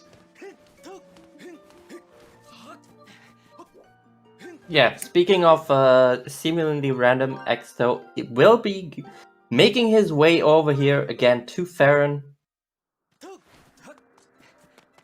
And for those wondering, the difference between Jasnik's routes and the other runners' routes, like I said, entering the Nehru is when all of them like converge. The only difference is like Jasnik's will have bombs to kill himself in the for the Lanayru Back in Times stuff, whereas the other runners will use the bomb on top of that cactus. Yeah, and also Jasnix will not have to RBM that boulder away because he'll be able to use do a precise bomb throw to get rid of that boulder. Yeah, so that you won't see any other like crazy differences between the routes. Besides that, like him skipping that one RBM. Yeah, there are many things where items can actually be of advantage. But yeah, just skipping items in the first place is just so much better. The advantages of not skipping items do unfortunately not even it out. And Exto made up so much time just due to him using a faster route, and Jasnix did have a couple of big mistakes earlier on that cost some time.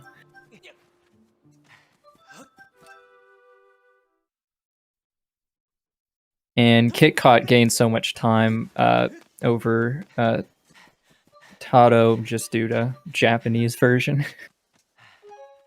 Yep. So now Exto has went into Farron, went and killed the Bokoblins that were attacking the first Kikwi, and then started his file on that Kikwi's first text box, which sets an interesting flag in this area because it's actually a temporary flag. But it's the flag for the minecart being moving in this area. So now he has to actually get that minecart to the end of the track, which in order to do that, he needs to get out of bounds. So we're going to do the thing that we often do when we need to get out of bounds, and basically do the same thing that he did to get out of bounds in Lanayru earlier. Except now it's going to be in this sub-area of Lanayru instead of the initial sub-area of Lanayru. Question: how far ahead is Jasnix of? Just like Jasnix is, well, I guess it depends on who he is ahead to. I did not understand. Jasnix is like a couple minutes behind Exto right now. behind X. Yeah, he's actually behind Exto. He's ahead. No, he's a little bit ahead of still ahead of KitKat right now. KitKat or Tato. Yeah, Tato's in last right now, but KitKat's a little bit behind Jasnix right now. That's crazy. So Extra actually made up all the ground. Crazy. Yeah, it's that's due to the that's route. It's due to the route. And as we already said. that game over in Elden for Jasnix earlier. Just quickly, by the way, no Amiibo is now behind only by 80 cents, with Amiibo $413 to $412.20. So if you want no Amiibo, because that's cheating, of course. Who wants Amiibos? That's actually cheating, and it's actually illegal.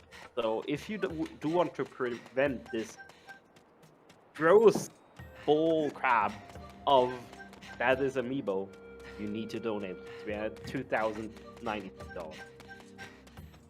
Trez is over here sounding like 2016 or 2017 Twitter. Who made the decision back in the day to allow it? It was me. Damn. All right, Exto, getting the jank jump. He's over there showing off that time shift stuff. Yeah, so Jasnix, meanwhile, is doing the same thing that Exto just did. So basically, wants to line up at the very edge of where the collision here abruptly ends. And if he lines up at the correct angle, he can jump up and grab the upper ledge like that. And what Exto just did, he voided out right next to that door, which is like, which progressed the minecart escort mission to the last checkpoint, basically, of the minecart escort. And since if you're gonna void out right there, it probably means that you made it that far in the minecart escort, which is why the minecart spawns there. And now he's just going to complete the minecart escort the intended way, skipping. Yeah, because we 90% totally of it. did the rest of the minecart escort the intended way as well. Yeah, he had the whip and claw shots. And the which bow. are required. Do you need the bow to beat the? No, I don't think you need the bow to beat it. Intention, like the way it intended. No, actually you don't need the bow because You actually don't even need. Oh, it's convenient. It's convenient because you can shoot the BMOS's eye, but you don't need. There are no bow targets actually. I think. Yeah, it's been some time since I've done this actually. Yeah, there was a route that did it without bow, I think. Yeah, that So was now like one of the also- earlier SRM routes. SRM. SRM. I'm sorry, I watched too much ZFG. RBW or RBM. Yeah. Anyway, so Jaznix there, you saw him have to do a precise bomb throw to blow up that boulder. He had to kind of line it, so he lined himself up on the wall so it was at the right angle so that when he threw the bomb, it would stay in like this one corner of the platform that boulder is on.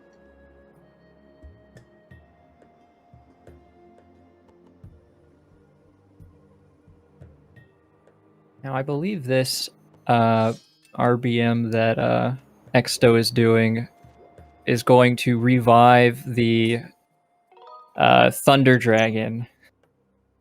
Yeah, and like you might think, well, why the heck do we want to do that? Well, Well, that's there's- because Exto doesn't have the wooden shield, so he needs to get the Hylian shield. Yeah, why. that's totally it. That's yes, totally it. 100%. But the real reason is he's going to enter boss fights that are ahead of where he's progressed in this file, because right now he's only beaten the up to Earth Temple. But he's going to fight he's going to do the Imprisoned 2 fight, which he hasn't unlocked yet normally on this file. So he's going to enter that fight and die, and by doing so, it's going to set certain flags on this file, which is just going to progress him super far into the game. It's really crazy. Yeah, so he talked to Groose there, and he's gonna want to carry. Basically, that talking to Groose there is gonna set a flag, and he wants to carry that into the sealed temple. And so this is gonna start the conversation where that normally happens when you come back here with Harp, where Groose is yelling at Impa. And now, known as the quiche cutscene. Yeah. now Exo is, gonna learn how to play the harp, the way it was intended, with the file select screen open. Yeah. Yes, everything in this game is just as it is intended. This is just as it was supposed to be. Just as Miyamoto intended us to play this game. Everyone who says something else clearly has never played this game the intended way. Yep. So now, Exo's gonna want to do. Okay, so basically, between two of the strums, he started his file. If he did this correctly, he will see Phi text as soon as he spawns in. And this particular Phi text is the Phi text that's saying, "Hey, you got part of the Song of the Hero." And it just so happens that Phi text happens to set the story flag saying, "Hey, you revived the Thunder Dragon, so now we can talk to the Thunder Dragon and play the boss rush minigame." Which boss do we want to do first? Of course, our all-time favorite boss, the Imprisoned. I feel like a big brain strategy for this is just fight Demise, and then just end time when you kill Demise in boss rush. Damn. Because, you just have to beat Demise to beat the game. Damn. Yeah. Phi head strats. Phi head strats. So now, as Exto alluded to in the chat, he is going to get crushed by the feet of every speedrunner's favorite boss, Imprisoned 2. Damn. Yeah. Well, first Imprisoned 1, but... Oh, yeah. So basically, the whole reason we're doing this is because the way that Boss Rush is programmed for the imprisoned specifically is that it takes away, when you enter the fight, it wants to take away certain progression strats. That's an interesting strat there. Okay. Yeah. So basically, actually cutting the toes is interesting. well, it's so basically what he wanted to do was he wanted to get crushed a certain way by the foot, but he missed that. So by slashing the toes, he was able to get the imprisoned into a rage mode where he generated a shock wave that he could use to die. So anyway, what's happening here is that is that when you enter one of these fights, it takes away some progression flags to set up the fight properly. And then because you're normally supposed to only be able to access this minigame like near the very end of the game, it just assumes that you have these progression flags at the end, so it just gives you back those progression flags regardless, even if you never had them in the first place. So now, because he died to Imprisoned 1, it thinks we've beaten Ancient Cistern and Fire Sanctuary, and now that he's died to Imprisoned 2, the game now thinks that we have beaten Imprisoned 2.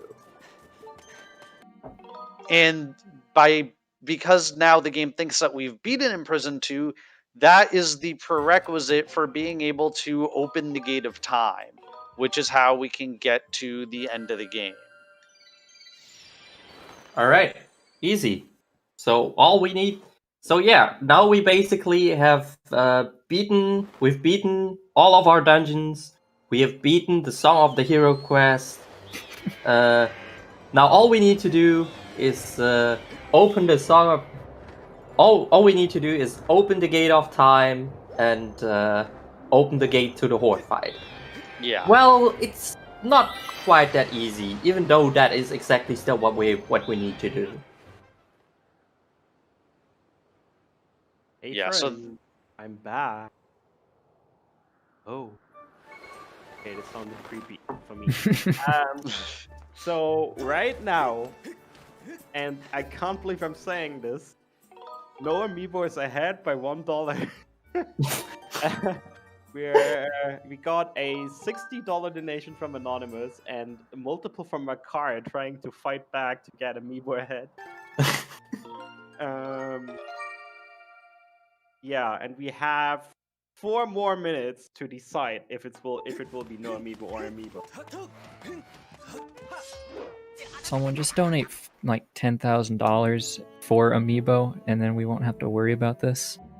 Any millionaires in chat? 4 minutes, friends. 3 minutes, actually. 3 minutes. 3 minutes, damn. You better hurry up, guys. We're at $2,235. Guys, this is gonna be challenging. We'll do it. Oh, thank you, Elon Musk, for the $50,000 donation for Amiibo. I'd appreciate that. But, I mean, I love Cure Disease, don't get me wrong, Elon, but if you want to give 10 grand of that to me, no. I didn't say that. Wow. Wow. Wow.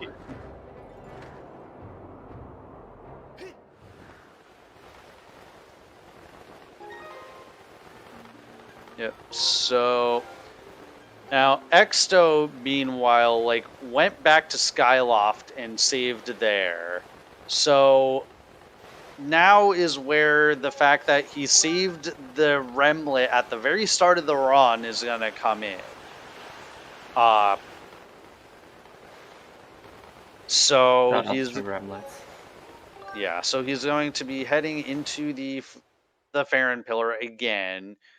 And now he's going to be doing an RBM to open the Gate of Time, which is kind of a multi-step thing that he's going to be doing. So he's first going to do kind of the same thing he did before to get into the Sealed Temple. But once he gets in, he's going to be doing something completely different. This one is to raise the gate of time, right? Yeah, he's not well, doing 7 it's XL4. both gonna raise and open it. Yeah. So This RBM just skips the entire like upgrading the sword quest, which skips Ancient Cistern, Sand Ship, and Fire Sanctuary. yeah, because right now, like, although the game thinks we'd be in these dungeons, like our sword is still the goddess sword. So he's going to go ahead. He's going to run into this trigger for getting Ballad of the Goddess. So as soon as he quits this cutscene, the Gate of Time is going to be raised. So now he's going to open his file that is saved on Skyloft, and then he's going to target the Gate of Time and start his file in Skyward Strike it. And now the Gate of Time is open for Exto. But even though the Gate of Time is open, the door to the Horde is still going to be shut because Exto hasn't beaten Skykeep yet. But beating Skykeep is slow and like hard requires some items, so we're not going to do that. Man, really sucks. This game really gonna do- put obstacles all the time in our way. And Well, now the greatest thing to ever happen to Skyward Sword. time for the good old recipe. The Can we- great can we- 7x04 RBM. Yeah. The good old recipe. Can we do it intended? No. Can we RBM it? Yes. Okay, perfect. Easy life. And this is also, sadly, the last back in time, assuming, everything goes according to plan. Yeah, the And last back in time. Exto has already done his last death, assuming, everything goes according to Exto. plan. Meanwhile, KitGod dies to Imp 1. Man, KitGod. Dying to the imprisoned one. I Like- had high expectations in you. Like, I understand screwing up the fast imprisoned 2 fight, but dying? Come on. How does that even happen? Alright, Trez, give us the results of the amiibo bit war. Alright, so in the end, no amiibo lost by Let's go, dude. 29 euros. Oh, damn. All right, and what's that in the dollars. canon currency? Sorry, $29. My bad. It was a long day. I'm sorry. He's not taking this loss well. It's been a long day. All right, friends. There's one more poll open, and that will be kill the horse or save the horse for Breath of the Wild. Currently, kill the horse is behind by Oh, come on. $38. Come on. Really? At $250. I'm not sure why my mic is so weird. I'm sorry. I have no idea. But yeah. $250 for safety horse versus kill the horse. So, yeah. Come on, let's kill the horse. Come on, Alright, guys, you really want to kill that horse. All right, now Exto is doing the trick. I've Yeah. never seen it done that way, so hopefully he didn't screw it up. Yeah, it's kind of... I'm assuming he knows what he's doing. Yeah, it's a different way than the way that I initially learned it, but basically he wants to activate the cutscene of the Lake Floria doors opening, and doing that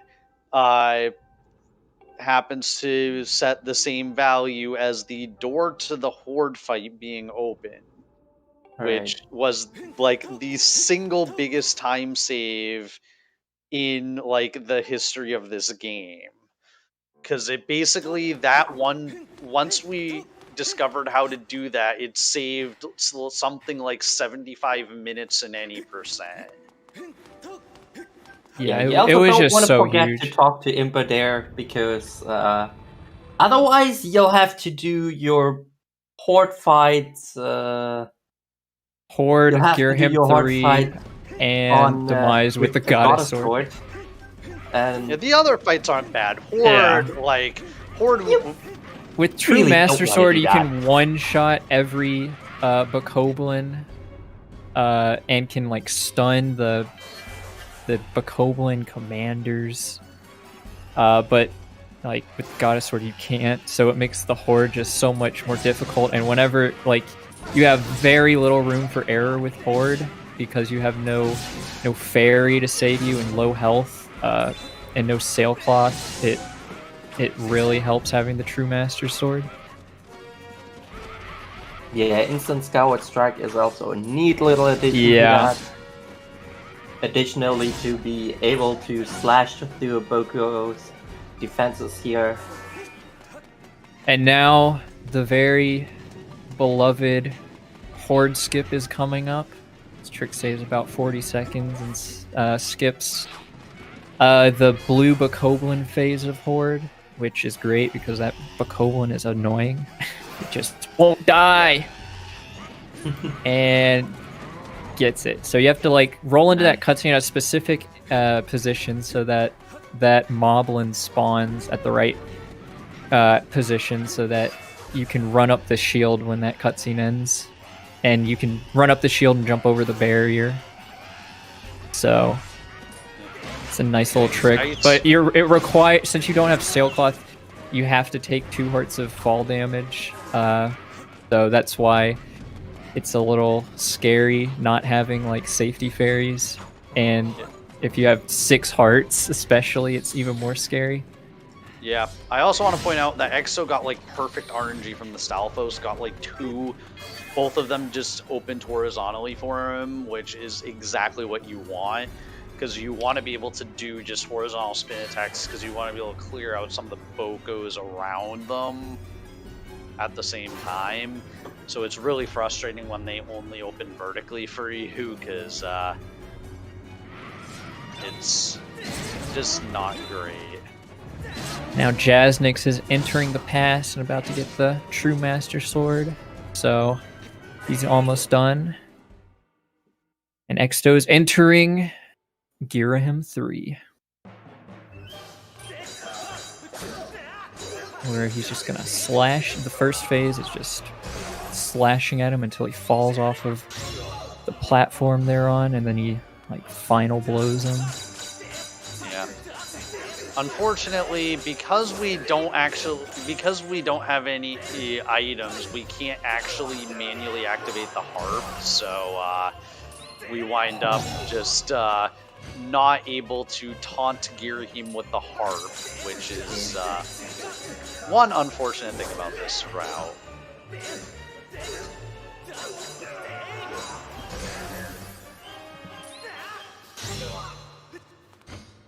Alright, Jaznix is in Horde.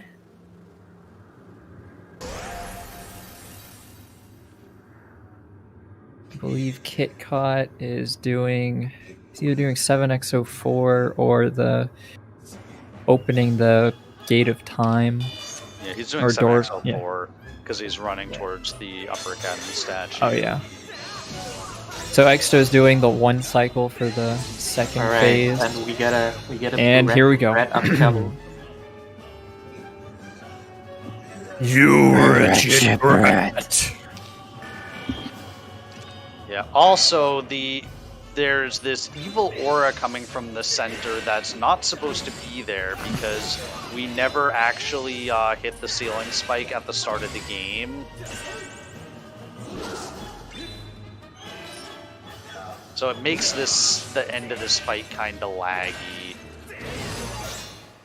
It But makes it Exo's more through it. ominous, in my opinion. Oh, Jaznix did not get Horde skipped. Damn. It's a shame. He's gonna have Yeah, to fight the blue Bokoblin.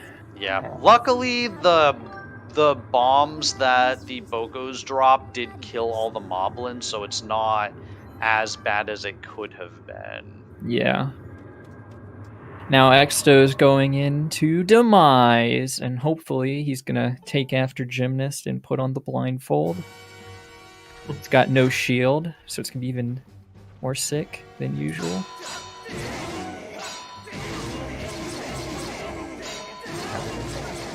So far, so good. Yeah, second phase shouldn't be an issue. Yeah. Jasnik's killing the blue Bokoblin.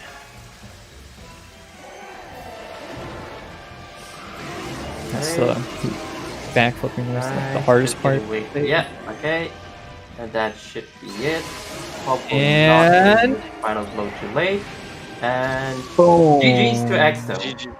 GG's. That was like a 1 hour 30-minute time, I believe. Let's see. Wait 1:30.29 for Exto. Insane Ooh, run. nice. Quite a bit Nice. ahead of schedule. And with Breath of the Wild starting, let's actually get in the crew for them as well. So we have like another 6-team group commentary thingy. I hope. Damn. Let's go. Lou, All right. Sergeant top here, and Senior top here, and the real No Man. Hey, folks. What's up? Hey. Yo. Final stretch time. Hell yeah. How you guys doing? Good. We had some very interesting Skyward Sword in here. Yeah, I can see. Glad it wasn't a 5-hour run like last relay where I was Yeah. commentating. Yeah, same. I was And it commentating was like right 4 after. a.m. Yeah, it was late. It's amazing to see what happened to Skyward Sword, like during the past years. Yeah, and same with Wind Waker. This relay is yeah. just so much shorter because of it. Yeah. Elle te montrera la voie après ton long sommeil. Oh hey, we get at least we get to see some serenading from Jasnix. No wait. Yeah, I don't think we will from him because his harp's on file 3. Yeah, I was just about to say, wait, Jasnix doesn't have a harp on his main run file. So no serenading here.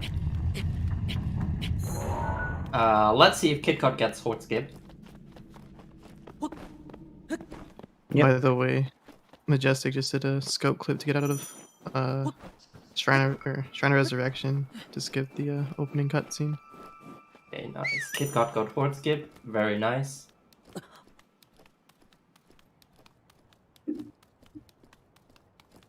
Oh yeah, I guess we should talk about Breath of the Wild too, huh? Yeah. Yeah, like Tapir mentioned, scope clipping in the corner there actually skipped the entire intro cutscene, which saves roughly 2 minutes and a half, I believe. Mm-hmm. And it also lets us like go straight to like other places, such as oh well, as you can see though, Majestic isn't going to go and activate the tower as you should, because there's other glitches that are coming up that will help us like even well, I mean sequence working the game even more. Link, One of them being skew clipping, dirige-toi vers le which lieu allows us avec to la carte just de la tablette Sheikah. ignore any of the walls in this game.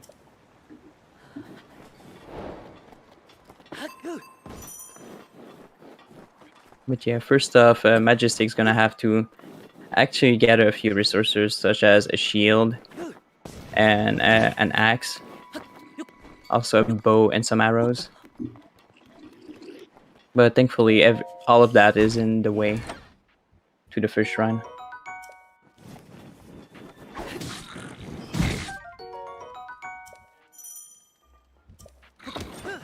Alright.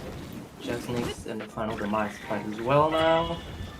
I wanted to point out that KitKat's only less than a minute behind his 1 hour 24-minute PB right now, so he's had a really good run. Yeah, KitKat is on an amazing pace. Something to add to that maybe as well is KitKat did not do a run of this category this year at all. He said his last run of this category was in December. Alright, that's GG for Jasnix. GG.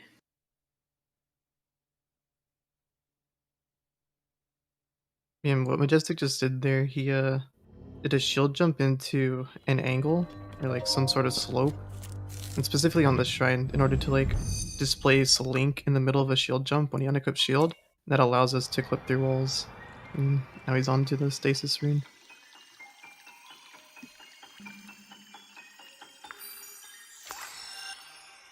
And we'll be doing that for the rest of the shrines on Great Plateau.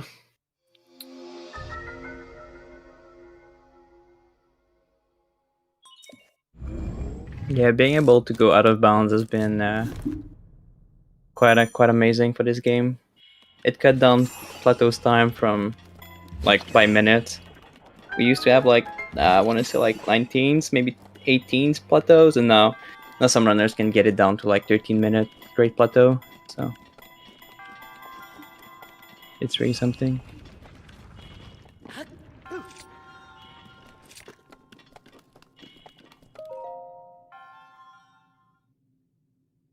But yeah, the there's next Breath of the Wild player coming in is player 5. He just recently reclaimed the world record yesterday, right? yeah, it was oh, was it yesterday? I don't recall. Him and Resonance have gotten like 4 world records total, or 3 or 4 like this week alone. So Yeah. So yeah. That's one way to put it. Like Ryman says, any person has been busy.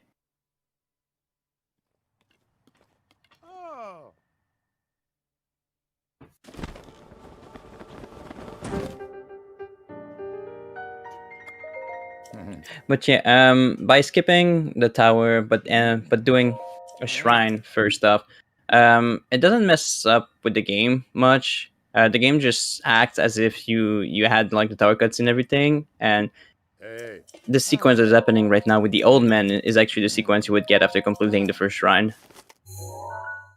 And so it really doesn't mess up anything. But one thing though that you'll probably notice is time of the day won't be progressing at all as we skip all of the flags that says time of the day in this game. So it will be permanently stuck at 5:15 in the morning. GG's to kick off, by the way. Yep. Finishing. Now Harmjan's starting. Yeah, that'll be it. And only Tato's left in Skyward Sword, and then everybody's on Breath of the Wild.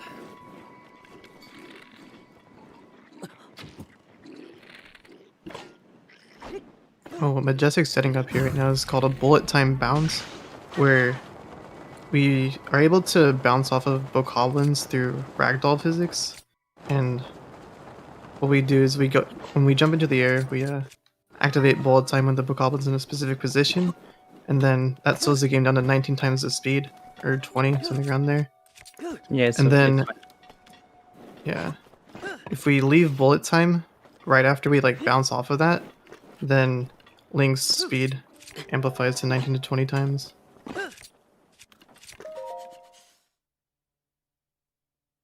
Yeah, what you see there, Majestic tried to clip through the door at first. This is a variant of this Q clipping called ESC, Extended Shield Clipping. And what it does is it's basically you repeat 2 shield clip back to back, and you can go through some walls that are doubled or a little bit thicker. And well, there he failed it, but it would technically be faster if you get it first try. But he didn't like try to mess too much with it afterwards. It just went for like the safer and consistent clip. Cause yeah, what is kind of I guess bad about the ESC is that it relies on you getting the good frame to be able to repeat the shield clip, and so it can be a little bit inconsistent at times. And I'm assuming with the nerves of a relay race like that, it can actually messes your timing up. Alright, Tato is now making his way into the Horde fight. Shouldn't have any troubles with the first phase. Let's see if he is gonna be able to get Horde skip. I unfortunately did not pay any attention if did Jasnix get Horde skip? He did not, no. No. He did not. Damn. But I'm assuming KitKat got it since he was only like less than a minute. Okay, so behind we're his PB. currently 2 of 3 runners got Horde skip, I think, right? Yes. Okay, cool. Let's see if Tato gets it. Actually very excited to see when this run gets off Great Plateau for Breath of the Wild, because there's been a route change for Castle. So chances are that we'll get to see possibly both the old route and the new route on Relay today.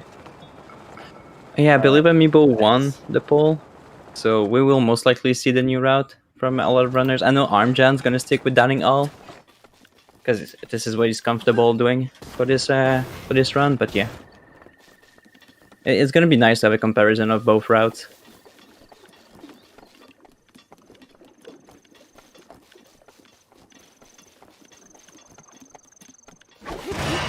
Which category all these runs? Every game it was any percent except Ocarina of Time and Majora's Mask. Ocarina of Time was GSR and Majora's Mask was ADR. It would have been like 2 hours shorter if like the relay would have been 2 hours shorter otherwise. Oh yeah.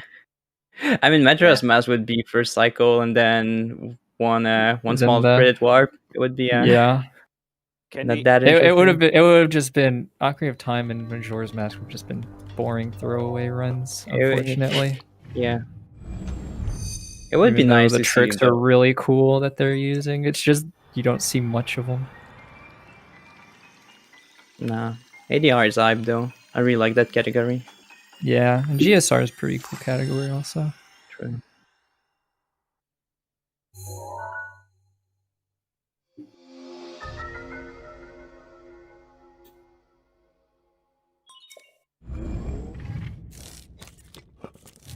Oh, I didn't see you. Was did Majestic got unloaded for Shrine? No, he got Yeah. a little short BTB. But he got Okay. extra food, so. Right. Well, we might see it with the other 3 runners, but basically, going to Kranis to the Magazine Shrine, both shrines are far enough that if you go, well, we're not exactly sure why it happens still yet, but sometimes Link will reach the Magnesis shrines and the door will be unloaded in front of the shrine, so it saves you the time to set up your skew and then clipping through the shrines. So we might see it. Runners have been getting it quite often now, so yeah. Ooh, So Tato player dies 5. to Girahim 3. Well, luckily, it was hate to see only it. the first phase. Yeah. It's like 30 seconds time loss or so. Maybe a bit more. Maybe, or maybe not even that much. I don't know. Sorry, I don't mean to like interrupt you. I think I done that twice already. But player 5 right there, that was a very clean recovery. He got a very bad angle with the BTB, but then he was able to go into a shield surf out of the fall damage cancel immediately, and then into first try ESC. So it's a very clean save. Yeah, that was a very smooth ESC indeed.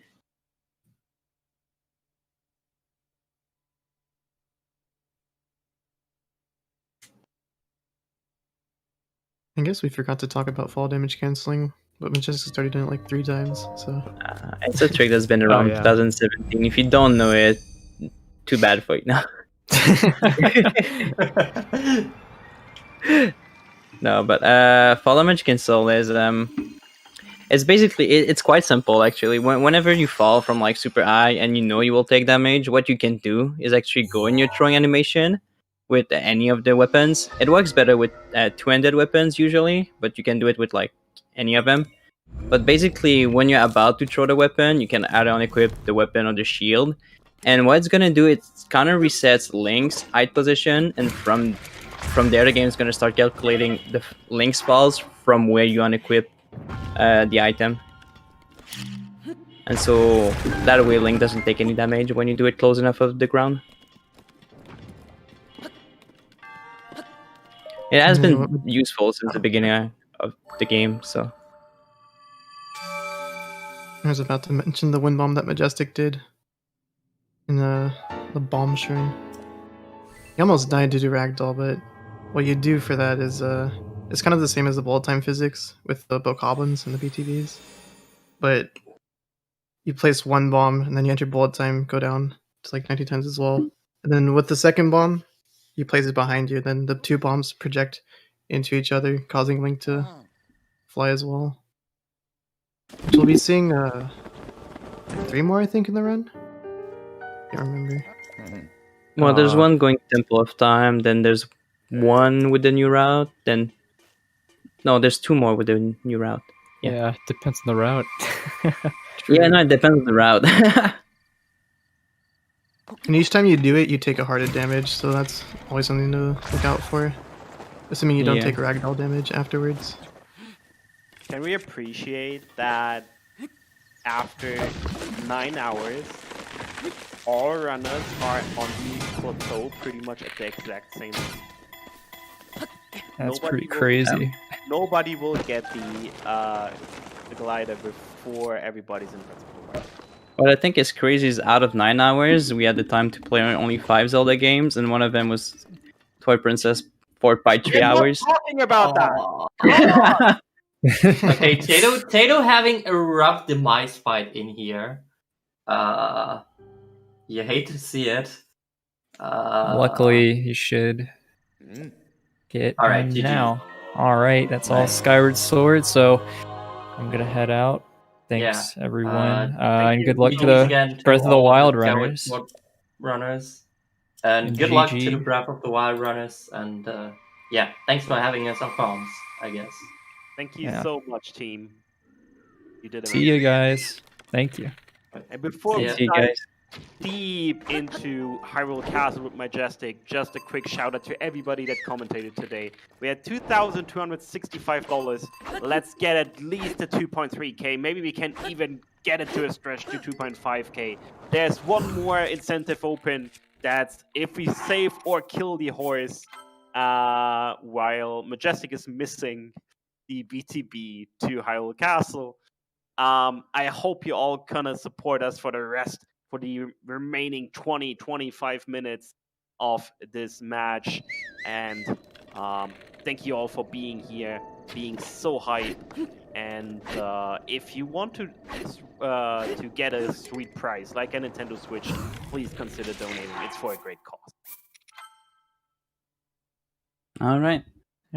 Thanks for having us. So, Yeah. did anybody see what Majestic did on that first BTP? Because I couldn't tell. It just seemed that he missed a Boko's in a Boko. weird spot. Yeah, I think it's just positioning. It's not an easy BTB, to be fair. You have to shoot the arrow Yeah. at the like right spot, then jump at the right time, then go into bullet time. You have like 1 frame basically to go into bullet time. So Yeah, you have to pull the bow at like the right frame. yeah, and yeah, he finally got it. So And it looks like he's going the old route. He's Yeah. just holding straight right. sometimes it might be better to stick with what you know best. Not to mention the newest route is actually way harder. The whole calamity fight and all that. Can't miss any Yeah. headshots. Oh yeah, no, I've seen some clips of like people just getting destroyed because one thing went wrong with a new route. So Or yeah, no. you could even throw the claymore at calamity and he won't get stunned. You know, he'll Yeah. attack you anyways. Yeah. Yep. I know nothing about Game that. was just like no. But yeah, by the way, now CB just started doing some. I mean, just started doing the run. I don't know what I was about to say. I just want to say CB started. That's all we need. So right here, Majestic's actually scanning Amiibo. The reason we scan Amiibo is to get some fish to make attack-up food. Food that Just gives because us... the fish oh, yeah. So Majestic's gonna get at least 2 carp, and this is gonna let him make 3 times up attack food, which gives him 1.5 times damage on when he has to do the boss rush at the end.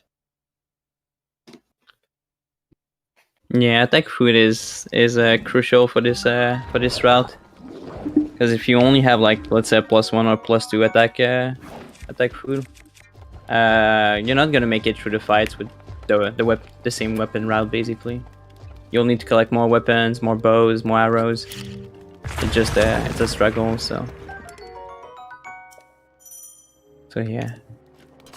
If the runners were to do no amiibo, with the route that Majestic is doing right now, there is actually a crate in one of the watchtower before the dining hall that has a 60% chance of dropping 1 banana, which would be helpful for the route. But yeah, it's 60% chance, and a lot of runners hate it, and a lot of runs died to that RNG. I remember hearing from Song back in the day, they tried like routing in a Blood Moon into Castle when they were on Wii U, a really long time ago, so that when you picked up the banana, you get a Blood Moon, and it would respawn the banana for another one. Panic Blood Moon used to be super frequent on some of the older patches, 20%. Yeah, it's something we considered at one point, but I don't think it was ever consistent, sadly. Yeah. Heard that it never worked out, not once. Yeah. Thing is, with the older route, if you didn't have the DLC, basically the 3-speed potion was RNG. Because we didn't know about, we didn't have as much knowledge, so we didn't know about the crate with the banana. Oh. So yeah, that feels bad.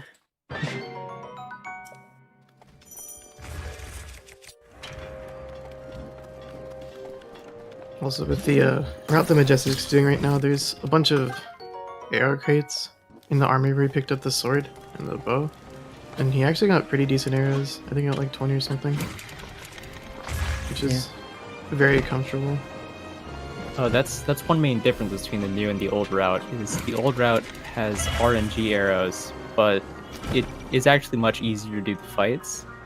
The new route has consistently less arrows, but the strats for Calamity and Blights are very consistent, I would say. Just much harder to pull off. Yep. What Majestic is doing here is what we call the Wind Blight skip, basically. By entering the cutscene and shooting an arrow at a precise spot, it's gonna repeatedly attack Wind Blight during the cutscene as the actor and I guess the hitbox of Wind Blight are active during the cutscene. And so if the arrow was shot at the right spot, it should basically one-shot Wind Blight. Yeah, Majestic just got it. Also, player 5 I think just got screwed. The castle loaded part is you landed, so that means the gate's guaranteed to load. Yeah. He also has a really long load here. What is happening? Long loading. Oh, he's gonna have to do a gate clip. Yeah. He's gonna ESC through the wall above, and then I don't know what clip he does to get back in, but there's a weird clip to get back in. That's a skew, man. Oh wow. People struggle to get skewed sometimes from those, but V5 now, man. Player 5 getting the forbidden skew. Yeah. The illegal skew or something, I have no idea. Gert found this clip. Like, if you just stand in like one spot really close to the wall, there's like a slight little area where Blink can just slip through. So many discoveries lately. I didn't even know about that clip until yesterday. Yeah, I forgot. I think it was Gert that was messing around with it. Yeah, Gert. Yeah. Oh, that's insane fish RNG. Yep. Yeah. Runners sometimes would prefer running Amiibo because there's less RNG, but there's sometimes you could scan like 5 Amiibos and you wouldn't even get the right fish. So yeah, there's still RNG, but the odds are like much higher for you to not get screwed over.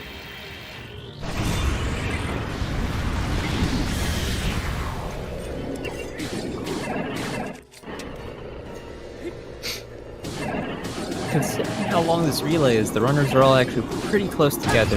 The because the fact that they're all in Breath of the Wild is pretty amazing, because Breath of the Wild, any percentage is actually really short. So Yeah. A lot could have gone wrong in like any of the other games, but it actually went pretty smoothly for like almost everyone, I want to say. Like some people had a hard time, but it was overall not too bad. And like all of the other runs too are like super hard in my opinion, so it's just even more impressive. So now player 5, he just did a scope clip through the wall of castle, and now he has to do a mid-air wind bomb, land, and then do another wind bomb up to a different area of castle. So this out of bounds movement is part of the new castle route changes, and yeah, it saves a good bit of time. Did each row? Oh, okay. I was very confused. Thank you so much to Nick001 for the $80 donations, saying good luck runners, putting at the 2, 3, 4, 5. So who's gonna break it and make it 69? It's gonna be nice. Also, if Majestic died now, it would be basically dead even, right? Yes. Yeah, if he died now, he would be even with player 5. Okay, Majestic, please die. Okay, if he would die now, P5 would be ahead though. Yeah, he'd have to wind bomb up again. One of the main differences with the new route and old route is that the new route is actually consistently faster through Blights and Calamity. The weapons that we have. Oh yeah. Also loads.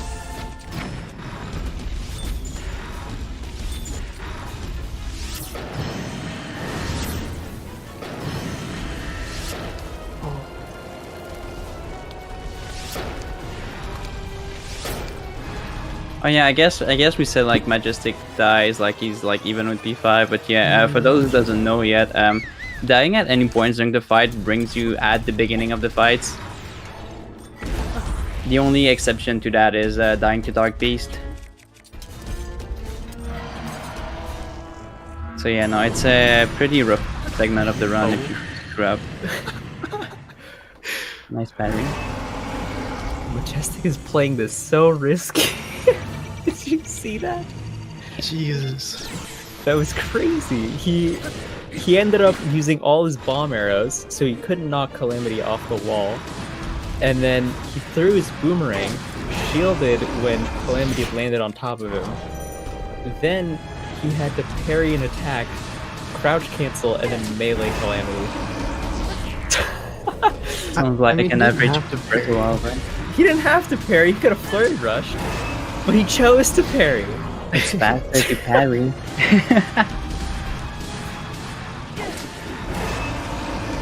Alright, but yeah, right here what Majestic is doing is called a stun lock. Basically, you've seen that probably in like other Zelda games. But by repeatedly spinning and hitting at least Calamity 3 times and then slamming before he goes back into his mode where he's orange and invincible, it's gonna bring back Calamity down. And so you can just chain those spins again and again until it's dead. It doesn't work either on Master Mode, funny enough. The devs went out of the way to patch that in Master Mode, so... anyone that tries that on Master Mode and join the Breath of the Wild Discord, I told you. Thank you. Actually, what's weird enough, nobody knows why Stunlock works on regular mode. There's no explanation, it just works. Yeah. Alright, friends. $2,369. I guess we're not gonna make 2.4k unless somebody has to spare $41. Which would be crazy, but I can't ask them why I believe. But we're in the final stretch. Unless Majestic now dies. Remember to not kill the horse, because the incentive actually said, or the bid was said, save the horse $354 and kill the horse $212. Finally, I'm not getting in trouble with Peter after Breath of the Wild. I'm happy. I have no idea why I'm so quiet. Makes no sense. But yeah, this is it. And we are within 16 minutes between all three. That's crazy. Tu l'as blessé. Yeah. Continue comme ça. Now time to watch player 5 play against Calamity.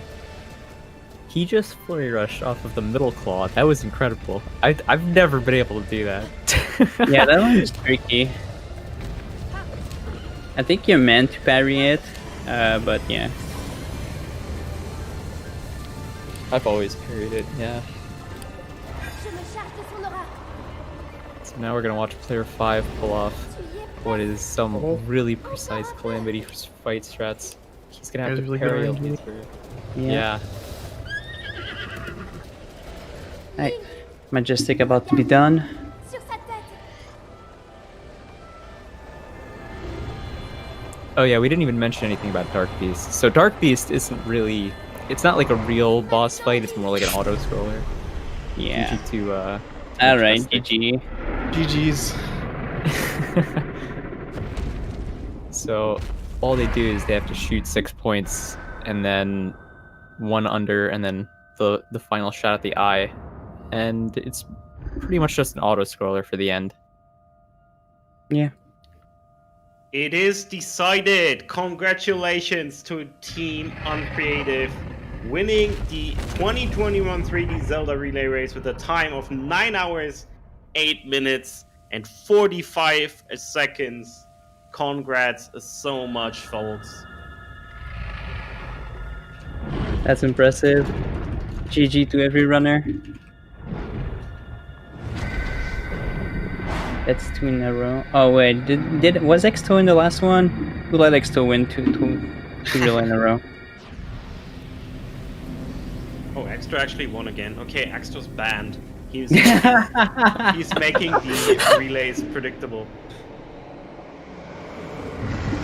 Alright, Team A, you might suck at names, so I had to pick a name for you, but you're good at the games, I give you that.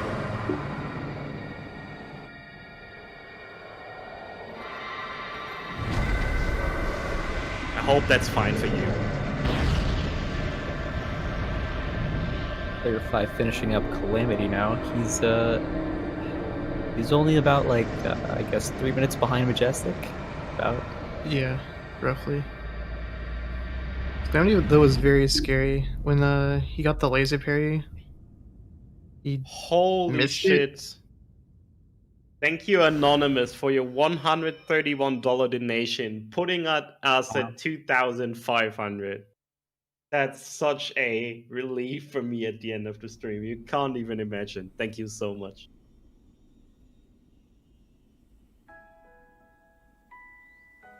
J'étais avec toi depuis le début. I bet that it was Team A paying me for giving them a name. Tes succès, tes combats. Better be him. C'est pourquoi je savais. J'en étais certaine. Je savais que tu affronterais Ganon et que tu en sortirais vainqueur. Doesn't seem like we're gonna be getting any like upsets in Breath of the Wild. I think the order in which all the players started is in which all the players are gonna finish as well. Yeah, seems like if it was no amiibo, maybe P5 Majestic could have been closer, I think, with better RNG, but since it was amiibo, it was, you know, pretty consistent across the board. I was actually really hoping it'd be amiibo, that way we would see the new and the old route. Thought it'd be nice to see that. Yeah, no, it's nice.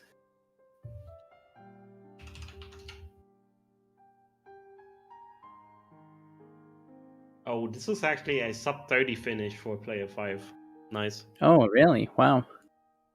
Sub 30. This is sub 30 from the file select, so. Oh, Majestic won back instantly. Okay, let me pause the stream. Damn it.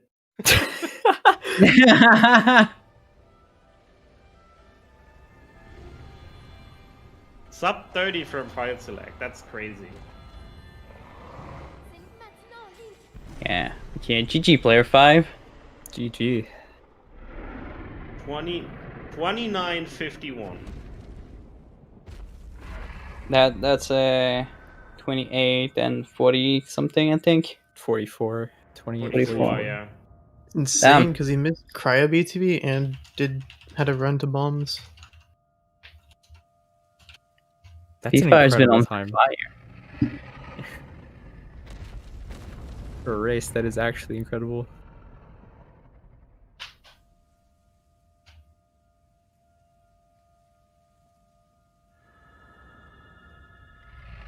Alright, though. I'm Johnson Calmety, and CB just entered Castle. This is also a 28-44 with having to clip into the gate and losing another 30. Damn. Yeah, that is true. Very true. Arm got some pretty rough RNG on Calamity. Ooh, Calamity Why did he chased not them take all the way to the damage? Claymore. How did he? He didn't He take any survived. damage. It's fine. Arm is a gamer, man. Doesn't take he got a damage. headshot. Alright, Harm, calm down. He's been watching too much Shroud lately. He's been popping off with these flicks.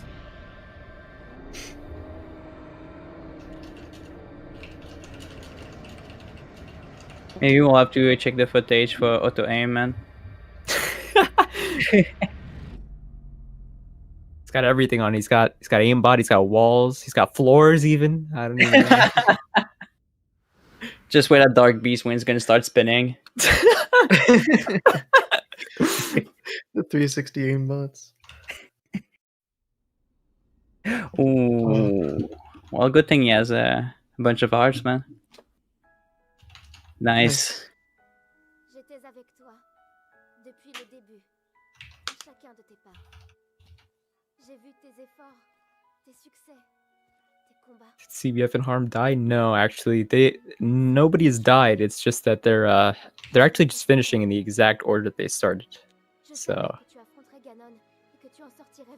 Yeah, the runners didn't start that all at the same time. It was like on their team before. How they performed and everything. But it was still impressive that we still had like all 4 runners on plateau at the same time. Est-ce que tu te souviens de moi? And that's a nice unlock from Arm. Yeah, that was a very good Calamity by Harm. Yeah. Alright.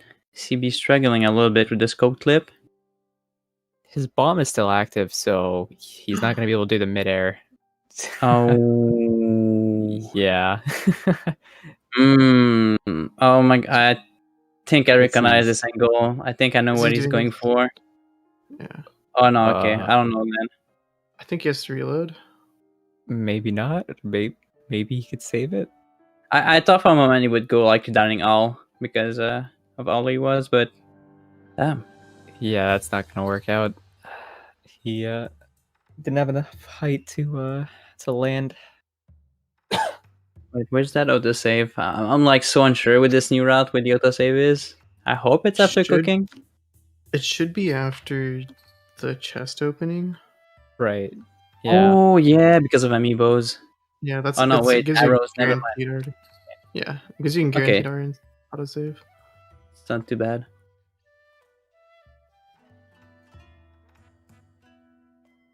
But yeah, I guess one thing we didn't mention with all the other runners, because we had to like cover so much at the same time, is through Hyrule Castle we have to gather basically all of our weapons. We got to make the food that we've mentioned briefly. But yeah, this part of the run is actually critical, because if you miss one thing, if you forget like one weapon, it might just mean that your fight are not gonna go well, or you gonna have to go back and, you know, lose a bunch of time. So it's really important to remember each step. No, you can. Poor CVF.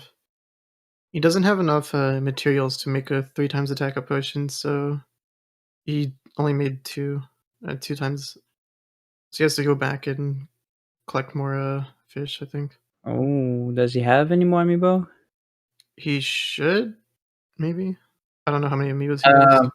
Unless he Unless goes he- through the dining all route, which I wouldn't be he- surprised he's considering that because he's been meaning to show that off. Yeah. Yeah, exactly. Yeah. Oh, okay. So this is even different from the new route. He's deviating a little bit. Mm-hmm.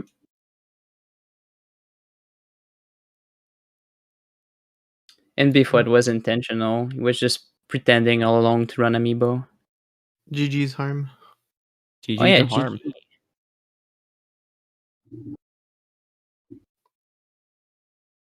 I like what Harm did. He played it very safe, making like the hardy Yeah. food and all that. It's generally what you want to do in a race. Yeah. Yeah, no, the fights are far from being super friendly sometimes to you. So in a race setting like that, yeah. He also like took food before even going to stasis, just to play it safe because the buckos can be well, they can actually kill you basically because you're taking cold damage and everything. They just one shot you with a quick snipe. Actually, yeah, I think we should have mentioned that like when everybody's doing the boss rush, if they die, they actually have to restart the whole boss rush unless they defeat Calamity. Because once Yeah. they defeat Calamity, they restart at Dark Beast. So at any point, if anybody died, like during a laser parry that would one-shot them, that person would have to completely restart the boss rush. It would lose them whole minutes, so somebody else could have pulled ahead. Oh yeah, definitely. I think well, like, yeah, if Majestic dies, P5 is gonna be ahead and everything because they were like someone like they were close. Yeah. It was not of the fight.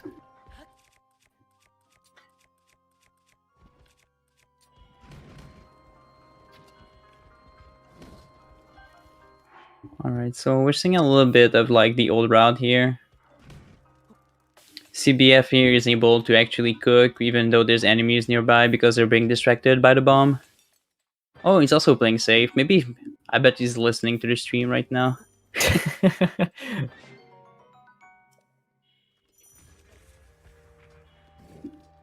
So if you do CB, it's alright. Just do your best, man. This is actually really cool. We get to see 3 different routes for Castle in Yeah. one race. You just said no, I'm not. That confirms that he's not listening. Or you're in the clear, boys.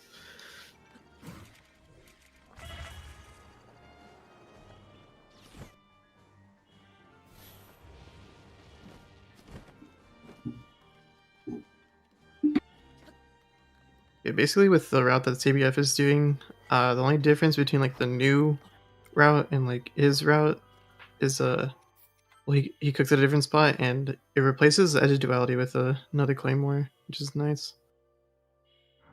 Yeah, I don't know exactly what were the timing for this route, but it seemed like it could have some potential to actually be used for no amiibos in the future. It does get rid of the banana crate RNG. So It does. I forget. I think someone said they got like a 430 or something. I'm not sure. Yeah, I know. Like Song has been doing some route testing with it. Ooh. Unfortunately, seems- missing one might skip.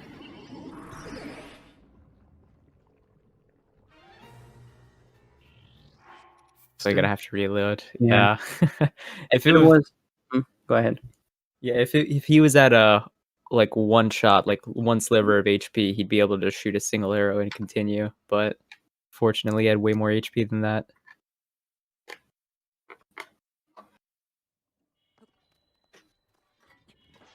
Yeah, it's not too bad though. He safety saved in Sanctum, so he's gonna respawn there. If you don't, the autosave is actually outside of Sanctum, and you have to redo one of the wind bombs. And usually you're like low on health, so it can be a little bit risky. All right.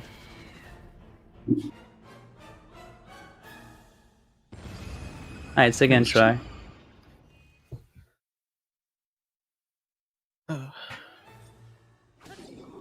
We didn't talk much about the blights, but they're all pretty much scripted for the most part. They all do the same patterns. They all do like the same attacks.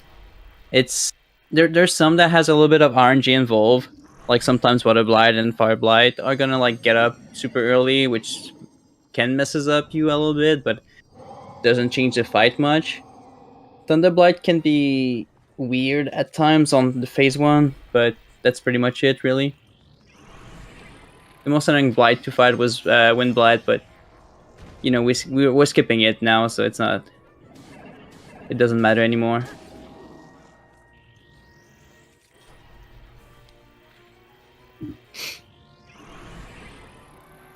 But yeah, Water Blight takes like 2 headshots to bring down every time he's up the ceiling. So arrows are like routed that way. You don't run out of any during those fights.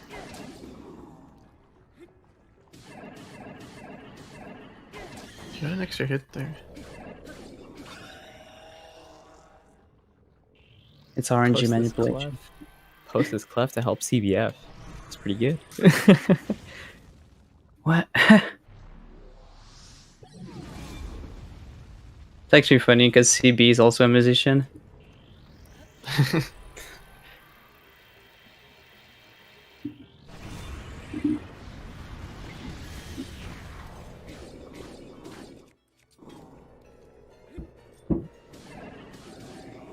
Good Fireblight RNG.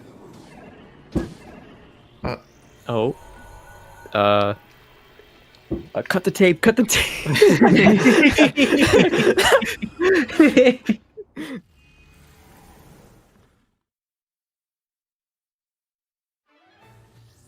Oh, no. That's what I meant. Thunderblade. Thunderblight can be bad. It's rare though. It's extremely rare. Thunderblade moving out of the way like that. Yeah. Well, he walked a little bit far there, but seems like he's gonna be fine. But yeah, if he doesn't get up, usually he just stays there and you can break the shield for free. But some other times too, he's gonna dash right away at you. And that one's actually pretty scary because you barely have the time to react.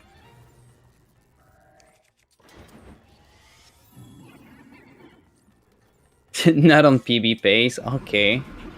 It's true, when you're on PB pace, it's 100% guaranteed. Yeah,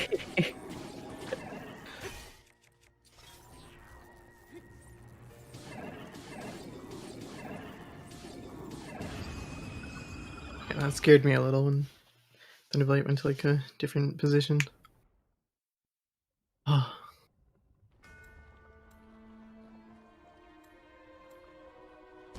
Alright, Calamity time. Ooh, we missed the throw. What? Is Claymore missed? It's alright, should be on the floor somewhere. It's gonna pick it up during Stunlock.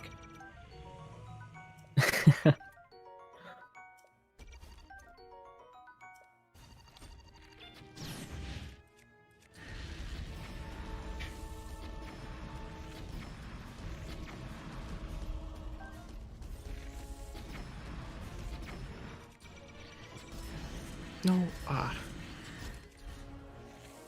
Oh, one thing, if anyone that is not as familiar with Breath of the Wild is watching right now, you guys have seen the runners going out of bound, and you would assume like maybe you could go straight to this room or something just to fight Calamity right away.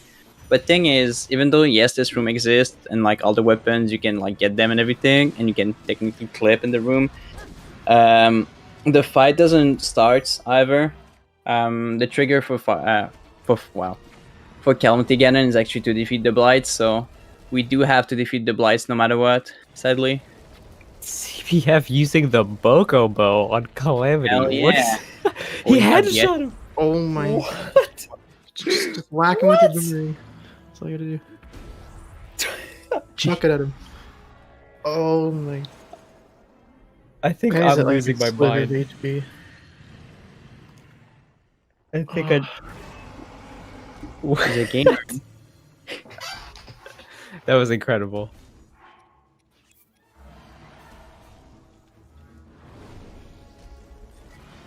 It's true. Even if he doesn't win the relay, he wins for style points. I gotta give him that. Oh yeah.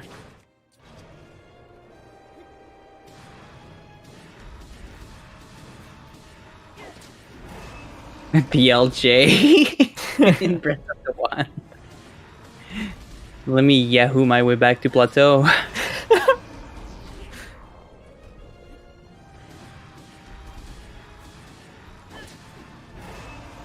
I see the claymores on the floor right there.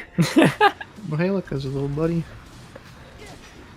Yeah, you could just throw the other claymore, Is that pick it early? up for style points. Oh wow. Oh. Damn.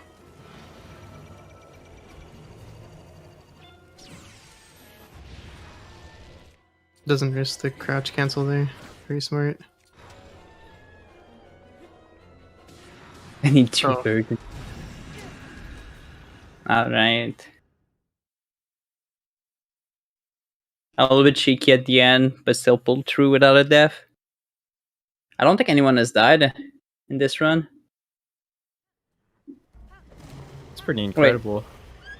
I'm trying to think. Yeah, no one has died in Breath of the Wild, but I think all of the other categories requires Link to die at some point or another for the 3D games. Maybe I'm wrong. No. But I'm pretty sure. No. The incentive. Don't shoot the horse. He doesn't care though. Instead. Skyward Sword has no true. Skyward Sword doesn't have any depth warp for sure.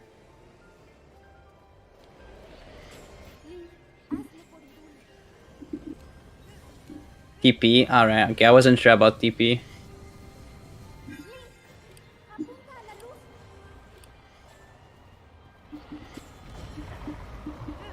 I think I can think of is like maybe Majestic might have died on a BT, the castle BTV, but I think he reloaded before he would have died. Oh. No, yeah, I was watching. He got third try. He never died on it.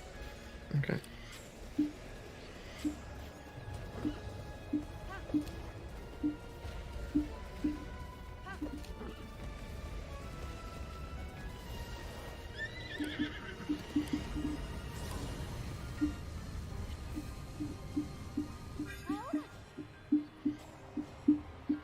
Alright. You can tell Funny CB's been playing Link crossbow training. His aim is perfect. We gotta check his footage as well. Seems a little suspicious sometimes. Can you imagine, like, what if he was just playing on emulator the whole time? He just pulls up, like, and he just, like, starts T-posing, clipping through everything. Just starts going through walls. Someone redeems a lightning strike with cat control. Was I? Oh, I don't know. I don't know about that arm. Maybe. You don't kill it, technically. Oh, is he gonna feed the horse? I didn't even know you could feed the horse. Yeah, yeah, you can. Oh. You can feed it apples, carrots. I think it's the same stuff they can feed the dog. And then, like, he'll eat it and then, like, have hearts above his head. It's really cute. Yeah, it helps creating a bond too with the horse. But Alright, hey, GG. GG's.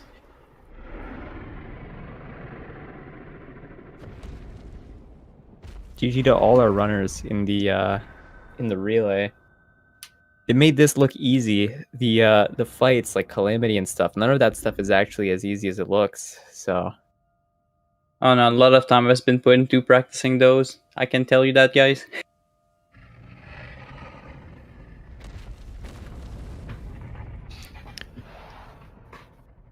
Calamity fight alone probably takes as long to learn as all of Plateau. So. Yeah. GG everybody! 9:31:40, and with that, the 3D Zelda Relay Race 2020 run is over. Jesus. That was one heck of a raid. And only between the first place and the second place, only a 23-minute difference. That's not a lot. That's huge. I mean, that's not huge. No, that's not huge, but like that's big in terms of like, it's so close that it's something else, you know. Yeah, yeah, Alright. no, I understand. Let's switch to the interview scene and let's get a few people in that want to talk with us about what happened. Let's bring in Dope, Exto, Jasnix, Majestic, and Zippo. Hey friends. G Hello. to the G G G G. GG. Yo, GG. GG, guys. Good games. Yeah, That how's was, everyone, man? That was short. I'm It was 7 hours tired, shorter than last time. Yeah. Yeah, I was looking at that. Last time we did that, the best time was like 16 hours, man. Yeah, 16:27. Thank you, Wind Waker and Skyward Sword, man. How things change in 2 years. Yeah, that's wild, dude.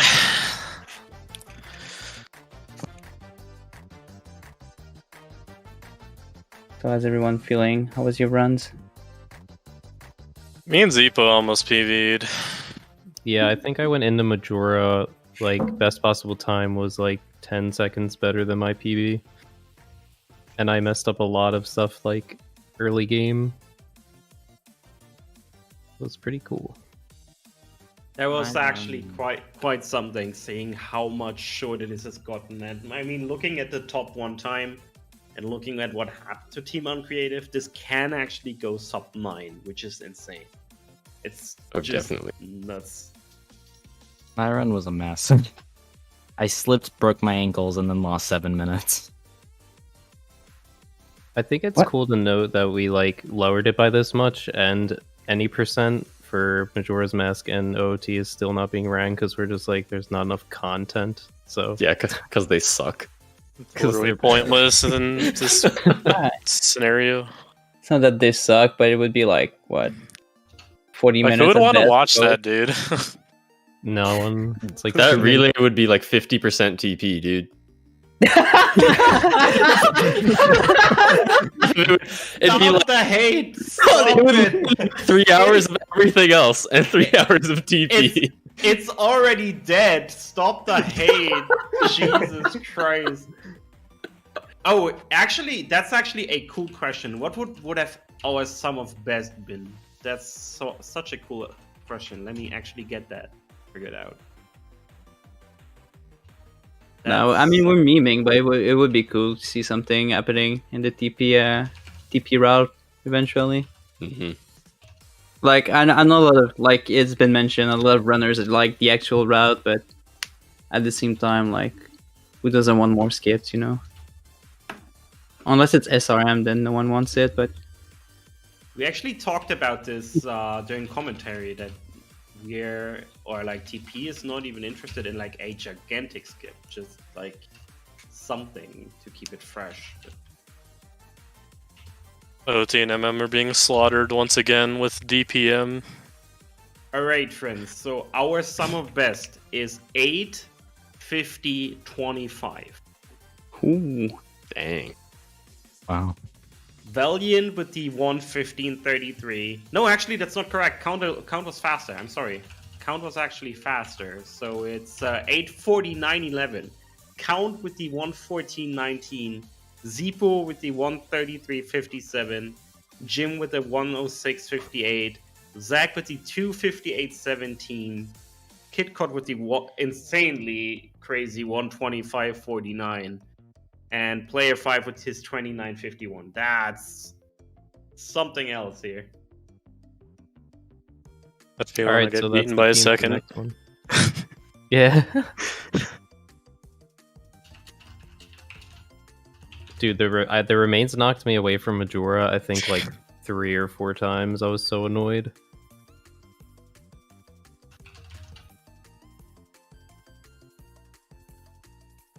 But yeah, See, this was crazy. Lost like 3 minutes on Keys Yeet for some reason.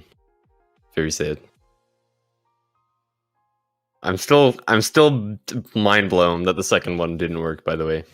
Yeah, I have no idea why that did not work. I really I thought it would have. I was really confident in that one, and then no. I also So missed you- cutscene skip. Apparently, I'm the You only would- one who missed cutscene skip, which is Would lame. you have PB Yeah. with getting that first try? Yeah. Damn. It would have been a PB by like a minute. My PB is slow. Dog water, dude. Dog water. By the way, our donation total with the final donation by Apfel 6 minutes ago is $2,510, which is really amazing. I know that right now these are difficult times and it's not possible for everybody to donate. We still showed up in force and we made a difference, and I'm really grateful. Thank you all so much for your donations. It's great. Just great to have a community that is willing to stand up when it's needed. Thank you so much. So, Team Uncreative, you have your one final shot right now to find a new team name. Oh, we came up with something in Ike's chat. Wait, what was it? The Hylian Hustlers. Okay then. Okay, you will get your wish. Alright. Hylian Hustlers. Yeah. There you go. I changed it. Congratulations. Let's go. Let's go. I can't wait. Can I change this on? I'm not sure if I can change this on the layout. Let me quickly reload the scene. Let's see if it actually works. I'm not entirely sure. It might break everything. Oh no. It worked. It worked. We're the Hylian Hustlers now. Let's go.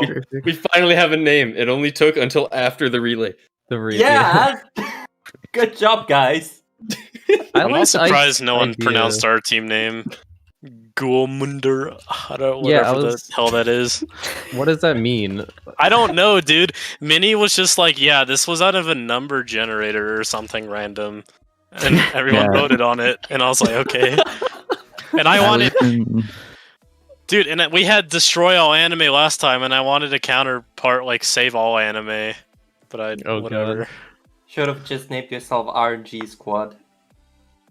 Oh my god. I... Alright. Friends, I just want to say thank you so much for getting all of this ready in no time. I think we never organized a relay in 4 weeks. We did it this time. It worked out beautifully. Besides the usual Valiant stuff that happened before the relay. We all know it. We all love it. But that's fine. I enjoyed every single second of it. The guys from Pure Rare Disease were really grateful and also said they had a lot of fun. And yeah, I need to come up with something for the winners, for the Hylian Hustlers. We should probably thank Trez for putting it together too. Yeah, shoutouts to Trez for putting this all together. It would not have been possible without Trez. The OG. Thank you, folks. I love what I do, and that's partially thanks to you all. Trez equals good. Oh Alright, yeah, let's redeem white people happy. I'm gonna redeem blame Those are Trez people happy. for the good marathon. I'm blaming Trez for it. Yes, I'm gonna use all of my last channel points that I've accrued over the race that I did not gamble to blame Trez. You know what the difference is? You all do this, but I... He's banning everybody. Shit, you got me. I do this. There we go. Alright, everybody. It's late. It was a long day. I think everybody wants to take a break. Again. Oh, it wasn't 16 hours. Yeah, it wasn't 16 hours. But you don't know when I woke up this morning to fix the tag that was still not ready for the relay. Nice. In the end, everything worked out fine. I hope you all enjoyed this as much as I did. Congratulations to Lake Zeepo, Lower Kirby, Swift-Like, Exo, and Majestic for the new record of the original 3D Zelda series relay. we're gonna be back later this year with another relay. Let's see if it's gonna be 2D or a 3D remake, including SSHD. We'll see. Maybe both. 100%. Oh God. Flash Okay. Maybe I still can't promise it yet, but I want to do another ZSRM this year. Maybe, just maybe. Ooh. We're gonna get Let's another go. ZSRM. Let's go. All right, folks, it was a blast. Thank you all for watching. Thank you, Twitch, for scrapping our front page 20 minutes before it actually was supposed to happen. You Nice. all rock at Twitch. I love you. And I hope you all enjoyed this as much as we did. Cure Rare Disease. Shoutouts for trusting us. GG's. Congrats on $2,510. Take care, everybody. Thank you all for watching. You all rock. Bye-bye.